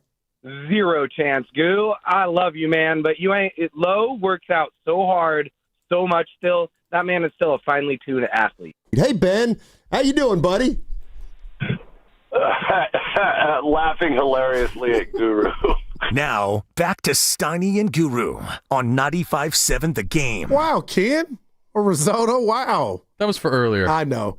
Hey, for the sake of accuracy, Willard Dibs, for the sake of accuracy, Reg B and my guy Mello that I played with, I played in the Feds, which is right next to Santa Rita. I told him I don't care. It felt like Rikers Island either way. It wasn't. Please. Feds ain't no joke either, Steiny. Yeah. But to Bob Myers, he played at Quinton. Yeah. I heard he didn't play well. I mean, you got all kind of stuff going through your dome. Hard fouls, baby. Now that I know he's listening, I may break down his game because I've seen it. And they showed it on I watched the whole thing for an hour. The Q, whatever the name is. I've actually seen him in a gym. Have you? Oh, yeah. Give me the skinny. Maybe during the break. I texted him yesterday, how was he playing? We're going to hoop here soon. It's going to happen. It may. We got the Red and Gold Summit next Thursday at the at King's Fish House in Westfield Valley Fair. That's down in Santa Clara. Looking forward to that. 49er season starts in a week and a half. Sunday. I got to believe Jennings is the big issue. We haven't talked a lot about Moody today, and just a reminder. Lay off the kid. Make a kick. I got to believe he'll be talked about today at 2 o'clock. What's going on at 2 o'clock? Kyle Shanahan and John Lynch talking to the media down in Santa Clara. They got down to 53 yesterday, so that will be a press conference related to that. Let me just Jennifer Lee Chan of NBC awesome. Sports Bay Area covers the San Francisco 49ers. We've had her on. Great guest. She was talking about Jake Moody yesterday and the confidence level and all that kind of stuff. Take a listen. She was on today, actually, with the morning show. I think the leash is kind of short on him. I think they'll keep him around. I mean, Kyle Shanahan said, we'll see how the year goes. So that's a lot of pressure on him. And man, listening to the fans at that preseason game after he missed the point after, wow. I mean, I don't think I've ever seen 49ers fans be like that before since Levi, since they've been at Levi's Stadium. Maybe a little bit of Candlestick here and there. But at Levi's, I don't think I've ever heard that. I mean, it's never been that loud when a kicker goes out there for a PAT or a field goal. I mean, there were a lot of boos. It was loud. That's a lot of pressure on a guy. He just doesn't strike me as a guy who has that overwhelming confidence. That's not good. No, not at all. No, but man. Kyle should just talk to him. No, I kind of walk that back. But still, again, a lot of people think it is. Willard was one of them. So was Dibs, like I was saying during the game. I know he's in a zone. I was just saying, Steiny, I'm old school, and I believe communication in any entity of life is better when you have some and an abundance. And right now, Jennifer just said it, for whatever reason, and there's a lot of reasons, he's public enemy number one among Niner fans. And he was 3 of 3 in the Super Bowl, but a game partner that went to overtime. As much as I try to sell you on the 3 for 3, he missed an extra point. Wow. That just can't. No, it can't happen. It just can't. So, Steiny, I say all that to say is, what if I told you I think it's going to be a worse look if it is a short leash? Because now, even when he talks today or they talk, we know why he still got his job. It's because where he was drafted at, his cost. The CNN, the politics of it, I get it. It's a safe assumption. Yeah. But what? You guys are like, I never knew you were this cold in regard to field goal kickers? No, just people in coach, kicker, talking to where that could prop them up and you seems like an ice cube over there to that. Not the pro level. Dude, wow, That's man. what I'm saying. I mean, all I'm saying is, if when Jake Moody was kicking in 9th grade, sure, his coach said, hey, keep your head up, buddy. He's a pro. He plays for the San Francisco 49ers. If he's got a confidence issue, Shanahan can't solve that. Only the kicker can solve that. And here's the other. Who wants a silver lining? We all do. We all do. We all love silver. Who wants a silver lining, Ken? Why's your hand Put your hand up, Ken. Here's a silver lining. The first game of the year is on the road. That's a silver lining for Jake Moody. Yeah. Because let me tell you what I can't imagine. But I guess it's possible. Oh, man. That the 49ers, opening drive of the season, they get down to the 28, and here comes Moody after the first possession at Levi Stadium. Okay. Hasn't had a kick yet. Yeah. He comes out for his first kick, and he's getting booed. No, see that? Not what do you mean? What do you mean? That won't happen? Please don't be that naive. What I'm telling you is then it's done. It's over. Well, not They're too sophisticated. You might hear a couple birds, but Steiny, stop. A couple birds. You got to get them off to a good start, and that's by roaring, man, cheering. Then why were they booing? Why were they booing? I'll tell you what. Make that first kick to go. No, it won't go away. 6-11. That's Jawan Jennings situated, not being clarified. So they're just taking it out on the old kicker. But hey, you're making some points, man. But he will not get booed. Hold on. Before his first kick, Steiny, wow. Look, you can't tell me I'm wrong. I can't say you're wrong. I don't think it would be there. Okay, okay. Boo. You don't think. Oh, let's say he misses a kick in Seattle. Then that's on and popping. And you might be right. But let's say he's 2 for 2 and he comes out here. I don't know what it is, but they're not feeling him at all.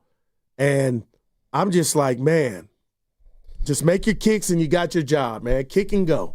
He's gonna get booed before he kicks, and he's gonna get the sarcastic cheer after it goes through. Yeah. And he got that. I got to be careful, that sarcastic celebration, Steiny. I didn't like that. He was like, guys, act like you've been there. Yeah, it was a preseason game, and it was a long-ass kick. But there was something like that don't help him among the fan base. I thought he was going to miss it. Be honest with you. But hey, you know what? Kyle's like, Goo, I don't need to invite him over for pasta. Shout out risotto. I gave him his job. He still has his job. What's that movie, There Will Be Blood? There will be booing. I mean, come on. There will be blood. They'll be booing before he kicks his first ball. Well, but Steiny, we're not in Boston. That sounds like Yankee fan. There are fans that already can't stand him. Mm. Yeah. And maybe it's draftism. Josh Ram telling me, come on, Goo, he's getting booed. Even before the first. Hey, if he comes he's got to get booed for last year. Oh, my gosh, man. Hey, and I'll tell you what, Saturday against the Chargers, come on, man. I know it's Allen Iverson. Practice. It's not a real game. You're kicking the ball out of bounds on a kickoff, and then you miss an extra point. Yeah, but let's give him a lot of rope. Goo. No, I need to really, like Dr. Phil, come to the Bay. We got a patient for you. How about just cut him? Why are you doing that? How about instead of helping him, just cut him? And watch him go somewhere and be the next Tucker before the massage gate. Jake Moody. I don't know. He damn sure ain't Jake from State Farm right now. I just think it's... Go like, 5 for 5. Well, you'll be fine, Jake. Like, I'd love to know if there's any team in the league that's going to start a season with a kicker that doesn't have a clean slate. Oh, Steiny, there's probably 20 already in every city. Name me. I think Moody is... No, what I'm saying is, go ahead. I just think Moody... The position's fickle, Steiny, so that's why I said half the league. I think if you listed, and I don't know, if you listed 32 kickers, it sure sounds to me like the fans have the least confidence in this guy than... Like Carlson, like he's a Don. Like who's the Eagles kicker? Anybody know offhand? Oh, he's better than Moody, I guarantee you. Well, I know they got. You're out. You just want him cut for the sake of his health, mental health. No, this is I don't care one way or the other. He's got a strong leg. Let me say it again. I don't care one way or the other, but these are the kind of things that I like to watch. This is what I love about sports. Let's watch it play out. Yeah. Let's watch it play out. He's either going to come through or he's not. But if you had to bet, you think he's done already? Not already. I just think he's going to be. I think he's on his 9th life. I'm rooting for the kid, but I'm willing to say I hear the noise. I mean, here's my question. This is my question. I feel like there's no doubt whenever that first home game is, if Moody comes out for a field goal, let me just ask. Okay, let me just ask Ken. Go ahead. Ask Risotto too. He's not. Oh yeah, no. Grandy's in.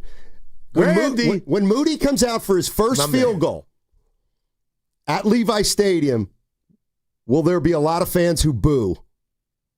I mean, that depends on what he does in Seattle. That's week 1. Let's say essentially doesn't kick in Seattle. Like he makes it 23-yard, makes it 27-yarder. I don't think people will boo. I mean, they're not going to be. You're not going to be enthralled that he's about to kick, but he's as good as his last kick. No, exactly. I'll say that. I don't think, but he's as good as his last kick. To that point, Ken, if Steiny's right, no, he's not. They're going to boo just because last year, like Steiny said, like. Fan is short for fanatic. Before he misses. I would be blown away if it happened. That's what I'm not. I don't think they're going to boo before he misses. They're going to wait. They're going to be tentative. That could happen. You're swaying me like that could happen. And maybe it all does depend on Seattle. Why would you boo him before? Well, what if he misses a game winner in Seattle? Then he's getting booed. Okay, I'll say this to the fans. What if he doesn't kick at all in Seattle? Then you can't boo him. Well, I'll say this. I don't disagree with you, but I'm saying, he gonna get booed. If you're a fan booing the kicker on the first kick of the year at home, you deserve for your kicker to miss that kick. That's ridiculous. Okay. That bothers me, the thought of it. Okay, well then bet me that there will be no boos when Moody kicks his first field goal at Levi Stadium. No, to Ken's point, if he's 1 or 3 in Seattle. I don't care what he is in Seattle. There will be boos. Kind of like that movie, There Will Be Blood. There will be boos. I mean, I don't know what that one is. Football fans are, it's Blood in, Blood out? No, There Will Be Blood. Daniel Day-Lewis. Yeah, great movie. What's the title? There Will Be Blood. I hadn't heard of that. That's the title. I hadn't heard. Good? Yeah, really good. I haven't seen it, but I'm pretty sure it's good. Dude, anyway, they're not. Yeah, I'm with you, kid. If they boo before the first of that's come on. You can't do that. No doubt. Well, that you can't. I'm with him. You shouldn't. I'm a literal person. Why would you mess him up that way? And there Maybe you go. shouldn't do that. And is he messed up already? I don't talk to kickers. Can I be honest with you? This is why it infuriates me when I've tried to tell you guys for 8 or 10 years, fans are the worst. They are the worst people on planet Earth. They make it go round. Of course they will boo Moody before he misses a kick. That's who fans are. Hey, Steiny, you know what? Granny's agreeing with you because he's saying that they were booing him in preseason and waving their arms saying, like, miss it. They wanted him to miss. Like, that's not funny. Listen, that would be the ultimate in fan support. Heckle this guy off the team early in the season so we can get a real kicker in here for the big game. September 21st, home opener against the Arizona Cardinals, Steiny. There's 8 quarter of kicks before you get to that. You think he's going to get a standing ovation? That stuff matters, man. Well, and that's why fans are the worst. It's not technical. It's mental with this guy. How much rope does he have left? Sounds like you think he has none, Steiny. I think the leash is kind of short on him. I think they'll keep him around. I mean, Kyle Shanahan said, we'll see how the year goes. So that's a lot of pressure on him. And man, listening to the fans at that preseason game after he missed the point after, boy. I mean, I don't think I've ever seen 49ers fans be like that before since they've been at Levi Stadium. Maybe a little bit of Candlestick here and there. But at Levi's, I don't think I've ever heard that. I mean, it's never been that loud when a kicker goes out there for a PAT or a field goal. I mean, there were a lot of boos. It was loud. That's a lot of pressure on a guy. He just doesn't strike me as a guy who has that overwhelming confidence. Oh, what are we doing? He needs a blue chew of football, man. Dude, like, good Lord. The fans are going to cost if the Niners have confidence games. in anything, you're done. Hey, but for a bigger picture, it may be worth it. I mean, it's like you don't want to lose a game to get a kicker replaced. Depends. Oh God, you know what you can make it. It's like the Warriors. I'm glad we lost to Cleveland, so we got Durant. Remember, we were doing shows like that on this station. It was worth losing because we got Durant. It was. Stop. It was. And you know what? Any PD should be fired. Host should be fired. Any fan should have their license revoked that you would concede a championship for what you got after choking that chip. Warrior fans, we had calls and shows on this station. That's right. It was worth it. We got Durant. That's why Isaiah Thomas is right. Stop. Because the legacy's changed when he got that here. Was jealousy. They weren't considered choke artists anymore. You're listening to 95.7 The Game, KGMZ FM and HD1 San Francisco, an Odyssey sports station in the home of the Warriors and Valkyries, always live on the free Odyssey app, coming to you live from the Laughing Monk Studios. Laughing Monk, righteously brewed in San Francisco. I'm mad at you, but it's radio mad that I almost want them to make the move just to save him from going through this public shame. I don't talk to kickers. I just personally, even if I don't talk to, I wouldn't have said it. So you want a manager to talk to a guy throwing a no-hitter? Oh, no, there you go. Not. Well, stay far away same from him theory. as possible. Niners favored in week 1 game at Seattle, -2.5. Okay. Who do you like? I'll save it for our preview show Wednesday. Here's the other guru. This is his real name. Yeah. Right. Yeah. Hey, other guru, what's up? Very intelligent. Hey, what's up, fellas? I'm a big fan of the show. I love you guys. But yeah, man, here's the thing with Jake Moody is that he's missed too many kicks already, and as a kicker, you only get so many strikes. But the reason why they're holding on to Jake Moody is that, well, I used to kick myself back in the day, and what makes Jake, drop that thing, appreciate it. What makes a kicker so valuable is the leg, brother, is that he's got a big enough leg. He can hit a 65-yarder. He might even be able to hit a 70, and not everyone is able to do that. And so that's why they reach for him. You know what? But the problem is that once you miss too many kicks and on a team, you lose it with the fans, you lose it with the team. So there's only so long, like he's got maybe 1 or 2 misses. Yeah. Left to go before everybody flips on him and he just goes. But you know what? It sucks because the talent is there.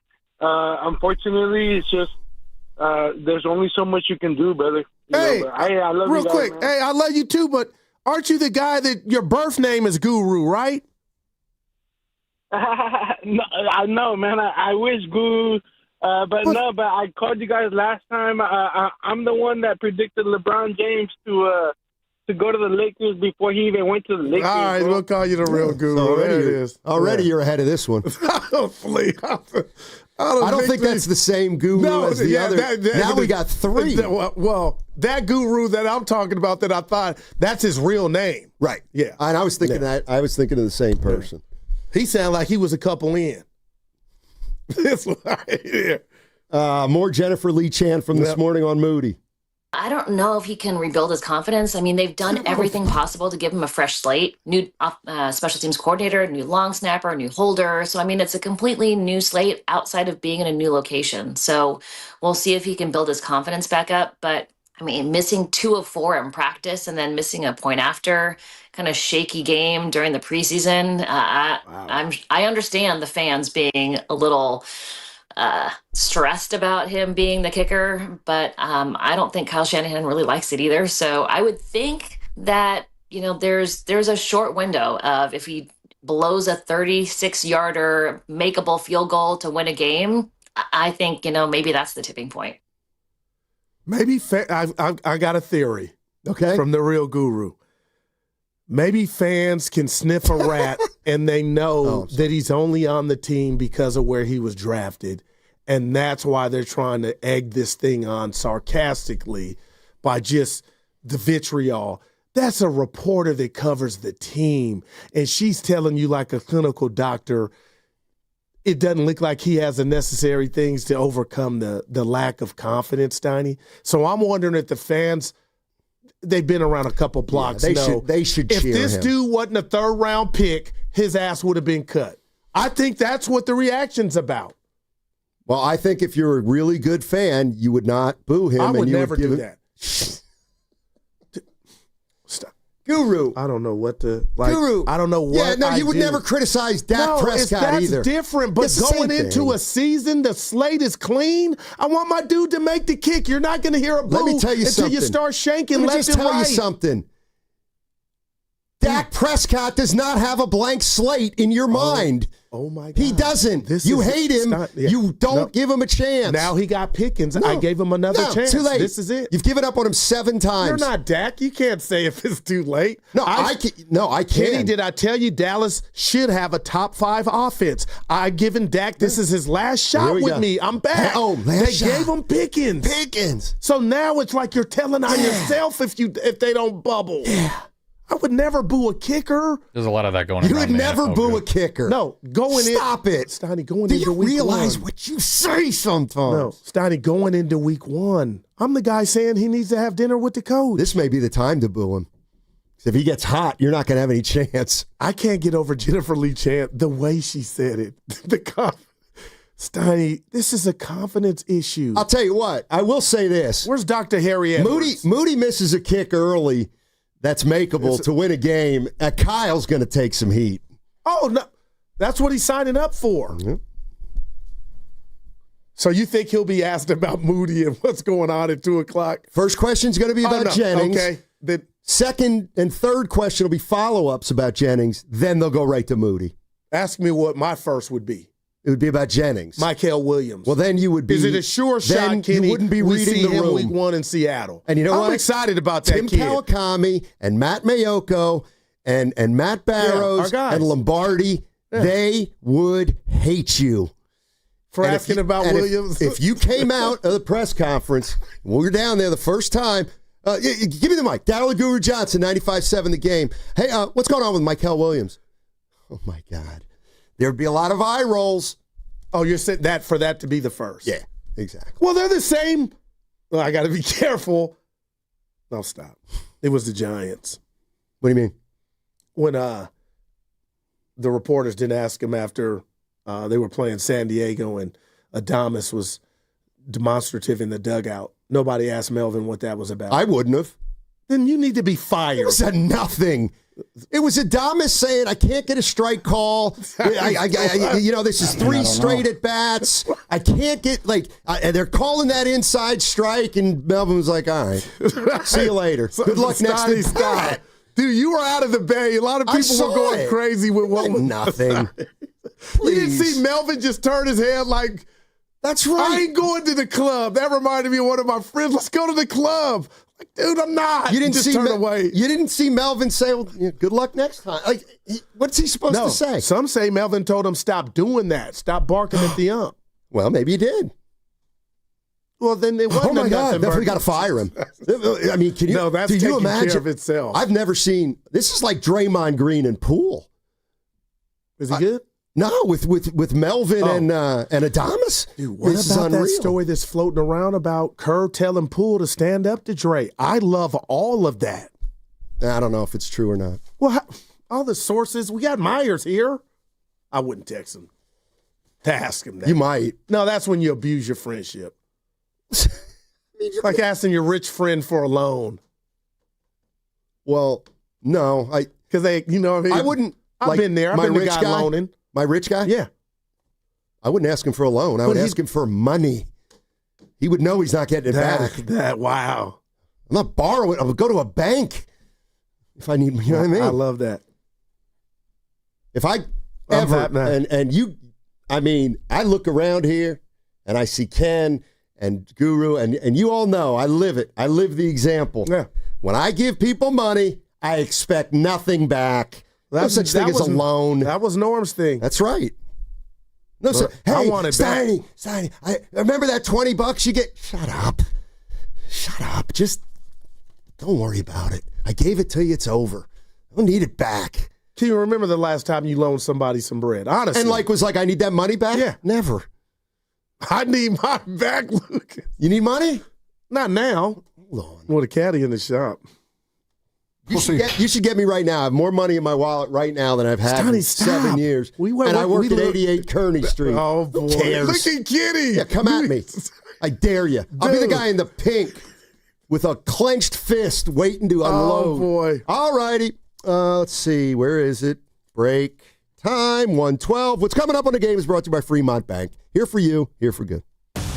Ladies and gentlemen, it is the 2025 Red and Gold Summit, and it is happening on Thursday, September 4th, live from King's Fish House at Westfield Valley Fair in Santa Clara. Me and Dibs will be live from 2 to 4, and then the summit from 4 to 6. So Steiny and Goo and Shasky and Spadoni are all going to be there, and we invite you to come over for the hang. Are we really doing this?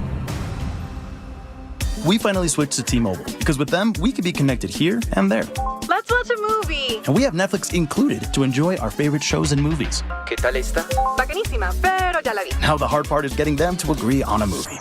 Switch today and get the new Samsung Galaxy S25 Plus with Galaxy AI, all on the best network in the U.S. Visit a store, T-Mobile.com, or call 1-800-T-Mobile. 1-800-T-Mobile. Best mobile network in the U.S. based on analysis by Ookla. Speed Test Intelligence Data 1H 2025. Here we go. Count on Sundays with the NFL on CBS and Paramount Plus. This is incredible. Watch your local NFL game live all season long. And he's in for a touchdown. Visit ParamountPlus.com/NFL to get started today. Come into Friedman's Appliance in Pleasant Hill and see an amazing selection of Sub-Zero, Wolf, and Cove appliances live and on display in one of the largest living kitchens in the country. And save with full suite savings event. With qualifying purchase, get 3 additional years of protection or qualify for a $1,000 rebate. For the largest selection of Sub-Zero, Wolf, and Cove appliances, visit the Living Kitchen at Friedman's Appliance in Pleasant Hill or at friedmansappliance.com. Toyota, the MVP of MPG. With class-leading MPG and more hybrid models than any other brand. Toyota, let's go places. Celebrating 40 years with extraordinary rewards. Since our humble beginnings, we've believed in setting the standard for luxury, entertainment, and hospitality. This year, we invite you to be part of a defining moment in our story. Join us as we celebrate 4 decades of excellence and experience the unparalleled luxury that has made us a legend. Indulge in the extraordinary. Be part of our legacy. Cash in at Cache Creek Casino Resort. A strong heart. A steady stride. A life full of milestones. El Camino Health is here for you. From advanced heart and vascular care that keeps you on beat, to expert orthopedic treatments that keep you moving, and innovative cancer care that fights alongside you, with expert care for women, men, and new moms, supporting you through every chapter of your health, because every life we touch is built on trust and compassion. El Camino Health, our strength, your health. If your end of summer plans don't include a trip to Macy's, then you're missing out because our Labor Day sale has huge savings to wrap up the season in style. Like dresses from Karl Lagerfeld and INC, 100 and under. Plus, just what you need for fall, like Levi's for your whole crew, 30 to 40% off. It's also the best time to update your home with our lowest prices of the season on furniture, mattresses, and more. Hurry in. Macy's Labor Day sale is going on now. Savings off already reduced prices. Exclusions apply. 1-877 Cards for Kids. KARS Cards for Kids. 1-877 Cards for Kids. Donate your card today. 1-877 Cars for Kids. KARS Cars for Kids. 1-877 Cars for Kids. Donate your car today. Ready to get rid of that old car? Donate it to Cars for Kids. Call 1-877-CARS-FOR-KIDS to reach a friendly live agent. Donation's super easy, and your car can be picked up as soon as tomorrow. Call us now, 1-877-CARS-FOR-KIDS. That's Cars with a K to donate your car today. 1-877 Cars for Kids. Donate your car today. Did you know you can donate real estate too? Go to carsforkids.org. That's carsforkids.org. This is McGruff the Crime Dog, and I need you to help me take a bite out of crime. Another teenager, victim to fake pills bought from social media. This doesn't seem like a drug deal, but it definitely is. Should buying prescription pills be that easy? Many fake pills contain fentanyl, and an amount small enough to fit on the tip of a pencil can be lethal. So listen, before buying pills from social media, think again. Learn more at mcgruffpsa.org and go for real. Brought to you by USPTO and the National Crime Prevention Council. Actual price will depend on product and subscription plan. Featured products are compounded drug products, which the FDA does not approve or verify for safety, effectiveness, or quality. Prescription products require an online consultation with a healthcare provider who will determine if appropriate. See website for details, restrictions, and important safety information. Want a boost in and out of the bedroom? Hims has you covered. Introducing a new 2-in-1 approach to level up your game. Tadalafil for better bedroom performance and zinc for testosterone support. Put it all together and you've got what you need to turn things all the way up. Getting started is simple. Just go to hims.com/joy to start your free online visit. Through Hims, you can access ED treatments including pills, chews, and more. 100% online. No office visits, no pharmacy lines. Just fill out a simple intake form and a licensed medical provider will determine if treatment's right for you. If prescribed, it ships free and discreetly to your door. Find affordable treatment options at up to 95% less than brand names at hims.com/joy. That's hims.com/joy, HIMS.com/JOY.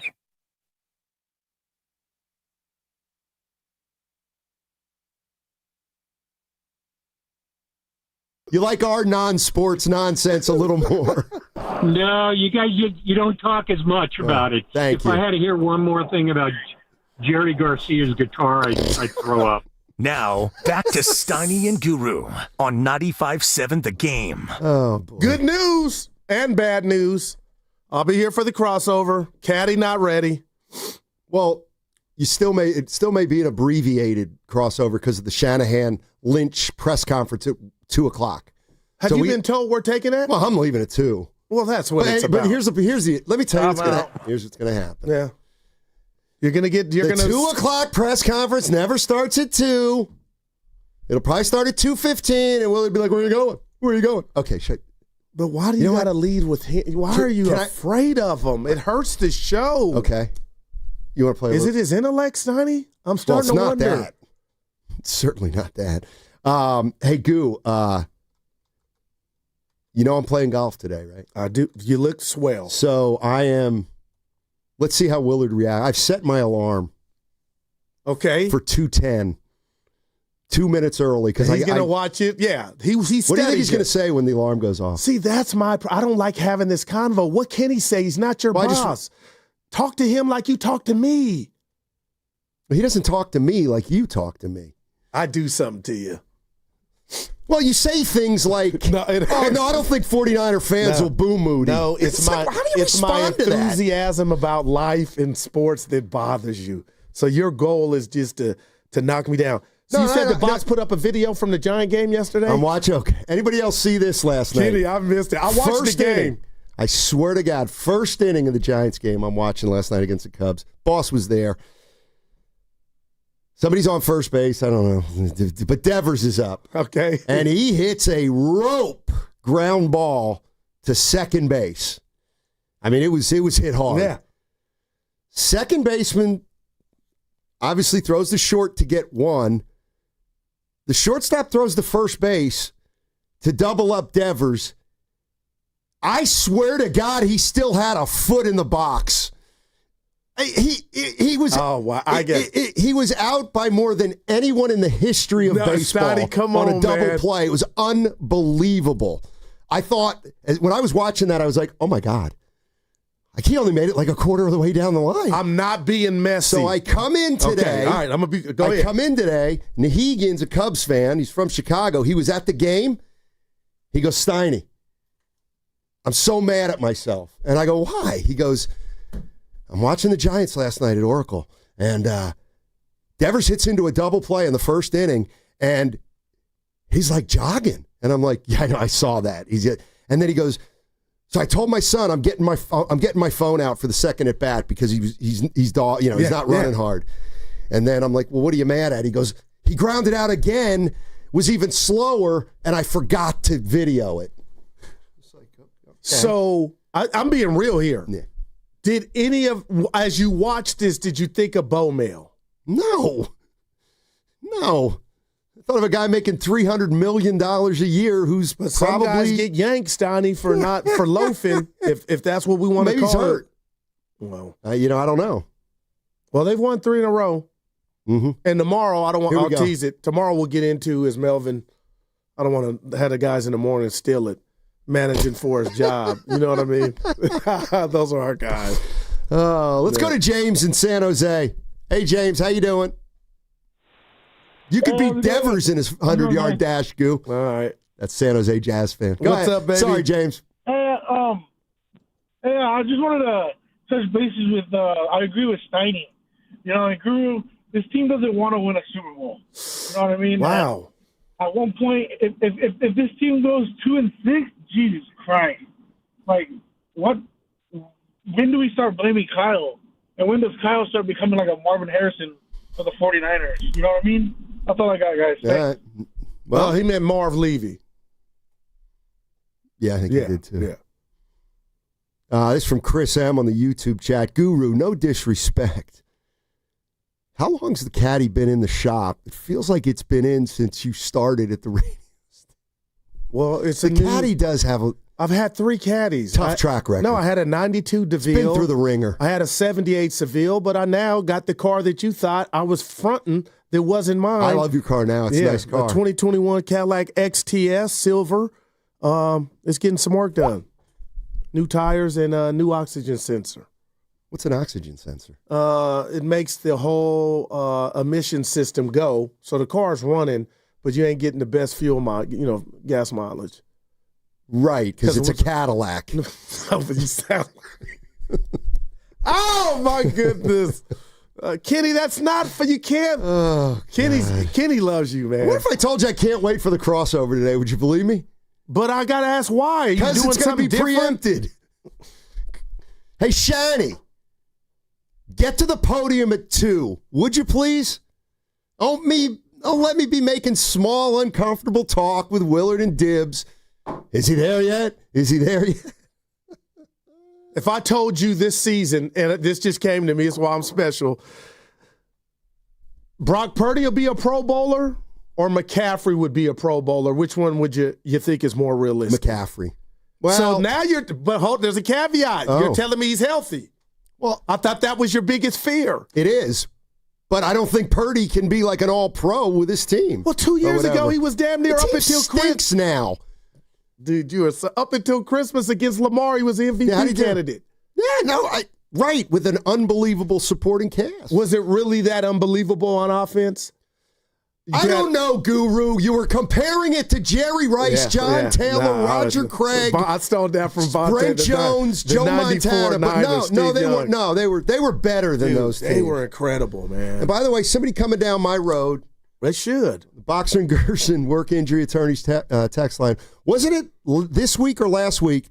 We said if he had a lot of money, he would take care of his people. And Steiny said, absolutely not. Fast forward to this week, it seems like you guys have switched. No, please. I can weasel out of anything. Oh, and 49 Frankie back from Costa Rica hit me like I heard my name as if I dissed him. I said, no. Steiny said if I got big money, who would I take along? I mentioned 9 guys, Reg, Mel, Kane, everybody, but 49er Frankie was one of them. And you go, no, you and Evan, no, you wouldn't do that.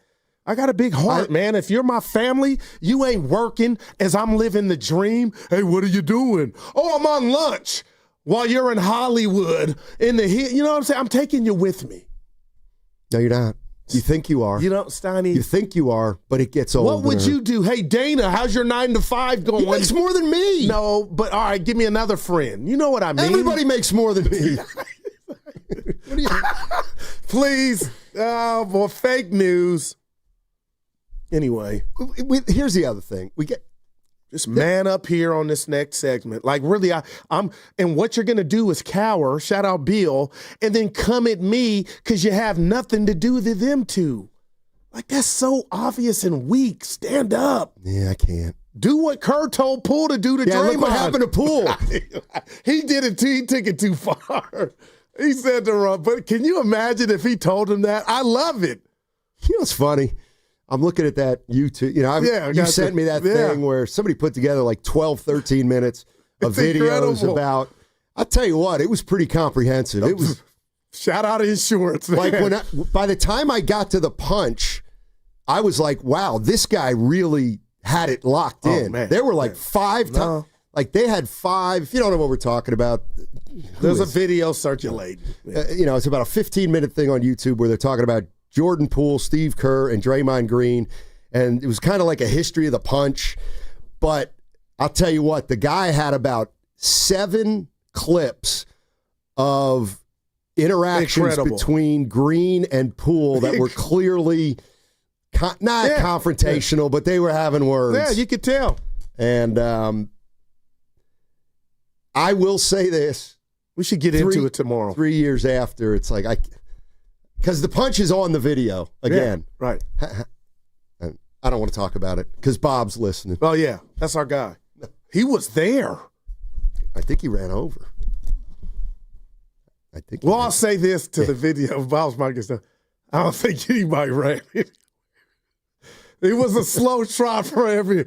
When you say ran over, Steiny, I don't know. Was it like that fight in the movie Dazed and Confused? I hadn't seen that one. That's a funny movie. You ever see it? Look at kid laughing. Dazed and Confused. Who's in that? It's a Richard Linklater film. I'll tell you who's in it. It's Ben Affleck's in it, actually, a very young Ben Affleck. Yeah. Matthew McConaughey. Matthew McConaughey was in it. Mr. Texas. Let's see. Who else was? Couple big-name female actors. Jim Carrey? No. Anyway, this guy, there's a bully. Okay. It's about high I hate school. bullies. Go ahead. It's in high school. There's this bully and this guy, this nerd that the bully's picking on. And the nerd, I've seen that movie a million times. The nerd finally has had enough. And he tells his friends, listen, I'm going to cold cock this guy. I am just going to punch him. Tell me he doesn't. And then they're like, well, what are you going to do then? He goes, well, you know how fights go. I'll hit him in the face. And then everybody will say, break it up, break it up, break it up. And, I'll get a shot in. He punches a guy in the face, and you just hear everybody go, fight, fight, get away, let him fight. Oh, man. I feel like I've watched it. Oh. Like, nobody breaks up a fight in high school. But that was his analytics thinking I'll get one in and I'll be good. Oh, he got one in. He did get one in. And then the worst happened. Yeah. Oh, man. I don't know how I didn't see that one. It's a good one. I heard of it. It's a good one. Goo driving cars into the ground. No, it's an oxygen sensor. Let's go more to Jennifer Lee Chan. By the way, in a half hour, Kyle Shanahan, John Lynch, press conference. 49ers cut down to 53 yesterday. They're meeting the media today. And so we're going to take it live on 95.7 The Game. This is Jennifer Lee Chan on Cutdown Day, and whether or not there are any surprises. I was a little bit surprised. Drew Moss versus Nick Zicam. That was one that I was not expecting. Nick Zicam's kind of been in there as the guard, but we saw Connor Colby kind of take over that backup guard role. I think he leapfrogged him during the last couple of weeks. I think everybody's kind of training camp darling was Sebastian Valdez. Everybody really liked the Hulk, and he was released. If he clears waivers, I would think they would want him back along with Tariq Owens. Now the young guys have to clear waivers. So there's a lot of guys I think they want to have back.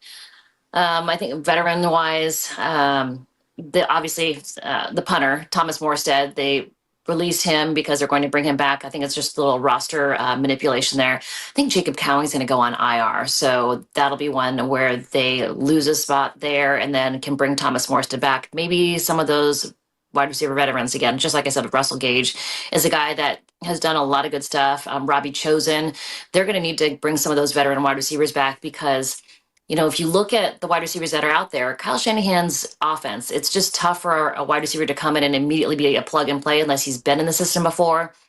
So I don't think they go after another guy, like everybody was wanting Amari Cooper at the time, but he's not going to be a guy that's going to be able to step in immediately. He doesn't know the system. He doesn't know everything that needs to be done. And it's hard for a guy to come in off the street and be effective in Kyle Shanahan's system right away.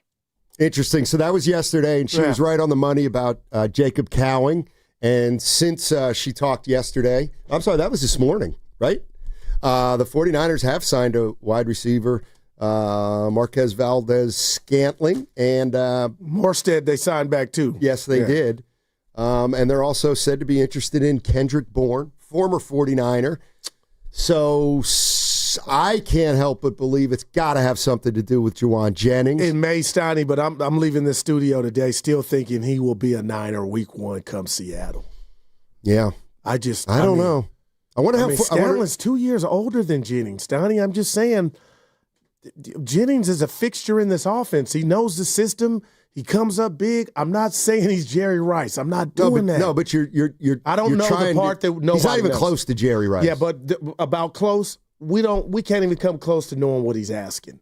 Like, what is PO in there? What did my guy say on the text line? What was he it? had an inside source. Oh, what? Remember, you read it on the air. I've been fighting for my life for 4 hours. I've got a source in the chat that said... yeah, 17. What was it? I forgot the number. 2 for 36, 18. You know what? Until I hear the right number, I'm assuming it's over 15. You think somebody asked, what is the number today? To the two guys that know.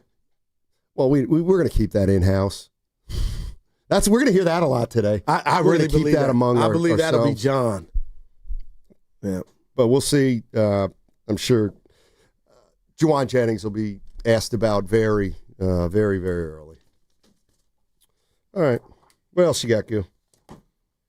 Bring something to the table. A great article. Could you bring something to the table real quick? A great article that Kenny discussed, but we had such a phenomenal, that's my Jim Rome show today. Maybe we could do it tomorrow. Is Melvin managing for his job?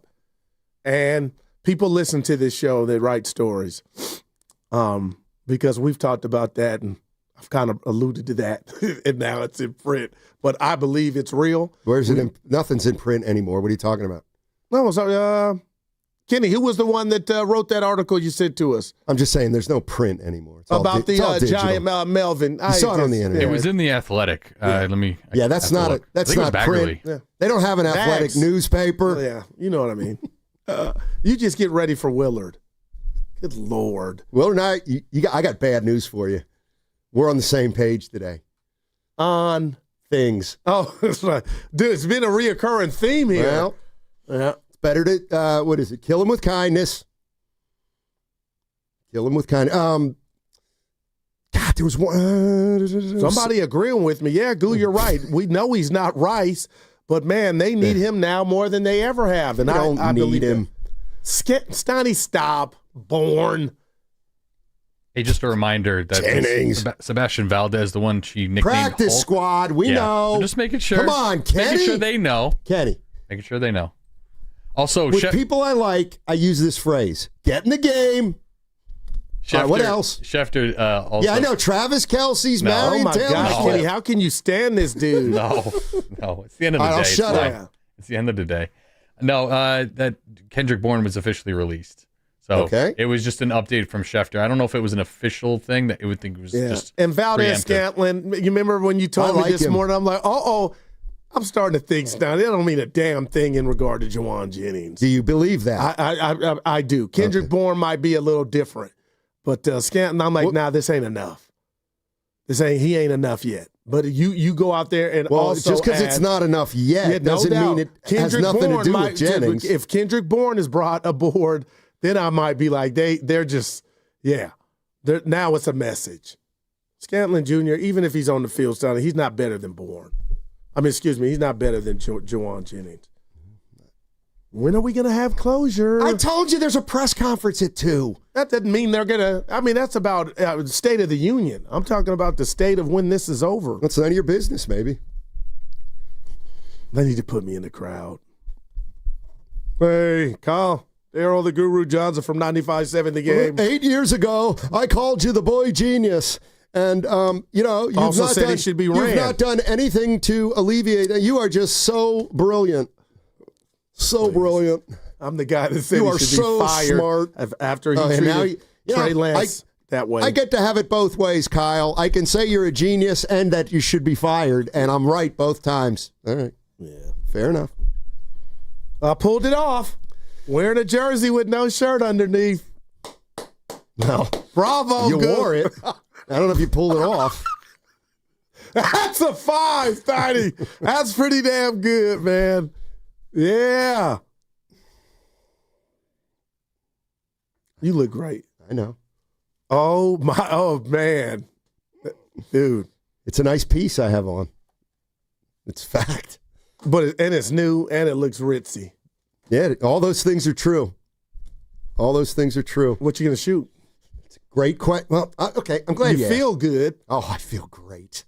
I feel great. Until Willard comes in. No, I'll still feel good. What I'd really like is for Kyle Shanahan to be on time today. That's what I'd like. You can just tell the guys, it's Wednesday. We know what time it is. You're golfing. Dibley gets mad. I'm actually more afraid of Dibley. But you're a grown man with 3 kids. And you're not more afraid. Well, we did have a show together, us 3. I kind of get where you're going. He used to stifle you. Well, who doesn't got something on you but me? What do you mean? Bonte could get you there, and Dibs and Willard. I get you there the way you take it personally. You think about it on BART and driving home. I get it. I'm different. No, I'll tell you what. Dude, I got to tell you, I am coming into my own. There's no doubt about it. I'm what they call emerging. At almost 80, you would hope that you are. Hey. You know, I'm not talking to me. Hey. Come on, man. I'll tell you what. Things about to be shaken up here in the Bay Area. Don't ask why. Just acknowledge it. What are you looking at? Michael Kiao, what's worse, Guru's caddy or his arms? I like my arms. You don't do it again. Oh, yeah, you're so strong. Oh, man. That's little great. jealousy. That's great. You're a 54-year-old man and you can beat somebody Who up. said I'm 54, first off? Seriously, you've never seen my license or birth certificate. You're right. I just made up a number. Okay, I'll do it this way. That's great. 44-year-old man. Yeah, go pick on some kids with 37. With those biceps. Oh, yeah, Mr. Bicep. Hey, Kenny, my age is my athletic prowess. 37. That's how I feel. Hair, 28. Goo. I'm going to see this energy. I got him. I know how old you are. I don't care. How old do I feel? Come on. And Goo. You don't know. Goo, I'm out today. I'm just out. What do we got? 39? You don't have to tell us. Can you do the next 2.5 minutes? Hours. Let's see. What do I have written down here? Giants 3 in a row, going for 4 tonight. Draftism. I was thinking about talking about today. What about Verlander? You got to say, we didn't even mention him getting a win. Why would we? We dropped the ball today on that. We could have mentioned it. Yeah, no. Okay. Just on him getting it. We beat him up. We laugh. We could have just mentioned it and kept moving. What exactly did he do? He passed Walter Johnson in strikeouts. Hello. You know who that is. Not my cousin. Walter Johnson, Steiny. What team did he pitch for? You know what? You should know this. Detroit. St. Louis. Kitty, you know. You got dude, I'm out. I get 40. I have nothing else in the holster. Just stick your chest out. Okay. Yeah, you were wrong twice. It was the Senators. That's right. They were in St. Louis back then. Oh, they were Washington. No. They were okay. You know, the other thing you can just do, and I've learned this a lot from the other thing I've learned, and over the years, just from politicians, is just don't. What? Just don't agree. Like, say it again. He played for. Wait, what'd you say? No, he played for St. Louis. Washington Senators? No, he played for. They were St. Louis at the time. Yeah, they were. Like, just don't give in. Just never give in. You know what I mean? That's what we do now in society. There's an underlying factor here. Sure. Yeah. No, they were in St. Louis. He played for St. Louis. See what I'm doing? Yeah, but it's not working. You're distracted. Yeah, I'm fighting now. People, yeah. See this? Now people throwing the knives at me now. Give me compliments. I'm not doing the Red and Gold Summit read right now. Why? Because I've done it 6 times. He's got a job and somebody to report to. I'll do it on the other side. You see Evan's picture? He's flexing at the U.S. Open with alcohol. Should I tell him? Should I tell our listeners what you got mad at over the break when I said that to Nahigian and he laughed and you said, "What's so funny about the Googling?" I can't even remember. Remember when I said, "Goo, how many times a day do you Google yourself?" Oh yeah. And Nahigian started laughing and then you got mad at him. Yeah, because who does that? Well, we put the number at 2.5 a day. No, Chat GTP maybe, but whatever. All right. Red and Gold Summit next Thursday. I'll give you more details on the other side. That segment also brought to you by Honda Vallejo. Interest rates as low as 0% APR long-term financing on your next new Honda. Honda of Vallejo's Labor Day sales event going on now. Low interest rates means lower monthly payments. HondaofVallejo.com. 0% APR and only 2025 per launch to AHFC. Super preferred credit. Not all buyers will qualify. Ends 9/2/2025. Football is back. The road to Santa Clara starts now. I want to go back to the playoffs, and the road to Levi's starts now. Your station for the best football talk in the Bay. I love football. Is 95.7 The Game. This hour is brought to you by the new Chase Sapphire Reserve for Business. Introducing the business card that gives back all you put in.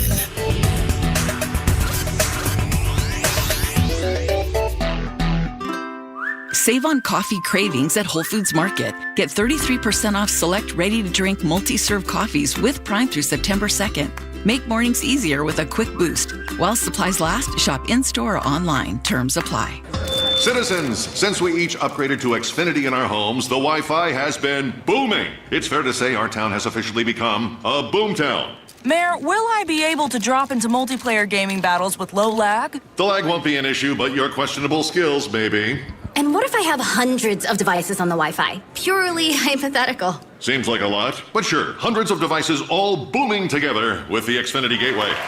Yes, friends and neighbors, with Xfinity, the Wi-Fi is booming. The Wi-Fi isn't the only thing that's booming. Now get the most reliable Wi-Fi and our best-in-class equipment for one consistent price for 5 years guaranteed. All in. Plus, get unlimited data included and no annual contract. All with the 5-year price guarantee from Xfinity. Visit Xfinity.com, call 1-800-XFINITY, or visit a store today. Restrictions apply. Not available in all areas. New residential customers only. Select plans only. Xfinity Gateway with Xfi Complete required for unlimited data except in certain areas. Most reliable Wi-Fi based on Open Signal Awards USA. Fixed Broadband Experience Report, August 2024. Actual speeds vary. I've used drugs from the age of 15 till 29.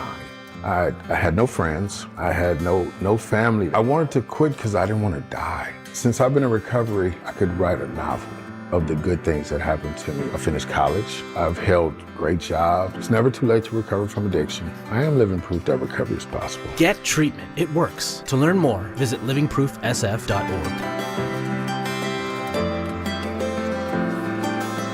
Injured at work? Don't wait. Every moment counts. You may be entitled to medical care and financial compensation, but time matters. The attorneys at Boxer & Gerson are here to protect your rights and fight for the treatment and support you need. Boxer & Gerson have helped thousands of people across Northern California who were hurt on the job. Don't wait, don't guess. Get answers. Call Boxer & Gerson today at 510-835-8870 or visit boxerlaw.com for a free consultation. Boxer & Gerson, your life is worth the fight. There's a party at your house, but some are uninvited. Yeah, it's bugs. You've got ants, spiders, maybe a mouse or two. It's a full-blown shindig. But don't let these party crashers ruin your good time. Visit @GoPestControl.com and let them show those pests the door permanently. Because when the only guests you want are your friends, leave the pests to them. Visit their website today, ATCOPestControl.com, before your house becomes a full-blown infestation. Call 888-900-9697 now for 10% off your initial service. Game day just got an upgrade. Whether you're gearing up or winding down, Westfield Valley Fair is your go-to spot. Hit the latest gear at Shoe Palace. Grab bold bites at Shake Shack and Eataly. And catch the action on big screens at King's Fish House. From premium shopping to epic eats and entertainment, make every football Sunday legendary. Westfield Valley Fair, where football fans fuel up in style. Elevate your kitchen at the Mila Innovation Center at Friedman's Appliance in Pleasant Hill. Out of your dreams and into your kitchen. Select the qualifying built-in kitchen appliance package that is right for you. With unrivaled technology and luxury-grade quality, when you bring home a Mila, you're bringing home true innovation. Now, for a limited time, save up to 10% with the purchase of a qualifying Mila kitchen package. Visit the Mila Innovation Center at Friedman's Appliance in Pleasant Hill or at friedmansappliance.com. This is the story of the one. As a safety manager at a manufacturing plant, he does everything he can to keep his coworkers safe. From finding ways to reduce risks to keeping safety supplies in stock. And for that, he relies on Granger. Granger offers a broad range of quality products and next-day delivery, so he can always play it safe. Call 1-800-GRANGER, click Granger.com, or just stop by. Granger, for the ones who get it done.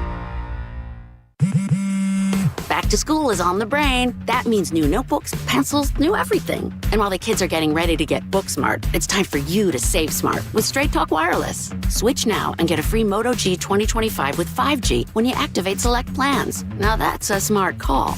Get Straight Talk covered by Verizon's 5G network. Available at straighttalk.com and Walmart. Offer valid through 10/19/25. Taxes and fees apply. Purchase of gold unlimited plan or higher required for offer. Must activate the plan in-store at Walmart. Cannot be combined with other offers. Paul's new drone startup just lost its most genius computer scientist. We just lost our best genius to some new genius who's got a genius new idea.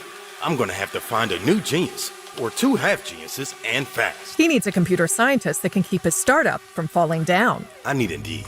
Indeed you do. When you sponsor a job on Indeed, it's easier for talented candidates to find it, which makes it easier for you to hire them. Visit Indeed.com/credit and get $75 towards your first sponsored job. Terms and conditions apply.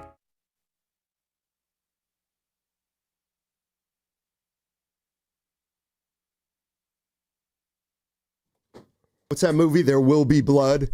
There will be booing. Now, back to Steiny and Guru on 95.7 The Game. All righty, crossover time. Let's welcome in Mark Willard, Dan Dibley. Tears for Fears. And Kyle Shanahan and John Lynch expected to talk to the media at 2 o'clock. We'll either have it live if we can or shortly thereafter. What's up, guys? That sounds accurate. Yeah. What's up, baby? There's a lot going on. There's about there's about to be an unveiling. Oh. Yeah. I mean, but it's all going to happen. And, you know, the one thing What's the unveiling? Just sit back. Why don't you take a play off? Well, he doesn't have too long because he's leaving early.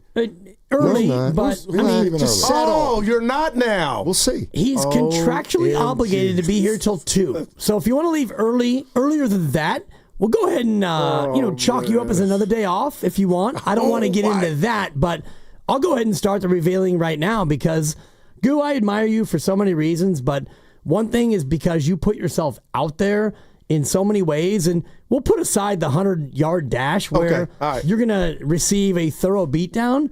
But did you see? Okay, I'm going to be quiet. I admire it, and I saw it in his get-off, and he ran like 30 yards, and by the time he got to 30 yards, the boy, Lorenzo Neal, was a freight train a-rolling. And I played one-on-one against him, and I underestimated him.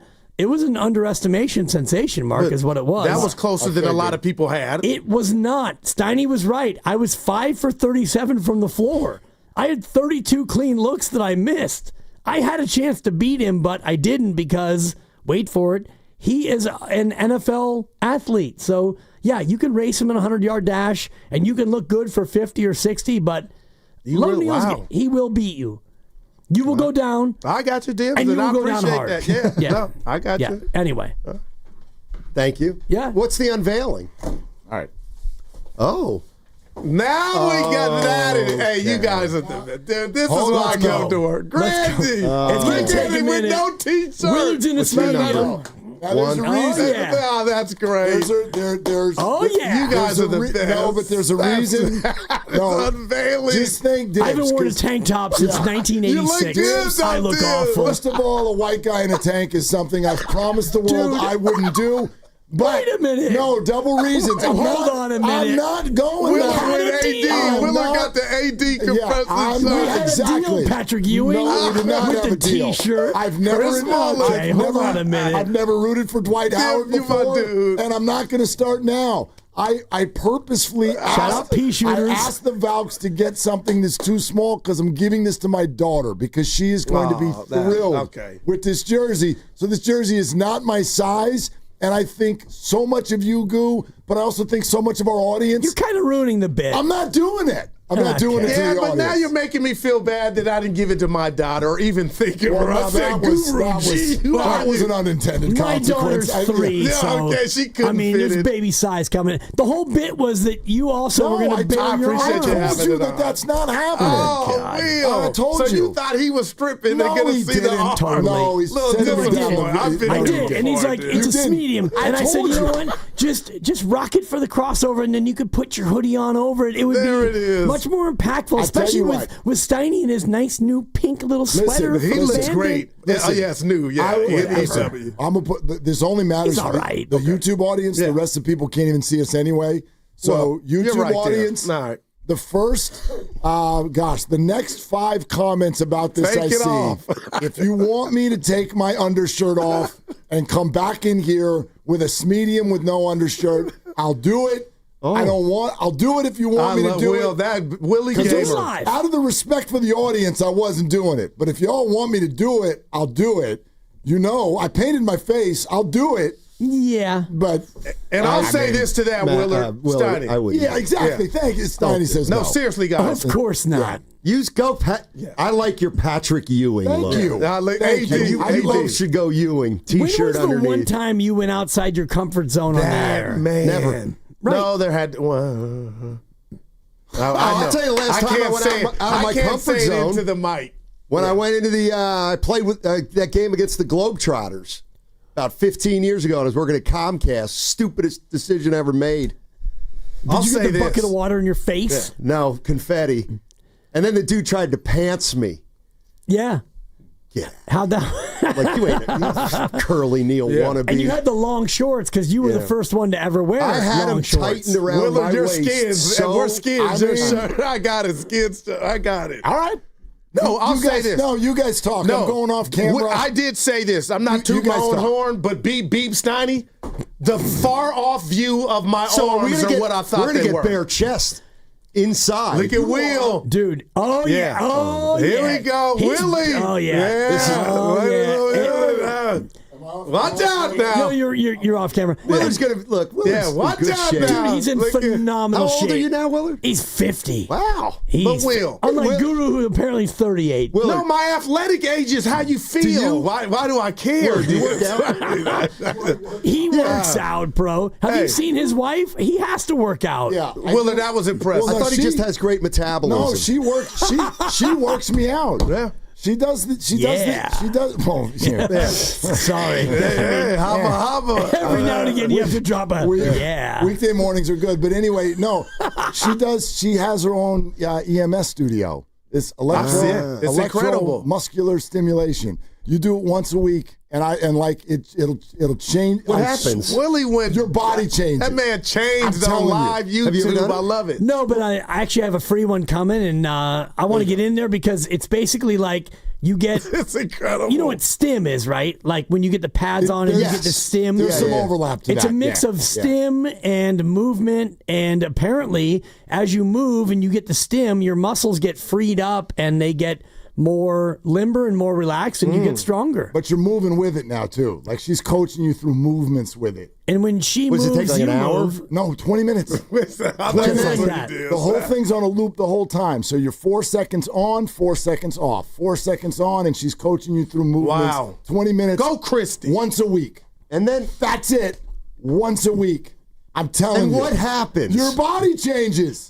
Can she do something with these noodles that I'm rolling with right now? The answer is yes. Are you serious? I don't know what she can do with them, but something. I want what he has. You feel better physically? It's like, yeah, well, I mean, you're going to be you'll be in different shape. Is it? And then there's a cardio version. If How you about want. you go try it? Yeah, and why don't you come see us? Yes. And try it. You know what? Come try it. You got any back pain? Not anymore. Okay. Sid's appointment at 2:11. That new hip has done wonders for him. Dude, apparently, he's driving it 20 yards further with the new hip. What should I do? Because listeners, what should I do? This thing's intriguing me. EMS. I've made some inquiries into Tai Chi. Look at you. Oh, you're Tai Chi. That's those Instagram ads. Anybody who's over 50 gets those. You're saying change at 50. I knew it. I don't get those. Well, that's because you won't admit that you're over 50. Once you're over 50, those Instagram ads are killing you with it. If you're a man over 50, you should sit in a chair and do Tai Chi once a month. Oh, yeah. And you will have ripped abs. That is incredible. Every single. Absolutely. I get those ads too. Yeah. I guess the boss wants to jump in here. It's the first time we've had 4 guys in the same room at the same time, full time. Steiny, I got a deal for you. Oh, okay. Take it off. if you go no shirt under a jersey before the crossover ends, you can take Monday off. Wow. Dude, a whole day. Oh, he thought about it. I saw it behind his eyes. Oh. Nice try, Labor Day. I was the first one to forget. Hey, by the way, I'm taking Labor Day off, man. Well, I know we got to do that even with the holidays. Yeah. So while you're here, Labor Day, no. Thanksgiving, no way. Oh. Christmas, no. What about Indigenous Peoples Day? Boy, you really got power around here. You're going to take Thanksgiving and Christmas off, huh? Give me that Friday after Thanksgiving, too. Move, Cotton. That's shoes. Let's see if it works out for him. I'm really liking myself from the far off view. I said earlier, it didn't look like it looked in the mirror. No, but from the far off, yeah. So you're talking about how good you look. Up on me. I look like Al Pacino early. I'm liking it early. You're a brother in a room with two white dudes with tanks. You're going to look phenomenal. I mean, come on. Phenomenal. I mean, are you kidding me? This is your moment. I want to feel better. This is your moment. No chance. Now, we're going to get to the Niners. Seriously, forget Dibs. Forget Steiny. Willard, I'm looking at you. Oh. I'm 6'4".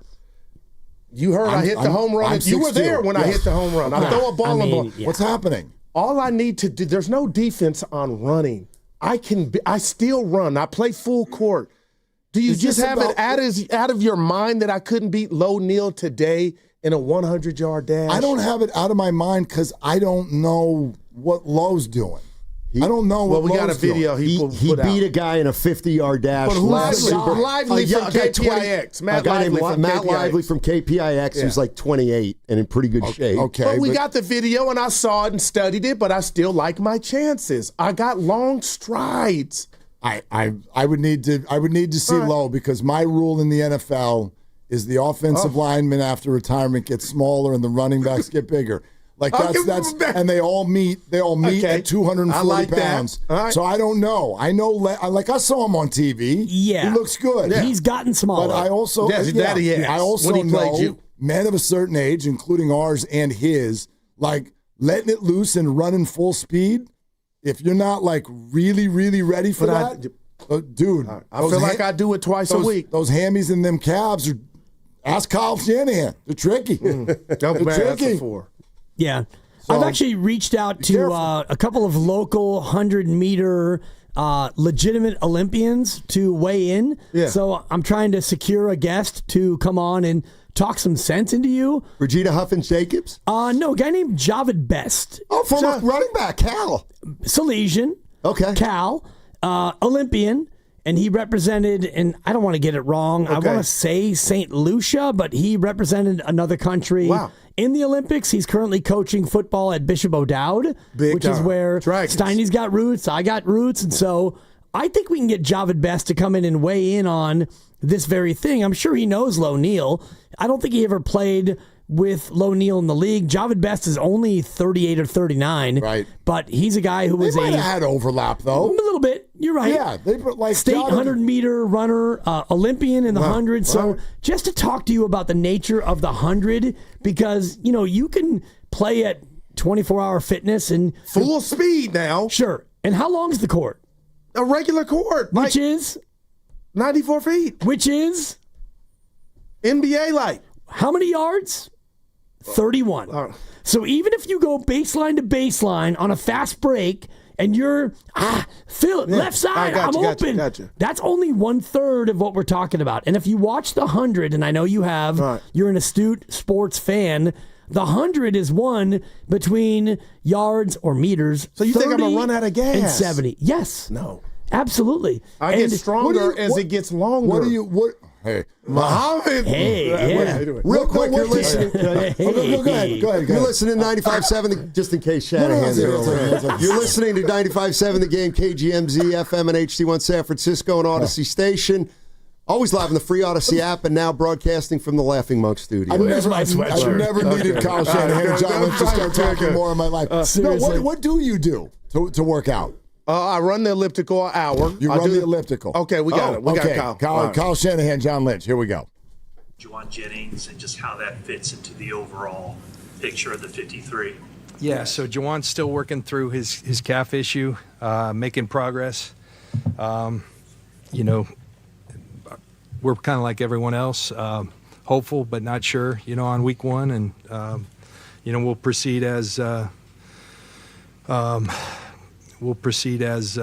such. And so we're working to get the best mix out there. We added a piece today, and in MVS, Marquez Valdez-Scantling, and thrilled to have him part of it. And we move forward. Are you involved in any other wide receivers? We're always trying to improve our roster. You guys have mentioned his MRI in the past. Do you guys see progress with that, with the imaging that's been taken on the calf? Yeah, you don't image a guy like daily, so that's something that happened a little bit ago, and if it doesn't get better soon, I'm sure we'll be doing more of that. Is it worse than you originally had thought it was going to be? Yeah, but I also, calves can take a long time. That's one thing with that injury. Played with guys who they can take a while. So. John, I'm sure you may be aware that there's been some conjecture that there's more than just a calf going on, given his desire for your contract and everything. Are you convinced when he is healthy that he'll be ready to play? Well, there's a lot that goes into that, Eric. Ideally, everybody has a training camp. Everyone's out there. That's a perfect world. But, he's been putting in work to the side, and we'll have to make that judgment when the time comes. The other thing is both things can be true. He wants a new contract and he's got a hurt calf. So I think people want to assume one or the other. Both things can be true. When you make your decisions on the wide receiver position specifically, do you have to do it assuming you might not have Jawan for the first few weeks? I think we make every decision on this roster with so many things in consideration. So, yes, of course. Has he asked to be traded? A while ago he did, but that was a long time ago, and we've moved on from that. That was during camp, or was it before? I'm not getting into when it was, but it was a while ago. What about Russell Gage? Is he any plans to bring him back? Yeah. Gage will be out there today. Okay. Yeah. So on the practice squad? No, he'll be on the 53. You mentioned a couple weeks ago that there would be definitely movement. It's fluid, given the number of injuries and positions. How hard is it to start looking at week one, knowing that there's still moves to be made, there's some positions that look pretty short right now. As the coach plotting for that, how difficult has that been? It's always difficult. It's difficult in week 8 when you have a bunch of guys go down the week before too, and you're sitting there and you don't have those guys on practice squad, and you're not sure how you're going to put it together, but you find a way to figure it out and you show up the next Sunday. At week 1, it can be a little bit different, but these are times that you go through always as a coach at some time in the year. I'm glad that we have gotten a lot of our injured guys back. Some joining in on practice on Monday. We'll have more out there today. So hopefully we'll keep having better luck with that. And this is a team that's had great chemistry, obviously, but it's also had some contractual issues in the past. What does it tell you that Jawan did ask to be traded, and how does that change the way you think about him or the way he exists on this organization?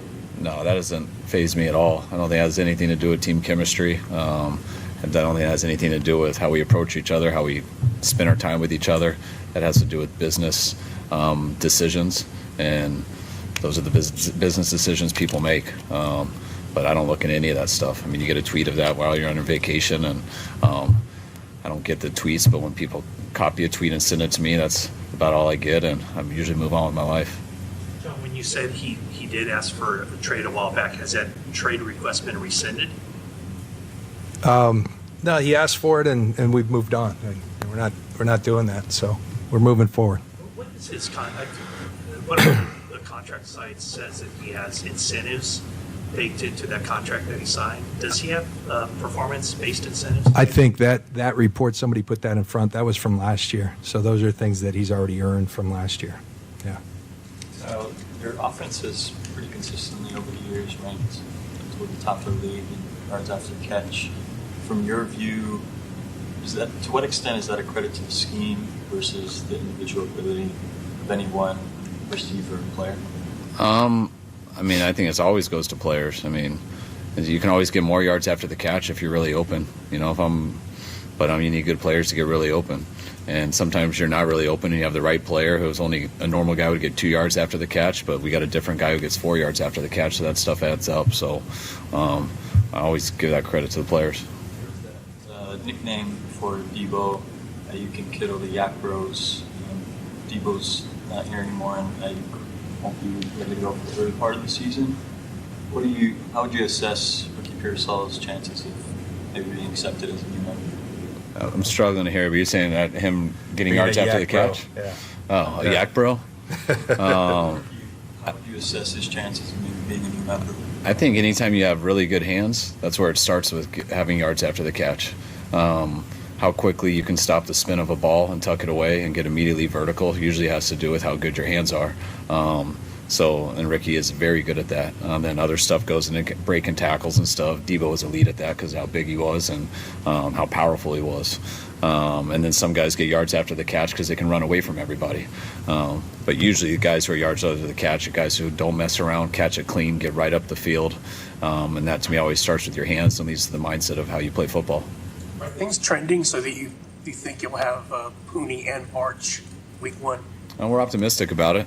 We're hoping so. I mean, I guess I'd say that'd be trending in the right direction, but we won't know that till next week. And I'm hoping and we got Barch back out on Monday's practice, so we're on course for that, and hoping to get Pooney out sometime next week, if not Monday, hopefully Wednesday. But he's doing good in his rehab, and it's looking positive so far. You guys activated Yeager yesterday from PUP. Where is he? Is he possible for week 1, or is that going to be? Yeah, he's possible for week 1. We expect him to get out and start practicing here next week. But we've been working him out like he's going to play week 1. He's been handling that well, and hopefully that'll continue, and he'll be out there on Sunday. You guys did that overhaul of that defensive front was a big emphasis all off season. So now that you're about on the cusp of the season, how does that unit look? You guys stocked up on them at the 53-man roster. I'm sure there's changes now too, but how has it come along? There's a lot of change to it, but we like the group, and I think they've all gotten better throughout camp. I mean, Bosa's Bosa. He's going to be Bosa. Michael started off really good, had a great offseason, then got nicked in training camps, as did CJ West. But they've both done a nice job. Alfred Collins, we're really happy and proud of the efforts he's put forth, and I think he's improving as he's getting his legs underneath him. Sam O making great contributions. Kyle just talked about Yeater. Bryce Huff really has shown his value to us. So I think when you throw it all together, Beal in that group as well. So as you throw that whole group together, there's a lot to like. We did claim a guy from Jacksonville, Jordan Jefferson, today, and felt like an opportunity to upgrade our group, a guy we've liked way back to his college days in LSU, and add something to our group, and we wanted to take a look at that. So, when you put the whole group together, I think we like it, and there's versatility, guys who can move inside, rush inside, and be a fun group to work with. You're listening to Kyle Shanahan and John Lynch preseason press conference during the crossover on 95.7 The Game. Ex-Jacksonville guys, is the Ethan Walk connection helpful there, or is that just random? Well, it's certainly nice to, when you can see the film. We can all see the film. You go back to draft process. But how's he been since he's been a pro? And it's nice to have Ethan's, we respect Ethan's opinion. He's earned that around here. And so it is nice to have that resource. You mentioned you're not going to trade Jawan Jennings. Hard was the decision on Sebastian Valdez, and kind of what went into that decision to kind of go forward the way you did? Does you mean him not making the 53? Just numbers. I mean, we had sometimes we go with 4 guys inside, sometimes we go with 5. We usually go 9 as a group. We went 10. We ended up finding I think we went 11 actually.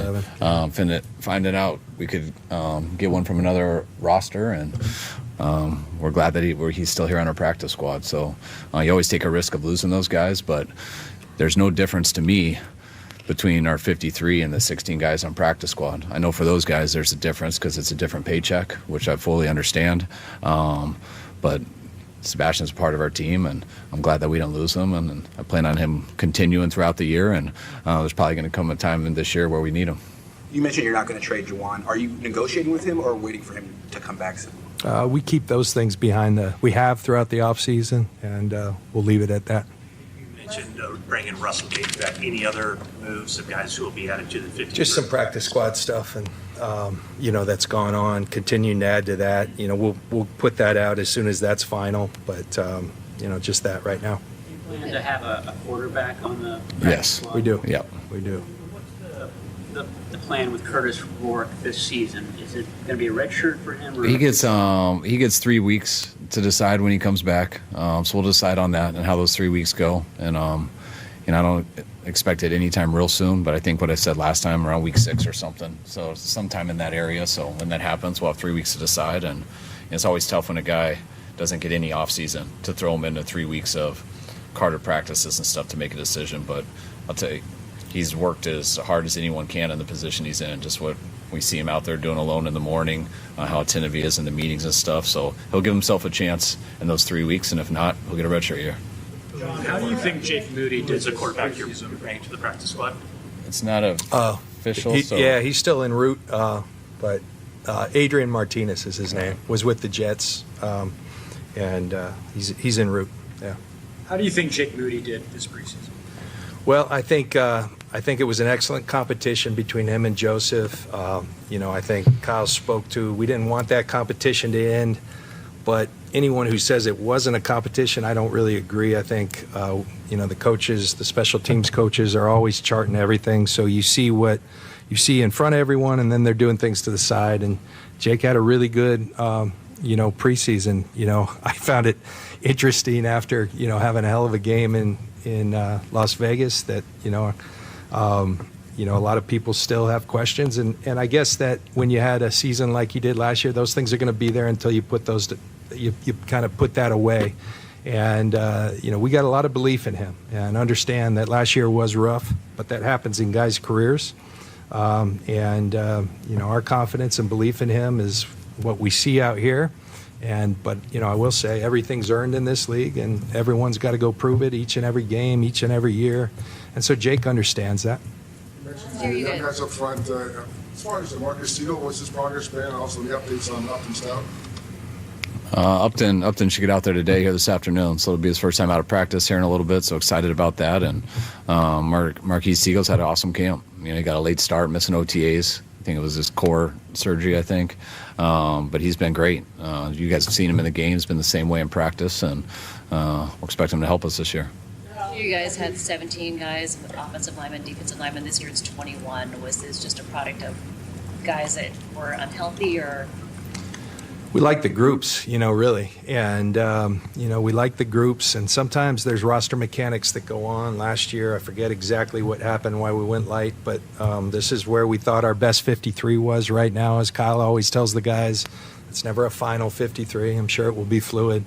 But we like the group of guys. And, that, like I said, expect it to move. It never stays static.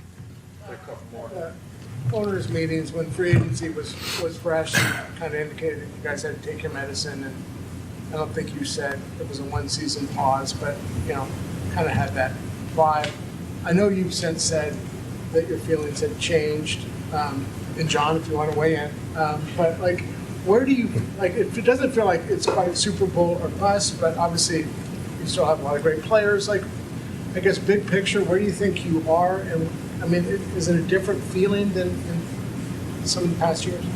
I've been feeling the same for a while. We can go back to free agency. We lost a lot of our team that day, and we didn't sign a bunch of guys, so there was a lot of uncertainty. I felt a lot better after the draft when we filled up some of those holes. When you look at it today, the draft makes you feel better because you fill up some of those holes, but you're not going to feel good until you actually see those guys make your team and play. I think that was the most exciting thing when you look at the 53. We lost more D linemen and stuff and defensive players than what we had, especially in one exit. And sometimes when, as a coach, and you think you're going to make that all up in the draft, I look at that as a little make-believe. I don't usually, wherever you draft, first round, second round, seventh round, it's usually 50-50 on that guy. And then when I look at all the guys we drafted and that they legitimately made our team and we're excited about them, that's the stuff that makes me feel a lot better. Where are we at? I don't know. It depends on how good we get as this year goes.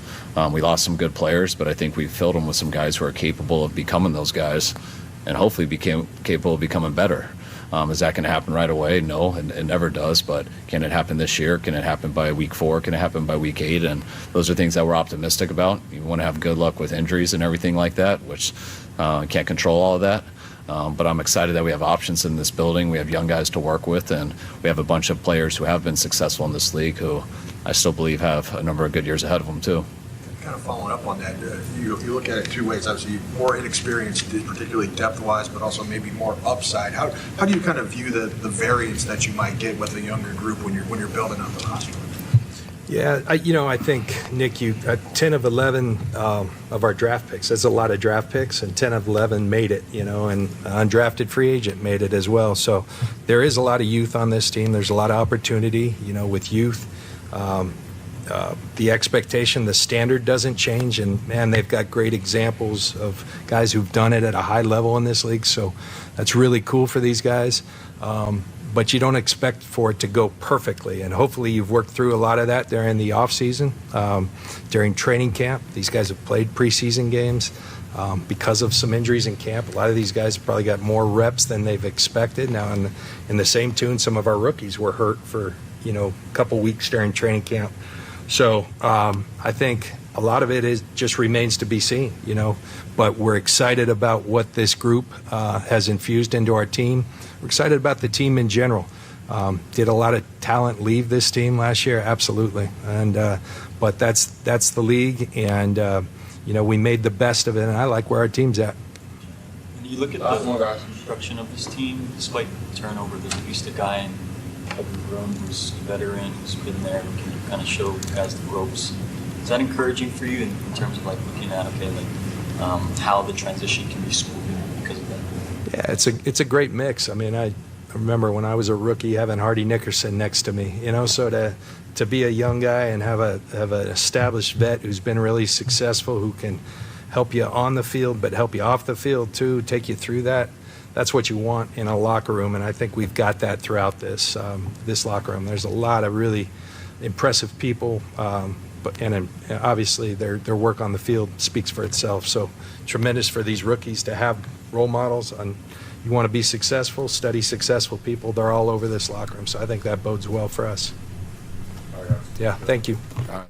There it is, Kyle Shanahan and John Lynch with their latest press briefing in Santa Clara, live here on 95.7 The Game. We welcome you back into Willard and Dibs during that entire process. Yes, Steiny and Guru both left. Yep. So crossover over. Let's do this darn thing. Yeah, we crossed over with Kyle Shanahan and John Lynch. Yes, we and did. Steiny and Guru. It was a six-way. It was great. And now here we are, and that leads us to now get to connect with you, 888-957-9570, and I know exactly how I feel coming out of that conversation. Jawan Jennings has lost this battle.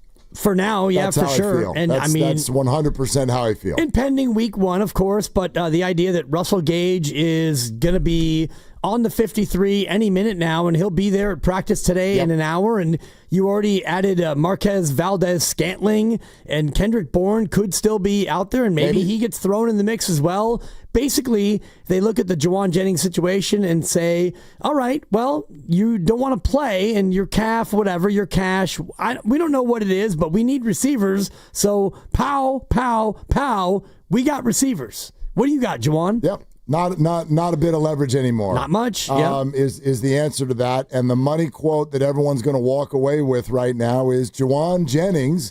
John Lynch admitted asked for a trade earlier this offseason.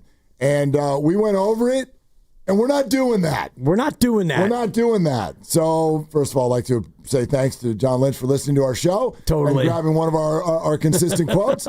But, yeah, that's the money quote. We're not doing that. Right. And the more we dive into this, and as I'm kind of now listening to what they said about all of the reported incentives this year, John Lynch said that was erroneous. That was basically last year's contract. Steiny had mentioned that earlier today. He was right about that. So I don't think there are contract incentives. I think that there's only about $3 million that's not paid yet on this year's deal.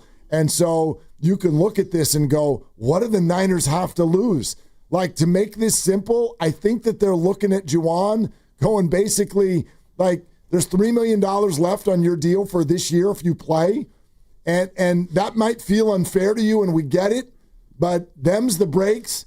And if you want to just sit there and have a staring contest with us over $3 million, knock yourself out. We're just going to have Russell Gage and Marquez Valdez-Scantling patchwork this thing until Demarcus Robinson becomes active, until Brandon Ayuk becomes active, until Jordan Watkins gets healthy, and until Jacob Cowing gets healthy. And so your leverage is only going to get worse throughout the season. Jawan, you tried. I had your back for trying. I get it why you tried. You're probably never going to put numbers up like that again. But you lost this battle, dude. You lost this battle. And so now, to my ears, I know, two things can be true. He has a calf injury and a contractual situation. Yes, two things can be true. I'm going to choose to believe that in this case they're not.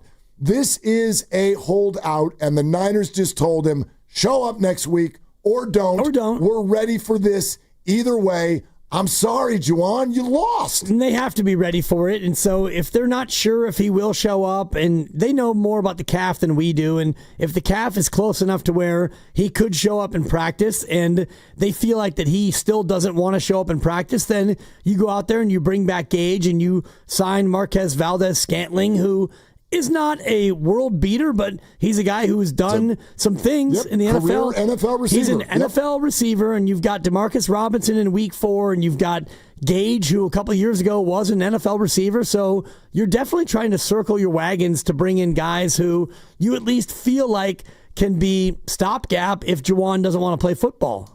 Marquez Valdez-Scantling, 3,566 career receiving yards. Twice he flirted with the 700 mark. That would have been his best year. Yeah, he's never been a 1. He's never even really been a 2. He's kind of a classic 3. Yeah, he's a journeyman. Yeah, but time with Green Bay and Kansas City, and then I think last year split some time between New Orleans and Buffalo. This year he was in Seahawks camp. Now he's a 49er. If the Niners can get 3 games out of him. Exactly. Great. And that's where the bar is, and same thing with Russell Gage. So Gage comes in today, and he'll be added to the 53. So we talked about this yesterday, like week 1, who are your receivers if you don't have Jawan Jennings? Well, now you've got Russell Gage, you've got Marquez Valdez-Scantling, you've got Ricky Pierol, you've got Sky Moore. Yep, that's your group. Right, and maybe like somebody else who you can elevate, or maybe Jawan shows up, but you at least have 4 that you can go into Seattle and say, okay, we have 4. I think you just said exactly what they're going to do, because they usually like to have 5 wide receivers on game day. So right now the plan is Ricky Pierol, Sky Moore, Marquez Valdez-Scantling, Russell Gage, and Jawan Jennings. And if Jawan would like to not be there, we'll elevate somebody from the practice squad. Robbie Chosen is on the squad. And Jordan Watkins is probably ready by week 2 or week 3. DeMarcus Robinson's ready by week 4. Yep. And so I get it. Super, super frustrating for Jawan. I bet he feels like a piece of meat. Because this is kind of, I'll hold this for coming up in a couple minutes. I think where we've arrived is a crisis of timing. And I'm almost going to end up using the word that we've always used for Jonathan Kuminga. Boy, exactly. All roads. You got a good team and you got a good player, but is it a good fit? And I'll explain coming up in 2 minutes why we've arrived at Jawan Jennings doesn't fit. I wish he did. I really do. And I think they do. I think they badly want Jawan this year.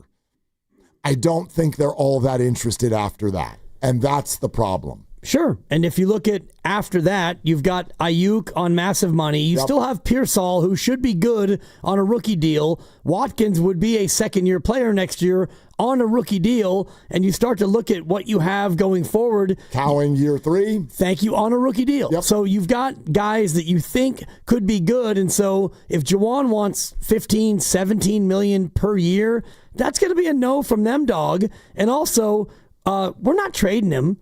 And this is what you and I talked about in the green room. If they try to trade him, what are they going to get, a 6? If they're lucky. At this the calendar, at this late date. You're the right. calendar's in a bad spot. Jawan wants more money, so the acquiring team would need to pay for that. I don't think they would get Bupkis for him. And so I probably think that they would have shopped him 7 weeks ago. Maybe. I'm sure they called around. Right. Due diligence. And if they got back, hey, we'll give you a 6th, they're like, no. We're sponsored by Ceremony Ford. If you were Jawan, what would you do? 888-957-9570. We're going to take your calls right now on this as we get started after we get some new and somewhat more definitive terms from Kyle Shanahan and John Lynch in their season opening press conference. Greg Cosell joins us at 3:15, Pods at 4:15. Let's boogie. It's Willard and Dibs. Butcher Boy here. Hey, Tesla owners, it's time to trade in the hoodie for a jersey. Get into a Mustang Mach-E at Ceremony Ford Colma for $239 a month, plus $2,500 rebate, 0% APR, and a free home charger installer. Over 100 in stock. Offer ends September 2nd. CeremonyFord.com. The Floor Store is your Bay Area flooring authority. Selection, expertise, price, guaranteed installation. Visit floorstores.com. We finally switched to T-Mobile because with them, we can be connected here and there. Listos todos. Estas son las mañanas. Now we just need to harmonize. Switch today. Get 4 Samsung Galaxy S25 phones with Galaxy AI. Plus, get 4 lines for just $25 per line. Visit a store, T-Mobile.com, or call 1-800-T-Mobile. 1-800-T-Mobile. For well-qualified customers with autopay plus tax and fees and $35 per line connection charge. Minimum 4 lines on plan. Contact us if canceling lines. Plus $5 per line without autopay. Debit or bank account required. Visit T-Mobile.com. Come into Friedman's Appliance in Pleasant Hill and see an amazing selection of Sub-Zero, Wolf, and Cove appliances live and on display in one of the largest living kitchens in the country. And save with full suite savings event. With qualifying purchase, get 3 additional years of protection or qualify for a $1,000 rebate. For the largest selection of Sub-Zero, Wolf, and Cove appliances, visit the Living Kitchen at Friedman's Appliance in Pleasant Hill or at friedmansappliance.com. When growth stalls from turnover, hiring gaps, or operational drag, My Outdesk steps in with elite global talent, fast. Trusted by over 8,500 businesses, they help mid-market and enterprise leaders scale smarter, cut costs, and lead with confidence. With a selection rate under 1%, My Outdesk delivers only top-tier professionals to power your team. They're ranked #1 by TechRadar and U.S. News & World Report, and they're just getting started. See how much you could save and how far you could go at myoutdesk.com. That's myoutdesk.com, where momentum meets results. The long weekend sale is on at Target with exciting deals you won't want to miss. Stock up on grilling must-haves for a few more sunny barbecues. And while you're at it, ease into sweater weather with fresh new fits for the fam. Whether you're hosting, relaxing, or showing off your new style, Target has your deal in-store, online, and in the Target app. Hurry and save more with the long weekend sale happening now through Monday. Only at Target. Cars for Kids. No more stressing over your old vehicle. Donate it today and get it picked up tomorrow. It's the easiest service out there. Donate online at carsforkids.org. That's cars with a K. From Carriage House to glass aluminum doors, R&S Doors has a full line of commercial and residential garage doors and gates to suit anyone's taste and budget. Visit rsdoors.com. R&S Doors. Look for the red truck. If Old Spice Deep Sea Super Hydration Body Wash were music, what would it sound like? Start with the deep sounds of Old Spice's ocean waves and kelp. Layer on the smooth, renewing moisture. You wouldn't hear any parabens or phthalates because Old Spice Deep Sea hasn't got any. But you would hear that vitamin B3 for healthier looking skin. So while your regular body wash sounds like this, Old Spice sounds like this. Sounds like it smells amazing. Your cold is coming, your cold is coming. When you feel a cold coming, shorten it with Zicam, the #1 cold shortening brand. Oh no, not before my big trip. The big trip you've been planning is coming up, and so is your cold. But Zicam can shorten your cold and get you back to planning sooner. Thanks, Revere. We really should keep Zicam in the house. Shorten your cold with Zicam. Take it from America's most revered messenger. Shorten your cold at the first sign with cold shortening products from Zicam, the #1 cold shortening brand. Available in stores or see where to buy at Zicam.com. Finding great candidates to hire can be like, well, trying to find a needle in a haystack. Sure, you can post your job to some job board, but then all you can do is hope the right person comes along, which is why you should try ZipRecruiter for free at ziprecruiter.com/free. ZipRecruiter doesn't depend on candidates finding you. Its powerful technology identifies people with the right experience and actively invites them to apply to your job. You get qualified candidates fast. So while other companies might deliver a lot of hay, ZipRecruiter finds you what you're looking for. The needle in the haystack. 4 out of 5 employers who post a job on ZipRecruiter get a quality candidate through the site within the first day. ZipRecruiter, the smartest way to hire. And right now, you can try ZipRecruiter for free. That's right, free. Just go to this exclusive web address, ZipRecruiter.com/free. That's ZipRecruiter.com/free. ZipRecruiter.com/free. Are they the smartest show in the Bay Area? You guys are an intellectual feast for the smart sports fan in the Bay Area. Wow. You're pretty much the smartest guys on the radio. I agree. Good Lord, how big is your ego? Are they the funniest show in the Bay Area? Give it a laugh. Come on. You're a funny guy. Come on. Give me a laugh. You are funny, dude. Hit that S again. Are they the coolest show in the Bay Area? And no white boys. They're cool. That's what people are saying. You guys are phenomenal. This is one of the most perfect ways that I could end my day, getting a chance to talk to Mr. Mark and Dan, you know? We'll let you be the judge. Oh. All I know is it's a couple of Bay Area boys talking sports. I know nothing. Thanks. It's Willard and Dibs on 95.7 The Game. All righty. Out the gate and underway already and rocking through what is clearly... I don't know. Was it fair to say that John Lynch sounded at times uncomfortable? Sure. You know what I mean? Like, I think normally when you have a brand new roster to present, you kind of, these two guys get together this week for a reason. It's like, all right, roster is set. We're going to start counting down and getting ready for a game next week. I don't know. Sometimes it's a little bit of a celebration vibe where it's like, these are our guys and congrats to our guys. And boy, we're excited to go win.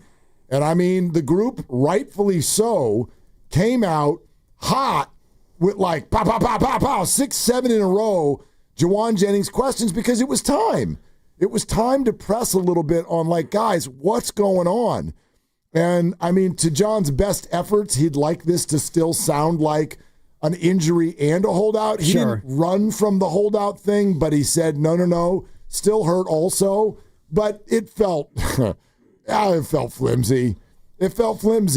And, I just don't buy that if the new money was there that Jawan wouldn't be at practice today. Yeah. And so it sounded uncomfortable. Well, and the flimsy part, too, is the news that broke during the morning roast where Marquez Valdez-Scantling was claimed and signed, and he's brought in, and immediately he's like, yeah, Russell Gage he's here. And the follow-up was, practice squad? No. He's on the 53. He's on the 53. Yeah. In other words, he's a receiver, and Marquez Valdez-Scantling, who is coming in, and if you claim somebody like that, and I don't even know if he was on waivers, if he was just a guy who was a street free agent based on his time served, he probably wasn't a waiver claim, but yeah, he's going to be on the 53 too. So yeah, Jawan, Cash, whatever it is, we just got 2 more receivers who are in the building and ready to go. So, yeah, go ahead and do what you need to do, Jawan.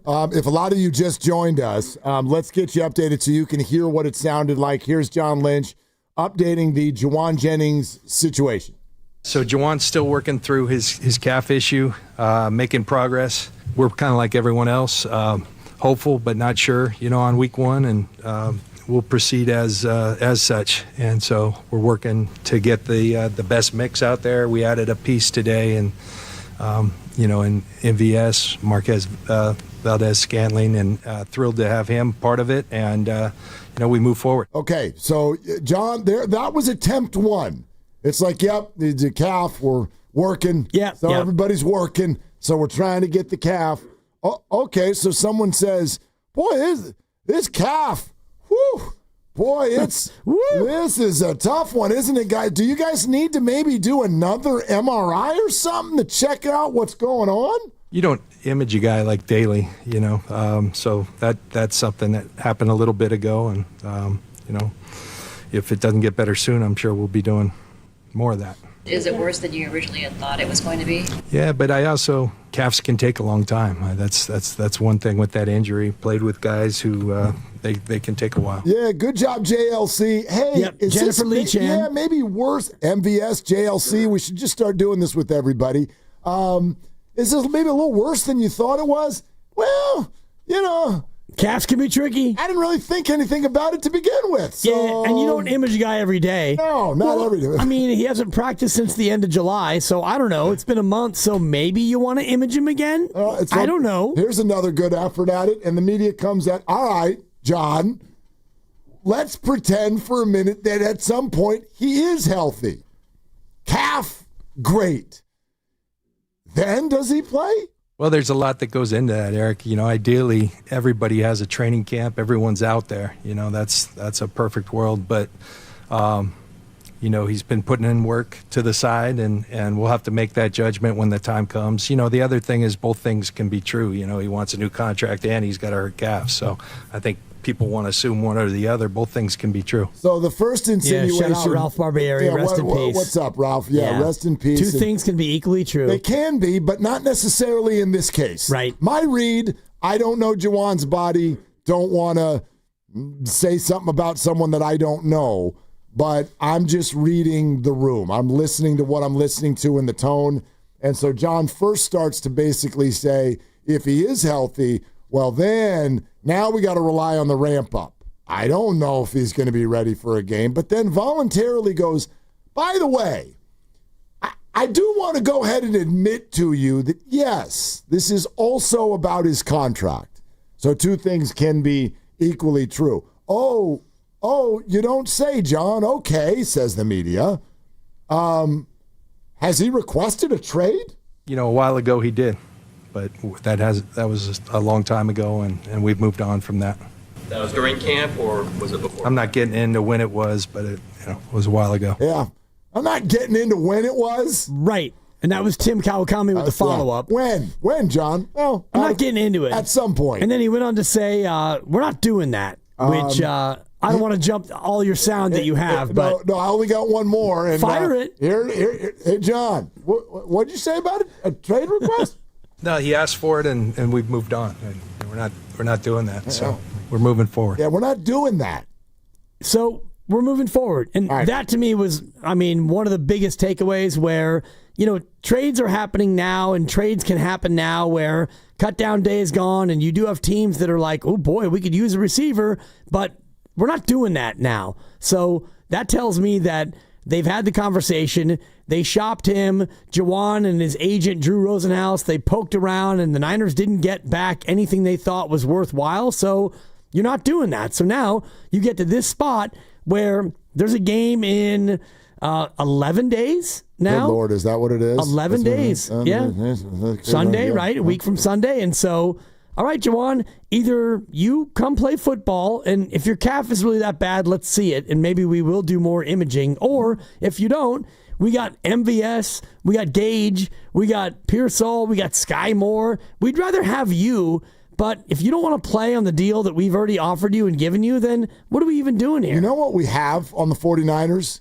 We have Ricky Pierol, and then we have the entire 11th round of fantasy drafts from 2 years ago. That's who the 49ers have. I thought you were going to say like the Kansas City Chiefs alumni team. It's a little bit. Sky Moore and MVS. And MVS, yes, although these guys are all alumni of a number of places. And DeMarcus Robinson. And DeMarcus Robinson, right, although not available week one. Like week one could be Ricky Pierol, and 2 years ago, the 11th round. Sky Moore was a second-round rookie, and people were like, ooh, he's got Patrick Mahomes thrown to him. I got a sneaky pick. I'm going to go with Sky Moore. And Russell Gage was WR3 in Atlanta. Like about 3 years ago? Yeah, they hucked that thing around there a little bit. I don't know if Matt Ryan was still there or whatever, but like Julio Jones, hey, don't forget about Russell Gage late in your little late round flyer. Marquez Valdez-Scantling. Ooh, he's a deep threat in Green Bay. And then he went to Kansas City. Good quarterbacks. I like those guys. That's who the Niners have now. And it might only be week one. It could be week two, but what would you do now if you're Jawan? The only question that didn't get asked, and I understand why it didn't get asked, because I don't know that you would have gotten a great answer out of it, but you might have tried because they really did try to hit a bunch of angles. Hey, is this the calf? Well, yeah, working through it. Isn't it something? Well, that could be true also. And was he going to play next week? Well, I don't know. We're working through it. This is 4 days after Kyle Shanahan's like, yep, he'll be ready for week one. So it's very clear what's going on. At no point, because he says we're not doing that. We're not trading it. Yep. Okay, Niners, are you still in the process of talking to him about a contract? Are you potentially willing to change your current stance, his current deal, prior to the season starting. Now, very possibly, John Lynch says, we're not talking about that publicly. But it might have been nice to hear someone try, because they drew a line in the sand, we're not trading him. I wonder if they would have also drawn a line in the sand, no, we're not. The season's here, and we're not discussing contracts for anybody. I wonder if they would have done that. I wonder if that's where they are. I probably think that is where they are, because here we are, as I mentioned, 11 days away, and you've got practice here coming up in about 15 minutes, and that's practice, and you're no longer in camp mode. Now you've got your 53, and I know it's fluid, and it's not your final 53, and when you get to game day, I think you get 45 or 46 up on actual game day, so between now and then, your roster will be a little bit different come game day, but now you're getting into like week one mode, so you're no longer worrying about the off-season. You are now in the season. The cut-down day is done. The press conference is done. Tomorrow, Robert Saleh will talk after practice, and then guess what? You're starting to ramp up for week one. So all of the contract stuff, if you are like really close to, Jawan wants this, and you're close to giving him that, I do think the tone today would have been different. The tone I got from John Lynch was, we're not trading him. He wanted that. We're not trading him, and, geez, the calf, we haven't imaged it, and we don't really know, but they do know. I think they're at a spot where it is, I think that they've reached the point where it's, all right, Jawan, you either show up or you don't. And you and I are both parents, and you get to that point with your kid, and it's like, okay, either you do what I've asked you 14 times, or you don't, and if you don't, well, I've already told you that A, B, C, and D is going to happen, so it's up to you. Right, you're prepared for this action or that action. Correct. And they're now prepared, right? So what would you do? What would you do if you were Jawan? Because the ball's in his court. Right. The 49ers don't need to do a damn thing.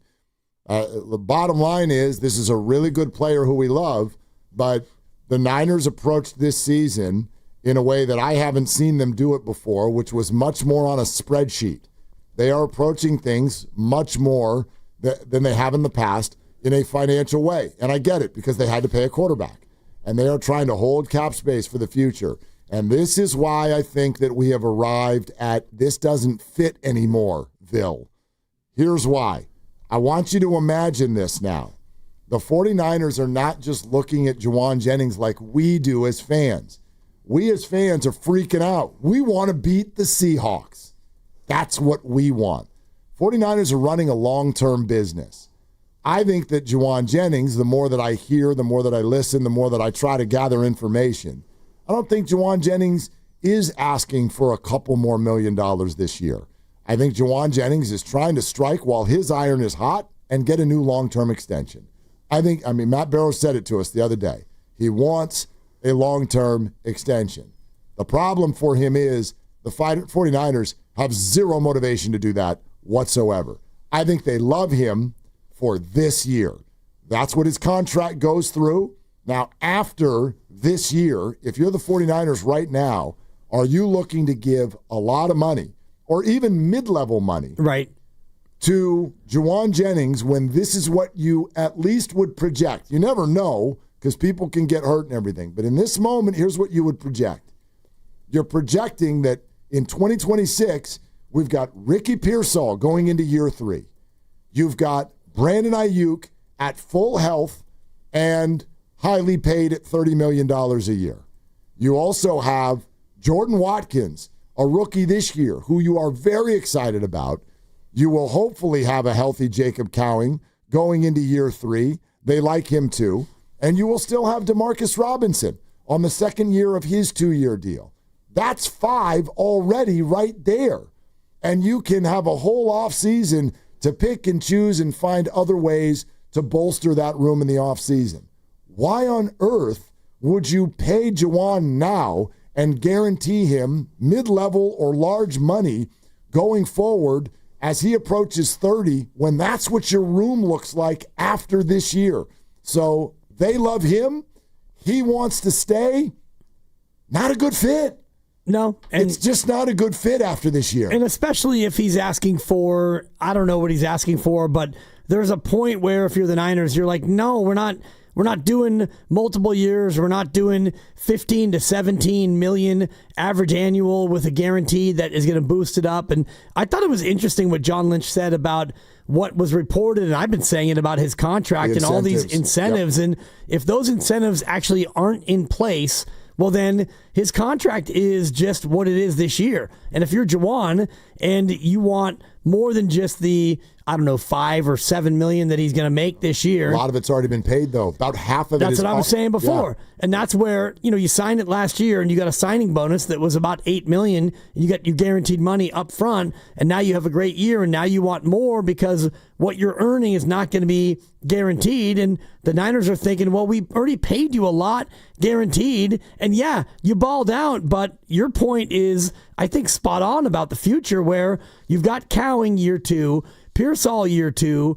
You've got all these young receivers that if they pop, you're going to want them on the cheap before you have to make those decisions. And the rat on the table brought to you by Ayuk Pest Control. Nice. It's Atco, but you get the bit. I got it. The rat is he's making $30 million. Right. So he's soaking up all of the money in the room, and he can't even play. Right. So you may have a decision to make on him. So if you're paying him 30 and Jawan 15, I mean, what are we doing with the room? And what are you doing with Pierol in 2 years when, if he plays the way they clearly think he's going to play, now you have a first-round receiver who might put up numbers, and he's going to command a lot of money in a couple of years. So it just doesn't fit. And here's what Jawan and the Niners both know to probably be true. Jawan, you ain't putting those numbers up again. That's what I was saying, yeah. That's not going to happen. I mean, yes, it could twist that way. Brandon will come back and not look like himself, and Ricky could have something go wrong with his season, and all of a sudden you're leaning on Jawan again, and he goes for 900 to 1,100 yards. Sure, it could happen, but that's not the plan. That's not likely. So Jawan knows that. That's why he's freaking out. That's why Drew Rosenhaus is like, dude, we got to act right now. And the Niners they've got an injured receiver room. What perfect timing. My man, Jawan, they need you. And you're coming off a big year. Now is our chance to pounce. And he went, yeah, Drew, you're right. You're right. Let's do this. And they came to the Niners early in the offseason, and the Niners said, no, we're not doing that. And then Jawan said, then I want to trade. And the Niners no doubt went, all right, we'll call around the league and see what someone wants to offer. Oh, not much. Yep. So, actually, no, we're not doing that either. He says, then we're not showing up. And the Niners go, then we'll sign a bunch of people sitting on the street, and we'll play a game or two until our other guys come back. And we believe in our system, and we believe that we're going to be fine. Love to have you out there. But if that's the way you want to play it, that's the way you want to play it. Jawan is out of chips at the blackjack table. So either go to the ATM or go to your room. That's what you got. I hate to say it. I love the guy. Yeah. I am such a big fan of his. And they are too. To a point. My man's out of chips. Right. And, I mean, the only chip he has left is to show up and ball out and make it so that in 3 weeks he's so good that Russell Gage gets back on the practice squad and MVS becomes an afterthought, a deep threat only, and then Jordan Watkins, you can't take my job, and Ayuk in week 7. Fine, you're back, you're healthy, week 8, whatever, but I'm back, and I'm balling, and I'm Jawan, and then you get to the offseason, and then you maybe get a free agent deal. But I think that the market right now for Jawan Jennings as a free agent or as a trade piece, he's not seen as that dude. And so, even if Drew Rosenhaus wants to shop him in the offseason, the best way to do it is for him to have another year this year like he did last year. Right, but again, they know that that's not likely. Numbers-wise, that is not likely. Let's go to Barry and Burlingame here on Willard and Dibs. Greg Cosell is coming up in 25 minutes. Hey, Barry, what's cooking? Hey, guys. 2 things about Jennings that the last couple of days I have not heard either of you talk about. Maybe you have, but I missed it. And I just don't see it as being included in the narrative. And it's this. When the 49ers were humming in 21, 22, and 23, Jennings' value was as much his tenacious run blocking, his aggression. I mean, we're all forgetting how much value he brought to them. And he was the third wide receiver, but he didn't catch a whole lot of balls, but they had guys ahead of him who were doing that.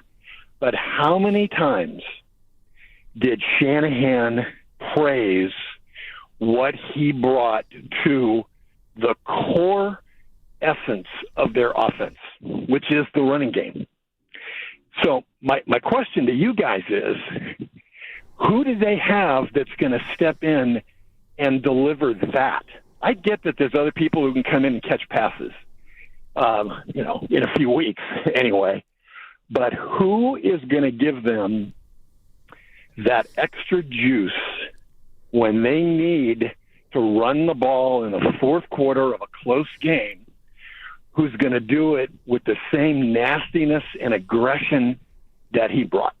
Barry, thank you very much for the call. You're going to get a lot of agreement here. We have talked about it. Oh, yeah. He is a phenomenal blocker, and the answer to your question is there's probably going to be a downgrade.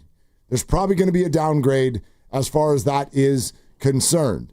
But I guess what I would sort of respond to you and say is, even if you're right, Jawan is a phenomenal blocker as a wide receiver, and there will probably be a downgrade with whoever fills in for him. But does that mean that you would advocate the 49ers signing him to a long-term, lucrative extension that goes multiple 3-4 years from now, knowing what you have or what you think you have in Pierol, Ayuk, Robinson, Watkins, Cowing? Like, those are the guys they're building the wide receiver room around going forward. So, like noted, yeah, he's a great blocker. But I don't know if that pushes the ball across the goal line as far as the conversation that the two sides are having right now. No, and looking at the PFF numbers, Jawan Jennings last year, as I've mentioned, number one He's amazing. in run blocking among wide receivers. You know who's number 13 on the list? Marquez Valdes-Scantling. There you go. That's why they wanted him. Yeah, he's number 13, which he's not, top 3 or 4. You've got Puka. You've got Dontavian Wicks of Green Bay. Nico Collins actually is a top 6 run blocker according to this. Great Mike player. Evans, Jalen Waddle. You get down and it's Marquez Valdes-Scantling. He's right there. And Ricky Pierol and Brandon Ayuk are not far behind him. So I do think that MVS, as we will call him going forward, can be a facsimile of what Jawan Jennings brings. And as you've mentioned, it's a short-term deal for Marquez Valdes-Scantling. It's 1 year. It might not even be 1 year. It might be 4 weeks or 6 weeks, exactly. right? Come in and let's see what you have. And if he contributes, then you stay. And if not, wide receiver survivor, you move on. Yeah, like Barry, I think the Niners agree with you. The Niners would like Jawan Jennings to come play, but Jawan does not want to play for the $3 million remaining on his deal. I get that. I support it. Strike while the iron's hot, all of those things. But what would you have him do now? The Niners have looked at him and said, you're bluffing. You're bluffing. So should Jawan start missing checks? What does that do to his numbers? What does that do to his free agency next year? Jawan has arrived in a very, very tough spot. He's in a box. Completely. What's in the box? Jawan Jennings. Yeah, and ego often keeps people inside the box. That's what I wonder. Like, are you willing to just go tail between legs now and come to practice?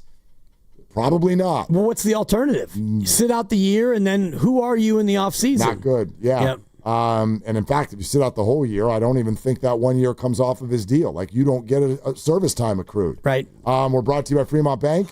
Here for you, here for good. What would you do this week if you were Jawan? 888-957-9570. Greg Cosell in 20 minutes, NFL Films. This is Willard and Dibs.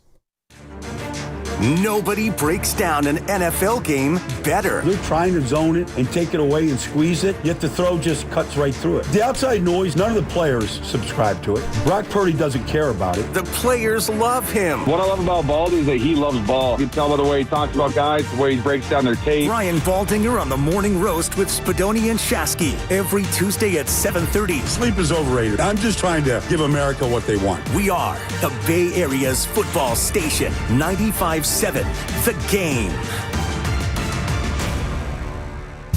Game day just got an upgrade. Whether you're gearing up or winding down, Westfield Valley Fair is your go-to spot.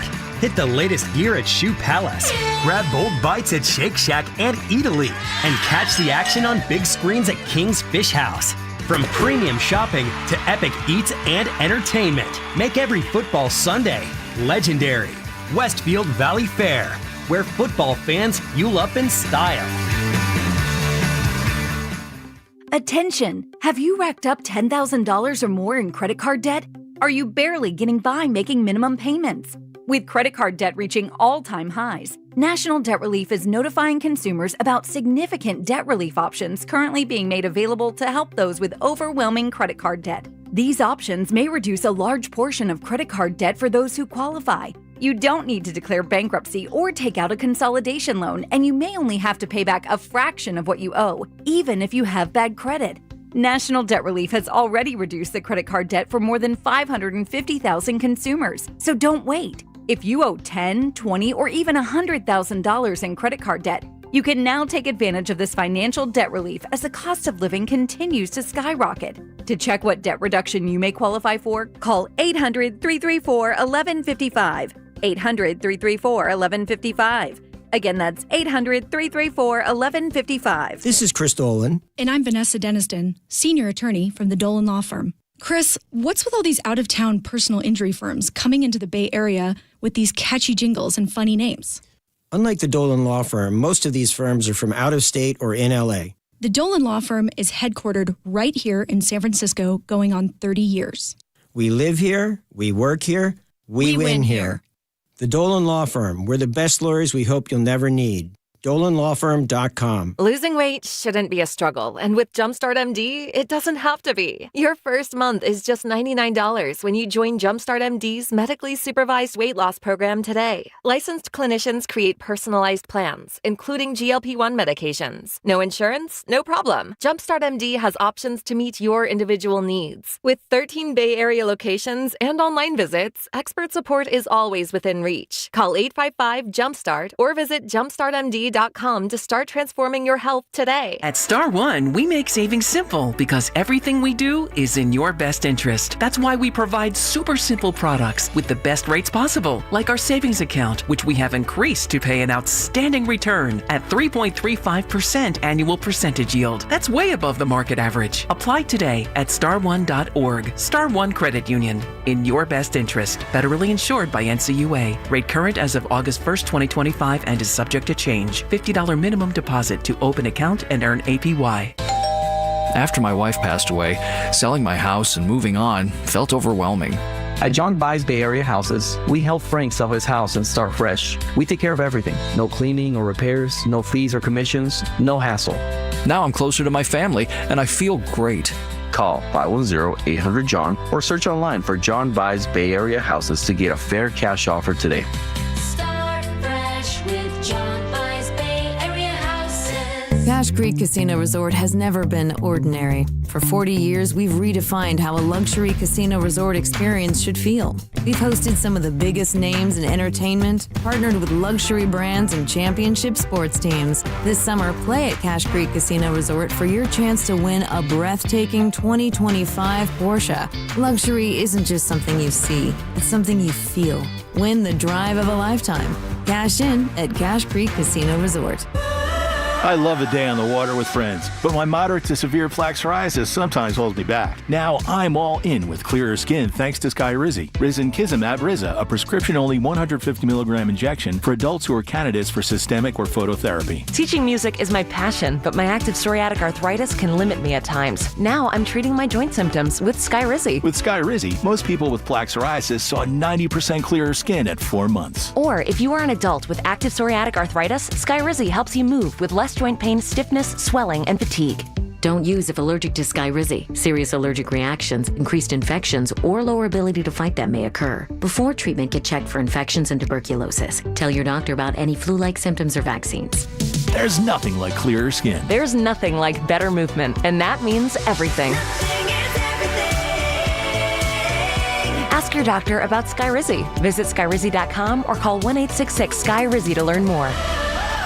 Your game day headquarters is here. Splash at Thrive City in the heart of San Francisco. They've got the largest LED screen in the Bay Area, immersive sound, and a private or semi-private spaces for your crew. Host your fantasy football draft or watch every NFL and college football game in style. With craft cocktails, elevated pub fare, and ice-cold beer on tap, not to mention golf simulators, pool, and shuffleboard. Fun for the whole family. College Saturdays kick off at 8:30, NFL at 9:30. Mention Willard and Dibs or 95.7 The Game to score an exclusive game day perk. Reserve your spot now at splashsportsbar.com. You're listening to 95.7 The Game, KGMZ FM and HD1 San Francisco on Odyssey Sports Station and the home of the Golden State Warriors and Valkyries. Always live on the free Odyssey app and now coming to you live from the Laughing Monk Studios.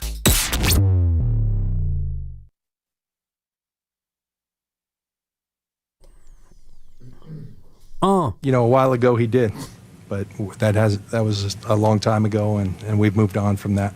That was during camp, or was it before? I'm not getting into when it was, but it was a while ago. No, he asked for it, and we've moved on, and we're not doing that, so we're moving forward. Now back to Willard and Dibs on 95.7 The Game. That was strong. It was early. No, it was okay. I was a bar early. I was liking it early. It was. Thank you. It's a 4. It was good. It was good. There was a little Biggie Smalls in there, like you know what I mean? When a deep breath becomes an actual lyric. Yeah. Live, Laughing Monk Studios. Laughing Monk is righteously brewed in San Francisco. I know why you took your shirt off earlier. I figured it out. Tell me why. And by the way, if you want to see Dibs' armpits, please don't. You scroll back on YouTube to the crossover. 40 years ago, I probably should have gone in to do some weight training. But, you get older and the muscle mass, even if I was to fully go into a Hans and Franz mode, pump you up, and Grandy doesn't even know that reference, and that's fine. He's got it. He's an old soul. No. Pump you up. I don't. That's a 4. We are here to pump you up. Yeah. Don't forget the clap. I don't know in my late 50s if I have the ability to muscle mass it up, but me in a tank top, pretty sad. Go see my wife. That's what, by the way, she was like, because every time Steiny was like, hey, so you do that EMS thing, then what happens? And I'm like, your body changes. She's like, tell them he gets stronger. So you get stronger. Even you, Dibs, you can do it. Yeah. You can do it. I'm sure. Anyway. Yeah. But anyway, I know why you took your shirt off. Anxiety. I have no anxiety. Of course you do. Greg Cosell's coming on in 10 minutes. It's terrifying to you. Wait, what? Yeah, Greg Cosell, and they moved him up. He did 4:15 last week. Move him up, right? Like he's like the big show now. It's hard because main stage. Greg Cosell, 3:15. Hey, Greg, what do you think about XYZ? That's a stupid question. Right. I mean, I got to look at the film. What did you see on the film, Greg, from week 3 in the preseason? You'd be wrong. Yeah, not a damn thing. I didn't see a thing on that film. I can't wait. Greg Tanner Cosell. Mordecai. Yeah, Greg Cosell, 10 minutes. And by the way, Lucas, will he be ready? Will he be ready for full-blown Sky Moore and Marquez Valdez-Scantling breakdowns? I mean, they're NFL players. I mean, I know. Yeah. I know, but, Sky Moore was hurt last year. So, I mean, I don't know what film it is you want me to ask. I don't know what I'm supposed to even do with a question like that. I mean, that might happen. That could happen. It could. Maybe. All right. You'd be wrong. Yeah, I don't care. I'll give it a shot. But my man's over here, he's got anxiety. That's why he's trying to deflect by taking his shirt off and running Because it around gets the hot. room. When you're anxious, you get hot. And so I decided Well, you just start a doing, tank top. Yeah, well, you start doing things that are outside your zone because you're trying to distract and deflect. Yeah. So anyway, that's me psychoanalyzing Also, you. one other addition to this whole equation, you're going to be able to look him in the eye. He's going to be on video. That's right. He's going to be on YouTube. He's going to be looking at you. So why don't you put your tank top back on? If he tanks, I tank. All right. Just like that. Lucas, see if we can get Cosell to wear a tank. And then Pods is coming on at 4:15, which is less of a thing because he does that for a living. He wears a tank top. So we could ask him to do it, and I don't think it would really register with people. Right, and he's probably still in super hot and muggy Orlando, so maybe. I mean, a tank top is almost like dressing up out there. You should put the Valkyries jerseys on for that. Okay, but can I keep my T-shirt on this time? You can do whatever you want. Thank you. But you should be wearing the jersey when we talk to our Valkyries super fans. That's a good point. I submit. You're right, and we will. We will. Medium, though it may be. Speak for yourself. I'll put it over my hoodie. Yeah, but don't you have a T-shirt on underneath? I got a T-shirt. Okay, you're good. What color is it? It is dark gray. There you it's go. actually an It goes Instagram. great. It's a great T-shirt. It's an Instagram T-shirt, and like you bought it on Instagram, or I got it's it from an a thrift Instagram store. It says and Instagram on it in the corner, and the graphic art is of a T-Rex holding a tiny camera and taking a selfie. A T-Rex taking a selfie? Yes. That's hilarious. I'll show you. Cosell, laugh, please. Can we get a... That's... thank you. What is going on here? Well, we're going to go to a call. That's what we're doing. We are, and I'll show the picture to the YouTube audience because I think that this shirt is phenomenal. Why do you have a shirt that's not on? Because I'm wearing my tank top under my hoodie. You I still haven't had have a chance the tank to. on. I didn't even realize I do. that. Yeah, and it's here too is- warm in here for that hoodie. Yeah, here is the. You can kind of see it, right? I got it. Yeah. The T-Rex has a tiny camera and he's taking a selfie, and it's Instagram. Yeah, but it's pointed at his midsection. It's a little creepy. He's got a nice midsection. Yeah, he does. Unlike the Dibber. Yeah, well, third person. Anyway, it's gonna. Thanks, Greg. Perfect. Let's Coming go to up in 10 minutes. Let's go to Benzo in Napa. Hi, Benzo. Thanks for the call. Hey guys, how you doing? You got me? We got you, Benzo. All right, you're cracking me. I almost forgot the question about Jawan Jennings, the Hans and Fraud. Don't forget the clap. You know, Dibs, you just got to get the right fit. You're going to look fine, man. Go with it. You know. Yeah. Okay. Appreciate it. Yeah, Jawan. Yeah, don't worry about it. The Jawan thing to me, it's simple. The question I think was, you got what should he do, right? And it's not necessarily tail between the legs, but the guy's got to just go out and play ball. That's what he does best.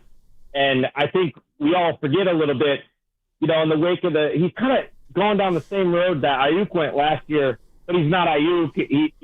He's got a few more years under his belt. Now he's got the injury, and it was just bad advice. You know, what he did when Ayuk was out was came out and balled. He's a roughneck in the trench. He's a roughneck in the clutch. And honestly, I think we're going to need him. So, like, if they can just be like, look, you're going to lose value if you don't. If you do, get in and play ball. And he's probably going to do the same thing he did last year, which he just overperformed more than anybody thought he was going to do. And if we have that moving forward with the Niners and he just gets over it and moves forward, he's going to up his value for whatever he's doing and wherever he's going next. And the Niners are going to be much better off. So that's my take on it. I think it's pretty simple. No, Benzo, I don't disagree with you. Thanks for the call at all, except for the part about I don't think that that's going to represent tail between legs. I think to Jawan, it will feel that way. So you're not wrong. I would love for him to just show up, play football, do that whole thing like, okay, head down. This didn't go my way, but all I can do is go out and play. I would love for him to react that way, and maybe he will. Maybe. But go through your mind his process, because this didn't start 2 weeks ago when we all started talking about it. This started months ago. And Jawan had a great year, and he went to the Niners, and he said, hey, what about a contract extension? And the Niners said, no. He said, all right, fine. Then trade me. And the Niners said, no. And he said, fine, then I'm not showing up to camp. And then they went, okay. That's the process. So when you then show up the next week and just go, all right, I'm here to play ball, I don't know how a professional athlete ego would take that any other way than throwing your tail between your legs. It's difficult, and I think about Charvarius Mooney Ward from last year when he went to the Niners and said, coming off the Super Bowl, I was great. I'd like to get a rework deal. I'd like to get some fresh money on my contract. And they said, man-to-man, which is the way he reported it. And to his credit, he's like, I respected it, but they told me no. And so by the time he got into camp, he was all in his feelings, and Ayuk was holding out, and Trent Williams got money, and McCaffrey got money, and Mooney Ward got nothing. And so he came into camp, and his words, not mine, but he was like, I don't even care about these reps that I'm going through because I'm checked out. And then the personal stuff happened right as he was starting to lock in, and then his year was basically lost. So to ask Jawan Jennings to come in, tail between his legs, and all right, I'm all in 100%. I'm a Niner for this year, and I'm going to do everything I can to help this team. Tough. That's a big ask. It's tough. It's very, very tough. Let's go to Dre in Lemoore. Dre, hi. What's going on? Thank you for calling. Hey, thanks for taking my calls, fellas. You guys are right. Juan's got himself into a box. I had to agree with the caller about 10 minutes ago. I was walking into a store. He is the most tenacious blocker I see on the team. Ayuk does some pretty damn good blocking, too. I remember a couple of years on that the opener against Pittsburgh. He took a few people out on that long run by McCaffrey. Yep. But Juwan is definitely always taking people out. And on his incentives, maybe boost him up a little bit. And if he doesn't get incentives for blocking, but his agent, Drew Wolfenhaus, or however you say his name, he's a pretty bright guy. I'm sure he has that on there. But if, bring that up, a little bit. You take a few guys out, you get a little more money. And Dibs, it's never too late, brother. All my life, all my friends were stronger than me, and I didn't want to work out with them. When I turned 40, I seen I was going south. I stayed consistent. When I was 50, I was probably the strongest I ever was. I was just a little short of benching 400.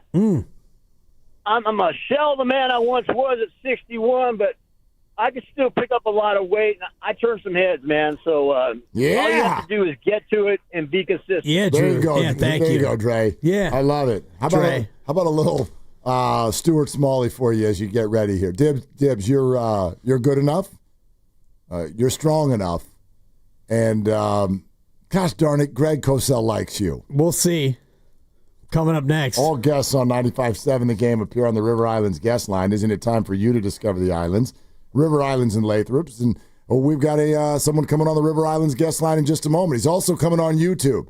So if you love listening to Greg Cosell, stay where you are. If you want to watch Greg Cosell take down Dibs in a tank top, then I would get to YouTube. YouTube.com/957 The Game. This is Willard and Dibs. This game day traffic report brought to you by Crystal Geyser Alpine Spring Water. Heading into San Francisco, 101 northbound heavy from Cesar Chavez Street all the way to the 80 eastbound merge. 280 northbound also heavy from the Mariposa Street exit to those 6th and King Street exits. That's traffic. I'm Rebecca. What makes Crystal Geyser Alpine Spring Water different? We always bottle our Alpine Spring Water less than 1.5 miles from the spring source. And all our bottles are made with 50% recycled plastic from our own recycling plants. Crystal Geyser, bottled at the spring source. Hey, this is Willard and Dibs from 95.7 The Game with great news from Safeway. You can earn Safeway rewards with each purchase you make. Then use your rewards for discounts on groceries or up to 20 cents off per gallon in gas rewards at participating Chevron or Texaco stations and up to $1 off per gallon at participating Safeway fuel stations. Not a member? Register for an account with your phone number at checkout and start earning rewards today. I personally love shopping at Safeway and saving up to 20% on my purchases with personalized deals, meal plans that list the ingredients needed to make shopping easy, and pet perks. There's something for everyone, including a free item every month from some of my favorite brands. If you sign up today, you can get $5 off your first purchase of $25. Restrictions and exclusions apply. Learn more at Safeway.com/4U. That's Safeway.com/FORU, as in the letter U. We will see you at Safeway soon. This Labor Day weekend, we're celebrating Bob's Discount Furniture's 200th store milestone with the entire Bob's family across the country. For more than 30 years, we've believed everyone deserves the home they love. That's why we brought our everyday low prices on furniture, mattresses, and more to over 200 locations from coast to coast and counting. Not to mention free treats for the whole family in our cafes. Celebrate Bob's Discount Furniture's 200 store milestone this Labor Day weekend. Oh, my Bob! When your reputation's on the line, you don't leave anything to chance, especially your primer. Painters trust Kills primers for a smooth start, strong adhesion, and serious stain-blocking power. And now, the full Kills lineup is available exclusively at the Home Depot. Need it fast? Get same-day or next-day delivery, or order online and pick up in-store. Kills primers. Pro results, faster. The Home Depot. If you're a pro, you know. When you own your own business, you need to keep things moving. Need to book a last-minute flight? Earn a $300 travel credit to cover that. Need to take a meeting before takeoff? Do it from the comfort of the Chase Sapphire Lounge by the club. Need to catch your breath before you board? Done. With $2,500 in annual value, the new Chase Sapphire Reserve for Business is the card that gives back all you put in. Visit chase.com/reserve business to learn more. Cards issued by JPMorgan Chase Bank and a member FDIC, subject to credit approval. Terms apply. Change is always happening. It's part of life. And when it comes to music, change is all around us. Songs are rewritten. Classics are remixed. Bands and artists come and go. Even our taste in music changes. Here at Xfinity, we know there's still good in keeping some things the same. That's why we want to do our part with a 5-year price guarantee on our internet. It means no matter what changes, you get 5 years of the most reliable Wi-Fi with our best equipment included for a price that stays exactly the same. Surprised? Life is full of them. One internet price, 5 years, guaranteed. Learn more at xfinity.com/deals. Restrictions apply. New residential customers only. Taxes and fees extra and subject to change. Most reliable Wi-Fi based on Open Signal Awards USA. Fixed Broadband Experience Report, August 2024. Elevate your kitchen at the Mila Innovation Center at Friedman's Appliance. Select the built-in kitchen appliance package that is right for you, and for a limited time, save up to 10% with the purchase of a qualifying Mila kitchen pack. Visit Friedman's Appliance in Pleasant Hill or at friedmansappliance.com. Since I've been in recovery, I could write a novel of the good things that happened to me. I finished college. I've held great jobs. It's never too late to recover from addiction. I am living proof that recovery is possible. Get treatment. It works. To learn more, visit livingproofsf.org. Do Crohn's disease or ulcerative colitis symptoms keep coming back? Tremfya, guselkumab, may help, with rapid remission achieved at 12 weeks and lasting clinical remission at 1 year. Some even saw visible improvement of their intestinal lining at 12 weeks and 1 year. Tremfya is a prescription medicine used to treat adults with moderately to severely active Crohn's disease and adults with moderately to severely active ulcerative colitis. Serious allergic reactions and increased risk of infections and liver problems may occur. Before treatment, your doctor should check you for infections and tuberculosis. Tell your doctor if you have an infection, flu-like symptoms, or if you need a vaccine. Healing is possible with Tremfya. Approximately 3 out of 10 patients were in endoscopic remission at 1 year, based on areas visualized on colonoscopy, which may not represent the deeper bowel layer or entire GI tract. Individual results may vary. Ask your doctor about Tremfya today. Call 1-800-526-7736 to learn more or visit tremfyaradio.com. Check engine or ABS light on? Take the guesswork out of your warning lights with O'Reilly Veriscan. It's free. Ask for O'Reilly Veriscan. O'Reilly Auto Parts.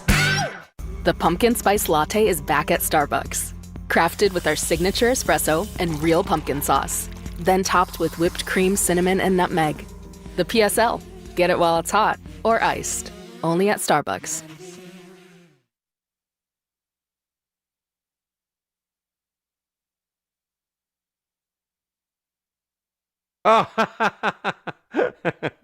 Now, back to Will and Dibby on 95.7 The Game. I look forward to this every week. I do too. I do. I'm scared. I'll be honest. Terrifying. We've told them that, but I mean, what a great time to have them. Rosters are all set. the Niners are making all kinds of maneuvers, and we get to visit with one of the preeminent voices, NFL minds, and deep dive tape watchers out there. He joins us every single week.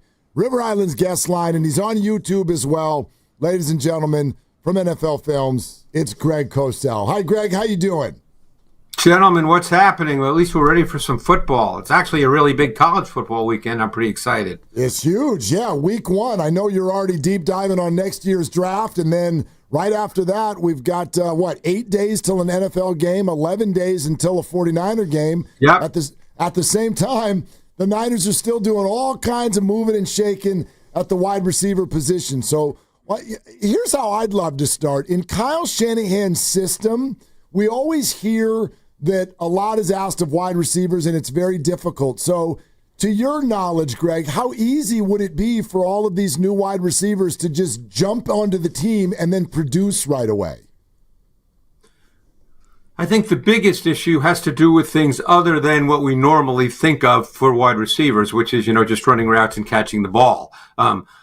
Because there's so much formation variation. Splits are so important. There's multiple splits for wide receivers. That matters immensely.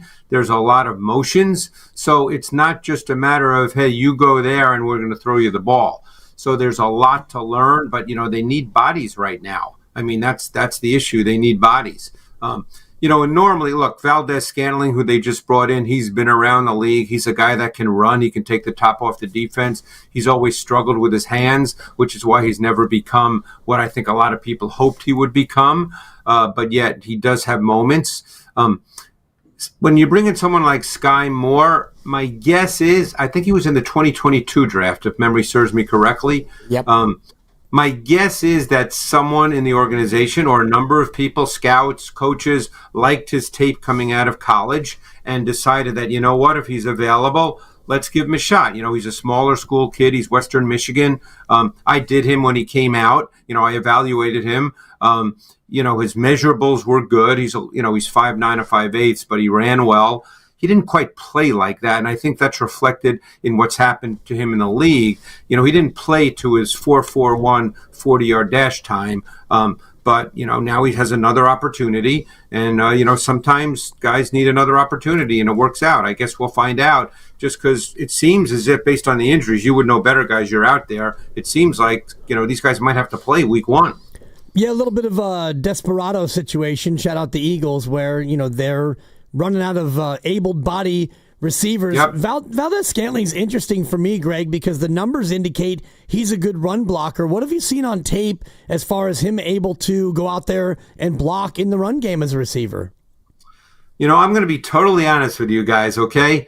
When I watch receivers, I'm not really looking at their run blocking. I'm just being honest. Even when I watch college guys coming into the league, it's funny. I had a coach who's coached in the league for years at the receiver position, and it might be different for Kyle Shanahan, but a coach told me that, we can teach a receiver how to be a good enough blocker for what we want to ask him to do in the run game. So I don't really know the answer to what Valdez-Scantling is as a run blocker. Obviously he can lift the top off the defense. He had a stretch. Was it last year when he was in New Orleans? I lose track of the years. He had a stretch in New Orleans where he, made a bunch of big plays down the stretch, which is what he's capable of doing. He's always been a guy that can run by people. And by the way, that matters even if you're not a volume receiver. And of course, don't forget, when guys come back, you don't even know if these guys are still going to be on the team. Right now, they're just looking for warm bodies.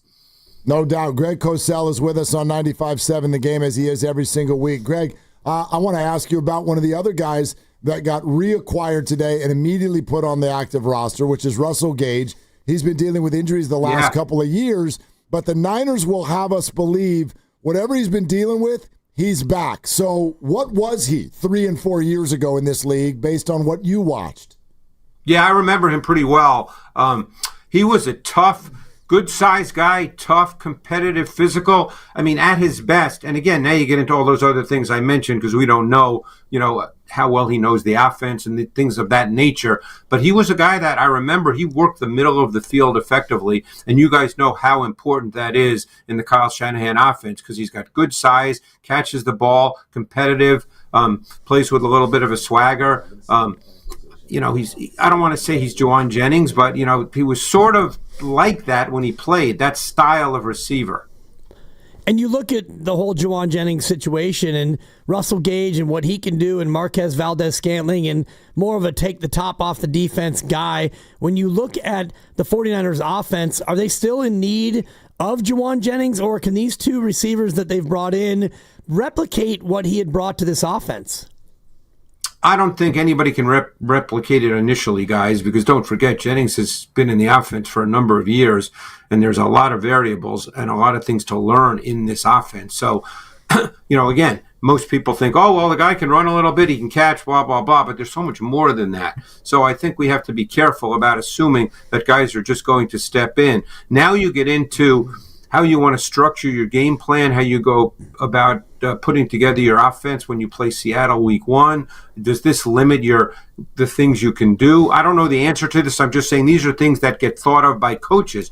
Can they use the same amount of formation variation? Can they use the same amount of motion? We know the Niners are a heavy pre-snap movement team. Can they do all that with receivers that aren't used to playing in this offense?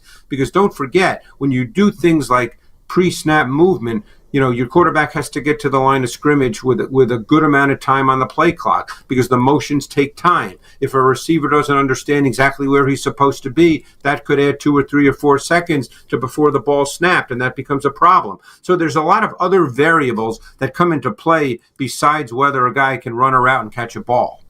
Greg, it was after we spoke to you last week that the Niners went out and acquired Brian Robinson Jr. from Washington. Yeah. So, I'd love to hear what your spin is on his fit in this offense based on what you know of his talents. It's funny. I always liked Brian Robinson going back to when he was at Alabama. He waited there. In today's day and age, it's very rare. He waited and waited and waited and got his chances last year. I liked him coming out. I knew what he was. I knew he wouldn't be a first-round pick because he's not explosive. But in the context of this offense with the one cut and the downhill element, and obviously they've expanded the run game over the years as every team has to do. But I like Brian Robinson. I think he's tough. He's physical. He's competitive. I think that if by chance McCaffrey were to get hurt, I think in the context of this offense, you can line up Brian Robinson and he can be a volume back. And is he a back who can thrive in the two-back system that Kyle Shanahan really loves with the fullback, or is he somebody that would require them to maybe change their offensive approach to suit his running style? No, I think he could probably fit. Again, that's an unknown, and I certainly don't know because he didn't really do that in his past in the league.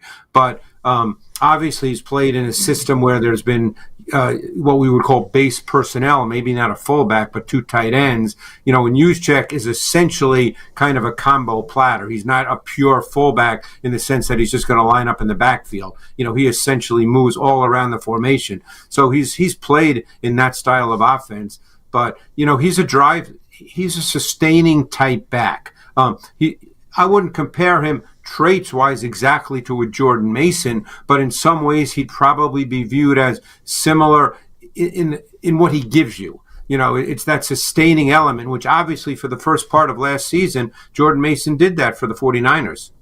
Greg Cosell, NFL Films. Now, B-Rob, when he arrived here, Greg, said that he now thinks that he and Christian can form the best 1-2 punch backfield in the league. And obviously that's a player just kind of showing confidence in himself. But I wonder what comes to your mind when you hear that. Who do you kind of see as maybe a few of the top 1-2 punch backfields around the league right now? Gibbs and Montgomery would be the guys that immediately come to my mind. Sure, I mean, again, without looking at every team in the league, I would say that comes to mind. I would say that Robinson and Algier in Atlanta would come to my mind as well. I'm sure I'm missing some because obviously we don't prepare this, so I didn't know you were going to ask me that question. But I mean, those two. would come to my mind right now. I'm sure I'm missing something, and somebody when we're done are going to say, "How could you leave out this one?" But that would come to my mind right now. Yeah, Greg, don't worry. We don't prepare either. We're just firing stuff off here to see what happens. Hey you know guys, what I mean? you know what? I just make this stuff up as I go. Yeah. Believe me, I get told that a lot on Twitter, that I just make stuff up anyway, so it doesn't matter. Yeah, I think we know better than that. And Greg, when you look at the wide receiver room now for the 49ers with Valdez-Scantling and taking out Jawan Jennings, how much is Ricky Pierol now maybe even more important to Brock Purdy and Kyle Shanahan, assuming that Jawan Jennings may not be ready for week 1? Well, Pierol, he'd be the man now, so to speak. I mean, Pierol and Kittle, they're there. They understand the offense.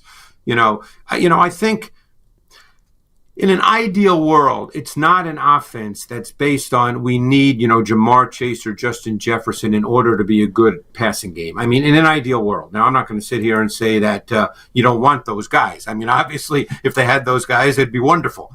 But I don't think that the way Kyle structures his offense, it's built on we better get the ball to this guy or we can't have a good pass game. Now, depending on how the season goes with Jennings, look, he's not going to sit out the season. So if he's a Niner, at some point he's going to show up because he's going to want to get paid. We'll see how it plays out. But Pierol at the wide receiver position right now would be the number one guy. Greg Cosell, NFL Films. Greg, we loved that conversation about your deep dive on all of Brock Purdy's dropbacks last week. And, you certainly Oh, go ahead. Well, I was just going to say, guys, you have to think of it this way. Pretty much every quarterback in the league has defined strengths and limitations. Like if I put on Twitter that, Patrick Mahomes is not a great progression reader, which, by the way, I've been told by defensive coaches in the league, people would probably tell me I'm an idiot, but I've been told that by coaches that play against him. Okay. So now you have to think of it this way, that every coach has strengths, every coach has limitations. So what is the job, every quarterback So what is the job of a coach? You have to sort of navigate and mitigate their strengths and limitations. That's what you have to do. Okay, so Purdy has defined strengths, and then he has some limitations. Now, can limitations crop up in a given game? Sure. It depends on the nature of the game, the nature of the opponent, any given day. I mean, if we went into the Super Bowl last year and said, look what would have happened, and you said that before the game, people would have said you're an absolute idiot. Sometimes these things happen. That's the job of the coach, is to understand strengths and weaknesses and make it work accordingly. No doubt. What I find interesting, though, to further the conversation is I think it was Albert Breer kind of did an interview with Purdy where Purdy, and he's never really done this before, he admitted that with all the injuries on offense last year, instead of sticking with the game plan sometimes, he felt he forced it and was trying to do too much. Did you see a lot of that when you went through all of those dropbacks? I'll answer it this way. It's hard for me to know what's in his head, so I can't really answer that. Right. But the one thing he definitely did do more of last year was leave the pocket at times when it was unnecessary to leave the pocket. Because one of the things he did exceptionally well in his first 2 years was just stand and deliver. And I thought last year, even though he's not immobile, and he certainly can make plays with his legs, although I don't think anybody would call him a playmaker in the way that, other quarterbacks are in the league that we talk about, but I thought that he did not let the system play itself out the way that it's designed to. Because, look, we all know that Kyle is about the system. And in his mind, he's calling plays that are going to work, that are going to get the primary receiver open, which is what all coaches want, obviously. There are some coaches that do it better than others. It's never 100%, of course, because it's a defensive coach and there are defensive players. But when all said and done, that's what you're trying to do when you call a play, is to get your primary receiver open so the quarterback can hit his back foot and deliver the ball. A lot of quarterbacks, if they're uncomfortable with that for whatever reason, they'll bail. They'll bail out of the pocket when there's no need to bail out of the pocket. And I thought Purdy did that a little too often last year. Does Kyle need to change the system this year with Deebo Samuel being gone and perhaps having, wide receivers that aren't able to get separation like they weren't able to last year? I would say maybe it's a tweak, not a system change, because I think his system does, because of the formation usage and because of the motion and the shifting, it does present a number of ways for receivers to be open. So I don't think he's going to all of a sudden have a brand new system. One thing I learned from coaches who've been in the league for years and years in the league, coaches who are friends of mine, is that coaches coach what they know. They don't change dramatically from year to year. Can you tweak things? Can you add a wrinkle in? Maybe there's a different kind of player. Look, you can go back years and years to when Kyle Shanahan was the offensive coordinator for the then Redskins, and he did different things because he had RG3. But I mean, but that's not the case this year, obviously. He's got the same quarterback. And you ultimately are designing your offense, the pass game in any way, based on what your quarterback is, and the quarterback's the same. And he has a certain set of positive traits and a certain set of, I don't want to say negative traits, but limitations. So you're working off your quarterback. Greg, if the answer's no on this, just say it and we can go a different direction. But I'm curious about a specific wide receiver. Go back to last year's draft. Did you have an opinion on or do any study on Jordan Watkins, the wide receiver out of Ole Miss? He went in the 4th round. It's funny you say that. Ole Miss, they had the Trey Harris kid. Watkins, I didn't study in detail. And, when I saw the Niners drafted him, I was like, but I didn't do him in detail. I remember he had that huge game. Didn't he have like 4 or 5 touchdowns in one game? I saw all this because, of course, of the quarterback as well, because I did Jackson Dart in detail. But Watkins, I did not do in detail. But, again, what have you heard about his training camp? I mean, is he going to get an opportunity because he's been there? Yeah, no, they really liked him. And then he got a high ankle sprain. They were definitely planning on rostering him, and he did make the team. But he's expected to miss at least the first week of the season. And so, I wanted to know just kind of what your thought was on him, because I do think that at some point this year they're planning a role for him.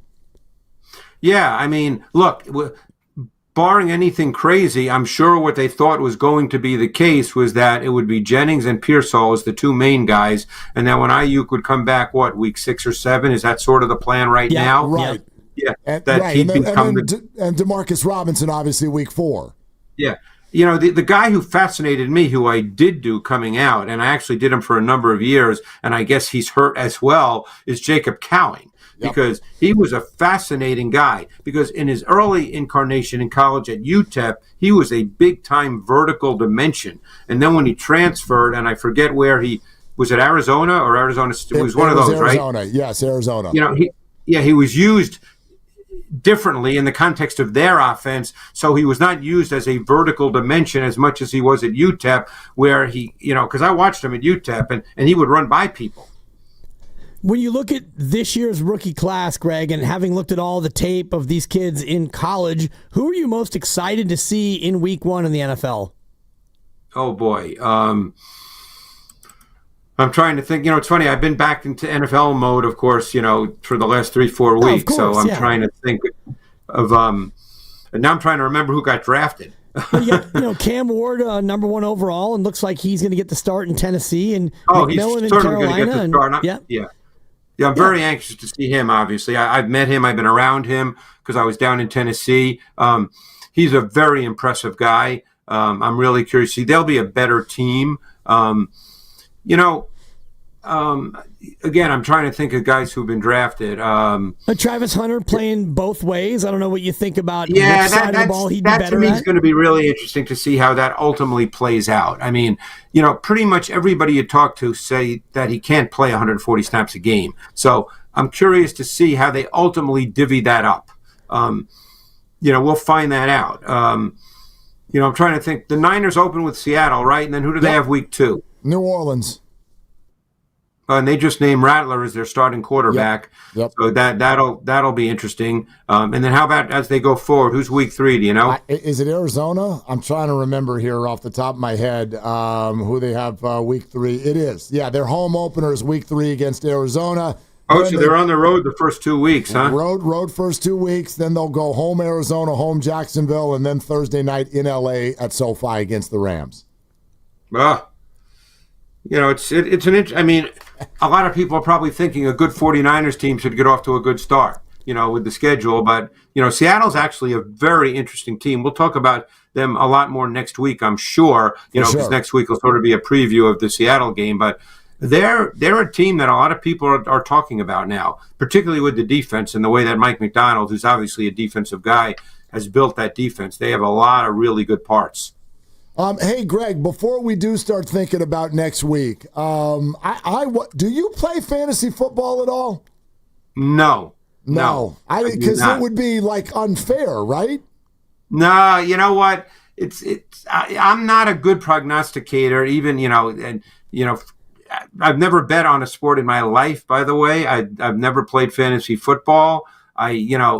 That stuff doesn't interest me. But, the thing, as you guys, I'm sure, know and appreciate, is I love the whole process of it. I'm not really interested in the other stuff.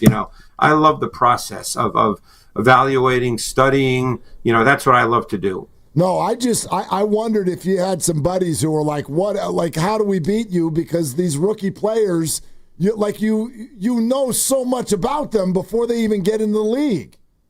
Well, it's funny. I think I did about 225 guys from this rookie class, and I've already this summer I looked at probably 80 to 100 guys who are likely to be. Some guys will drop off, of course, but I did 80 to 100 guys who will be in the 2026 draft before I switch back to the NFL. So, it's just I really enjoy doing that. I mean, it gives me a head start on a lot of guys, and most guys don't dramatically change in terms of their traits.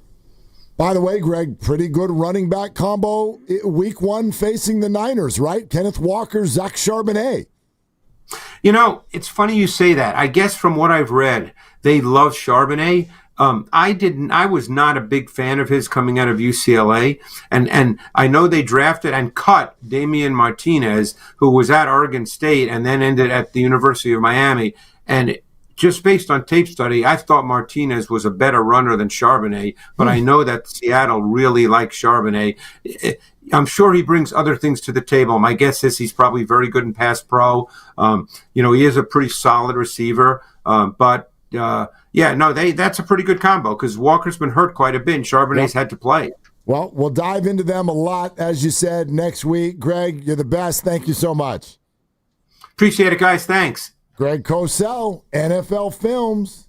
You made it. Yeah, you did too. I did. Kind of. What? A little shaky there for a minute. What do you mean? Of course he doesn't do fantasy football. Oh, that's why I asked. I wanted him to be able to speak on why he doesn't do fantasy stand on football. Business. And yeah. He doesn't do prognostication. He does the film. You know what it would be if he did? It would be a prognostication sensation is what it would be. We're but it's not. Hey. We're brought to you by Fremont Bank. Here for you. Here for good. Pods in a half hour. We'll keep it Niners, though, in these wide receiver situation. Until then, it's Willard and Dibs.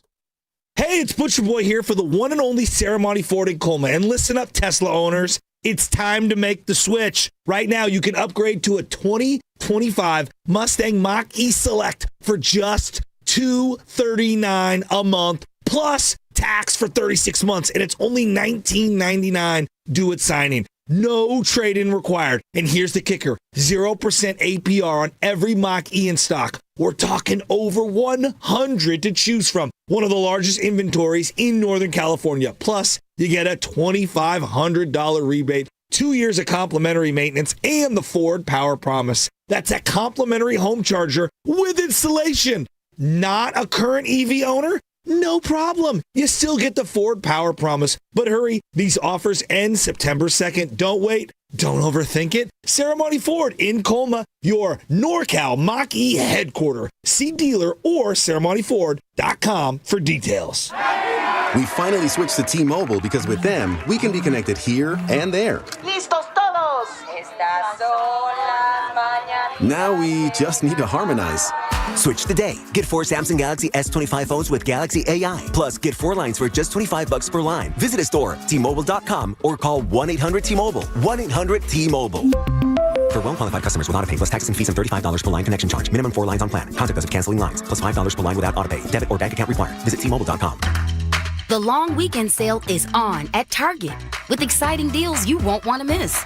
Stock up on grilling must-haves for a few more sunny barbecues. And while you're at it, Ease into sweater weather with fresh new fits for the fam. Whether you're hosting, relaxing, or showing off your new style, Target has your deal in-store, online, and in the Target app.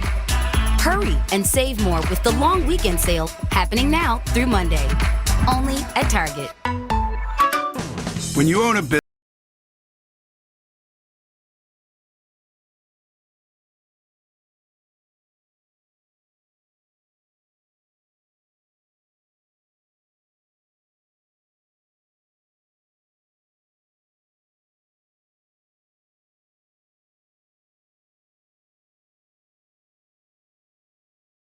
that one's still on you, which means you'll save hundreds for your business and get the fastest mobile service with 5G cellular and Wi-Fi hotspots on us. But hurry, this deal won't last long. Get a mobile plan and free up the budget to maybe, I don't know, fix that coffee maker? Get mobile on us for 1 year, you guessed it, on us. Comcast Business, powering possibilities. Ends 9/22/25. Restrictions apply. New mobile customers only with internet standard service or above. Limited to value of 1 unlimited intro-line apply via 12 monthly internet bill credits. 1 discount per account. Fastest mobile based on mobile, Wi-Fi, and cellular data in service areas. Ookla Speed Test Intelligence 2H24. Now it's time for the closer of the week. Presented by LiftMaster and R&S Doors. Turn your garage into the envy of the neighborhood. Visit rnsdoors.com. This week's closer comes from Rick in Burlingame. I run a storage facility and had a door that would not work. I called R&S and they had 2 guys here within a couple hours. They got the door operational, professionally, and quickly. Very good experience all around. Recently, my garage door opener was not working. I was in need of a closer. I was put in touch with R&S Doors and they hooked me up with a brand new garage door opener from LiftMaster. With LiftMaster's MyQ connectivity, my garage door opener can be controlled right from my smartphone. You'll know when a door or gate has been left open and can close it with a tap, no matter where I am. Be one of the first 10 callers and receive 20% off a LiftMaster garage door opener. Call 1-800-FIX-A-DOOR. That's 800-FIX-A-DOOR. Or visit rsdoors.com. R&S Doors. Look for the red truck. Step up to the plate and save lives with Stamford Blood Center. Donate blood during August and score a free limited edition Stamford Blood Center and San Francisco Giants co-branded jersey, and only available for a short time. This exclusive jersey is our way of saying thank you for being a hero. Every blood donation can help save up to 3 lives, making a real difference in your community. Supplies are limited, so don't wait. Visit StanfordBloodCenter.org to schedule your donation. Every week on the Moth Podcast, we share stories that are funny, strange, heartbreaking, and above all, true. I myself have been married for 56 years. Unfortunately, to 4 different women. It turns out the people I was looking for all my life is what you people would call nerds. Follow and listen to The Moth on the free Odyssey app or wherever you get your podcasts.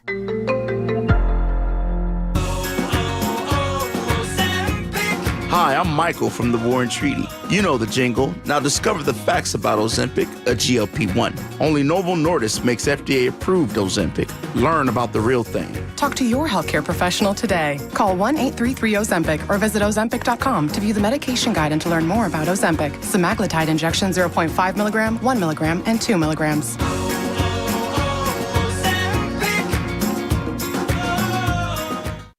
Life insurance. Why are you putting it off? Can't afford it? Too much hassle? Think you don't need it? There's lots of excuses for putting off life insurance. But if you weren't there, who would pay the mortgage and other bills? With Ethos, you could be covered in 10 minutes and boom, family protected. Ethos, fast and easy online term life insurance. Up to $2 million in coverage with no medical exam. Some policies as low as $1 a day. Answer a few health questions and get your free quote at ethos.com/radio. That's ethos.com/radio.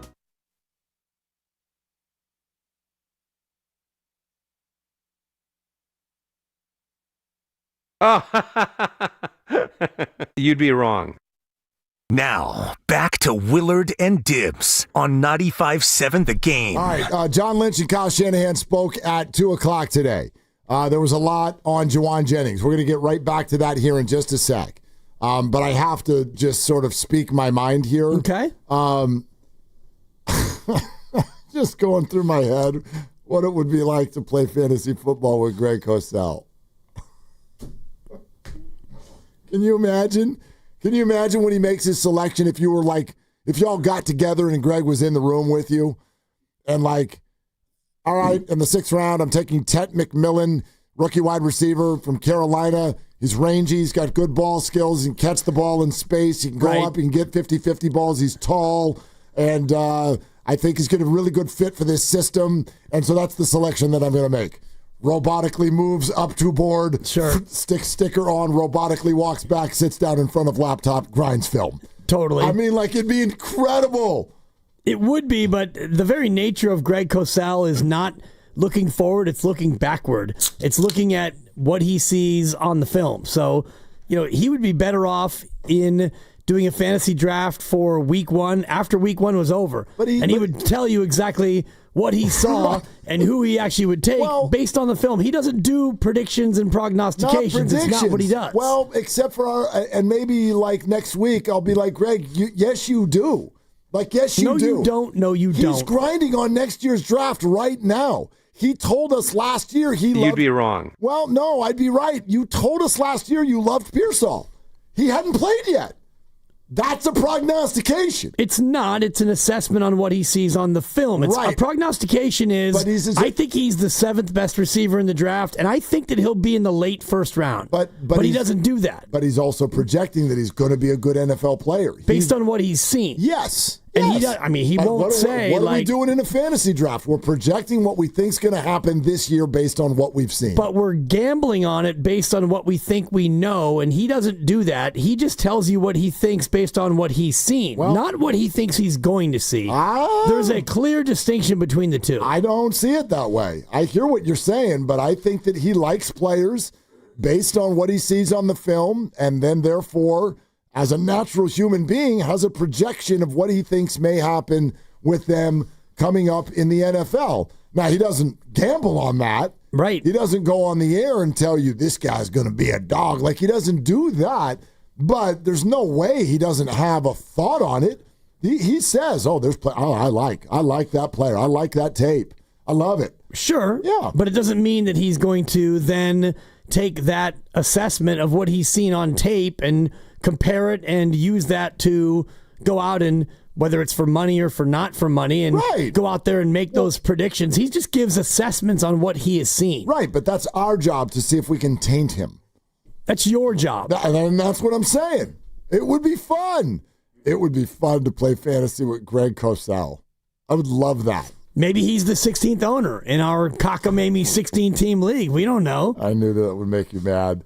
Anyway, speaking of fantasy. The 16-team league? Yeah. It doesn't make me mad. It just reminds me of how, ramshackle and shoddy this whole thing is. But I'm here for it because it's my job. You say yes every year, and by draft day, you are ripping the league every year. I rip the league 12 months a year. It's not by draft day. I rip the commissioner. I rip the process. I rip the structure. And I'm true to myself in that fashion. I don't just all of a sudden get to a point where, like you always say, I'm mad. I'm not mad about anything. I just speak my mind about what I see and the way things are run. Give it some love, and maybe it would go better for you, though, is what I'm saying. It's not about love. It's about luck. A lot of this is luck. Sam Lubman, morning show producer, sometime host, and he does garlic fries and baseball guys. He got the first pick. He took McCaffrey. McCaffrey had tendinitis, didn't play, then played, got hurt. He came in last. No. Luck. You can call it luck. I think you should have seen that coming. Maybe. I mean, we'll see who you take. We will. We will. Speaking of fantasy football, I do want to send out one other thank you, not only to Splash at Thrive City for the event last night, and the food and the service and everything about the setup was absolutely fantastic, but also so was Jody in San Jose. Awesome. And all of the friends that showed up. And so, Jody, if you're listening, you were a blast to be around. Wonderful energy in the group. Very, very kind people who then also kind of dove into their fantasy draft. They didn't take it too seriously, but they did get quiet. Yeah. They did get quiet. You were ripping them yesterday, so now are you doing your backpedal? Was I ripping? You were ripping the whole league. No, I was worried. You were ripping the fact that they didn't know what they were playing for. That was not a rip job. That was concern. It was a total rip job. No, it was concern. It was more than concern. I don't want somebody to draft without knowing what they're playing for, and then it's unveiled what they're playing for, and then somebody doesn't yike it. And then what do you do? You went over there during the break, and you were hot. I did some recon. Right. Jody and I had a talk. Sure. I pulled him aside, and we talked. And I came away mostly satisfied, but I expressed to him my concerns for him and his people. Because your concerns over his league. Well, that to me is hilarious. They're very nice people. I'm worried for them. I was worried for them. Because they are not grown adults who can't navigate their own fantasy league? You don't worry about adults? You've got sons in their 20s. I don't worry about them. No, yes, you do. Not at all. Yes, you do. Well, yes, I worry you do. about my son when he is dealing with an airline that is canceling flight after flight. Exactly. But I didn't worry about him like, his fantasy league. I wonder what the prize is. You do it your way. I'll do it mine. I was worried about the group. I expressed it. We came and found common ground and move on. In other words, we did what the Niners and Jawan Jennings have not been able to do. Not so far, no. All right. So here's John Lynch today. As the guys, John and Kyle, they took to the podium, and as you would have guessed, right out the gate, lots on Jawan. So Jawan's still working through his calf issue, making progress. We're kind of like everyone else, hopeful but not sure, on week one, and we'll proceed as such. And so we're working to get the best mix out there. We added a piece today, and in MVS, Marquez Valdez-Scantling, and thrilled to have him part of it, and we move forward. Okay, so that was a wonderful effort by John Lynch. It didn't work, but it was a wonderful effort. And I get that the Niners, that was their plan. We're going to come out and say that Jawan, still working through the calf issues, keep it super vague. We're not going to put a timeline on that, so we're hopeful for week one. We've signed another receiver, but that's where that's at. And unfortunately, and I knew this would happen, so did you, we're too late in the game for, we don't know, so we'll just see. It's a calf. So here came all the questions from all of the different angles. This was the first one. Okay, my goodness, if this calf, good Lord, John, if it's not getting any better, is it time for more imaging? You don't image a guy like daily, so that's something that happened a little bit ago. And, if it doesn't get better soon, I'm sure we'll be doing more of that. Is it worse than you originally had thought it was going to be? Yeah, but calves can take a long time. That's one thing with that injury. Played with guys who they can take a while. Okay. Yeah, but, is it worse than what you thought? Yeah, but calves can take a long time. Yeah. And, I played with guys, and, you have calves, and you don't really know. And the calf is one of those tricky ones, but, you're not just going to image a guy every day. Oh, I don't know. If you have a guy who's missed a month and he's hurt, maybe you image him again and you check in on it? So I don't know. I'm addicted to the process that unfolded here. It's hysterical to me. And I get it. I get it from all angles. The Niners are like, we're going to go out there and tell everybody that he's still working through a calf. And the first thing the media does is they go, okay, we'll buy your response. But if you're telling us that this calf, it's sticky, it just won't get better. So I would imagine you're checking on it again, right? That's where they started, and that's the answer they get. And at a certain point, it's like, this isn't really adding up. Like you just said 5 days ago, Kyle Shanahan said it should definitely be ready by then. And now you're saying maybe it's not going to be ready. So more imaging, right? Well, right. You don't just do the imaging all the time. Okay, so how about this, John? Let's pretend that at a certain point over the next week and a half, Jawan is healthy and the calf is fine. Well, so he's playing, right? Well, there's a lot that goes into that, Eric. Ideally, everybody has a training camp. Everyone's out there. That's a perfect world. But, he's been putting in work to the side, and we'll have to make that judgment when the time comes. The other thing is both things can be true. He wants a new contract and he's got a hurt calf. So I think people want to assume one or the other. Both things can be true. There you go. And I think that both things are true. His calf might be 93% healthy, but, you get that little thing in there. I woke up today with a little bit of a lower back issue. My back is normally 100%. Today I probably put it at 93%. And if I was in a contract situation with a job that required my back to be 100%, I might, report that I'm questionable with a little bit of a lower back strain. So two things can be equally, quote unquote, true. I mean, they can both be true-ish. They can be. And if the calf is... Doesn't mean they are. No, and last night in my sleep, I rolled over and stretched my leg wrong, and I had that little calf grab. You get like a cramp. Little cramp, yeah. And I was like, oh, my God, my Achilles. And then, you put the hand down there, and, you give a little massage, and 3 minutes later, you're back asleep. Hand down, man down. That's right. That's exactly the way it went. So his calf might be 94% good to go, but you feel that little twinge. No, this is what I love, though. I want to play that one again because I want all of you to hear when John Lynch he openly decides, this isn't going where I want it to go. I'm going to take a right turn right now and admit to everybody, because everyone was going with him. Well, a calf is tricky, just not ready yet. Okay, so is there more imaging? Well, no, you don't just image you don't just do that every day. All right, but once the calf is ready, he's playing, right? Well, then got to ramp him up. I don't know. Like he might have been eating chips for the last week. I don't know. So right then, John goes, bleep it. I'm going to let everybody know it's a holdout. Well, there's a lot that goes into that, Eric. Ideally, everybody has a training camp. Everyone's out there. That's a perfect world. But, he's been putting in work to the side, and we'll have to make that judgment when the time comes. The other thing is both things can be true. He wants a new contract and he's got a hurt calf. So I think people want to assume one or the other. Both things can be true. Okay, so right there, he just decides, all right, I'm going to put it out there for everybody.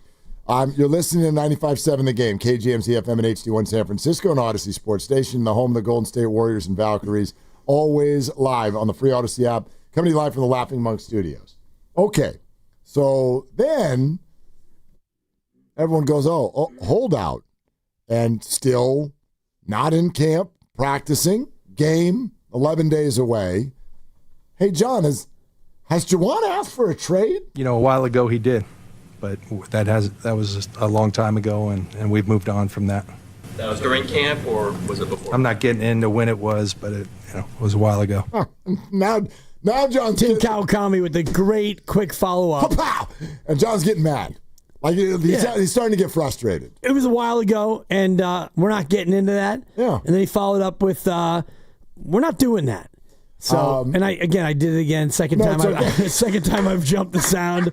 It's like it's my first day in radio. It's good sound. I can't wait to get to it because for me, this was the cha-ching. Well, totally. You see the staircase or the hill that the Niners are falling down during this press conference. Right. All right, guys. It's like imagine John and Kyle in a huddle. All right. We're going to tell them it's the calf and stuff. stuff. Is just not ready and stuff. And then we need him in training camp and stuff. Yeah, and so there's a game in 11 days, and we'll just be like just shrug your shoulders a lot. And then you go with two things can be equally true and stuff. And as soon as he does that, now people are asking about trades, and you can tell the Niners just like, oh crap, this isn't. It's not going well. Yes, he did ask for a trade. It was a long time ago. And Kawakami's so perfectly timed with, when did he ask for it, John? Was this during camp? Right. And John's like, we're not going to talk about that.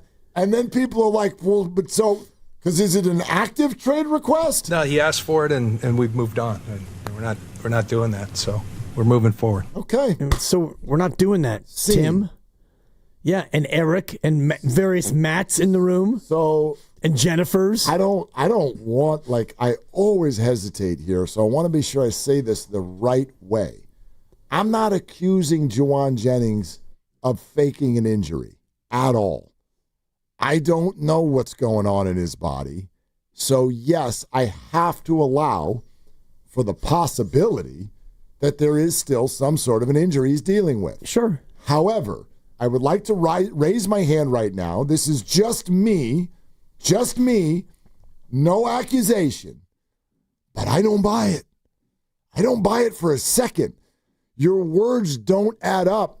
Last Saturday, Kyle Shanahan said he's definitely going to be ready for week 1. He should be. That thing should be healed by now. Should be. Now we're 5 days later, and apparently it's not healed. Well, they haven't done any imaging. I would imagine that then something has changed, and you would image that thing again. Well, no, we don't really do that a whole lot, so we're just going to keep.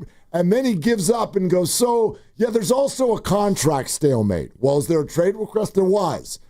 But it's not active anymore. Why not? Because we're not doing that. Yeah. Okay, so we started here all the way over to the right, and we ended up over here all the way over to the left. Just my read. This is not an injury, in my opinion. This is a contract holdout. You've arrived at the end. It's a hold in. Okay, hold in, whatever. It's the new holdout is the hold in. It's a standoff. This is a contractual standoff. I think the Niners are frustrated. I think Jawan is out of chips. And there's a game in 11 days, and the Niners, every action they've taken in the last 48 hours is to build a receiving core that it can at least get through the first 3 games of the season without Jawan Jennings if they need to. If they need to, and I do think that he has some sort of an injury, quote unquote. I don't know how bad it is. Only he knows. If he had a contract that he loved, would he be in camp? Would he be practicing? I think he would. I agree. If it was the week of the NFC wildcard game and you were getting ready to host, I don't know, Detroit, you happen to win the division and you're the 4 seed, whatever the seed is, you're going to be home and you got a playoff game coming up next weekend, he would be practicing, he would be padded up, and he'd be ready to go, even if he's not at 100%. And I believe he's probably not at 100%, but who is at this point in their life, honestly, as an NFL player? So, yeah, it's more contract than it is the calf. And if you're Jawan Jennings, you've played this all the way up to this point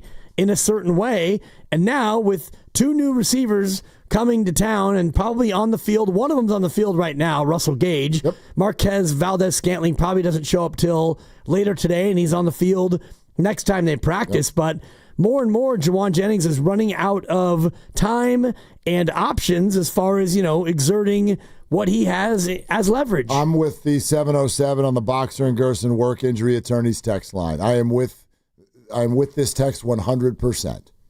The best way to heal a calf is to rub some money on it. Yeah. I mean, I agree completely. I don't know if Dr. Nirav Pandya would agree with that medical diagnosis. Well, let's try. I bet you it would work in this case. If he had to stack one of those bands of $10,000 worth of hundreds, and you go ahead and rub that on your Achilles or your calf, you're like, yeah, that feels much better. That's some new cash right there. My calf feels better. So I don't want old money. I need some new money. Right. Well, they don't have any of that for you. No, and he got the new money last year. Yep. So for the Niners, they're thinking, we gave you that new money. We gave you a nice bonus. We gave you cash up front. So, I don't know, how about you come in and play football? Yep. And if he doesn't want to, then they have no choice at this point but to find people who can be wide receivers a week from Sunday. Just got a text from Doc Pandya. Oh, yeah? Yeah. It says... money helps calf injuries heal very quickly. I love it. Yeah. Thank you, Doc. Confirmed. Thank you for listening. I mean, that's my kind of medical school. 707. You're right. Money absolutely heals calves. I don't know about hamstrings and concussions. Sure. But you rub that sucker on a calf, especially a calf injury that's just mysteriously lingering for a month, it goes away. Hey, Doc, now that you're listening, does a roll of quarters work the same way? As a massage tool. Yeah. How much money right. do you need to rub on the calf? Roll of quarters is $10 now. You're like, right? Do we need like $100? Right. Or do you need, I don't know, like 16 million? I don't know. Well, I believe it's Mega Millions tonight is $815 million. So, oh gosh, no one won on Monday? No. Is it tonight? It's tonight. I think it's Mega. What's the deadline? We're north of 800. I think 7 o'clock or 7:30. So you got time. I got time? Yeah. I was like, I get in when it gets this high. There's a liquor store between high. Here and where we park. Very friendly cashier. I know that one, but I don't carry. Duck in. I know, but I don't carry cash. I'll spot you a couple bucks. Okay, would you? Yeah, you get the ticket, you win. I don't even want half. No, I would have done that anyway. I just break me off like 10 million. I would have done that anyway. Yeah. I don't know about 10. We'll negotiate. But if anyway. you win 8, you get 400. You can give me 10 for spotting you $2. I could, but there's going to be a lot of hands out. No doubt. There's going to be a lot of people to feed now. Dad, can I get some millions? Can I get some of those millions, Dad? I'm your firstborn, after all. Dad, I'd like to go shopping. Can I have $1 million, $1.5 million? I don't yike how good your impressions are of my kids. I don't have a Jude yet, but I still imagine him a little high pitch, but he's a sixth grader now. He's starting to drop it down. Yeah, he's got a rasp. Yeah. He's got a rasp. All you have to do is just talk without taking a breath for about 22 minutes. Yeah, he's just like his dad. Dad, can we buy the Red Zone? Can we buy the Red Zone channel? Can I have an NFL team? Oh, gosh. Will you just keep handing me cash for 7 hours? Totally. Yeah, that's probably what he would say.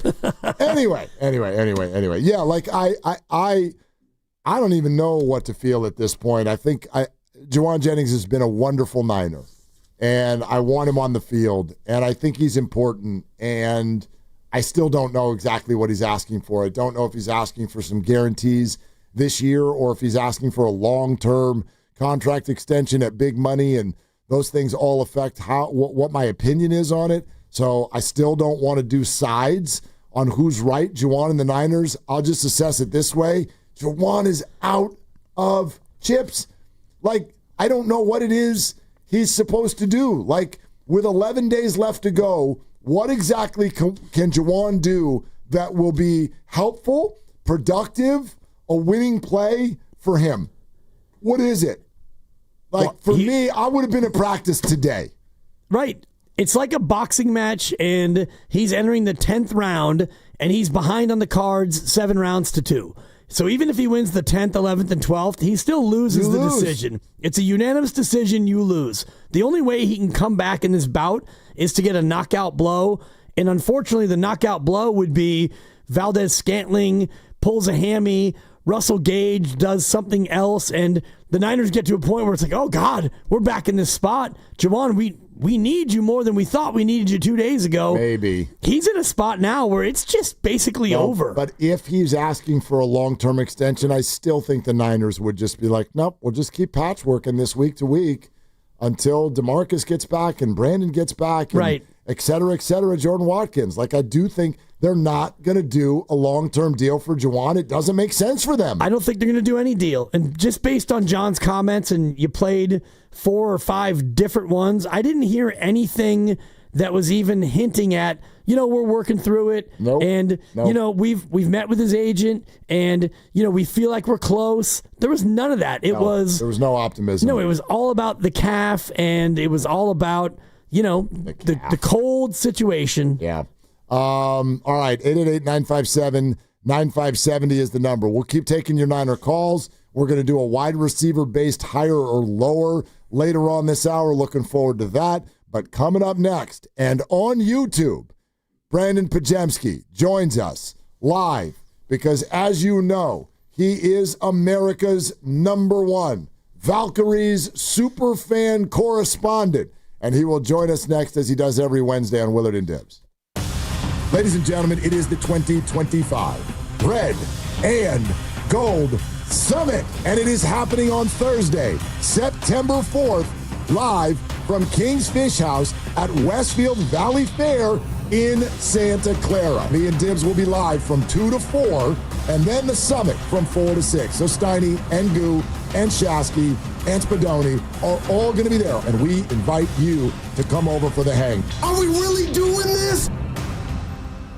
This game day traffic report brought to you by Crystal Geyser, Alpine Spring Water. 101 northbound, heavy from the 280 interchange as you approach the 80 eastbound merge. 280 northbound, pretty tough as well. And the Bay Bridge westbound slowing down as you enter San Francisco. That's traffic. I'm Rebecca. What makes Crystal Geyser Alpine Spring Water different? We always bottle our Alpine Spring Water less than 1.5 miles from the spring source. And all our bottles are made with 50% recycled plastic from our own recycling plants. Crystal Geyser, bottled at the spring source.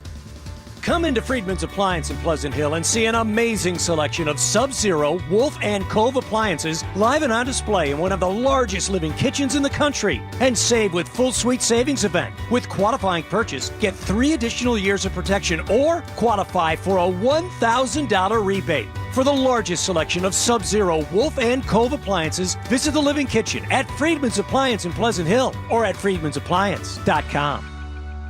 When you own your own business, you own every decision. Catch the red eye or take the 6 a.m. Make a new hire or promote internally. Celebrate a win with the toast at the gate or unwind at the lounge. Big props to this team. Some decisions are a win-win. Like earning 8 times points on Chase Travel. Introducing Chase Sapphire Reserve for Business. With $2,500 in annual value, it's the business card that gives back all you put in.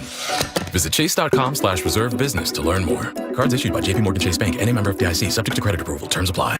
Citizens, since we each upgraded to Xfinity in our homes, the Wi-Fi has been booming. It's fair to say our town has officially become a boomtown. Mayor, will I be able to drop into multiplayer gaming battles with low lag? The lag won't be an issue, but your questionable skills may be. And what if I have hundreds of devices on the Wi-Fi? Purely hypothetical. Seems like a lot, but sure, hundreds of devices all booming together with the Xfinity Gateway. Yes, friends and neighbors, with Xfinity, the Wi-Fi is booming. The Wi-Fi isn't the only thing that's booming. Now get the most reliable Wi-Fi and our best-in-class equipment for one consistent price for 5 years guaranteed. All in. Plus, get unlimited data included and no annual contract. All with the 5-year price guarantee from Xfinity. Visit Xfinity.com, call 1-800-XFINITY, or visit a store today. Restrictions apply. Not available in all areas. New residential customers only. Select plans only. Xfinity Gateway with X5 Complete required for unlimited data except in certain areas. Most reliable Wi-Fi based on Open Signal Awards USA. Fixed Broadband Experience Report, August 2024. Actual speeds vary. If your end of summer plans don't include a trip to Macy's, then you're missing out because our Labor Day sale has huge savings to wrap up the season in style. Like dresses from Karl Lagerfeld and INC, 100 and under. Plus, just what you need for fall, like Levi's for your whole crew, 30 to 40% off. It's also the best time to update your home with our lowest prices of the season on furniture, mattresses, and more. Hurry in. Macy's Labor Day sale is going on now. Savings off already reduced prices. Exclusions apply. I knew that I was not living the life that I wanted to live. Buprenorphine, it gave me the time and space to take life one step at a time. I am living proof that recovery is possible. Get treatment. It works. Learn more. Visit livingproofsf.org. Losing weight shouldn't be a struggle, and with Jumpstart MD, it doesn't have to be. Your first month is just $99 when you join Jumpstart MD's medically supervised weight loss program today. Licensed clinicians create personalized plans, including GLP-1 medications. No insurance? No problem. Jumpstart MD has options to meet your individual needs. With 13 Bay Area locations and online visits, expert support is always within reach. Call 855-JUMPSTART or visit jumpstartmd.com to start transforming your health today. Before summer calls it quits, make memories in a Toyota built for adventure during Toyota's national sales event. Score big with fuel-efficient icons like the all-hybrid 51 MPG 2025 Camry or the versatile RAV4. Itching for a road trip? The all-new 4Runner's your passport to anywhere. So don't wait. Hurry to your local dealer for Toyota's national sales event, now through Labor Day. Toyota, let's go places. Event ends 9/2/25. Injured at work? Don't wait. Every day you delay can mean lost wages, delayed medical care, and more stress for your family. At Boxer and Gerson, we fight for people just like you. Construction workers, delivery drivers, factory workers, restaurant staff, hardworking folks who get hurt just trying to earn a living. We won't back down. We get results. You work hard, you deserve real help. Call Boxer and Gerson now at 510-835-8870 or visit boxerlaw.com. The consultation is free, but waiting could cost you. Boxer and Gerson, justice for workers. Actual price will depend on product and subscription plan. Featured products are compounded drug products, which the FDA does not approve or verify for safety, effectiveness, or quality. Prescription products require an online consultation with a healthcare provider who will determine if appropriate. See website for details, restrictions, and important safety information. Want a boost in and out of the bedroom? Hims has you covered. Introducing a new 2-in-1 approach to level up your game. Tadalafil for better bedroom performance and zinc for testosterone support. Put it all together and you've got what you need to turn things all the way up. Getting started is simple. Just go to hims.com/joy to start your free online visit. Through Hims, you can access ED treatments including pills, chews, and more. 100% online. No office visits, no pharmacy lines. Just fill out a simple intake form and a licensed medical provider will determine if treatment's right for you. If prescribed, it ships free and discreetly to your door. Find affordable treatment options at up to 95% less than brand names at hims.com/joy. That's hims.com/joy, HIMS.com/JOY. In San Francisco, it's 69 degrees and sunny. Weather brought to you by Robert Half. Our recruiters' expertise and award-winning AI will find you the skilled candidates you want. At Robert Half, we know talent. Visit roberthalf.com/talent today. Join 95.7 The Game at our annual Red and Gold Summit on September 4th at Westfield Valley Fair Mall in Santa Clara. We'll be live from King's Fish House from 2 to 6 p.m. See all of your favorite hosts kick off the new football season. For info, visit 957thegame.com.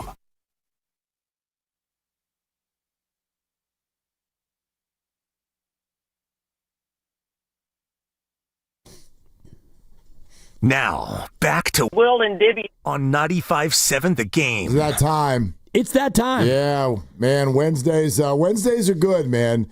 And we get to catch up every week with our guy, our Valkyries super fan correspondent. Just also happens to play for the Warriors. That's none other than Brandon Pajemski, who's on the River Islands guest line. He's also on YouTube. Pods, what's good, man? How you doing? I'm well, guys. How we doing? Well, we're wearing Valkyrie jerseys right now. I don't know if you can see us yet, Pods. We're in Valks jerseys right now as we speak. Yeah, I can see both of you. Yeah, we're fired up, man. Oh yeah, we look like you at a game right now. Yeah, I mean, you got to collect them all just like me.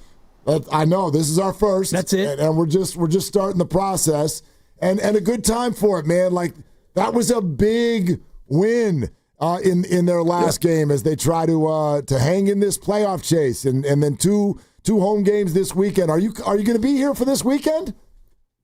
I will not be. I'm finishing up here in Orlando before I go back to Milwaukee actually for a couple of days to see my family one more time before I'm on Cali for good. Love it. Can't wait to have you out here because when you get here, it means that the season is coming up. And you mentioned that we need to get all the jerseys, but right now that means we only need to get 8 jerseys because the Valks are only rocking with 8 players. What do you make of the effort that they've put out winning games with only 3 coming off the bench? I think it's terrific. Obviously, the starters are playing heavy minutes. Everybody's putting their best foot forward and trying to do whatever it takes for wins, stepping up, doing things, a lot of people didn't expect. From each individual, but collectively we're just putting together good efforts. Obviously, we lost 3 in a row, so that game in Dallas was really critical that we got, and we did. And so we got 2 opportunities right behind us in Washington, and then the Fever, I think, right there with us too. So 2 good opportunities this weekend. Pods, we talked about Veronica Burton last week, and she's just doing it again. So consistent. Her last game, 25 points, 13 assists. And I wonder, a guy like you, a couple years into the league, that's kind of the thing, right? Is not just achieving a great game, but like to consistently be able to do that every night. What is that process like for you, for her, for every basketball player? Yeah, I think everything comes with time, but opportunity and confidence in the game of basketball are 2 really strong words, and the impact that has on a player and an individual is super kind of out of this world. Anybody that has the supreme confidence in themselves, but also they get that same feeling from their teammates and opportunities there. You see it all the time in the NBA when guys go down and bench a play. You see guys that are like, oh, wow, I like this from them. And so those 2 things are super powerful, and that's what Veronica's been able to do with the Golden State Valkyries this year, and that's why she's more than well deserving for Most Improved Player of the Year. What's that like? And you kind of went through it, although you immediately came in with swag and confidence. But as your rookie year went on, what's that feeling like of not only feeling like you belong, but getting that same faith in you from your teammates? Yeah, it's a different feeling. It's something you only can feel when you're in the moment. You're experiencing it live. Obviously, it's a really good feeling, especially if you're on a veteran-led team with Hall of Famers like I was. And so that just kind of breeds you confidence. But I think for me, the moment I really got the most confidence and that I'm carrying into next year is just that Game 5 that we had that we lost. And it just kind of showed that I could really hang on that level in the playoffs with Steph being out. And so that really gave me confidence. That's the only game from last year. And so I'm just really trying to just build off that and not look back. Valkyries superfan correspondent Pods is with us here on Willard and Dibs, 95.7 The Game. Hey, a 6-day layoff leading into a 5-game homestand. 1, are you jealous? And 2, This time of year, is that a good thing, or can that knock you out of sync? I mean, obviously with our team, it's probably a good thing. Obviously, we were playing with eight ladies last game, so hopefully some of the other ones can get healthy and we can get back to full health and full strength as much as we can. But I think it's solid time at home. Get to be where your body's at, your mind is at rest, and you know that you're gonna be home for a while. So that's always a good thing. But it's a big, homestand for us. Then we go back on the road, I think, to Seattle and Minnesota to finish it up. So to be able to get as many as we can at home, playing some high-quality opponents at home will be key for us. 7 games left, game and a half lead. When you get down to crunch time, really, in a season, what do you do as a player to try to calm the nerves and just, focus on the moment at hand? Yeah, it's kind of experienced that with the Game 7 in Houston. It's like all hands on deck. What can we do to win? What can each individual do? How do we collectively come together, unite as one, and just put everything we got on the table? And I think that's just the mindset that I know Natalie is going to having. So I'm excited to see what these last couple of games look like for them until the playoffs start. Speaking of Natalie, Coach Nakase, was asked about Coach of the Year possibilities. Everybody's been impressed by this team in their first year to have a winning record and battle for the playoffs. Take a listen to what she had to say, and then we'd love to kind of get your reaction to it. Here it is. No one really cares, honestly. I mean, I'm just being dead honest. Like, our goal is to make the playoffs. Okay. Yeah. That's our goal. But when to think about it, it should be coaching staff of the year. I'm not doing the scouting on my own. I'm not doing the player development on my own. I'm not doing the film work where they have to individually do it with their players. I'm not doing this on my own. So it shouldn't be coach of the year. It should be coaching staff of the year. Well, especially when you add in that you were the one responsible for Veronica Burton being on the team, Pods. I think she's talking about you. I mean, she's 100% right in terms of, it's not just her. Everybody that you see on the front of the bench, behind the bench, and even some people that you don't get to see at all as a fan. The amount of work that goes into a successful organization is crazy. I know that just from our side of things, from the Warriors, how many people we have that travel with us on the road, that help us with analytics, numbers, all that kind of stuff that people don't see. There's, always a place for them in terms of where the success lies. And so for Natalie to be Coach of the Year, I think she's absolutely deserving of that. But she's 100% right. There's so many other pieces that go into play when it comes to a successful team and organization that we don't. But she's 100% right with that. And this is your chance to lobby for Natalie and the staff to get the award. Just how good have they been? You've been up close and personal. How deserving is the staff of getting that award?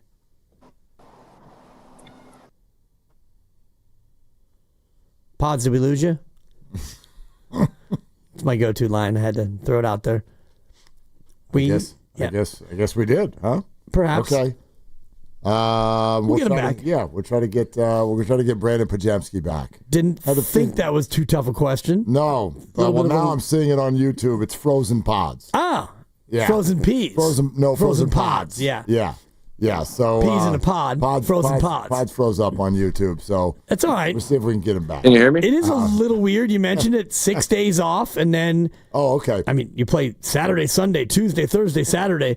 Just almost like a bye week. Guess what? You get to reboot that thing and do it again. Pods is back. Go ahead and re-ask your question. No longer frozen. We got thawed Pods. I just was asking Pods about Natalie Nakase and her staff, and I'm just saying you got a chance to lobby. Is she, in your mind, Coach of the Year? Yeah, 100%. Obviously, people are going to look at me and say I'm biased because obviously I play for the Warriors, but when you look at just what she's done in her first year, obviously the most wins ever by an expansion franchise, leading them into the playoffs, something that we've never, ever seen before in WNBA history. And so I just think just based off that alone, with the group of people we have, she's done a fantastic job. Obviously, we only had one All-Star in Kayla, and she's been out since the All-Star break. And so to see essentially a bunch of role players from previous years come together and be able to beat top teams in the league, it's just super impressive. And I know it's the players out there playing, but good coaching and stuff like that comes apart with that. BP, I think we're at such an interesting time for women's basketball, and so many of you, Steph, and many others have been so supportive of the women's game, and obviously they're at an interesting time as it gains popularity. The players are in need of more. Like there's new visibility, new fans, all of this, and so it's maybe, I don't know if this is the right word, but a challenging time for the WNBA, for the players and the structure of the league to kind of be on the same page. There are threats of where this, is there going to be an agreement? You're such a supporter of the players. I wonder what is your response to the message that they are trying to get out there to the public? Yeah, I think obviously they want to be paid what their value is, and that's anybody in any sport, male or female. I think they're doing it in a way that they feel is right. And whatever way that looks like, that's how they feel, and that's what they think is right. But for me, it's just like whatever their value is, that's what they should be given. It's the same for us. Whatever our value is, that's what we should be given. So I'm proud in the fact that they're standing up for what they believe in and, not just caving in. But I think, like you said, as the league keeps expanding, the teams are more and more, there's going to be more players in the WNBA because of the teams growing. I think it's just has nothing but room to grow and increase in value and worth. And so I think it will be reflected as such when it comes to the money for the players. Got to be a little bit more of a challenge for the WNBA in that there aren't as many comps. Like, you're in a league where, as good as you are, there are players who are kind of equal to you, and you can gauge your value based on that. And in the WNBA, they're breaking new ground. So how much of a challenge is it going to be for them in the winter when you get into this off season and try to actually get what they have coming to them? Yeah, that's a fair point. It's really hard to tell just because, like you said, you can't really compare apples to apples in a sense of contract and value. And so I think there just got to be, a starting point, whether it's going to be too high or too low. You're going to see the Asia Wilsons and the Fisa Colliers get that top dollar, and then there'll be a trickle-down effect from there. And so I think you just got to start somewhere. It's probably not going to be the perfect, but you got to start somewhere and then, let the seeds fall how they may. But I think that's how it's going to happen. That's probably the only way to do it. People are going to agree. People are going to disagree. But you got to start somewhere. Pods, our Valkyries superfan correspondent with us every single week right here on Willard and Dibs 95.7 The Game. And then we also do one big Warriors question before Pods leaves us, and then we start getting ready for next week. Pods, I want to ask you this, and in no way are either of us trying to put you in any kind of a spot. I get sort of how sensitive in some sort of a way, at least from a media perspective, this offseason has been. But the Warriors have made no transactions, and the world has sort of turned this into some sort of a standoff between your teammate, Jonathan Kuminga, and the squad. And I just wonder from a teammate's perspective, because, right, you're a Warrior, that's your teammate. What's your perspective on all of this? How do you go about kind of processing all of this? Yeah, I think obviously everybody on our team knows it's the media's job to try to nitpick and find things to write and talk about and, separate, teammates so they have a story to write. Like, we all know that's how it works, especially the guys that have been around it for, 10 to 15 years. They know how it works. But I think everybody in the locker room knows no matter how that situation is resolved, it doesn't change, our viewpoint of JK as a person, as a player. Obviously, we all want him to be in Golden State. That's the whole point. But it doesn't change anything. Obviously, like you said, the media is going to portray it one way to try to make people think differently of it, but it doesn't change my perspective. I know all I can control is being the best version of Brandon Podziemski that I can be going into my third year, and everything else is going to fall how it may. But that's just my focus, is how can I be the best version to, help Steph, Jimmy, Dre, guys that aren't going to be able to play all 82 games this year. How do we find ways to win those games so that way we're not fighting an uphill battle like we were last year after we got Jimmy. And that's a great perspective. And I just wonder if you have eyes on what took place this offseason, knowing that after next year you'll be in that after your third-year extension zone. Are you keeping an eye on the different offseason across the league this year? I mean, no. Obviously, my whole goal is to, be a Warriors for as long as I can. So whatever other teams are doing, that's fine. I know where I want to be, and that's in a Warriors uniform. And so, like I said, all I can control is what this year looks like for me. And so that's been the main focus. I learned from the playoffs what I need to get better at and what flaws I had exposed during that series. And so that's just been my main focus, and it will continue to be. When that contract time comes, it will be handled as such. But you can't, count your chickens before they hatch. So just focusing on getting better. Pod's good stuff, awesome, man. Yeah, really good stuff. And so best of luck with the continued workouts and then your subsequent travels on your way back west, man. Thank you so much. Cool, guys. Thanks. Appreciate you. We'll talk next week. Absolutely. Yep. There he goes. Brandon Pajemski, Valkyries super fan correspondent. The Valks with a big win to snap a 3-game losing streak, then a break, and then a 5-game homestand that starts this weekend with games both Saturday and Sunday, which are going to be key. They've got to play well at home. Only, I think, is it 8 games left? Yeah, 7. 7 games left on the whole schedule. 7 games. Tickets if you want to go this weekend for the next home game versus the Washington Mystics, a team I'm not going to say should beat, a team that they should have a nice chance to beat.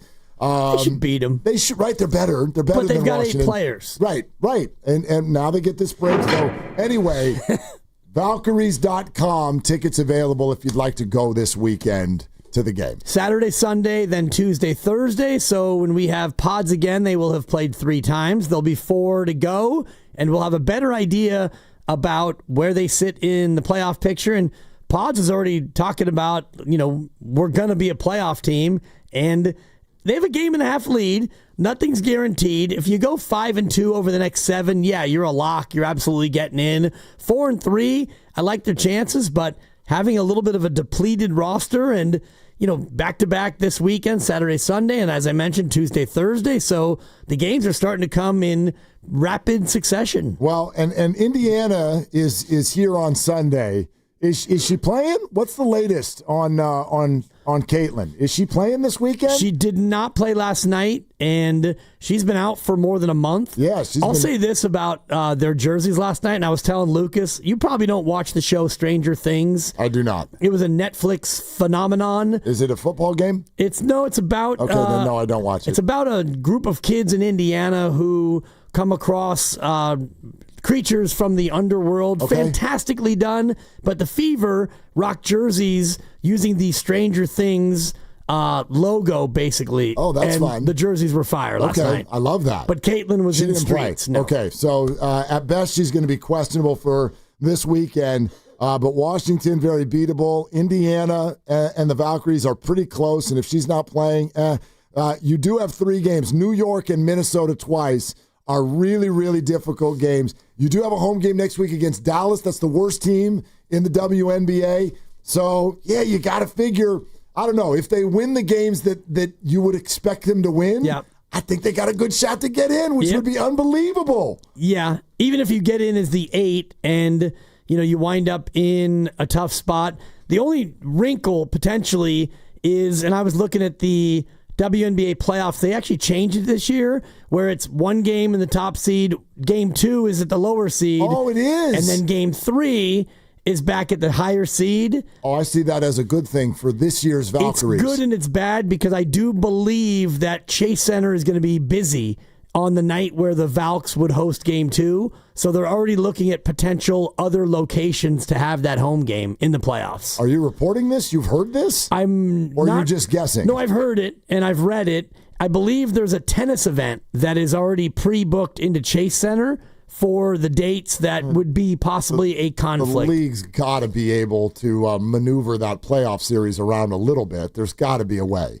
Interesting you say that. That would be, okay, that would be a disaster. It would be a disappointment. I feel like this has become, let's be real. Like, I understand that they're not the best team in the WNBA, but they're the highest valued franchise. They've sold out every game. They have hit a grand slam with every single possible way they could as an initial franchise. If they then make the playoffs, you're not going to give them their home game in their arena?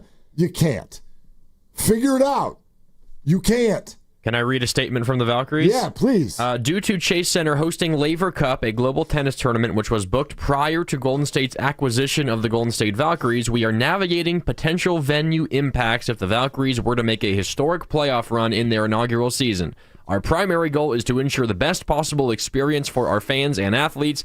At this point, with so much uncertainty in potential playoff seeding and playoff game dates, we do not yet know what, if any, impact this will have on Valkyries' home games. According to the Chronicle, the Valkyries are considering 3 arenas as options in the event they can't host at Chase Center. Palace. Oakland Arena, former obviously. Oracle Arena, Yep. Golden One in Sacramento, and San Jose's SAP Center. The order is obviously Oakland, San Jose, I didn't hear Sacramento. the Cow Palace, which is a little disappointing. You cannot go to Sacramento. They won't fill it. I'm sorry. You can't do it. Do not do that. And San Jose, that you might. Oakland Arena is the obvious choice, but I would also push forward and be like, how long is the Laver Cup is how many days? Do we know? How many days is that event?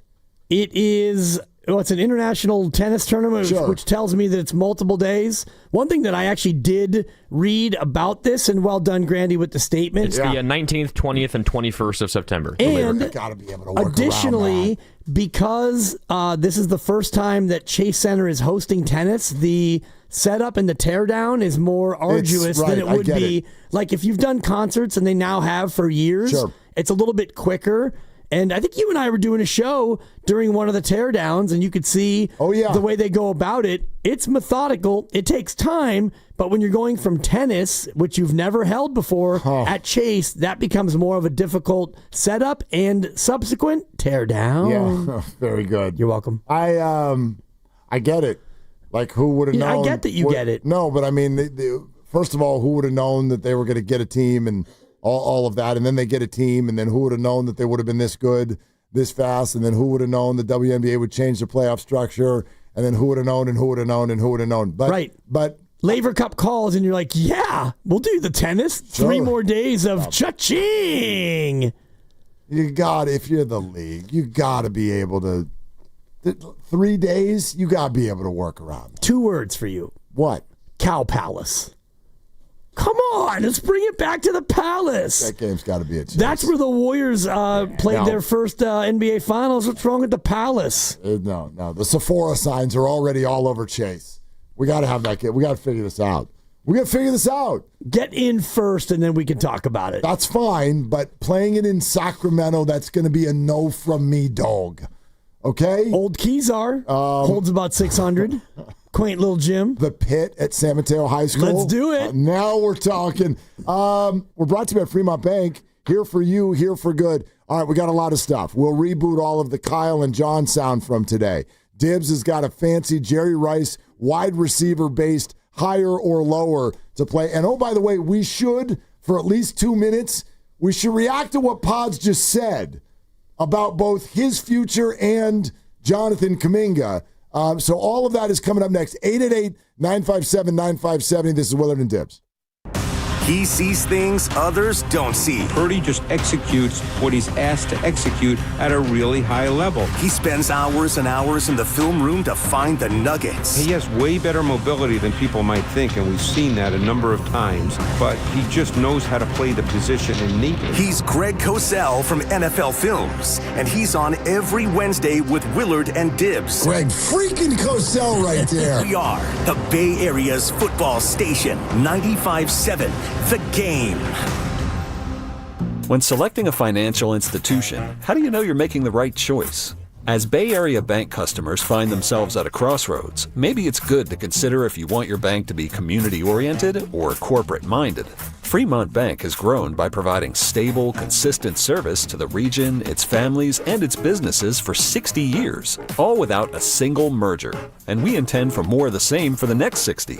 Fremont Bank, here for you, here for good. Hi, I'm Brian Bakhtiari, Executive Manager at Stevens Creek Subaru. The Bay Area has much to offer, with some of the best natural landscape, cuisine, and entertainment in the world. Stevens Creek Subaru also has much to offer, like our good prices, great selection, truly exceptional service, and the Subaru A Lot to Love event going on now. If you're considering a new or pre-owned Subaru, parts or service for your Subaru, or want to visit the Subaristas at our Wilderness Cafe, Stevens Creek Subaru is your destination for all things Subaru. This month, lease a 2025 Crosstrek 2.0i for just $269 per month for 36 months on approved credit, plus tax, license, and registration fees. No security deposit needed. $24.95 due at signing. Includes a $650 acquisition fee and an $85 dealer documentation fee and first month's payment. Must take delivery from retailer stock by 8/31/24. MSRP $27,816. 15 cents per mile over 10,000 miles per year. Offer expires end of month. VIN JF2GU ABC7SH275175. See Stevens Creek Subaru for details. Visit us on Stevens Creek in San Jose, right next to Santana Row, or StevensCreekSubaru.com. And remember, buckle up and drive safely. Comcast Business High Five Hotline. What's the state of your excitement? I signed my business up for the 5-year price lock guarantee, and I can't stop high-fiving people. High five! Okay, deep breath.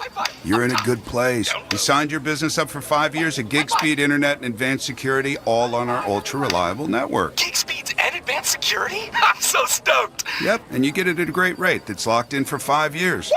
The high five is just your body's way of saying, I'm winning. So this is natural. High-fiving everyone you see in a state of business savings enthusiasm, totally natural. Sweet! Thank you! Thank you!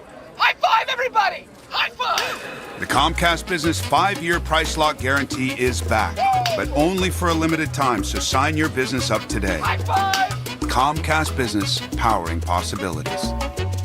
Ends 9/21/25 for new customers with qualifying bundle. Current customers may be eligible depending on services and area. Guaranteed rate applies to monthly service charge, excluding taxes and fees. Other restrictions apply. Elevate your kitchen at the Mila Innovation Center at Friedman's Appliance in Pleasant Hill. Out of your dreams and into your kitchen. Select the qualifying built-in kitchen appliance package that is right for you.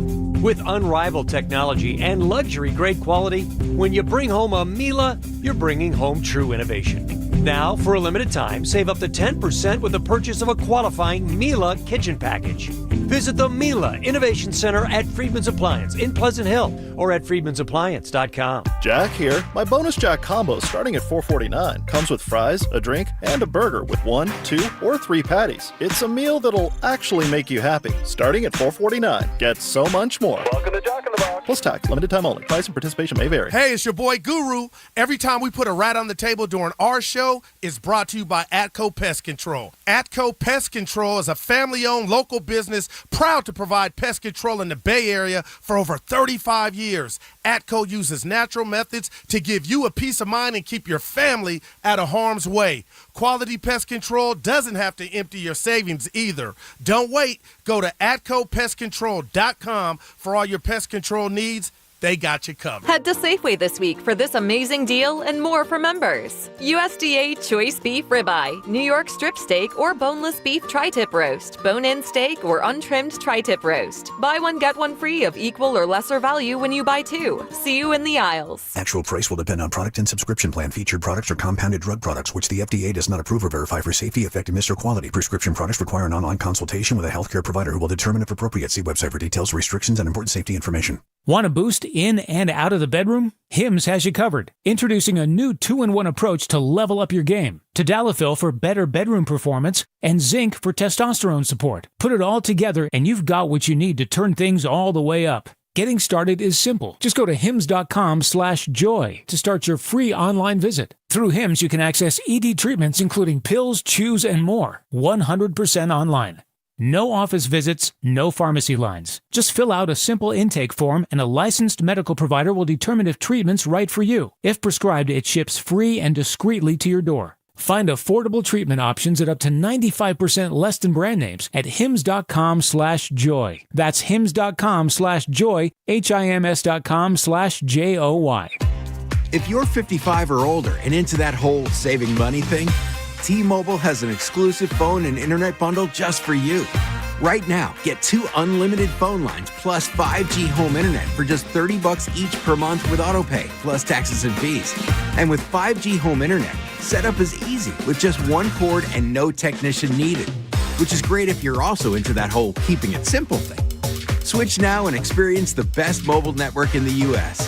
Visit your local store to start saving. T-Mobile, it's better over here. Based on analysis by Ookla of Speed Test Intelligence data Q4 2024 to Q1 2025. Ookla trademarks used under license. Unlimited on our network. Customers on voice plan may notice speeds lower than other customers and further reduction if using more than 50 gigs a month due to data prioritization. Video streams and SD on this plan. Home internet pricing after $20 a monthly bill credit plus $5 per line without autopay. Debit or bank account required. See 5G device coverage and access details at T-Mobile.com.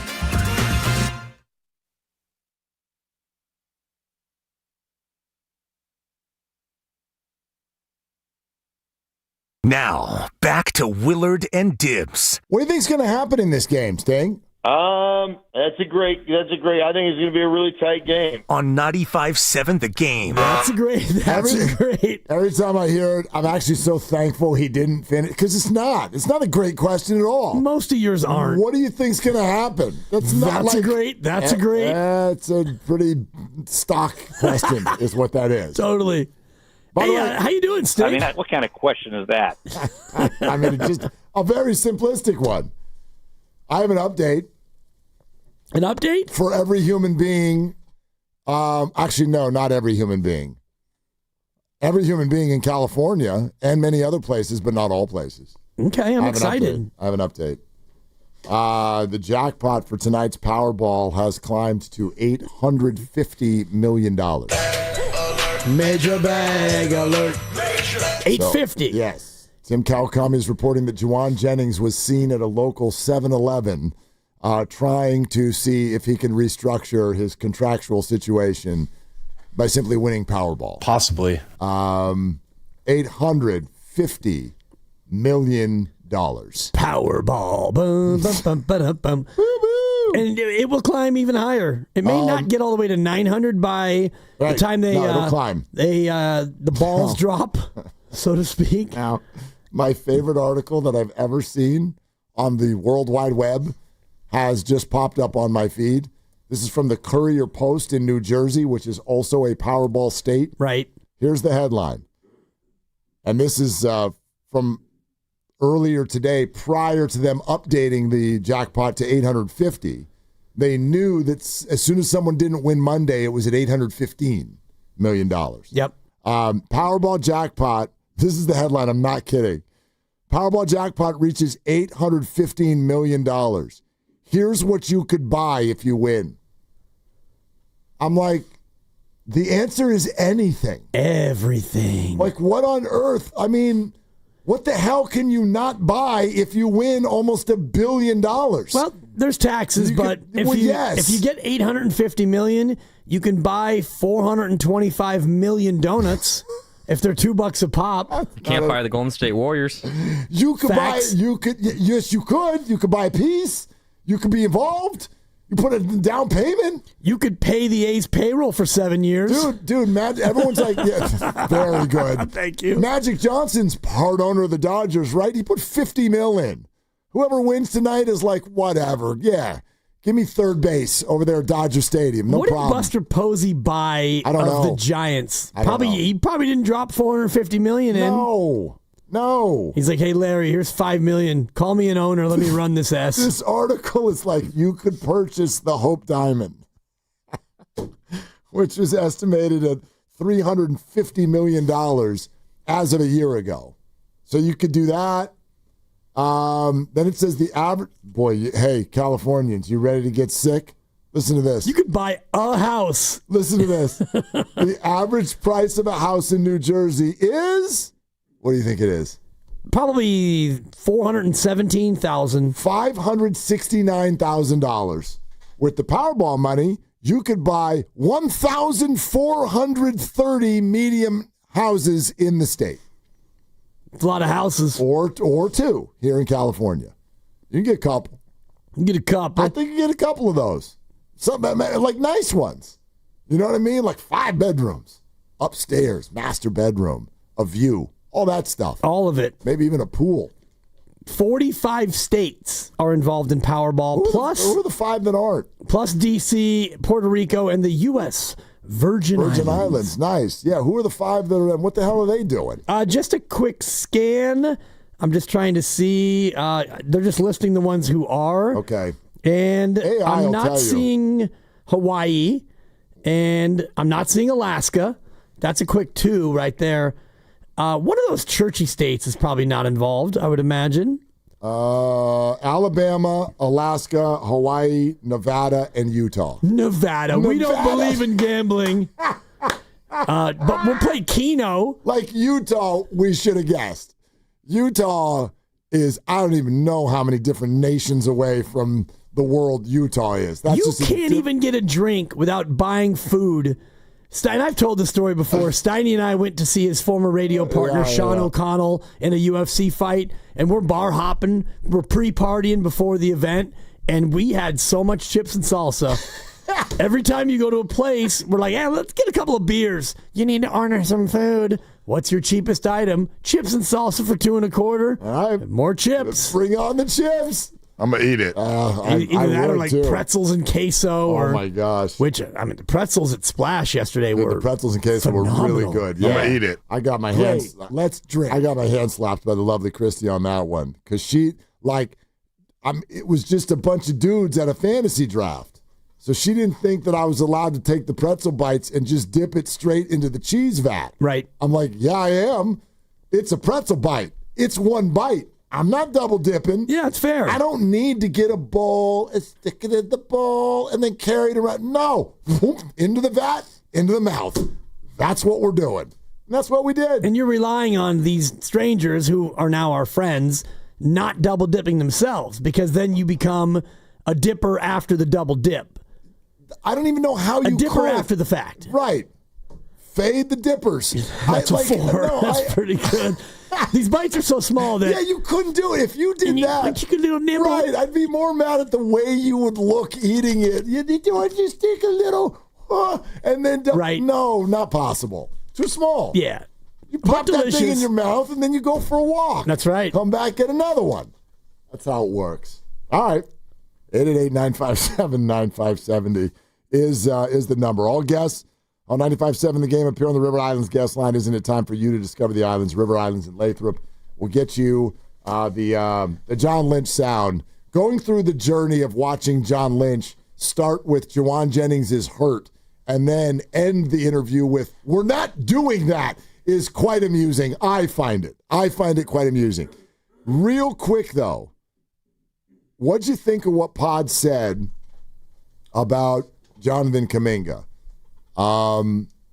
He did throw in there, we all really, really want him to be on the team. And then, of course, I have mixed feelings about this when he's kind of like, we all know the media's job. The media's job is to divide us and, have something to click on and have a story. It's like, I get it. If I were a player, I would feel the same way. At the same time, let's not act like there's no fire here. There's smoke here. There's fire here. Like, this is not being made up. He still is unsigned. Correct. I mean, he signed the qualifying offer, so I guess he is technically signed, but this story is still a story, and all roads lead back to Kuminga. Brandon, I'm sorry, but that's where they lead. It's like the yellow brick road going, we're off to see the Wizard. We're off to see Kuminga. The entire offseason is frozen like pods on YouTube. Not bad. Honestly. So I don't take issue with the way he said it at all. But I also think that there's a lot here. There's a lot here to work through. But Pods, says, everybody here wants Jonathan to be on the team. The funny thing is the one person who I think doesn't want Jonathan to be on the team is Jonathan. Could be, yep.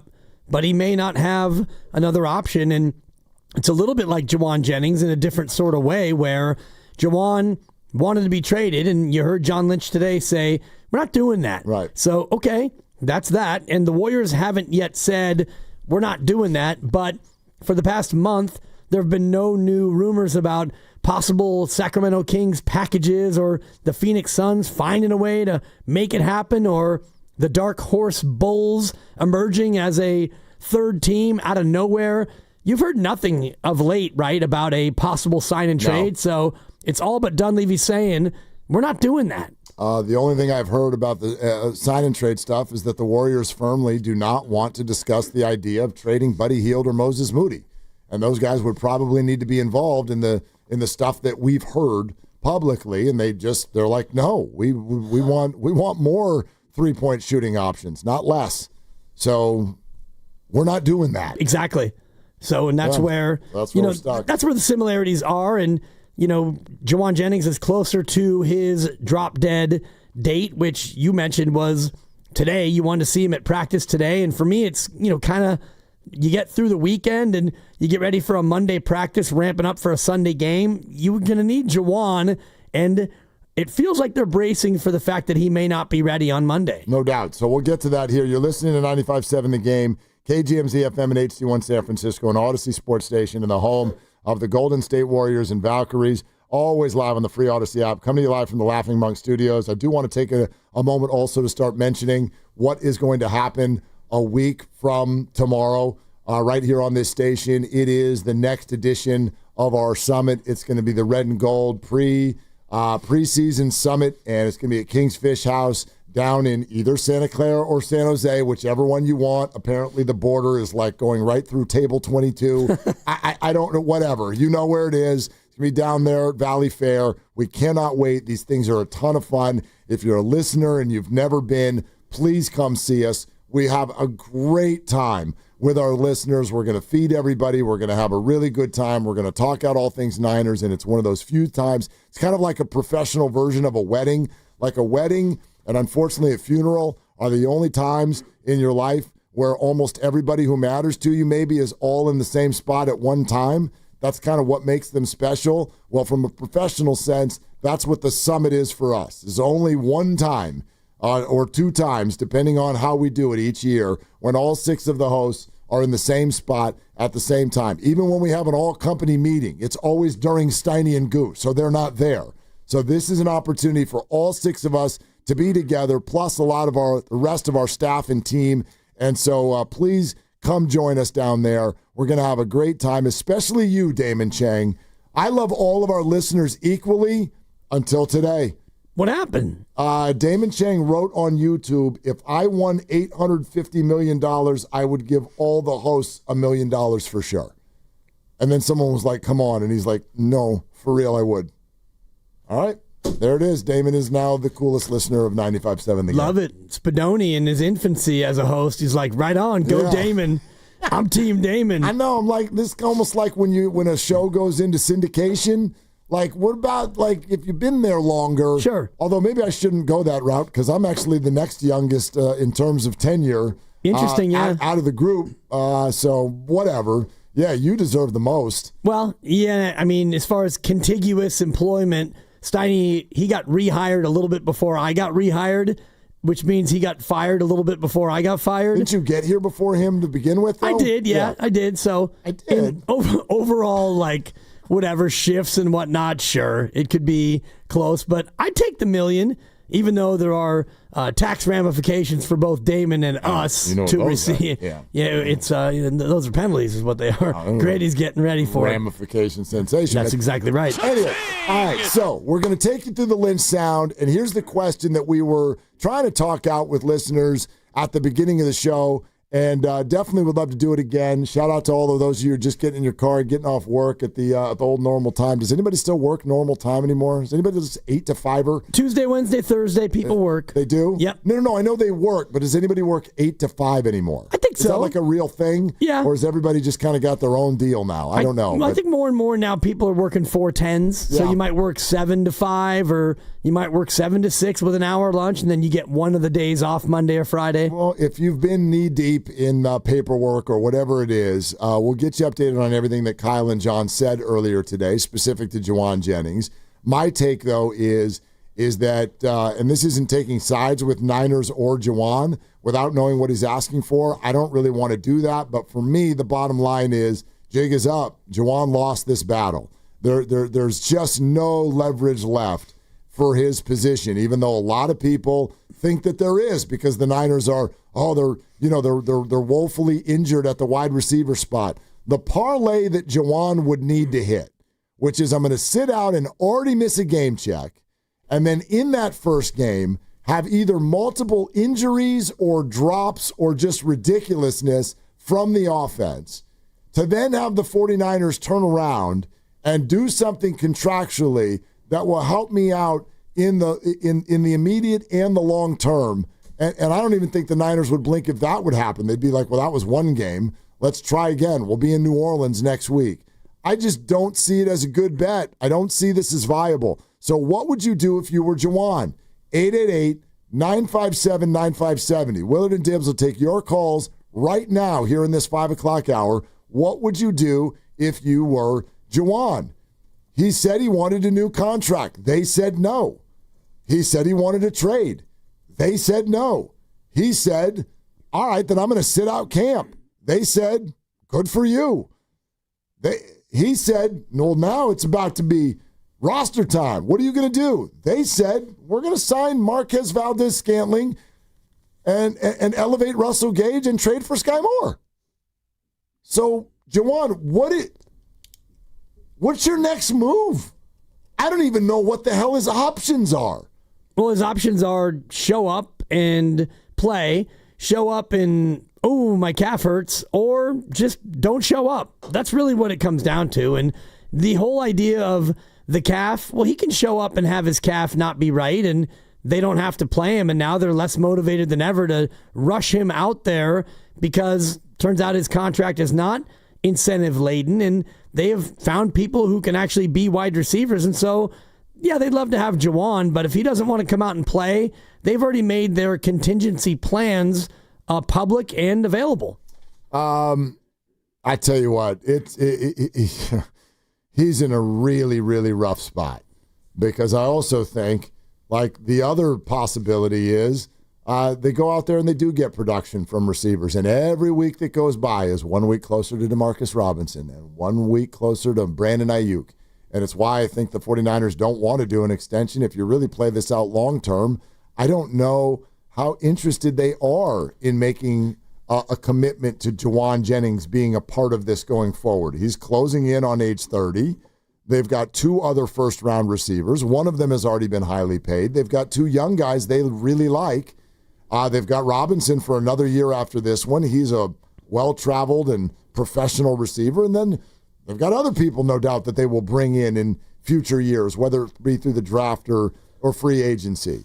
So take a listen to what John Lynch said. You make up your own mind on what exactly the Niners are saying and what you take from it.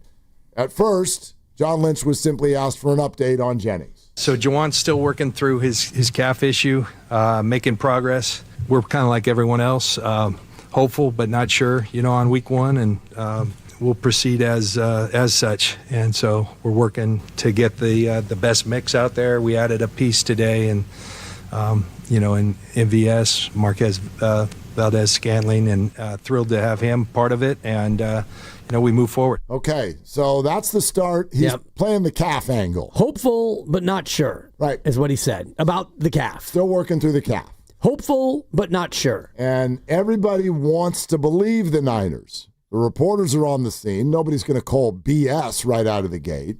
They're like, all right, if it's a calf, well, then what do we know? A, this is really lingering. And B, this is not what you said 5 days ago about the calf. Kyle Shanahan, and I quote, he should be ready by week 1. Now, it's only hopeful.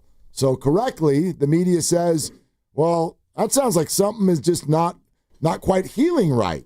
So what are you doing about that? Maybe are you doing some more imaging of the calf? You don't image a guy like daily, so that's something that happened a little bit ago. And, if it doesn't get better soon, I'm sure we'll be doing more of that. Is it worse than you originally had thought it was going to be? Yeah, but calves can take a long time. That's one thing with that injury. Played with guys who they can take a while. All right, so he's trying the exact same calf angle that Kyle has been using all month, quite frankly, which is calves are super tricky, so I don't want to put a timetable on it, even though for the first time on Saturday, Kyle did put a timetable on it.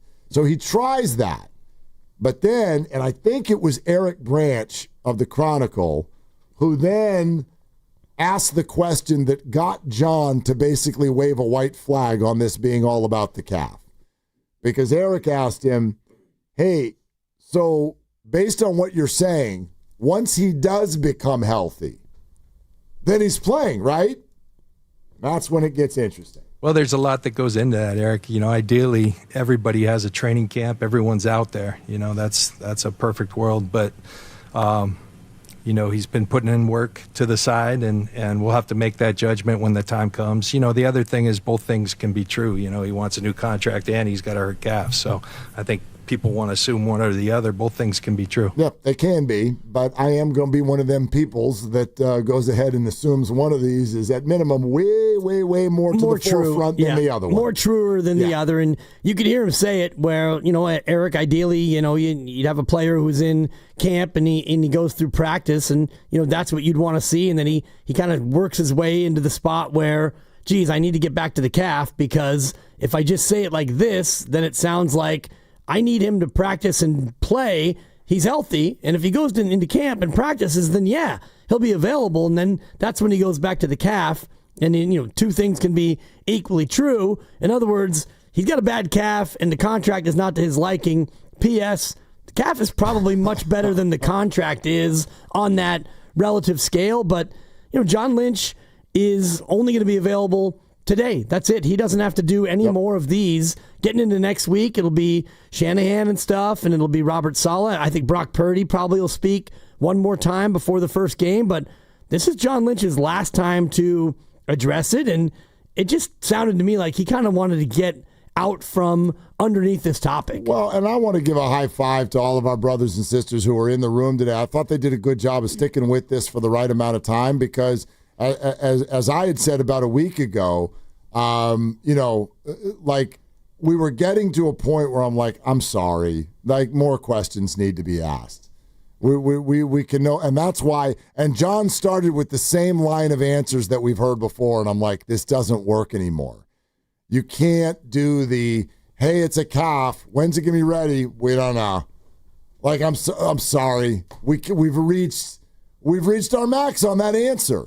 And I think a lot of people who do this for a living agreed. And they were like, yeah, so hold on a second with the whole, it's a calf and we don't know. So have you checked on it again? Yeah, Jennifer Lee Chan with a good follow-up. Has it gotten worse? Right. No, well, we're not going to image it. Yeah, boy. Was it worse than you expected? Yeah, but they're tricky. Okay, it's a calf. But we can safely assume that once that calf is better, then he's playing. Right, John? Hell, well, Eric. There's a lot going on there.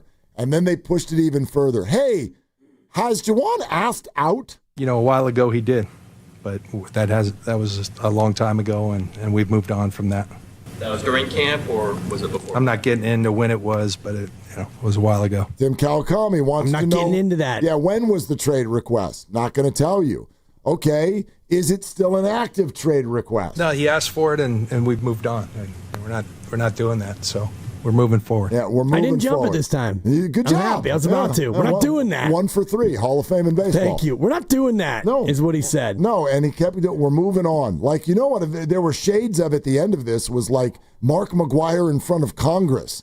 Not here to talk about the past. Right. Here to be positive about this, and we're moving forward. And so, yeah, they don't want to talk about this. But it was time to talk about this. And I find this to be as revealing as anything they've done all month long.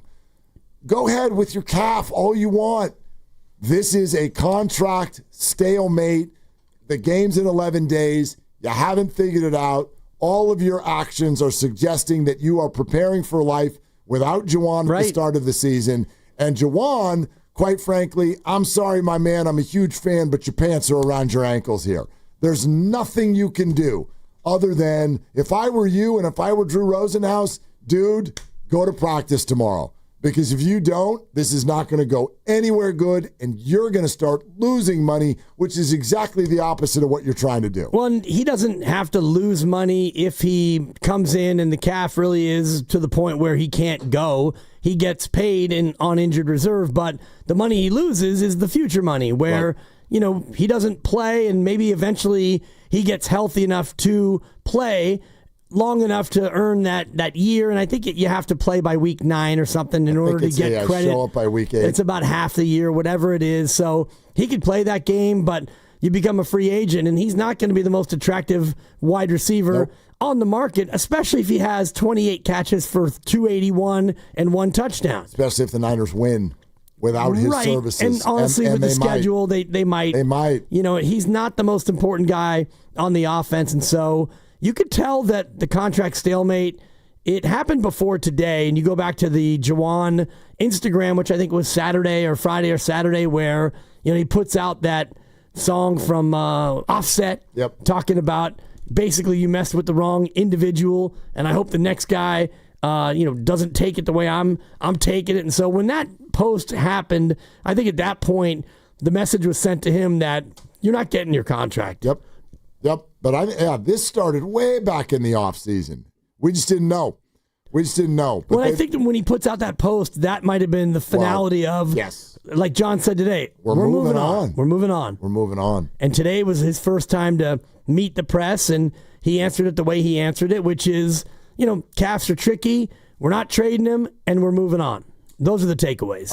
We're chatting out Jawan Jennings on 95.7 The Game, and it's presented by Paramount Plus. You can't count on much these days, but you can always count on Sundays with the NFL on CBS and Paramount Plus. Watch your local NFL game live every Sunday on CBS and Paramount Plus all season long. Visit ParamountPlus.com/NFL to get started today. So this is why, and I don't want to make it sound like, oh gosh, you got to just take the L and show up.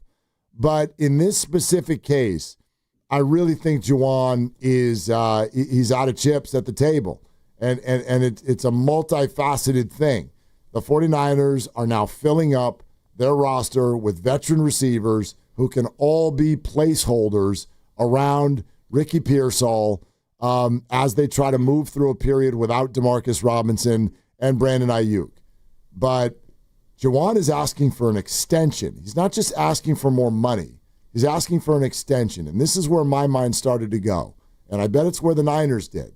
So Jawan says, let's do something for 3 years. $17 million a year, whatever the heck he's asking for. And the Niners look at that. They go, all right, so there's this year, and we're a little banged up at receiver right now. We'd love to have you. You're already under contract as well. But let's think about next year. So where would Jawan land as far as important offensive players starting in 2026 and assuming health for all of the key guys? How many names do you go through before you get to Jawan in terms of importance to winning? At least 5 of the 11. And, you'd go Brock and Christian, Trent, George, and Ricky. For me, that's a clean 5. Now, you want to Dominic Pooney me? We'll see how he plays this year. If Pooney takes another step forward as a legitimate interior lineman on a team that can run the ball, he's more important. He's harder to replace. And, nobody wants to talk about Colton McKivitz as being a good, productive right tackle, but he's a good, productive right tackle. He's not Penei Sewell, but he's good enough to be a starter on a team that fancies itself as a good offense. So and you can keep going from there. What if Demarcus Robinson has a nice year? What if Jordan Watkins year 2 is really ready to pop? Sure, there's Jacob Cowing, there's others. I'm not saying Brian Robinson, sure, although he's probably not going to be back. Most likely, he's going to be a free agent. But I mean, you're look again. I don't know what's going to happen. All these guys could get hurt or traded, or who knows what the heck's going to happen. But if the Niners are sitting there in planning mode, why would you spend a bunch of money on Jawan Jennings, knowing that you have 2 other wide receivers who are first rounders, and Christian McCaffrey and George Kittle, and you just broke off your quarterback? And so therefore next year you're starting to move into more difficult cap situations. I love the guy, but it doesn't make any sense.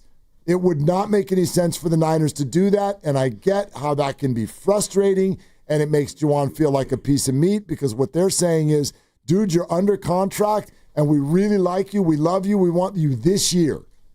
And yes, after this year, we will probably just watch you walk. Right. unless you only get about 300 yards this year, and then maybe we'll have you back for about $5 million. How's that sound? Yeah. It probably makes him livid, but it happens in any business. Your timing and your position, they matter. They matter. And what the Niners do not have room for right now is to spend a bunch of money on yet another wide receiver going forward. And that's the situation they were in last offseason when they decided not to give a contract to Mooney Ward. And I'm reading the Mike Silver piece from The Athletic in July, and we referenced it then.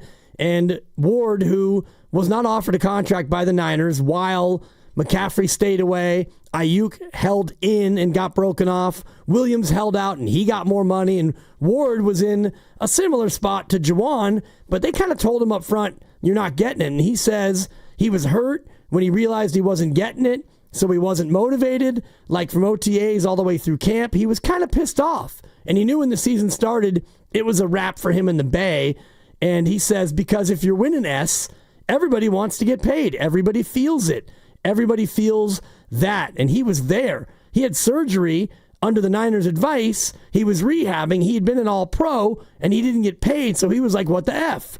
Like, people are not showing up and getting paid, and I wasn't. And it took a toll on him, and it took a toll on the team. So Jawan was here last year, and he saw Ward go through that, and now he's kind of in the same spot where, you know, Mooney Ward last year had to show up and play. He had the family tragedy that derailed his year, but, you know, Mooney was able to go out and get a $54 million deal with the Colts with 27 guaranteed at signing, and he didn't have a terrific year last year, but, you know, Charvarius was able to come in, and he had to swallow hard and play, and he got the paper, he got the bag, so that's where Jawan basically is. He has no choice but to come in and be the best receiver he can be, hopefully have a good year, and then he can double gun the Niners and go out and get more money. To be honest with you, you're already at a spot where I think you are now working against yourself financially, because you've already probably, at a minimum, you show up tomorrow morning, and I bet you've already taken some snaps from yourself week one, and then you don't know how it's going to go. I don't know who's going to produce. Who knows? Maybe Russell Gage will have 7 catches. And then now you're taking snaps from yourself week 2. Guess what happens week 4? DeMarcus Robinson comes back to the team. And so you're already in a spot where your only play is to go try to put up big numbers again and then maybe be a free agent at season's end, and you're already working against yourself there. This kind of stuff was the job of Drew Rosenhaus. I think he's done a poor job here. Drew Rosenhaus, his job as the agent is not to be as simplistic as to say, dude, you had a good year, so let's ask for more money. Again, that's not wrong on the surface, but if you had correctly read the Niners landscape, you know damn well what's invested in Ayuk and Pierol. And so if I were them, what Drew should have done was asked for more guaranteed money and some sort of a bump this year. This year. Not a long-term contract extension. Anybody looking at the 49ers situation sees a few things. A, Brock Purdy escalates to $1 billion next year. Right. And you have 2 first-round receivers, one of whom has already been paid. Like, that does not lend a team to be like, yeah, we got to pay yet another wide receiver. They're like that was a misread, in my opinion, on the part likely of Drew Rosenhaus. And you can't ask the player to do it or the employee, because they're the ones who get emotional. And they're like, yeah, like they're talking. All of us, we're all built that way. I'm the key to this whole place. Give me more money. Everybody thinks that way. They should want me. They should value me. It's the agent's job to read the tea leaves and understand the situation with that employer. And I don't feel like Drew probably did a very good job of that here. It's a question of reading the situation while also adhering to what the player wants. And all roads lead to Kuminga, and I can't help but think about his situation where, you know, he thought last offseason, he thought he was in a different stratosphere financially, most likely, than the Warriors did, and they were unable to find a middle ground, and so he played out that 4th year, and now you got to this year, and there's not enough money around the league for him to get an offer sheet from another team, and so now you're kind of stuck in a certain position. And similarly with Jawan, the Niners are playing Brock Purdy $52 or so million starting next year, and Ayuk's already on the books for $30, so there's just not a lot to hand out. So whatever the ask is from Jawan Jennings, it's clear that the Niners are not interested in playing along with that. Yeah, it's just so now that'd be my question if I had been in the building today, or if anybody ever had access to Jawan, which they won't right now. But it's like you sort of get to the hypothetical moment. Okay, what happens next week? How's this going to go? And I know the Niners would do the whole, we'll check in on his calf is what we're going to do. But I feel like the Niners know better than that. The Niners right now are like, Jawan, the ball's in your court. We're here. You're under contract. We're moving on. We've signed receivers who will play. If you don't, you now get to show up or not. And if you don't, you don't. And it does not cost the Niners much of anything. He's just not got that much money left on his deal. So I don't know. I don't even know. It's funny, we're sitting here like, what would you do if you were Jawan? I don't even know there's 2 options, and one of them is terrible. Right. The other option is don't play. You just got to show up and play. Right. That's basically what it is. And even if you look at the wide receiver market, and you were asking this earlier, is it out of whack? And I do think there's a market correction coming, because if you look at the total value contracts, there aren't really that many that are over $100 million. And when you drop off after the top 10 highest paid, of which Ayuk is one of them, you drop down to a level where a lot of those guys are making, 12 to 15 a year. And, even those receivers, you would look at a guy like, Christian Kirk is, probably seen as better than Jawan, and Mike Evans better than Jawan. Stephon Diggs. Mike Evans, my God, what has he had, 8 straight 1,000-yard seasons or something like that? Right, but he's only making $41 million total, and if he gets another deal, and he will, he's not going to make $100 million. Yeah, we'll see. He's getting up there. 32, he's getting up there. Yeah, so just when Jawan goes out as a free agent in the offseason, I don't think that he's going to be getting a 9-figure deal. No. Of course not. No. Right. No. So. No. Yeah, I mean, that's what I mean, man. You're out of plays here. You laid the card, you played the card, you lost. It sucks. Yeah. But sometimes you take the L, tomorrow bounce back. Right. I mean, that's all you can do, man. So I think if he just starts missing games and missing snaps and lowering his stats, it's only going to get worse. We've watched it in the NFL so many times. Missing games doesn't work. It doesn't work. You can threaten it all you want, and usually a team will try to meet you halfway. Trey Hendrickson, Terry McLaurin, and something can be worked out. But this is different. He's not enough of a star, and the Niners have too many obligations at that position going forward. So anyway, really, really tough. 888-957-9570 is the number. Speaking of wide receivers, Jerry Rice's name came up today. Do you have you got a little higher or lower ready to roll for us? I got a higher or lower if you're interested. Yeah, we're very interested, because we debuted this, was it last week or the week before? Might have been the week before. Yeah, and we had a whole lot of fun with it, and we played Who Are You yesterday, and all of this is fun. Who are you? Yeah, we like to compete with each other, so let's do it. Let's do another installment of Dan Dibley's Higher or Lower, and this one inspired by the greatest wide receiver there ever was, Jerry Rice. He's the GOAT, and he accrued in his career 197 receiving touchdowns. So today's number that we're going to go higher or lower on is 197. Are we ready, Mark Randy? Oh, we're ready. Lucas Alexander, defending champion, are you ready? Yeah, I'm here and I'm ready. You're going to go first, but I have to ask my partner, Mark Willard, are you ready? Yes. All right, Lucas goes first, then we'll go to Willard, then Grandy as we play higher or lower. And the number is 197. Correct. All right. 197 is your number for the day. Lucas, we start with you. Draymond Green, career playoff threes made. Higher or lower, 197?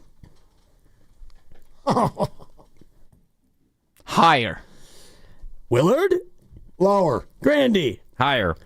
It's lower. Yeah! 174. Willard gets the point. We start with you, Mark Willard, number 2. I thought that was too easy.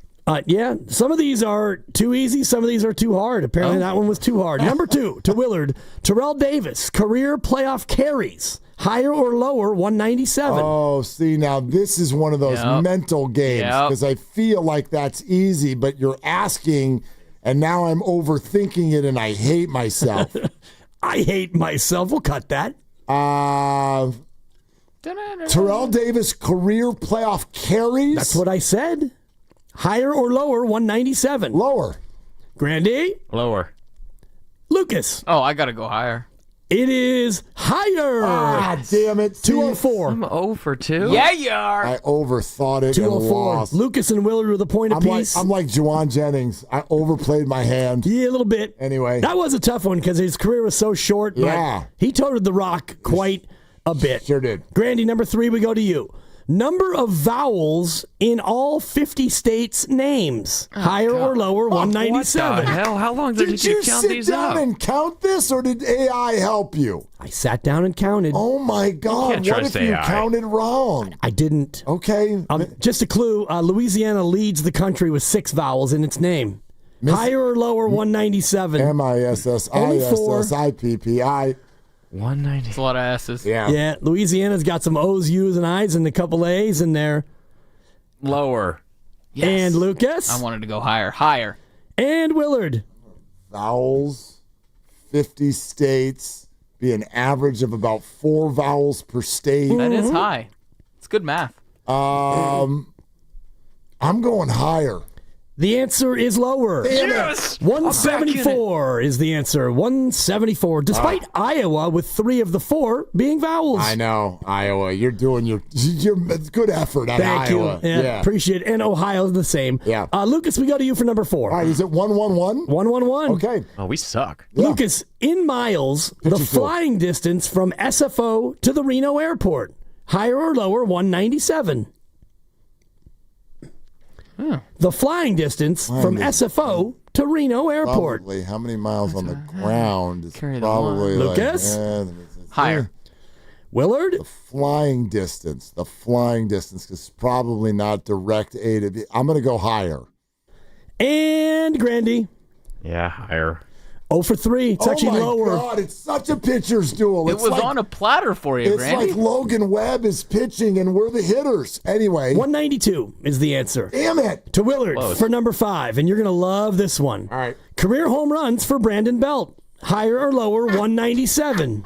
Brandon Belt? Don't Google, Grandy. Yeah, no He's going to play the Googling. drop. No I'm looking Googling. through my hotkeys.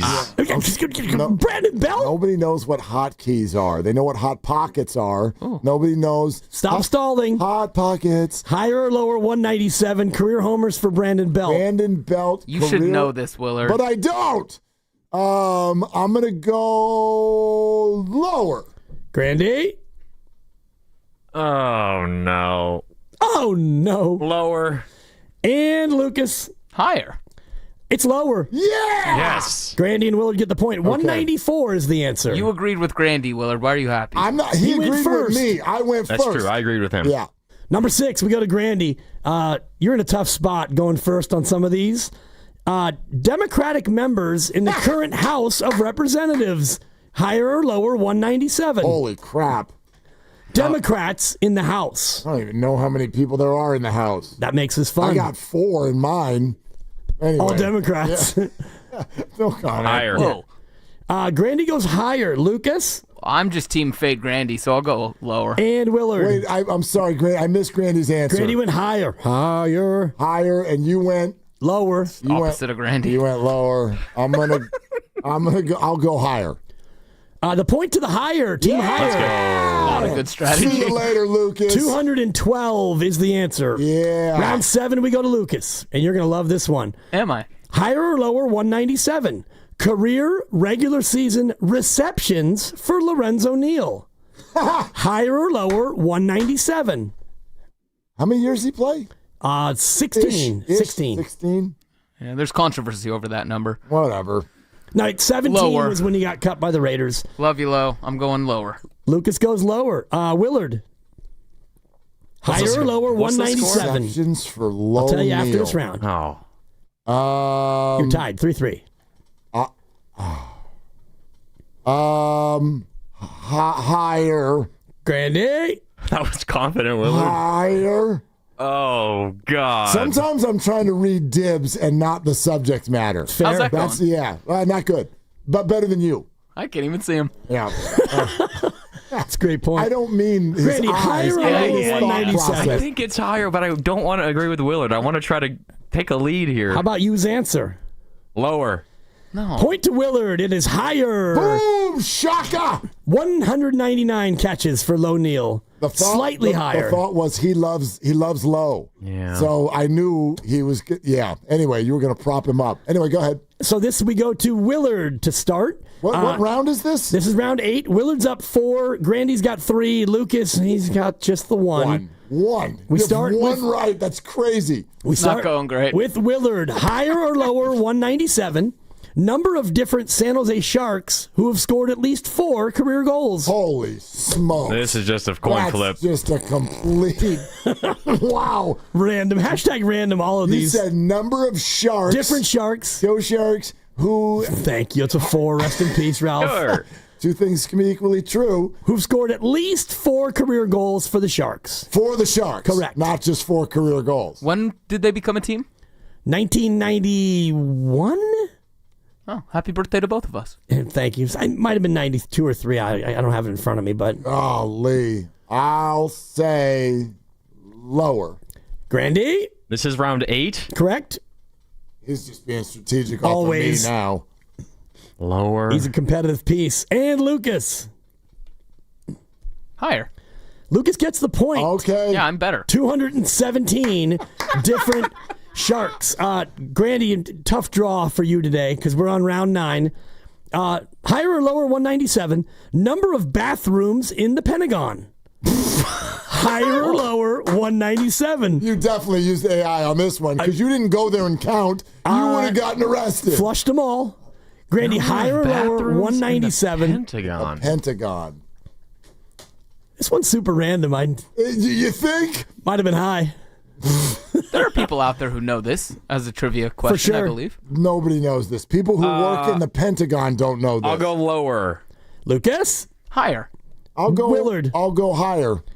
The correct answer is higher. Yes. That's the game, huh? Point to Willard and Lucas. 284, and the reason is segregation. They had to double the numbers in order to have different, white bathrooms and black bathrooms. So I would say, do you know what that is? But I'm not going to do it in Please that don't. case. Yeah, I won't. And we'll do one more just because we're here, even though Willard's already won. I already won. What is the score, by the way? It's 5-3. Yeah, So the silver Grandy. medal is Second up for place grabs. is on the line. Oh, no. Yeah, let me go first. All Let right. me get it out of the way. Willard, since 1860, Higher.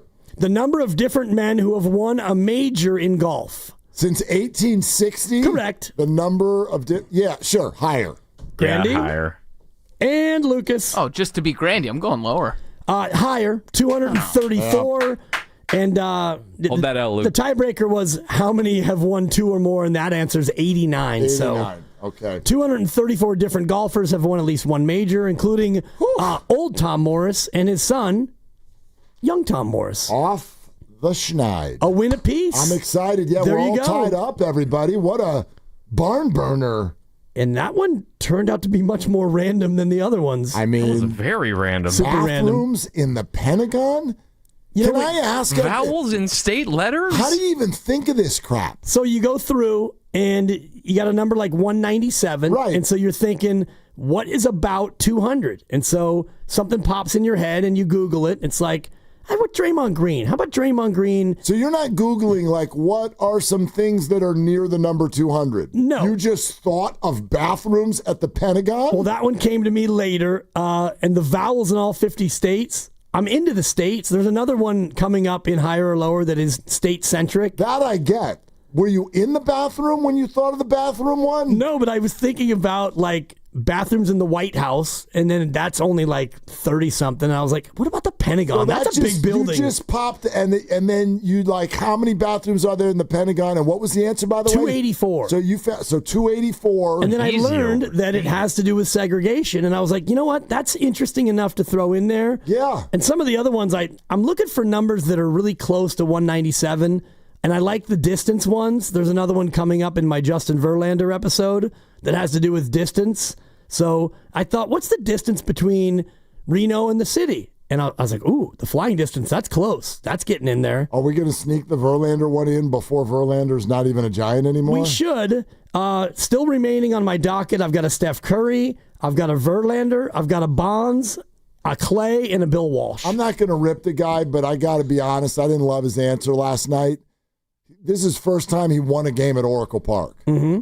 And they're like, so, how did it feel to win a game at Oracle Park?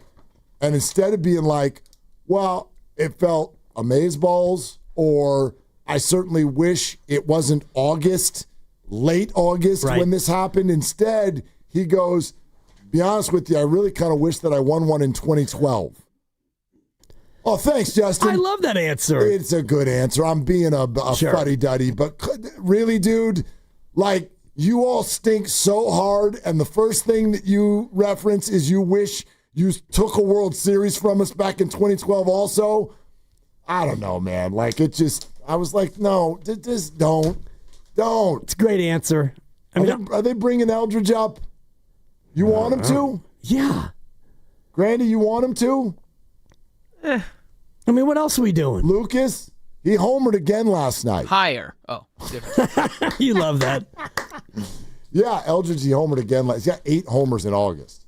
Yeah. An OPS of 899. Don't you want to see if he can actually do it at this level for 4 weeks? Give him a shot. He also has struck out in 33 of his 85 at-bats. That's a lot of strikeouts. Yeah, there may or may not be a Rafi Devers strikeout higher or lower that's still to come. 197, I'll go higher. That's pretty good. All right. 888-957-9570 is the number. It's 5:40, so we're just going to completely mess around now until 6 o'clock on Willard and Dibs. This game day traffic report brought to you by Crystal Geyser, Alpine Spring Water. 101 northbound is super heavy from the 280 interchange, actually from before that interchange, and 280 northbound tough from the Mariposa Street exit all the way to the 6th and King Street exits. That's traffic. I'm Rebecca. What makes Crystal Geyser Alpine Spring Water different? We always bottle our Alpine Spring Water less than 1.5 miles from the spring source, and all our bottles are made with 50% recycled plastic from our own recycling plants. Crystal Geyser, bottled at the spring source. Dan Dibley here to talk a little bit about Fremont Bank, a family-owned bank with the family-owned feel. If I did a higher or lower with Fremont Bank on branches and set the number at 20, you would know it's higher because you listen to these conversations that I have about Fremont Bank, and you know that there are 21 branches throughout the Bay Area. They started with the one branch in Fremont, and they, pun intended, branched out. They didn't have to buy up other banks. They just expanded slowly but surely to create 21 good, solid local branches off the one tree, which is Fremont Bank. And that tree started growing in 1964, and they have built a wonderful ecosystem that is built on local relationships that benefit the Bay Area communities. I'm lucky to have been a customer now for 7 years, and I love being a part of Fremont Bank for that very reason. They're one of the top local corporate philanthropist organizations, and they support local nonprofits. And when you deposit your money with Fremont Bank, they reinvest it into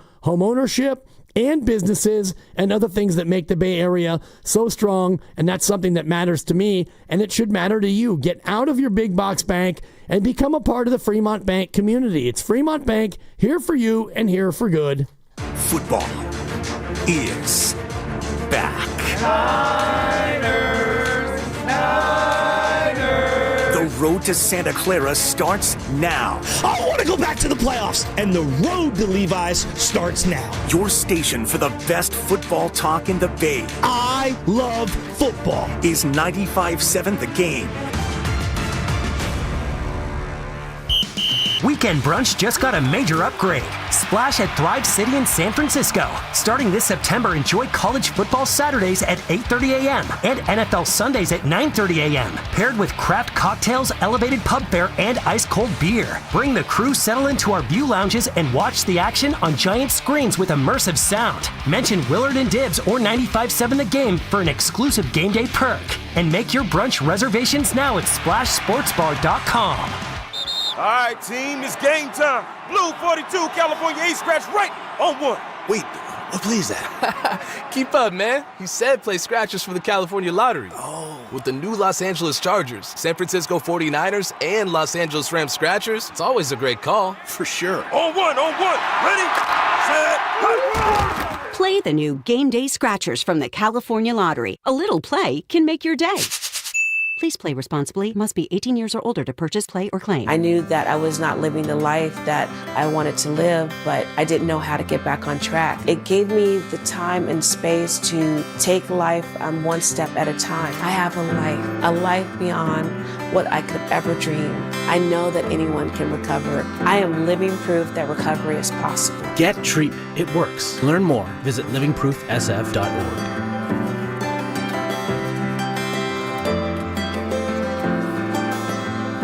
This is the story of the one. As a safety manager at a manufacturing plant, he does everything he can to keep his coworkers safe. From finding ways to reduce risks to keeping safety supplies in stock. And for that, he relies on Granger. Granger offers a broad range of quality products and next-day delivery, so he can always play it safe. Call 1-800-GRANGER, click Granger.com, or just stop by. Granger, for the ones who get it done. We finally switched to T-Mobile because with them, we can be connected here and there. Let's watch a movie. And we have Netflix included to enjoy our favorite shows and movies. ¿Qué tal esta? Bacanísima, pero ya la vi. Now the hard part is getting them to agree on a movie. Switch today and get the new Samsung Galaxy S25 Plus with Galaxy AI, all on the best network in the U.S. Visit a store, T-Mobile.com, or call 1-800-T-Mobile. 1-800-T-Mobile.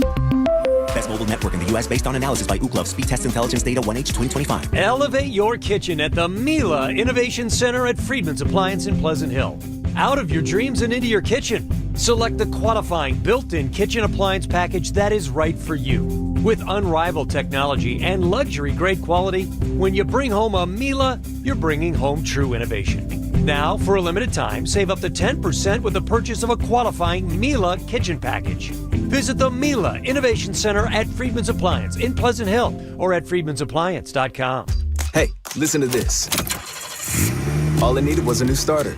Got a great deal on eBay. Did it myself. Yeah, that's cool. But how about the soft purr of an upgraded exhaust when it fits just right?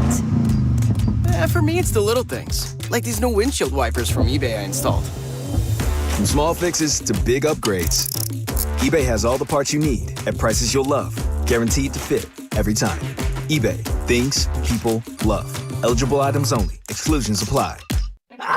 Your cold is coming. Your cold is coming. When you feel a cold coming, shorten it with Zicam, the #1 cold shortening brand. Oh, no, not before my big trip. The big trip you've been planning is coming up, and so is your cold. But Zicam can shorten your cold and get you back to planning sooner. Thanks, Revere. We really should keep Zicam in the house. Shorten your cold with Zicam. Take it from America's most revered messenger. Shorten your cold at the first sign with cold shortening products from Zicam, the #1 cold shortening brand. Available in stores or see where to buy at Zicam.com.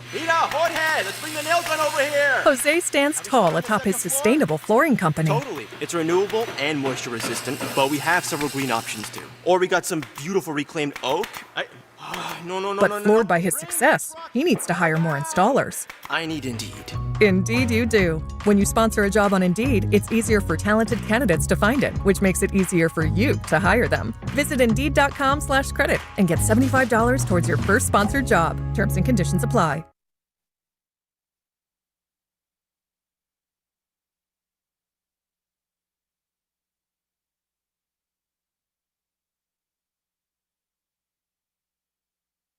back to Willard and Dibs. It's a great question. Wow, that's a great question. That's a great question. That's a great question. And that's a great question. On 95.7 The Game. I can't. I can't. Creed is so funny. If you do a bottom 10 songs all time, Creed might have 2 of them in there. With eyes wide open. It's arms wide open, not eyes. My eyes wide open. What is even that? though I'm asleep. No? Sing that to yourself every morning when you wake up? Totally. With eyes wide open. With arms wide open. He's welcoming his baby to the world. Oh. With arms wide open. I got it. That's what the song's about. Sure. Now, Can You Take Me Higher? I don't know what that's about. I don't know, sucker just smoking a lot that day. So high! I don't know. Was he playing a Dan Dibley game show? I don't know. But how high are you right now? I'm high, bro. It's awesome. Dibs smokes Kush. Yeah. That's the other one, Filmo Mike. It's happened. It's happened before. Grady's getting older because now when he goes to his drops, he's got a little squint in his game now. There's the drop page is just so full of different buttons. I have to squint because the writing is so small. Yeah, you need some readers? I got a pair of readers in here. No. He needs bigger buttons. It's not an eye issue. It's a button size issue. I'm just saying, don't be like Goo. Goo, I love you, but just, dude, put them on. Put them on.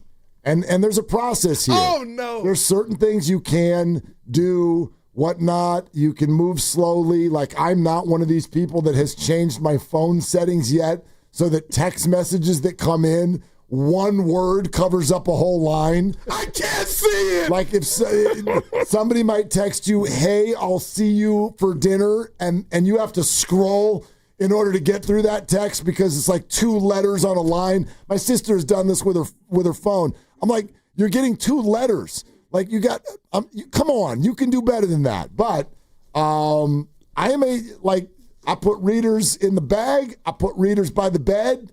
You got to have those things. Yep. And it's okay.